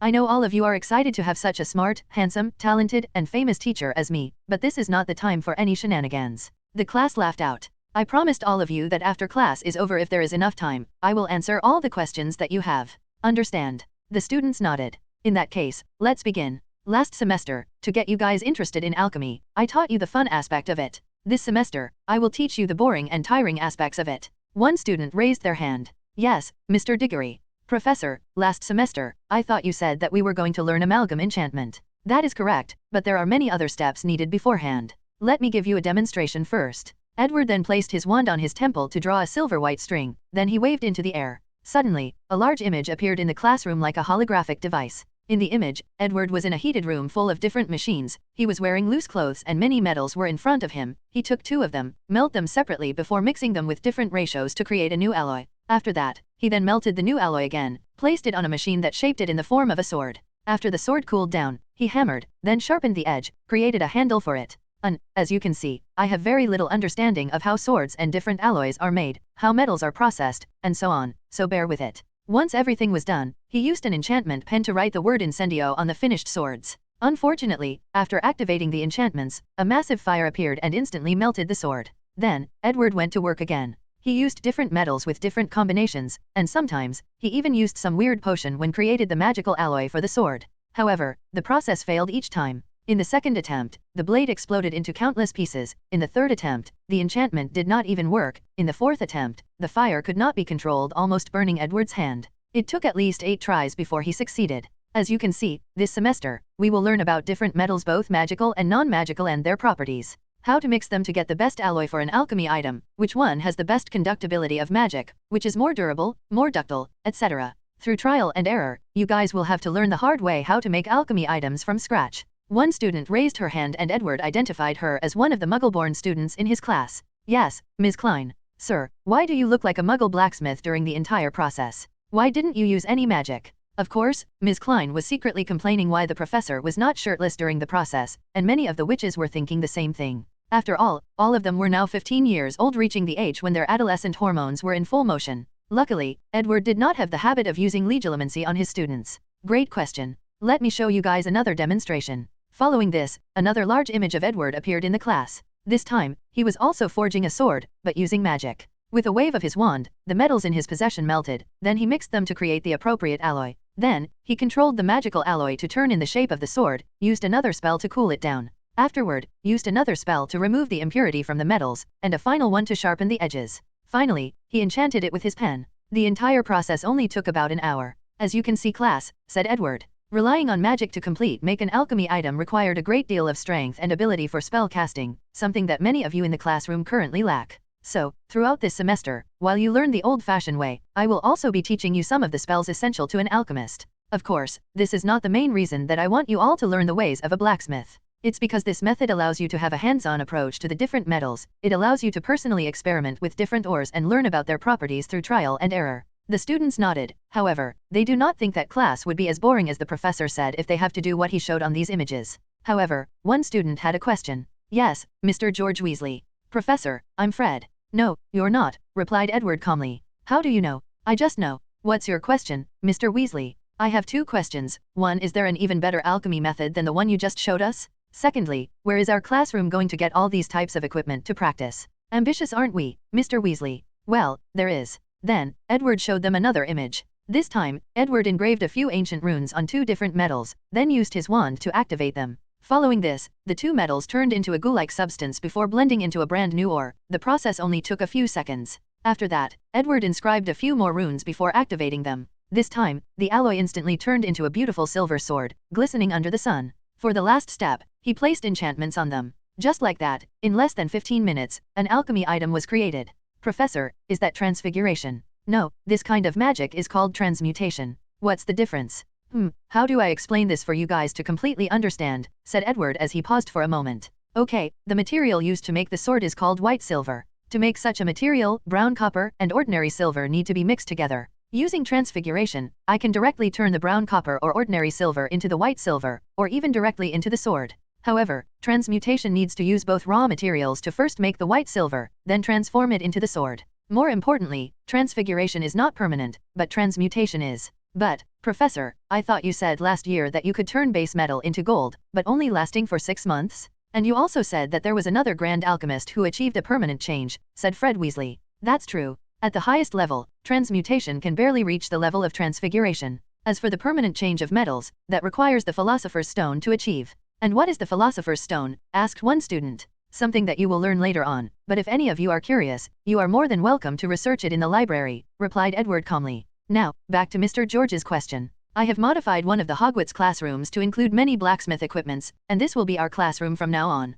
Professor, can we see it? The new classroom. Sure, why not? He then used the same previous method to show them their future classroom. Although some people were secretly dissatisfied that they did not directly go there, there was nothing that they could do. In the classroom showed by Edward, there were many furnaces, ores lying everywhere, a powerful heat could be felt emanating inside. The size of the room was oddly too large as there was enough space for every student to have their equipment. Edward placed an extension charm in the classroom, hence the size. Now, as you can see, working in such an environment, accidents are prone to happen. As your professor, it is my job to guarantee your safety, but if an accident occurs because any of you decided not to follow the regulations, then I will kick you out of the classroom. After 3 repeated strikes, I will remove you from the entire course. Is that clear? Yes, Professor, responded all the students with a dignified look on their faces. Good. Now that we have a little time before the end of class, you can ask all the questions you were dying to ask me. Following this, all the students raised their hands. With a sigh, Edward picked one at random, and the rest of the class was spent with him answering questions about either his personal life or about his recent accomplishments during the summer.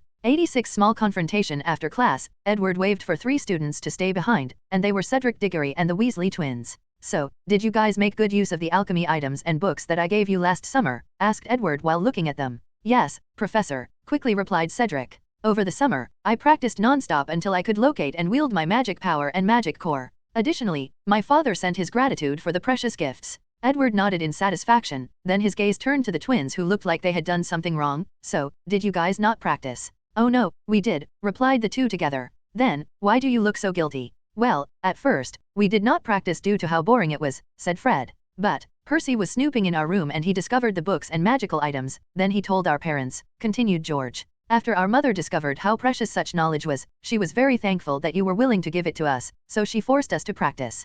Professor, it was really hard and boring, but we did manage to find our magic powers and cores. Edward finally nodded in satisfaction. This does not explain the look on your faces. So, if you have something to say, do it now. Well, said Fred. Our mother was wondering whether we can use the books and alchemy items to help little Ginny and Ron to also discover their latent abilities, and even let other members of the family use it as well. Edward could guess the gist of things based on their brief explanation. Mrs. Weasley probably feared that the gifts were meant only for the twins, so she did not want to overstep her boundary and let all the members of her family use them. So, she asked for permission. And given Cedric's reaction, he might have faced a similar problem with his father. So, Edward said, since I gave these things, it is rightfully yours and you can do whatever you please with it. Edward has never been stingy with sharing knowledge. To him, knowledge about magic powers and magic cores should be taught at every magical school in the world as part of the first-year curriculum. In that case, we offer our gratitude, said Cedric and the twins. Edward just calmly nodded, then he took out 2 books from his desk. Before you go, these are for you, they should help you in your study.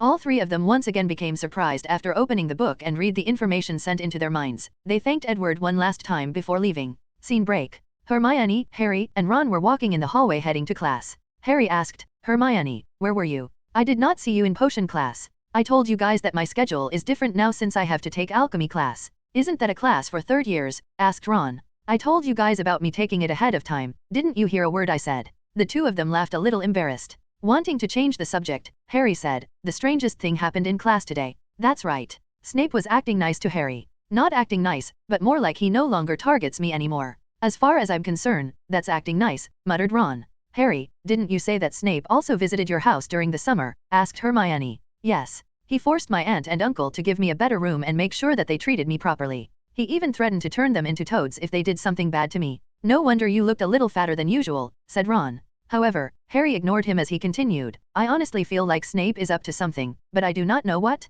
Do you guys have any ideas? Unfortunately, none of them did, and they soon reached their classroom. A few hours later, the trio walked out of their classroom. Well, that was bollocks, said Ron. Why did the school hire such an incompetent professor as Lockhart, said Hermione in annoyance. I thought you were a big fan of his books, said Ron with a smirk. That's before I knew that he could not even cast a proper spell. Then, the three of them headed back to their house's lounge. Scene break. Edward was sitting in his office when he received a letter from the headmaster. So, he packed up his things and went to his office. After playing a little with Fawkes, he sat in front of the headmaster. So, to what do I owe this meeting? Asked Edward. Right to the point, I see, said Dumbledore. In that case, I will be direct. I know that the invisible cloak that you gave Harry Potter is not the original one, so I would like for you to return the real one. With a calm look on his face, he replied, unfortunately, I cannot do so. Oh, and why is that? Recently, I have had a little confrontation with death, and I need the power of the Deathly Hallow to hide from his prying eyes. Dumbledore frowned after hearing this. As a person who once owned 2 of the Deathly Hallows, he sometimes could feel death's gaze and its temptation to gather all of them, the temptation that he might be able to see his sister again, and right the wrong of his past.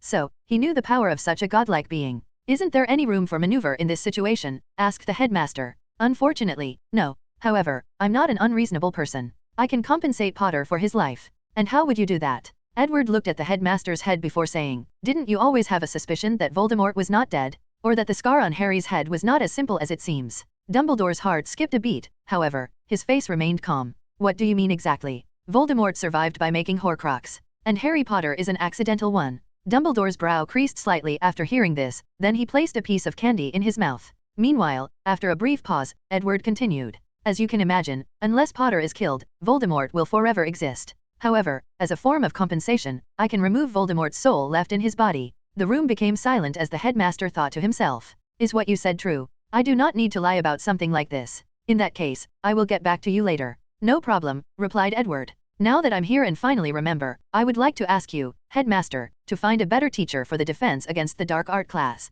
Professor Lockhart is not competent enough for this job. I have my reason to hire Gilroy. Edward sighed, then he said, I understand that you might want to teach Harry Potter some profound lesson by having a person like Lockhart as a teacher, but it is not okay to waste these students an entire year of learning opportunity to do so. So, I'm not asking you to change Professor as a suggestion or a concerned staff member of this school, but as one of the governors of Hogwarts. You have 1 month to find a qualified teacher, otherwise, the Board of Governors will intervene in the management of the school. Now, have a nice day, Professor. I will see you during dinner time. 87 Wizardkind Family Development Plan. After Edward left, Dumbledore stayed in his office while thinking. A few minutes later, someone else came in. Albus, why did you call me? Minerva, I need you to send a letter to Lupin inviting him back to school. Invite him back for what? To be the new Dada professor. Dada, defense against the dark art. Oh, Albus, did you finally change your mind? From what happened in the last few classes, it is obvious that Lockhart is nothing but empty talk, replied Professor McGonagall. Well, the Hogwarts Board of Governors were not happy with my choice, so they asked me to change it, effective immediately.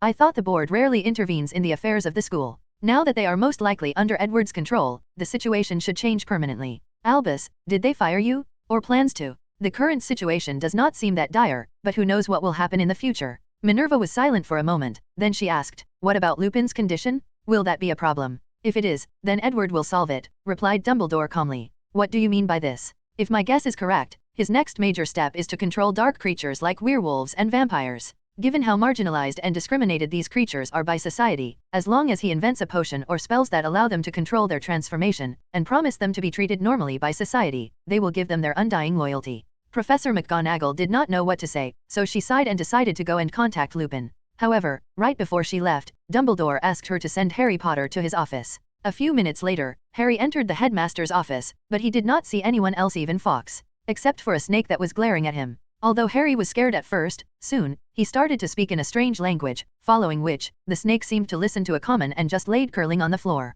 Soon afterward, Dumbledore walked in from somewhere. The Potter family and the Gaunt family never had any connection from what I know, so there is only one way for Harry to be a Parseltongue. Scene break. Edward was walking in the hallways with the caretaker, Argus Filch. He said, are you ready? I've been ready for my life. But, are you sure that there won't be any problem? Edward patted his shoulder and said, you should believe in my reputation. Soon, the two of them arrived in a room in the castle. Inside was Headmaster Dumbledore, Vice Headmistress Minerva, Minister of Magic Fudge, Amelia Bones, Crouch Sr., and Rita Skeeter from the Daily Prophet. As soon as the two of them arrived, everybody's gaze was directed at them, to be precise, directed at Filch. Taking a deep breath, the squib entered the room. Soon afterward, a potion was handed over to him. Without much hesitation, he drank the entire bottle despite how horrible it tasted. Then, he waited with bated breath. Time seemed to be passing too slow for him, however, he knew that he had to be patient. 5 minutes later, when he was about to be disappointed, a surge of energy blasted from his body. With the utmost election, Filch started to wave his hand and transform a chair in the room into different animals, snacks, birds, mice, etc.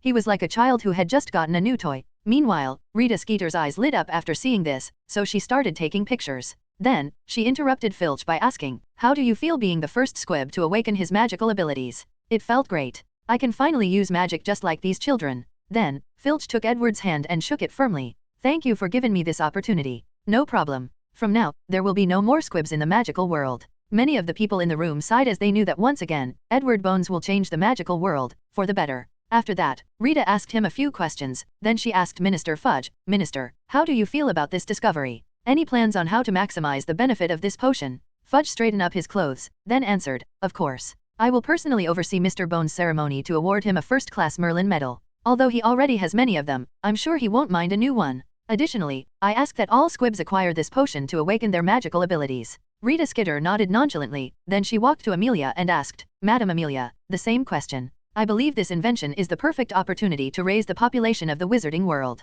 "Oh, could you please elaborate more?" "One of the reasons that many families are not having children is because they feared giving birth to squibs, but with this new potion, all families can be guaranteed to always give birth to wizards." "That is indeed true, but what about the other issues?" "The other main issue with the low birth rate in the wizarding world has to do with the financial situation of many families. The best way to solve this problem is for the Ministry of Magic to create special funds for all wizard families that will help raise their children until they turn into an adult. The more children have, the more money than they can receive from this fund. What Amelia and Edward want to do is pay some families to have as many children as possible, thus increasing the population of wizards." While this interview was going, Edward was communicating with Dumbledore on the side. "I have found a new professor for the Dada class, and he should be here in a few days," said Dumbledore. "Oh, and who would that be?" "His name is Remus Lupin. But I have a few concerns. If you are referring to his status as a werewolf, then I have a way to deal with it. And if you are also talking about the curse that Voldemort placed on the position, then I will also deal with it." Dumbledore glanced at Edward, then he answered, "In that case, I'm relieved." Soon afterward, the interview was finished, but some people were not happy. For example, Minister Fudge. His limelight was stolen by Amelia Bones, and he was not happy about it. So, after everyone left their separate ways, he stayed at Hogwarts to talk to Dumbledore. 88 One more problem solved inside Edward's classroom. Dumbledore, Minerva, Snape, and Flitwick were waiting with a little anxiety on their faces. In front of them was Harry Potter, who was looking at everyone with a look of confusion on his face, wondering why these professors called him here. "Would there be any problems?" asked Dumbledore. "Besides a little pain, there should not be," replied Edward calmly. "Should?" asked Professor McGonagall. "Well, we are dealing with the soul after all, so I cannot say 100% guarantee," added Edward. He then took out his wand and pointed at Harry's scar. But he paused for a moment. "Okay, I lied. This will hurt a lot." A white light flew from his wand and hit Harry's scar. Soon afterward, Edward found himself in a white room with no one in sight. He knew that he was in the soul space, a special dimension existing in the human body that holds the soul. He currently was in Harry Potter's soul space. And the reason that the entire place was entirely white was a form of self-protection. As one of the most important parts of the human body, of course, it has to be protected. Unfortunately, most people do not know nearly enough about the soul to enact their defense, so a subconscious one is usually developed on their own. Waving his wand, the scenery then suddenly changed. Edward found himself in a house with many rooms. In one of the main one, Harry Potter was sitting there talking to two other people, his mother and father. Edward knew that those were just projections. The real soul space is usually in the appearance of something that makes their owner very happy even if it is a fantasy. Without disturbing Harry and his family, Edward used a tracking spell to find any intruder or things that should not be here. Soon, in one of the very hidden rooms, he saw a small-looking baby Voldemort lying in a fetal position. With a wave of his wand, he started to remove it from its position, and of course, it resisted. Meanwhile, in the real world, Edward was just standing motionless with his eyes closed, and still in the position of his wand extending. As for Harry Potter, he fell to the ground after the first spell was cast. Luckily, he was caught by Dumbledore. At first, everything seemed peaceful and quiet, but Potter started screaming while holding his head like a pig that was about to be slaughtered, and this lasted for 5 minutes.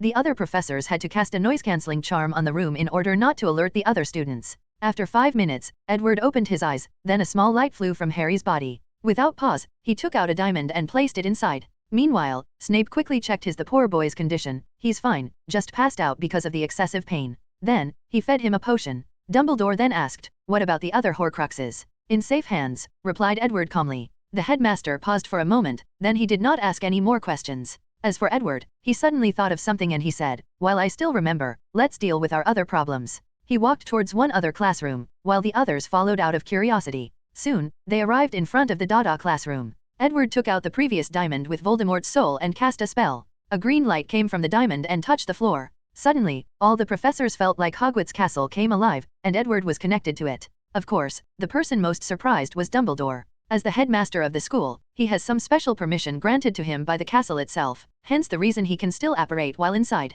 After the connection was established, Edward cast another spell. Following this, a mass of dark clouds suddenly came from the Dada classroom, and Edward took out a teapot and placed the cloud inside, before sealing it away. During the entire process, all the professors watched quietly with a little awe in their eyes. As intelligent as they are, some of them have heard of the curse that Voldemort once placed on the position of the defense against the dark arts. And now, Edward seemed to have removed it. As for how he did, they have no clues. The process is very simple once you know the source of the curse. Since Hogwarts Castle once belonged to Salazar Slytherin, he placed a charm on it that granted his descendants certain control or permission in the castle. As the true heir of Slytherin, Voldemort sacrificed his control in exchange for placing a powerful curse on the position of Dada. So, Edward used his soul to reinstate the control over the castle and removing the curse. Scene break. A large crowd was gathering in a dark alley. There were hundreds of them, and oddly enough, all of them were werewolves. Someone went to great lengths to invite the majority of werewolves that were on the dark side of the law in many magical communities across the world. Soon, someone appeared in the center of the dark alley where a small speaking stadium was located. It was Edward. And the majority if not all of these werewolves identified his identity. As soon as he appeared, he became the center of attention. Then, his voice ringed to all the people attending. "All of you here are outcasts of the magical world. For many of you, the reason for that is due to your choices and actions, while for some, it is simply a result of circumstances. But tonight, I will give all of you a chance to change your fate." He waved his hand, and two potions floated in the air, one blue and one red. The blue potion will allow you to freely control your transformation, and make it so that your bit does not infect anyone. With it, you will no longer be feared and cast out by the magical world, you can live an ordinary life. It only requires one dose and you will be set for the rest of your lives. Finally, the way to get this potion is to sign your name at the Ministry of Magic and one will be granted to you free of charge. The red potion is entirely different. After taking it, you will not only have the abilities of the blue one but also evolve. You will have the ability to turn into a half-wolf, half-human form. In that form, you will be 3 times stronger, faster, and more durable than the average wizard. Your claws will be able to slash metals, you will have an unnatural healing factor.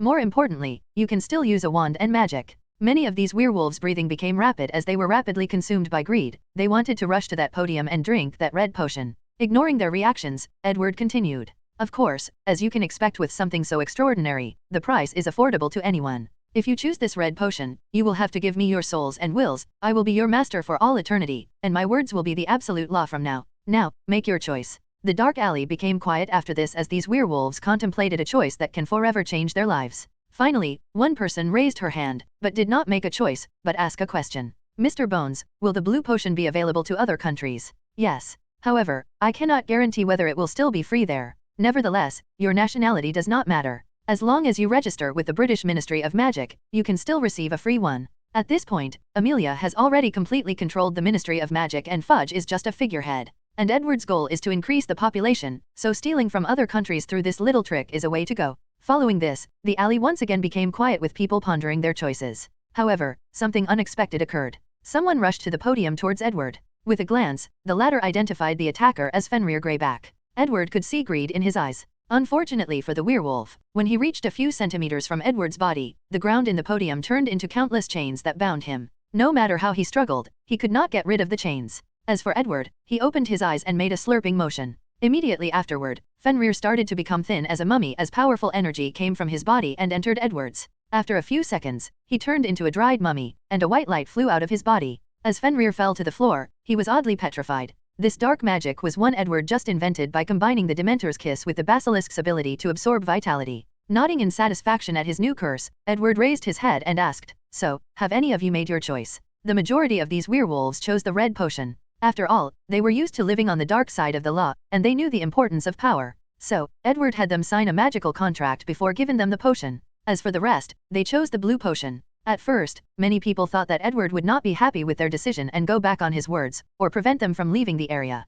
But they were wrong. After they made their choice, a voucher was given to them to go to the Ministry of Magic and receive their potion. Meanwhile, after this event, Edward went to another meeting, this time with vampires. He offered them to pass laws that allow the wizarding world to sell blood acquired from muggles through blood donation. As for the second option, it was magical blood that was personally cultivated by himself. This blood contained magical powers in it, thus could increase their abilities once ingested. Scene break. Late at night, Dumbledore was reading a letter that was just sent by him. Afterward, he sighed as he muttered, "So, now, you are not even hiding your intentions." Then, he sent letters contacting all the members of the Order of Phoenix. 89 A wizard? A week later, in a secret location, all the members of the Order of Phoenix assembled and were having a meeting.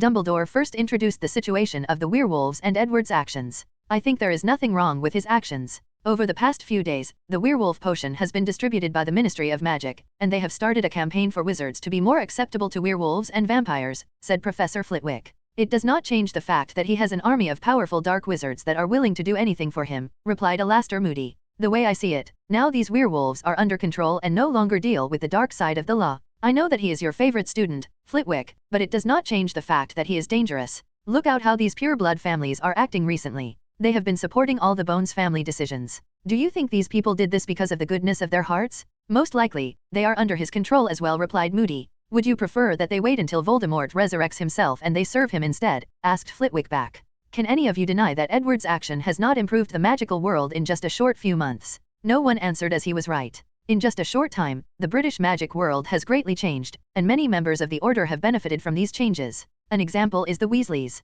With the new law that encourages families to give birth to more children, they received a large pension from the Ministry of Magic because they have so many children, thus dramatically improving their financial situation. The most recent example is Remus Lupin. As a werewolf who was excluded by society, the recent potion and laws have benefited him greatly. They provided him with a chance at a better life, a normal life. Additionally, the ministry has recently created many new jobs for wizards and improved the security of the country. In general, a new prosperous magical world is slowly developing in Britain. After the silence lasted for a moment, Dumbledore finally spoke. "I understand that many of you may have conflicted feelings towards Edward's action, and this is perfectly reasonable considering all the good that he accomplished. However, this does not change the fact that he is headed in a direction where he will acquire absolute power. And with this kind of power, it is very easy for a person to lose themselves. So, the objective of our order is to ensure that if that day truly comes, we will be ready to intervene and prevent the magical world from suffering another devastating war." The members of the order nodded in agreement with Dumbledore, except for Flitwick. He agreed that absolute power corrupts, but he did not think that this would happen to Edward.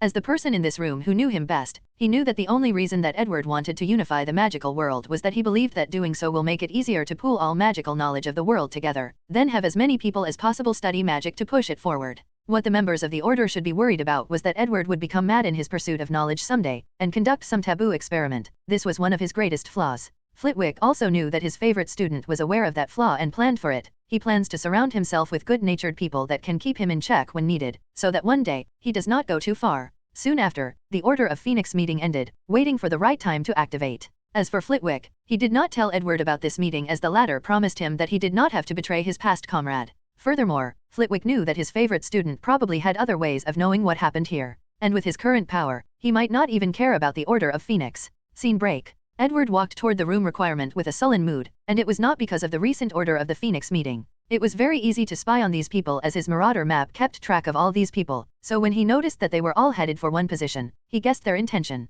But he did not care. After entering the room of requirement, Helena was waiting for him. So, he looked at her, then sighed, "Are you ready?" "Yes." Edward then handed her the resurrection stone. Using the spell she was taught, she activated it. A white light came from the stone, and a few seconds later, an illusory image appeared in the room. The illusory figure was a beautiful woman with long black hair, dressed in 10th century clothes similar to Helena. She looked confused for a brief moment, then she said, "Helena, how come I'm in the world of the living?" After seeing the black stone, she seemed to have thought of something and said, "The power of law." Then Rowena Ravenclaw ignored the stone and looked at her daughter, while Edward headed to the next room to give them some privacy. 3 hours later, the two finished their talk and appeared in the room. Edward was waiting for them. He could see a brilliant golden light around both of their bodies, and he could guess the reason for it. So, he secretly sighed. He knew this would happen, so he was somewhat prepared. "You must be Edward. I have heard many good things about you. I would like to offer my sincere gratitude for giving our mother and daughter the chance to reunite once again." Edward smiled reluctantly before replying, "Since I promised her to find a way to resolve her resentment, then I will keep my words."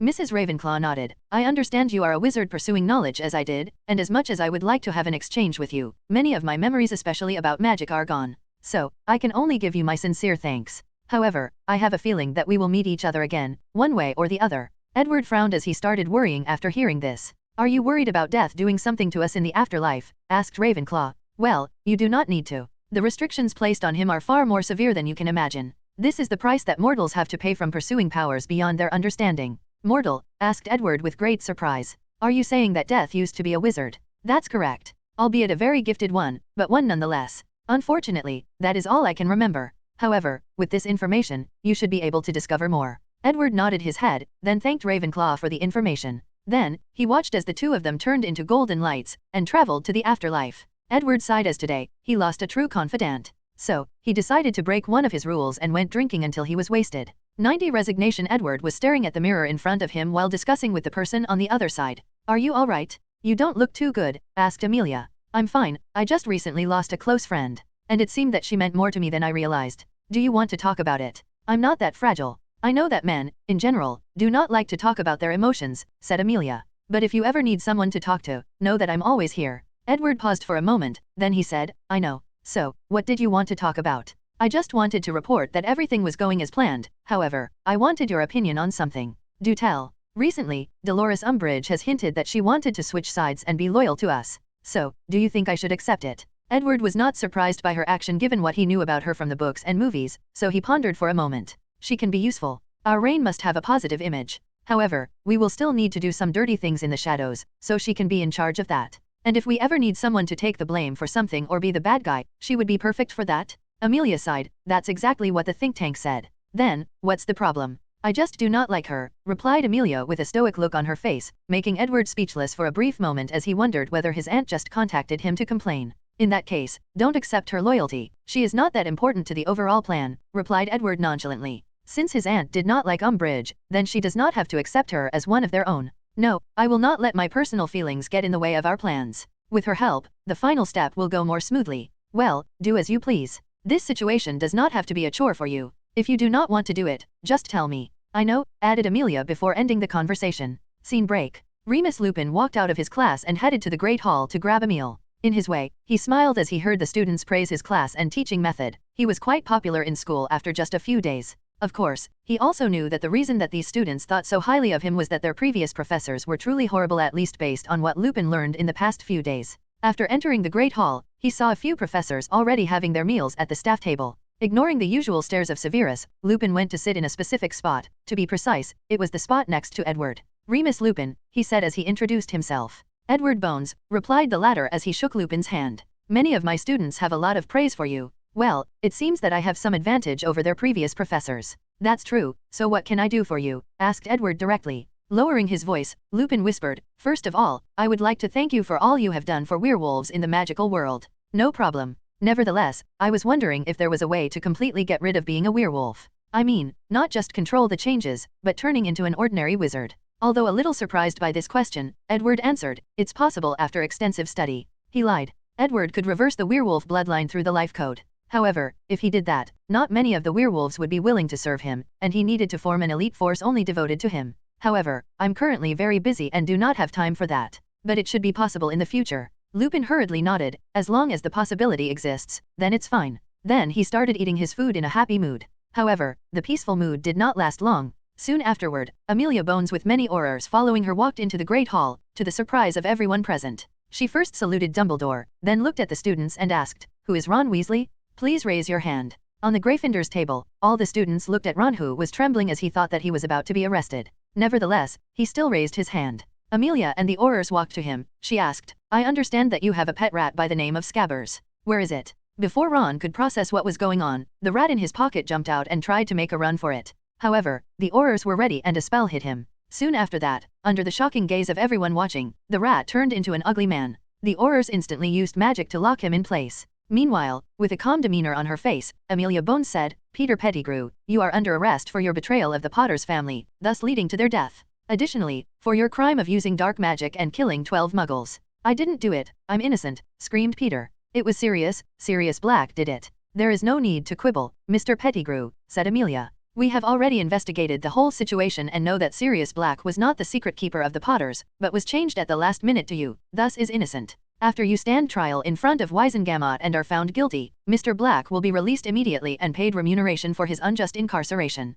Meanwhile, most of the teachers at the staff table had shocked looks on their faces. Even Dumbledore had a difficult time hiding his surprise. I should have known that Sirius was incapable of doing such a thing, said Lupin. Wormtail, how could you betray James and Lily like this? They were your friends. I'm innocent, please believe me, replied Peter adamantly. He then looked at Dumbledore and said, Professor, you know me. You can vouch for me. Peter, I need you to look me straight into the eyes and tell me that you did not do it, asked Dumbledore, trying to suppress his emotions. Unfortunately, Peter Pettigrew did not dare to look at the headmaster. During the entire event, only 2 people remained calmed, Edward and Snape. However, the potion master was secretly holding his wand, ready to attack at any moment. It took him a great deal of restraint to not use a killing curse on Peter Pettigrew. Soon after that, Peter Pettigrew was escorted out of Hogwarts, the teachers left to deal with the aftermath, and Dumbledore called Harry to his office. Peter Pettigrew became sensational news in the British magical world as it was constantly publicized in the newspaper. With sufficient evidence, Wormtail was sentenced to imprisonment in Azkaban. Edward designed a special item for him to prevent him from turning into an animagus and escaping. Sirius Black was released and his name was cleared of all the wrongdoings. More importantly, due to negligence regarding this case, Minister Fudge resigned from his position of minister, and Amelia, while running unopposed, was quickly elected for the position. With countless loyal followers, the support of 95% of British wizards, Edward managed to take over the British magical world without shedding a single drop of blood. The first step of his worldwide conquest ended. So, I planned a lot more before Fudge left office. For example, Edward used a muggle flower known as Devil Breath to control him and made him resign. Then, Dumbledore would check Fudge to see whether he was under control or dark magic was used on him. Then, he would have Snape checked whether any kind of potion was used on Fudge. But they would not find anything, as Muggle knowledge was a blindside for even a wizard as powerful as Dumbledore. But, I realized that this was unnecessary, and decided to quicken the pace of the story, so these things were removed. 91 Foundation of Civilization. After Amelia came into office, with complete control of the entire ministry, she can pass any laws that she wanted. And her first goal was to get rid of many of the old laws and regulations. However, she also knew that she could not rush such a thing. So, she approached the entire situation with care and decided to take things slow. After all, technically speaking, she held the position until she decided to retire, or someone gave valid reasons for her retirement. Just like, it was already Christmas break of 1992, and Edward did not do much research during most of the semester as he was studying genetic to prepare for his next magical study. The only thing he accomplished was studying the basilisks and managing to create one of his own.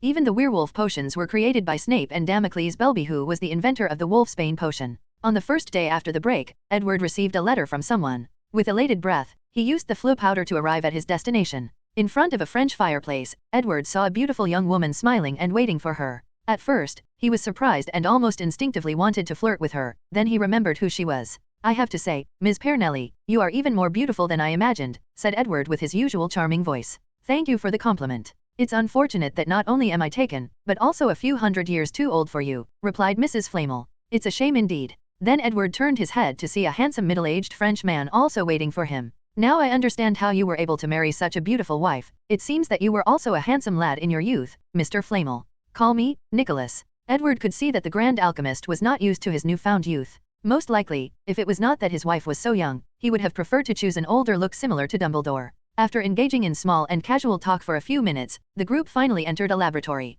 There, Nicholas showed Edward a great stone. Without hesitation, he started analyzing it. You did it so quickly. A philosopher's stone made with emotions instead of souls, said Edward, unable to contain the joy in his voice. Well, you already gave the general blueprint, so it was not that easy. There is no need to be humble. This invention will forever change wizarding civilization, and you will be credited for it. Nicholas Flamel's old eyes burned with a vivid flame, before returning to calm. Then, he smiled. So, is there anything to report? Well, as you theorized, this stone cannot create the elixir of immortality. However, it can still be used to prolong life, but nothing compared to the real stone. Edward nodded, then said, let's call the one made of emotion the lesser stone. All right. Additionally, I always felt that the lesser stone was completely different from greater stone. It's understandable, replied Edward. Previously, I believed that the greater stone was just really condensed magic powers being by souls. But I was not completely correct. The soul and the magic power are combined to form an unknown change. Most likely, we have not come even close to understand the abilities of that stone.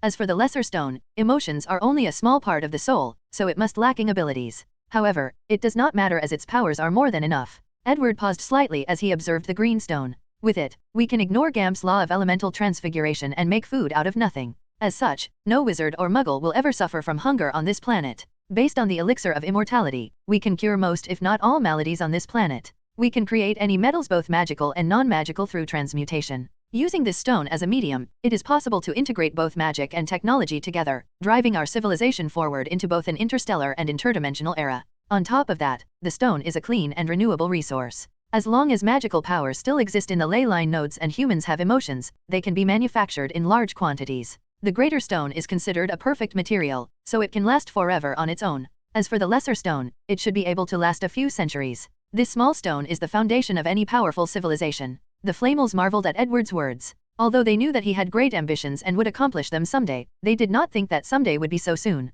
And, more importantly, that they would play such a great role in the process. Nicholas sighed deeply as he was glad that he accepted Edward's invitation. The only downside was that he wished his old friend, Albus, would see things his way and changed his mind. After everybody calmed down, Edward asked, was there any side effect to the people who had their emotions absorbed during the process? No, replied Nicholas. As long as not too much was absorbed, they were perfectly fine. Furthermore, we did not just use the emotions of one person, but many at the same time. Nodding his head, Edward continued asking, what about the control group that used only dark emotions to make the stone?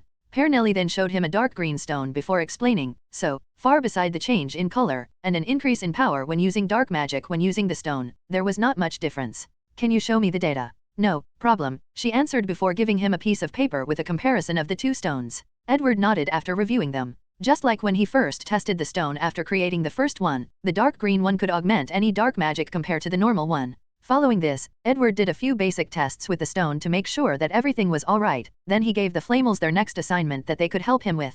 Nicholas took a document from Edward's hand, opened it, and read the title, Project Magician. Although surprised by the silly title, he kept on going. However, the more he read, the more shocked he became. Edward, are you serious? What is it, dear? Asked Perinel, who took the document and quickly read through it. You actually want to find a way for muggles to use magic? It should be possible, said Edward calmly. Theoretically, as long as we find a way for muggles to create an artificial magic core, then it's true, said Nicholas. But, you should know that things would not be so simple. I do not need for all muggles to be able to use magic. However, even if it's only 10% of them, with a population of 7 billion, that's still more than all the current wizard population on this planet. If I want to create a magical civilization, the population will be an issue. And if I have to wait for the natural way for more wizards to be born, it will take me too long, and I do not want to wait. So, this is the best approach. The Flamel couple looked at one another and nodded. We will do our best. You can contact me if you have any issues. Then, Edward bid them goodbye as he returned home. He first sent little Susan a letter telling her that he will have to cancel on his promise, but he will make it up to her later. Then he entered his laboratory for his experiment.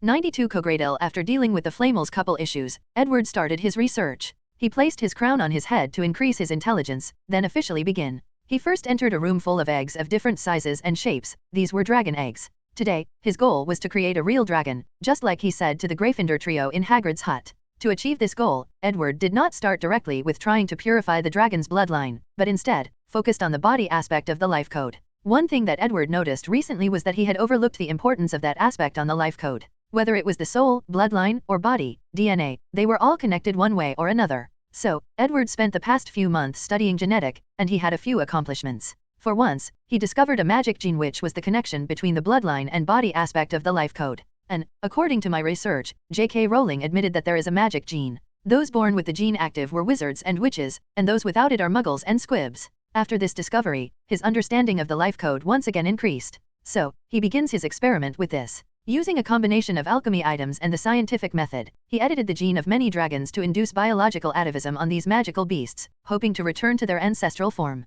After doing this, he teleported these eggs into a special room designed with the exact environment needed for them to hatch. Tubes were inserted inside them. Then, the eggs disappeared for a split moment before returning. Immediately afterward, they started to hatch. Some of them did not break their shell, some of them died immediately afterward, while the surviving ones started to grow at an abnormal rate. In just a few seconds, the surviving dragons grew to adult size. The reason for that was because Edward did not want to waste time on this experiment, so he used the power of the gate. By sending these eggs to 5 years in the past and bringing them back to the present, they rapidly age by that amount. He then used the tubes attached to their bodies to provide them with the necessary nutrients for their growth. After checking the surviving dragons, Edward quickly how they were different from normal dragons in this universe. For once, they had 4 legs and wings unlike the normal dragons in this universe that only has 2 legs, and their wings are their 4th limbs. Following this, Edward did a quick check on this new breed of dragons and summarized the difference between them. For once, they are way more intelligent than ordinary dragons. If ordinary dragons had the intelligence of 5 to 8 years old, these were 8 to 12. Additionally, their scales were more magic resistant, they were 54 to 83% larger, and the amount of magic power in their bodies far exceed the usual standard. Their bloodline mutated and became even more powerful as a result of this experiment. Unfortunately, this was not the result that Edward was looking for. Nevertheless, this was just the first step in his experiment. After that, he repeated the first step once again, thus creating more of this new breed of dragons. With the result of the first trial, the success rate became higher and the process faster and easier. And with each success, his understanding. Afterward, Edward had those new dragons breed with one another. With the power of the World Gate, the female dragon's pregnancy was instant, and the growth of these baby dragons was also instant. Of course, there were a few casualties during the process. After all, the power of time is not easily messed with. After that, he had these new dragons inbred to keep their bloodline pure. With the power of time, he only spent a day to bred these creatures for countless generations, until a dragon with the purest bloodline was born. Unfortunately for him, due to the generation of inbreeding, he was a little crazy and infertile after being born. Edward had experience dealing with craziness due to bloodline because of Bellatrix, so he could fix that problem, but he could not do anything about infertility. But he did not care about that as his plan was going all right. Edward walked into a room with a basin full of blood. Many ancient runes were engraved all over the basin, and a philosopher's stone was in the middle, connecting all these enchantments. This pool of blood was the bloodline of all the new dragons for countless generations. After they gave birth to the next generation, Edward would draw their bloodline from their bodies and stored it here. As for the enchantments, it was to purify the blood. These enchantments were based on the principle of purifying metals in alchemy but designed for bloodlines. The essence of them was basically, the philosopher's stone will use its massive and pure energy to destroy anything that is deemed weak or unnecessary in this blood, leaving only the best genetic material. After activating them, the blood in the pool lit up, then slowly started to reduce inside. 3 days later, a glowing red sphere was floating on top of the philosopher's stone. It looked both like a solid and a liquid. After analyzing the red liquid and recording the information about it, Edward fed it to the only remaining dragon with the purest of bloodlines. Immediately afterward, a cocoon enveloped its body, turning it into a giant egg. Edward spent the next few hours with elation as he slowly felt the life growing inside the giant egg. But something occurred the following day. A weird mental wave emitted from the egg. After using his mind to feel it, he received a message, "I need energy. Already have the mental capacity to communicate," muttered Edward with a satisfied smile. So, he placed the giant egg in the middle of a ley line node and watched as it absorbed the magical power inside to grow. A few days later, the egg was larger and taller than the basilisk by a few times. Cracks started to appear from it, and soon, beautiful and majestic creatures with 2 horns and wide wingspan appeared. The creature roared in the sky as it said, "My name Cogradil, the Thunder Dragon King, and the last of my kind." Oddly though, he was speaking in a strange language, but anyone who heard him would instantly understand his meaning. After saying this, a special signal emanated from his body. This signal was not even detected by any of Edward's instruments, let alone him. It bypassed all the enchantments in his laboratory on the moon and spread throughout the entire universe. No one on Earth noticed that signal except for Death. In the dimension of the afterlife, Death looked at the moon as he muttered, "A real dragon? What exactly is that wizard doing in there?" Meanwhile, after Cogradil declared his existence, he looked down at Edward and said, "Human, thank you for all your help in bringing the dragon race back to this world. Before I'll leave, I can grant you any wishes that are within my ability." With a calm look on his face, Edward said, "Enough with your nonsense, kneel." Immediately, a powerful force deep in Cogradil's soul and bloodline acted and forced him to bow his head, and lay on the ground. "If you can become smaller, do so," ordered Edward. Then, the Dragon King did so, reducing his size to that of a normal Hungarian horntail. "That's better," said Edward in satisfaction. "Human, what have you done to me?" roared Cogradil. "I have spent so much energy creating you, do you think it was for nothing? During the entire process, I have placed so many restrictions in your soul and bloodline for countless generations. So, you belong to me." 93 bloodline inheritance. After getting Cogradil under control, Edward then asked, "So, what ability do you have that differentiates you from other dragons?" The Dragon King scoffed at him and did not answer. However, Edward did not mind as he said, "You can either cooperate with me, or I force you to do, your choice." After a brief pause, the dragon opened his mouth and used a dragon breath attack. However, what came of his mouth was not fire, but condensed thunder. "Well, that's new," said Edward. "No wonder you called yourself the Thunder Dragon King. Do not insult me, human wizard. I'm a dragon king because of how noble my bloodline is. So, the dragon race is hierarchical one based on the purity of bloodline." Cogradil did not answer him, and Edward did not mind. He then did a full body check on this dragon, and he discovered that he broke through the second limiter, thus had a magic power 75 times that of an ordinary wizard. "How fascinating," said Edward. "Your magic power is concentrated in all the parts of your body, all your muscles, bones, and scale. Although I've seen this phenomenon in magical beasts like basilisks and phoenix, nothing compares to you. Can these beasts you mentioned be compared to me? Said Cogradil. And what do you mean by magic power? Are you talking about mana? Mana? Was that the name of magic power in ancient times? Edward was used to the name mana as it is usually associated with magic in his past life. But now, the term showed up in the Harry Potter universe. And, from now on, magic power will be addressed as mana. That's correct, replied the proud dragon. Edward nodded before continuing, if my theory is correct, you should have a bloodline inheritance. Now, let me take a look at it. He placed the diadem on his head, placed his head on the dragon's head, and activated the bloodline contract that he placed on its ancestors. Soon afterward, a large amount of information entered his head. Using the diadem, he processed it extremely quickly. Dragon chant magic, muttered Edward, then he waved his hand said, Incendio. A small jet of fire appeared in his left hand. Then, he said, Diffe. A small fireball appeared in his right hand. Interesting, using the same amount of mana, a charm using the dragon language is 3 to 5 times stronger than a regular one. However, what is the reason? Aguamenti. Diallo. Edward then conjured 2 different sizes of clean, drinkable water. I see. Incantations are used to mobilize the mana inside a wizard's magic core. Hence, once a wizard can freely control his mana, he can use silent casting. However, the dragon language seems to be able to mobilize mana at a higher frequency, making each spell more powerful and efficient. Not to mention that the complex nature of the language makes it more suitable for magic. Additionally, this type of magic makes it easier to use charms that require emotions or imagination. However, logically speaking, the devil language that I used in my contract should also have some magical powers that I'm not aware of, especially when it comes to soul-related magic. I should look more into it. Now, there is the concept that magic operates at a different frequency. I noticed this phenomenon when studying house elves. Since their magic operates at a different frequency, it made that most anti-apparition enchantments useless to them, hence the reason that they can apparate in Hogwarts. I never placed too much emphasis on that, but now, it seems that I should study this more thoroughly. Edward knew that his understanding of magic will dramatically increase after thoroughly studying dragon chant magic, but now was not the time for this. He still had another purpose for creating the dragon. Meanwhile, Cogradil was internally greatly surprised at how quickly Edward was able to use dragon magic, and how quickly he figured out its essence. In his memories, many humans have had the opportunity to study dragon magic, but few could do so, let alone master it or figure its essence. After using a tremendous amount of willpower to stop his research, Edward decided to accomplish his original goal.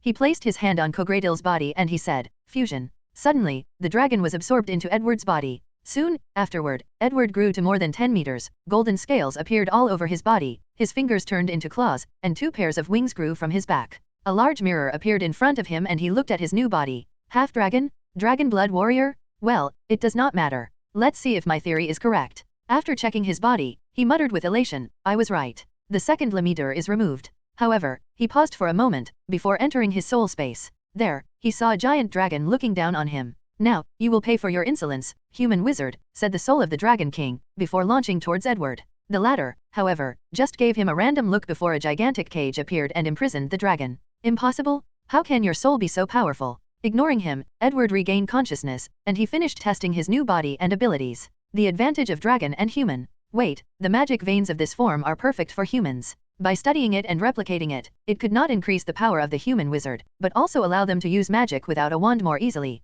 Dream on, said Cogradil directly through the soul. How can regular human wizards support to have such a detailed and complex magic vein? Without the proper amount of mana, it would be impossible. True, but I can still create a less complex version. And as wizards grow and become more powerful, they can further modify their veins until they reached this level. After doing all kinds of tests on the dragon, Edward separated from him and returned to his normal body. He first checked his magic core and his second limiter was still open. However, he did not have the complex magic veins that he had on while in Dragon Warrior mode. However, it did not matter. Now that he knew the pathways of the magical veins, he could modify his body to be just like that, and his mana was enough for the operation. Speaking of mana, now that he broke his second limiter, he now had another method, superior bloodline body fusion, and it was higher than even his body modification. With enough potion, he can soon reach the same amount of mana as Cogradil. Then, all he has to do is use the Philosopher's Stone to break the last limiter. After doing all his tests, Edward looked at the Thunder Dragon King and said, I'm curious, logically speaking, I should be able to access all your memories and understanding of magic through the bloodline inheritance, but all I got was the dragon language and how to use it.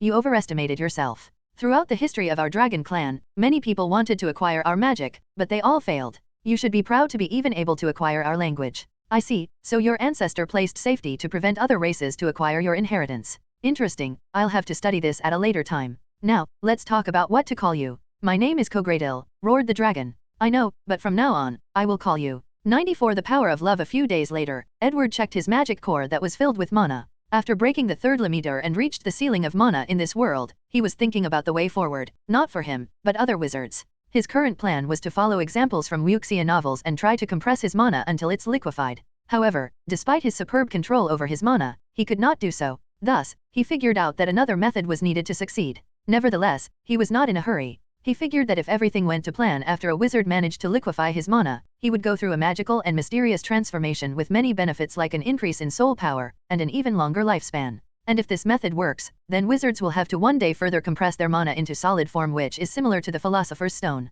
So, if he succeeds in replacing the stone with his magic core, he will skip the middle process directly to the end. According to his calculation, Edward can now live for 1,000 years with the amount of mana that he has in his body after opening the third limiter. And he was not surprised by that number. An ordinary wizard that has not broken through the first limiter can live up to 200 years, and some talented one lives for longer. An example of this is the headmaster before Dumbledore, Armando Dippet, who is currently 355 years old. Edward checked on him and discovered that the old man broke his first limiter in his old age, thus increasing his mana and lifespan. Another example of longevity among wizards is Barry Winkle, who is currently 756 years old, even older than the Flamel. Edward once thought that this guy made his own Philosopher's Stone, so he visited him. Only did he learn that this guy invented a kind of magic that allows him to make sacrifices to some unknown beings, and in return, he will be granted longer lifespans. The sacrifices can be anything from gold to books, to human lives. After learning this, Edward hurriedly erased this guy's memory about this magic. Edward learned the hard way not to mess with strange dimensional beings of unknown origin. During his days as a thief, he messed around with dimensions after acquiring the book, Key of Solomon, that allowed him to summon demons from another dimension. In one of his experiments, he tried to reverse the summoning process and use his world gate to enter another dimension, and in the process, he encountered a powerful being and almost died. Back to the present, inside one room, after his man reached the full level of 100 times that of a normal wizard, Edward looked at all the potions battles on the floor and he was glad that he did not have to drink these nasty potions again. While cleaning up, Edward started thinking about whether there was a better way to increase mana than the potion that just accelerate the rate that a person's mana naturally grew. He tried to make a mana increase potion, but he failed even when he used the liquid mana inside a leyline node. That potion did increase the amount of mana in his core, but only temporarily. It acted more like a mana buff in games. After placing this potion on his list of things to research, Edward left. He first contacted someone before taking a shower and operating somewhere. Soon afterward, Edward was in the laboratory with a bunch of excited scientists, and Snape, who was trying very hard to control his emotions. Edward first looked at the sleeping body of Lily Potter, or to be precise, her clones. He first removed the new soul that was just born. Then, he took out the resurrection stone to call out her real stone. Soon afterward, a pale and translucent Lily appeared in the room. However, she seems to be sleeping. Edward then started to check if there was any problem with her soul. Meanwhile, in the room next door, a bunch of scientists was analyzing a bunch of data. "Hurry up, people, this is our opportunity to discover the secrets of the soul." "What the reading's saying," said one person that seemed in charge in his lab. "Sir, we cannot see anything. Whether it's thermal vision, night vision, radar, etc. We cannot see anything. However, we have discovered a strange electromagnetic wave in the room." The chief scientist nodded, then he said, "Put the goggles on." All the researchers then placed a goggle on. Finally, they were able to see Lily's soul in front of Edward and Snape. They were fascinated. Meanwhile, after checking Lily's soul, he placed it on her body. A few minutes later, her eyelash trembled and she opened her eyes. "Where am I?" muttered Lily as she looked around. "Severus? Shouldn't I be dead?" With trembling hands, Snape said, "You were, but now you're back to the world of the living." "Resurrection? Did you use some dark magic to revive me?" asked Lily, a little agitated. With a frown on his face, Edward used a spell to calm her, then let Snape explain the entire situation to her. "So, it has been 12 years? Harry is all grown up now." She then looked at Edward and said, "Thank you, for resurrecting me." Although Lily wanted to ask about her husband, she knew that this probably was not the best time. As for Edward, he just nodded to her, then a look of surprise appeared on his face. "What's wrong?" asked Snape. "Her soul is slowly changing her body, recreating her original bloodline. Her magic core is also slowly reforming." "This is truly fascinating," replied Edward, as he recorded the entire process. This kind of data was extremely precious for Project Magician. Suddenly, he noticed something odd again. "What's wrong now?" asked Snape after seeing Edward's change of expression. "A strange magic is slowly being formed inside her soul. Where I have seen this thing before." "Yes, the ancient magic of love," replied Edward. "I thought you said that wizards cannot use ancient magic like love." "That's what I thought too. But it appeared that it's possible, but the requirements may be extremely harsh." "Requirement?" "Most likely, after she resurrected, her soul transformed and she brought with her the magic of love from the afterlife." Immediately afterward, Edward gave Lily a wand and asked her to try to use it. Luckily for him, she did not suffer from amnesia. Lily closed her eyes, then waved her wand. A purple light came from it and entered Edward's body. Soon, he found that his strength, stamina, agility, and even mana slightly increased by 5%. He could also feel that this increase was temporary, more like a buff. And he could tell that the reason that the increase was so little was due to how strong he already was and because Lily was not adept at controlling this magic. Edward nodded before asking, "Do you have any other abilities?" After pondering for a brief moment, she answered, "I feel like I can do many more things, but I'm not sure. However, I know that I can use an ability called Absolute Shield. With it, I erect a shield around people to protect them against any attack." Any attack? Yes, any attack of any strength. Edward frowned as he asked, "There should be some limits to this ability, right?" Lily hesitated a while before saying, "Yes. There is a duration limit. More importantly, Harry has to be next to me."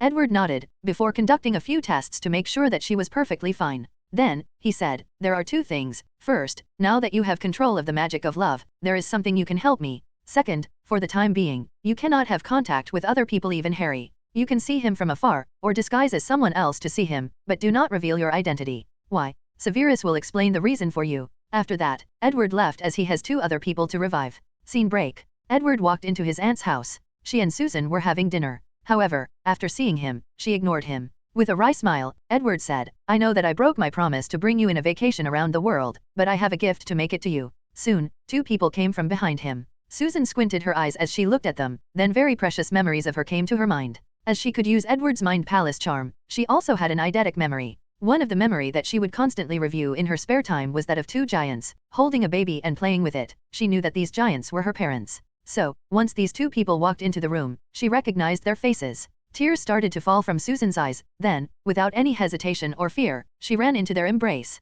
95 magic veins a month passed since Edward had a reunion with his aunt and uncle. Now, he was inside his manor on Earth doing a little test. In an instant, he disappeared and reappeared on the moon. After landing, he could breathe normally without a problem and was not affected by any form of radiation. However, Edward was not focused on that. After studying dragon chant magic with Albion for the past month, my understanding of the magic of this world has reached an unimaginable level. I can now operate on my own from the Earth to the moon. Although Albion, which was the new name that he gave the dragon, as he did not like the name Cogradal, was difficult to get along with at first, he convinced him to cooperate with him with the promise of creating another real dragon for him to mate. Albion was quite furious after meeting the dragons of this age, as he called them low bloodline wyvern. Although he could control the dragon, having him cooperate on his own will made things easier. Then, he started flying around on the moon without encountering any problem. With my new understanding of magic, I can optimize the world gate to be able to travel more than 300 years back in the past and even go forward 300 years in the future. However, now is not a good time. I should do one final upgrade after studying those things.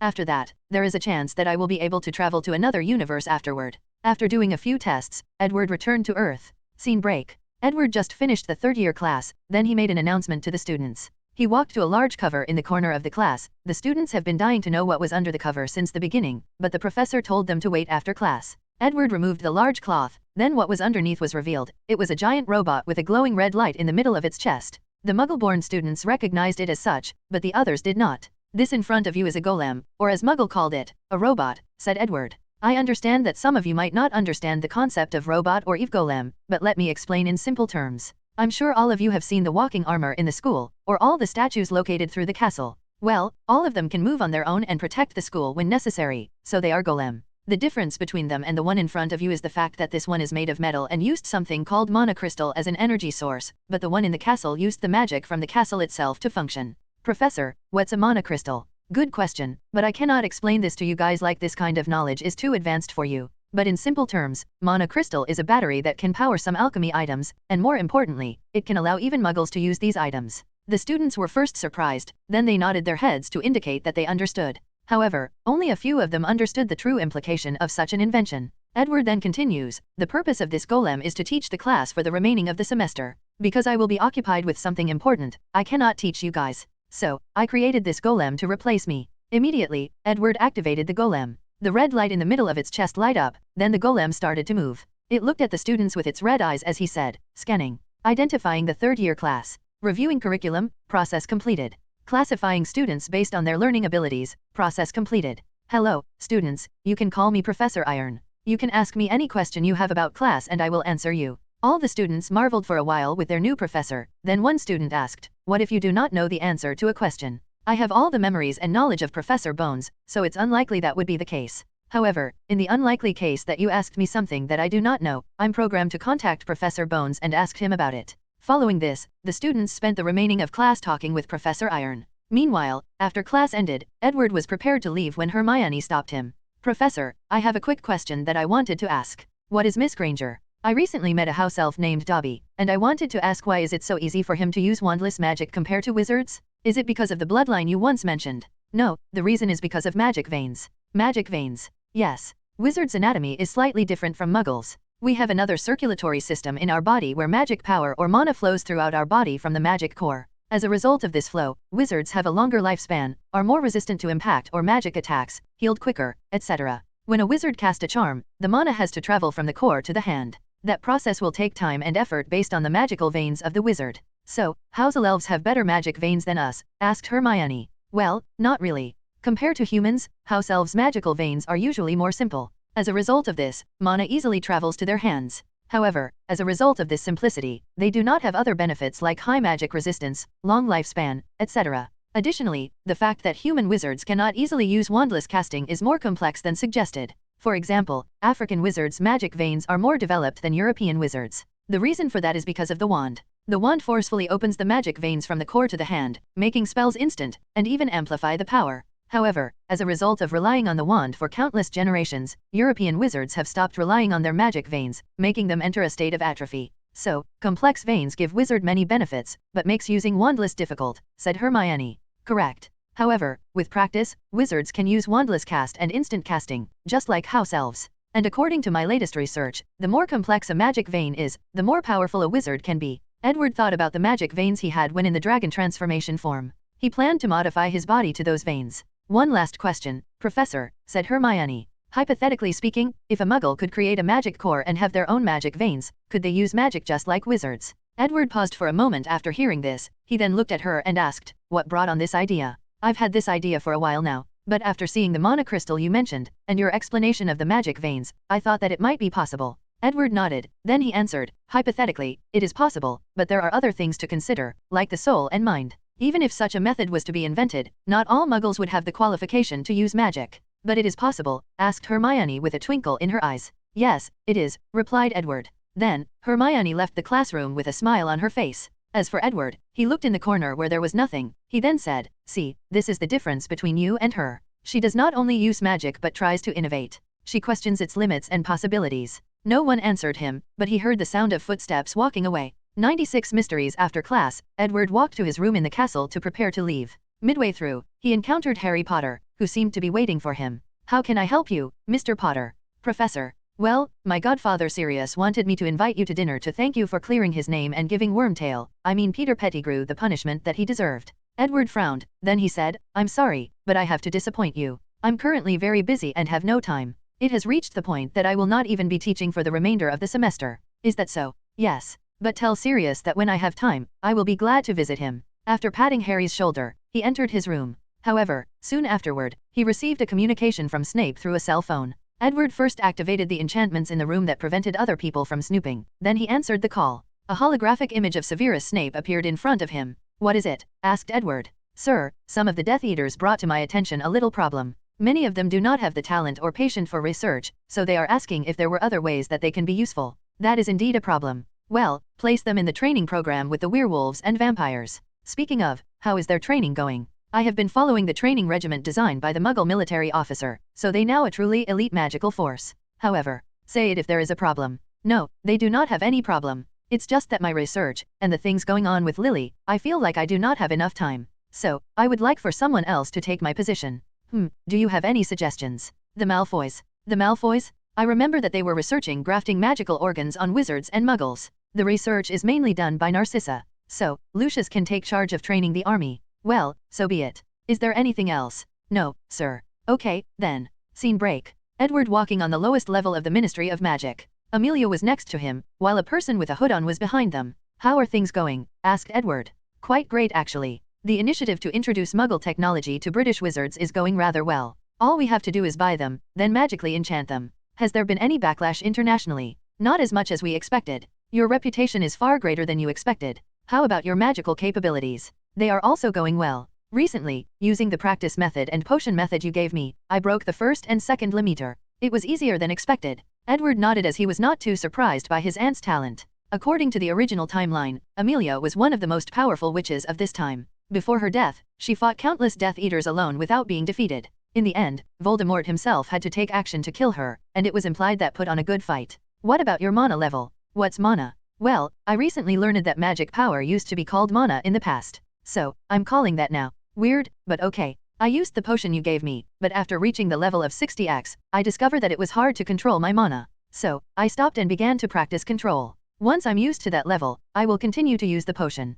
A/N, from now on, I will use X to indicate the mana of an adult wizard. So, 60x is 60 times the mana of an adult wizard. Edward nodded with his aunt's action. He did not have this problem because of how strong his soul is, but that did not apply to everyone. Soon, they reached their destination, the Department of Mysteries. The group met with a bunch of people waiting for them, to be precise, the Unspeakables. Amelia looked at them and said, as I mentioned before, Edward and the person behind us will lead your research from now on. All the Unspeakables had an excited look on their face. Ever since the new minister took office, she has financially supported their research with all her effort. And now, their department will be led by a world-famous wizard. Edward too was excited. Although he would sneak into this department to study especially when he first created his gate. But now, he had open access to all the mysteries. Plus now, he had help and more understanding of magic. He could foresee that it won't be long before his gate is completed. With a smile on his face, he took out a bunch of crowns and diadems from his bag. He placed one on his head, gave one to the person behind him, then handed the rest to these Unspeakables. The completion of these diadems almost broke him because of how much they costed him.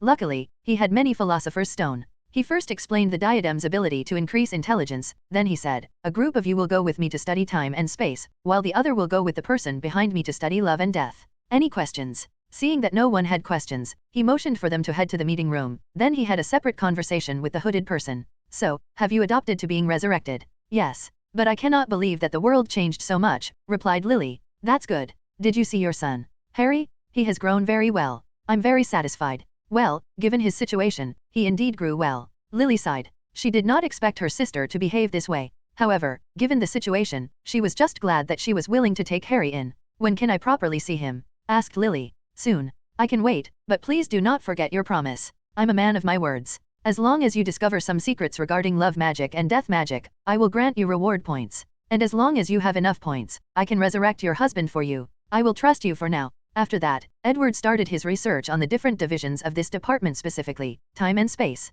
He first read all the research that the Unspeakables made in the past. Although he already stole some of them, he soon discovered that the real research was hidden so thoroughly that he did not even know of their existence. Just like that, it was the end of the second year. 97 First interdimensional travel test. Edward was with his cousin Susan, walking her to the train. So, how did it feel to win this year's House Cup? He asked. Excellent. Didn't you see how joyous Madame Sprout was? She was bragging to all her colleagues. I bet it was not as easy as you expected. Susan's mouth twitched after hearing this. Of course, it was not easy. With Hermione having access to the same knowledge as her, it was not so easy to get points. Luckily, she still had years of knowledge ahead of her, but she could foresee that in the future, things will be even more difficult. Sue, the two arrived at the train station. Are you sure you do not want me to just apparate you home? No, I want to spend some time with my friends. All right, have fun. After watching the train leave, Edward apparat to his laboratory on the moon. The first thing he did was to visit his world gate. He entered the core and looked at all the enchantment. I cannot believe that I thought I reached the peak of alchemy in this world. Now, I can see so many things wrong with these enchantments that it's embarrassing. So, for the next 2 weeks, he removed all his previous ones and replaced them. With his understanding of dragonchant magic, his discoveries in the past few months after studying time and space in the Department of Mysteries, he innovated the entire gate. He removed some redundant or unnecessary enchantments, optimized the necessary aspects, and he added new ones to it. Looking at the completed improvements, Edward said, perfect. Well, at least in my eyes. I'm sure that a more powerful alchemist would see many flaws in it. However, this is currently the limit of my knowledge. After everything was done, Edward first decided to take a visit into the future to steal knowledge. After studying the aging process in the time room in the Department of Mysteries, he managed to crack this ability. He activated the gate, powering through the stone. In theory, I should be able to go to more than 300 years into the future. A tunnel appeared and the world gate entered it. As for Edward, he felt like many years passed, but at the same time, he felt like an instant. After arriving at his destination, Edward left the gate. The first thing he noticed was that he was in a desert with nothing in sight.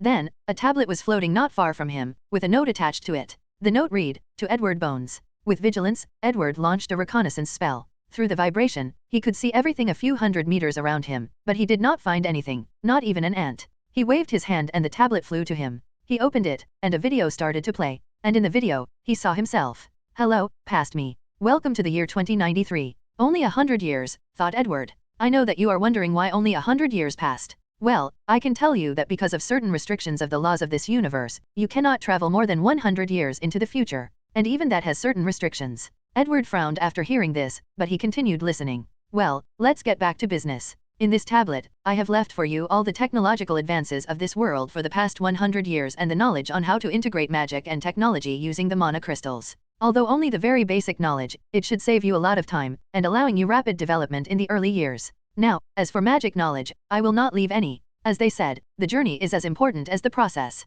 Edward's mouth twitched after hearing this. He wondered since when did he get so philosophical. Now, I have a few warnings for you. First, when you start your travel to other worlds and dimensions, do not mess around with time. Even if you have the ability, do not travel through time. The same idea applies to our universe. Death was not lying when he said that there would be dire consequences for doing so. Additionally, do not revive a lot of people before you find a way to deal with death. You can still do it but in moderation. Now, I'm sure you would like to receive more information from your future self, but this is not possible. Good luck. After the video ended, Edward sighed at how strange his life is that he just exchanged information with his future self. However, he was not planning to completely listen to him. After arriving in the future, of course, he has to acquire magical knowledge. Otherwise, his trip would be in vain. Unfortunately for Edward, as soon as that idea came to his mind, the world gate appeared on his own, swallowed him, and returned him to the present. With a flabbergasted look on his face, he smiled wryly as he muttered, "It seems that my future self knows me the best." He did not try again to go to the future as he could guess that his future self might be way more powerful than him, and would prevent him from succeeding.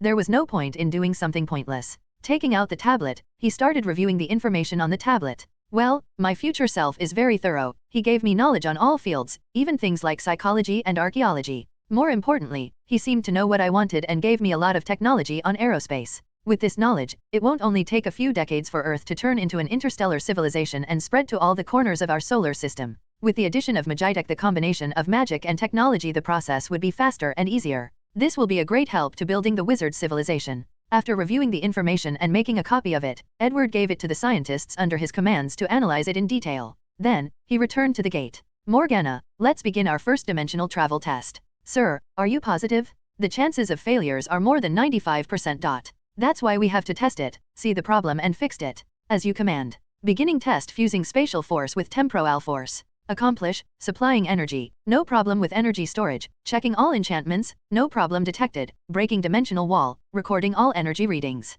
Edward felt like everything was shaking around him, making it difficult to hold his ground. The process lasted for more than an hour, making him a little dizzy. After everything stopped, he said, "Did it work?" Not enough information to answer this question. That's fair. Morgana, remind me to deal with the issue of turbulence. As you order. Edward checked the surroundings first from inside the gate. After seeing that there was no danger, he left. However, as soon as he did so, he paused as he noticed something around him. N, as an author, it is very difficult for me to write anything related to time traveling. After all, how do you write a character that can go back in time to change his mistakes? Or go to the future to get the answer to any problems he faced? So, I'm nerfing Edward's ability to time travel from now on. Unless necessary, I will not use it. 98 Mana Tree. As soon as Edward left the gate, he felt something odd in the surroundings. However, after checking, he did not find anything. So, he closed his eyes and felt everything around him. There is mana in the environment. Although the amount is pitiful to the point of barely being able to be detected, it still exists. Could it be that I managed to travel to another world?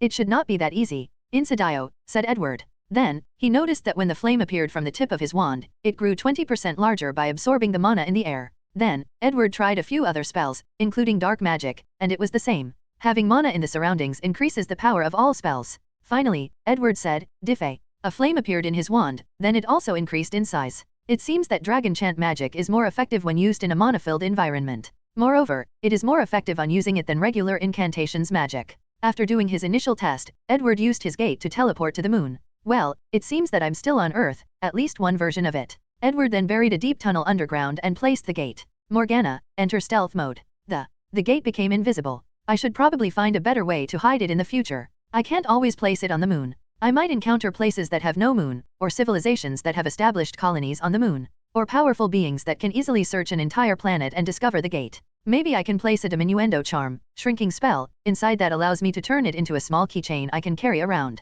Or worse, just swallow and carry inside my stomach. The ideal hiding place would be a small and separate dimension that exists outside of time and space and belongs only to me. That way I could also place a lot of precious items, not fearing them being discovered or lost. Unfortunately, I currently cannot create something like this. Wait, I do not need to create one. If I remember correctly, the soul space is also a separate dimension inside every human's body. If I could find a way to place the gate there, then its safer would be guaranteed. Additionally, if I can link the gate to my soul, it can protect me. In case of an emergency, it can take my soul away from danger, then all I need to do is build myself a new body. Well, I will add this research to the list of long things I have to do. After sighing deeply, Edward operated back to Earth, searching for information about where he was. After reading the minds of all the people he encountered, Edward sighed. I did not succeed, as expected. However, it seems that I now can travel to parallel universes. From the information that I have gathered, this parallel universe is currently in the late 10th century, which is the time of the Hogwarts founders. However, in this reality, the 4 founders never met one another and became friends. They never established Hogwarts.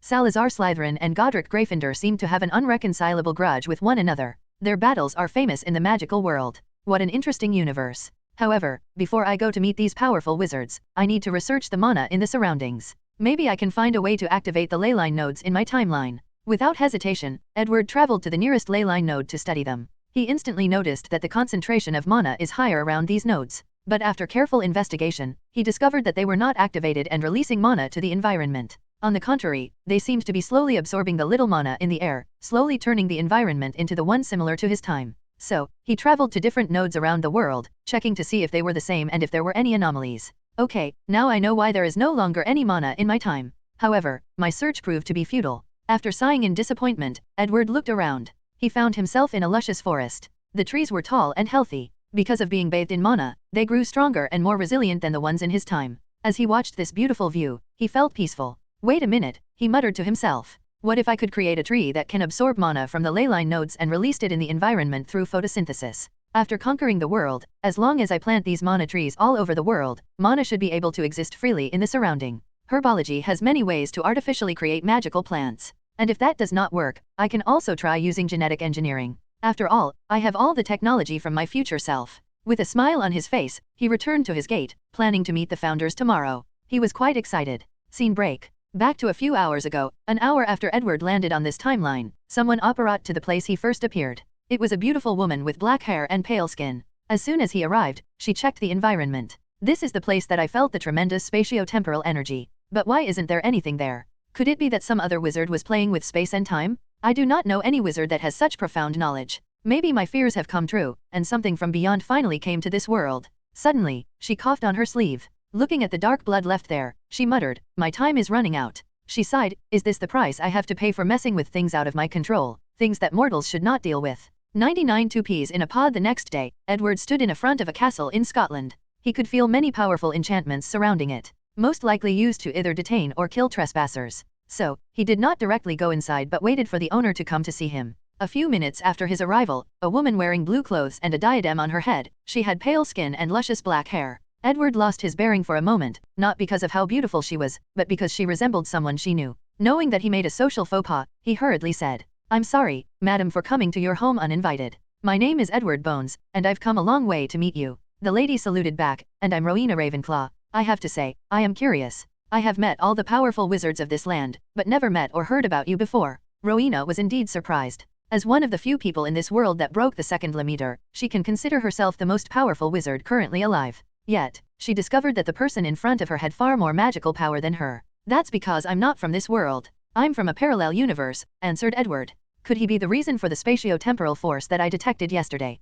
"Parallel universe," said Rowena. "Are you talking about the multiple choice, multiple world theory, which states that every choice that an individual makes lead to the creation of an entire world based on that choice?" Edward squinted his eyes after hearing this. Worthy to be one of the most talented witches of all time. She could understand my words so easily. I did not expect that the concept of parallel universe exist at this point in time. This theory was created by a brilliant wizard. Unfortunately, he was ridiculed by the magical society to the point that he died trying to prove them wrong, said Rowena. "You said at this point in time, does that mean that your world is in a future state?" "That's correct. Any evidence to prove so?" "Of course," replied Edward. Then, he took out Ravenclaw's diadem and handed it to Ravenclaw of his timeline. She spent a few minutes analyzing it. "Fascinating. The craftsmanship, design, and aesthetics are basically the same. The only difference from mine is the fact that enchantments are much weaker and have a few flaws. Additionally, this diadem seemed to have been used for very dark magic, thus destroying it. Well, the Ravenclaw in my timeline is quite different from you. How so? Well, she was married, had a daughter, and built a school with all the other powerful wizards in this era. Rowena paused after hearing this. She remembered a few years ago, her family wanted her to marry a nice gentleman, but she refused. One witch named Helga Hufflepuff once came to see me asking me to create a school with her to teach magic to young wizards, but I was so focused on my research that I refused her. So, powerful wizard from a parallel universe, what brought you here? Exchange of knowledge, of course. Rowan Ravenclaw paused for a moment, then she finally invited Edward into her castle. They spent the next 3 days non-stop talking about magic. Edward sighed after drinking a potion that prevented him from being hungry. This is the first time I met someone that has the same drive and desire for knowledge as me, as well as being able to keep up with my thoughts in a discussion. The feeling is mutual, responded Rowena. In this timeline, her talent is truly unmatched, so a few people could keep up with her. Furthermore, because of the patriarchal nature of this era, most wizards do not like being outmatched by a witch in terms of knowledge and skill. So, her exchange with others often ended in disappointment. Now that we have established a certain level of trust, I can ask you to use a magic that links our mind together to exchange knowledge quicker and more efficiently, said Edward. Rowena paused for a moment, then she nodded. Soon afterward, she found herself in her mindscape. In half, the room was a library of all her knowledge, while on the other was Edward's. Well, this is the first time I met someone who has at least half of my knowledge. This all the magical knowledge you have? Asked Rowena Ravenclaw in surprise. Well, not all of them are magical in nature. There is some history and technology there too. Technology. You will soon know. Immediately afterward, the two exchange many of their knowledge, theories, memories, skills, and experiments. The process lasted at least a year in the mindscape and 1 hour in real life. After waking up, Rowena was completely fine. She reviewed all the information she just gathered. I cannot believe that muggles would develop so much in just 1,000 years. Meanwhile, us wizards have deteriorated to such a point. Well, you cannot completely blame them. Mana is no longer in the environment in my time, so the likelihood of powerful wizards being born has dramatically decreased, replied Edward. However, he had a frown on his face. That is not reason enough to reach such a state, replied Rowena. Is there a problem? It seems that you do not completely trust me. What do you mean? In my timeline, I studied the diadem and concluded that my Ravenclaw probably had access to the Room of Brain in the Department of Mysteries. By studying that room, she was able to discover how to increase intelligence and made the diadem. However, I found no such information during our exchange. More importantly, I did not find the reason that you are slowly dying. Rowena paused for a moment before sighing. I knew that I would not be able to hide it from you. Follow me. She then led Edward to a long passage in her castle, heading in a specific direction. There is no need to sulk. I'm sure that there are many things that you hid from me during our exchange. That may be true, replied Edward. However, you have to admit that the level of trust one gave you is way more than you did me. With an awkward silence, the two soon reached a room. Inside, Edward saw the perfect replica of the Department of Mysteries. He saw the room of time, space, love, brain, and the death chamber. He even saw the hall of prophecy. It seems that my deduction was correct. Rowena Ravenclaw in my timeline might have found these rooms while traveling throughout the world and brought them back to England. Later, the location she placed them before her death was probably discovered by other wizards who started studying them. From what I remember, the oldest record of the Department of Mysteries was traced back to 1672, while the Ministry of Magic was created in 1707. The wizards who chose the location of the ministry were probably aware of these magical wonders and wanted to hide or protect them. Regaining his thought, Edward asked, do these things have anything to the reason you are dying? Yes. I discovered the room of space and time in the same place. However, an accident occurred in the process of retrieving them, replied Rowena. Where did you find them? It was the place called Bermuda's Triangle in your time. 100 Deaths True Identity Bermuda Triangle. Edward knew that this was a mysterious place in the North Atlantic Ocean where many muggles' planes and aircraft have disappeared. He once visited that place and noticed a weird spatial ripple there, and studied it for a while. Although he gained a lot, he never truly uncovers the cause of it. What about the others? Where did you find them? The Brain Room was discovered in Africa, the Hall of Prophecy in New Zealand, the Love Room in America, and the Death Room in Greece. Wait, you said Greece? Did you encounter something strange in the process? Hurriedly asked Edward. How did you know? Replied Rowena. The Death Chamber was in the possession of a Greek wizard. The man was extremely powerful and also very mad. He rumbled about how he would soon become a god, truly becoming immortal and control the power of death itself.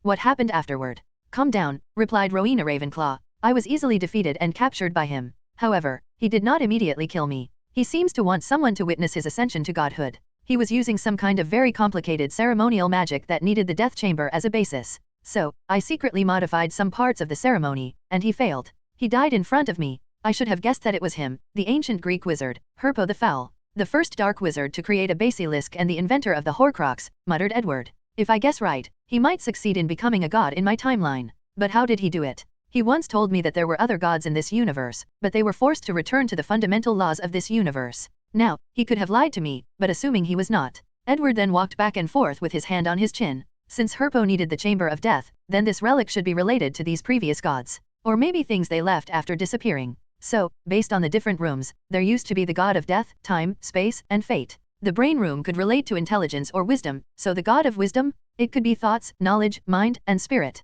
Or a god related to all of those things. Then there is the room of love. God of love? No, in ancient runes and many other languages, love can be interpreted as guardian or protection. No, it can also be interpreted as life. Hence, the god of life. This would explain why after sacrificing herself, Lily Potter was able to protect her son from a death-related spell like the killing curse. Her action falls under the categories of guardian and life protection. So, with time, space, life, death, mind, and wisdom, we have all the necessary components for creating a universe and living beings to make it flourish. Not just that. If the cataclysm occurred as Herpo stated, they might need these things to stabilize the universe from destroying or something else. As for Herpo, he must create a way for him to absorb or merge with the laws of death of this universe and becoming a god. Unfortunately for him, even after succeeding, he was stuck in the afterlife, unable to enjoy all that power. And now, he wants to find a way to escape, and it's necessary to activate the leyline nodes for him to succeed. And there might even be some traps in those deathly hallows. To be safe, in the future, I will place all of them very far apart. After finishing talking to himself out loud, Edward looked at Rowena who staring and listening to him intently. He asked, "Do you remember the magic that you saw Herpo using?" "I did," replied Rowena, then she took a grey string from her temple, waved it into the air, showing that particular memory. Edward saw a snake-looking old man with a long white beard holding a long cane with a snake design on the top. He seemed to be using it as a wand. In the center of the room was the death chamber, and around it was countless strange writings and symbols written on the floor and murals. In one part, there was a small hill of crystal. After focusing on that part, Edward realized that they were souls. "Let me see, these are ancient Greek enchantments, ancient runes, and even dragon language. I can't believe that Herpo also knew about dragon chant magic. Did he recreate a dragon as I did, or did he find the remains of the dragon race?" Then, Edward continued to analyze the enchantments. He recognized other things like the devil language he used for his contract. However, many things he also did not recognize. He theorized that they were enchantments based on long-dead languages, or it might even be a language created personally by Herpo the Foul for this magic. After more than an hour, he finally turned his head to see Rowena staring at him very intently. Thinking about something, he smiled wryly. "All right, I promised you that I will show the knowledge that I learned during our exchange. Before that, I need your analysis of this magic." Rowena kept staring at him for a few more seconds, then she replied, "I will trust this time." She waved her hand and a large book appeared. She then handed it to him. Edward briefly looked through it and he saw all of Rowena's research on the ceremony magic. Although she could not recognize many of the enchantments there, after many experiments, she figured more than 50% of them. Nodding his head, Edward took out a circular plate and handed it to her. This plate was the same that he gave the Death Eaters, given them access to his library. Knowledge of how to operate this metal plate appeared in her mind, then she asked, "Why is my authority temporary level 4? Don't be greedy. Only I have level 5 access, and only my family have real level 4 access. So, what you are saying is that if I become your wife, I will have real level 4 access, and even possibly level 5. Cough, cough, I'm a man who is impossible to be tied to one woman. It's fine if you have many women as long as I get to be the main one. Well, let's change the subject. Where did your illness come from? Show me the source and I may be able to find a solution." Rowena gave him a profound look before saying, "The source of my illness came from the same place as the time and space room." "You mean the Bermuda Triangle? What exactly is there?"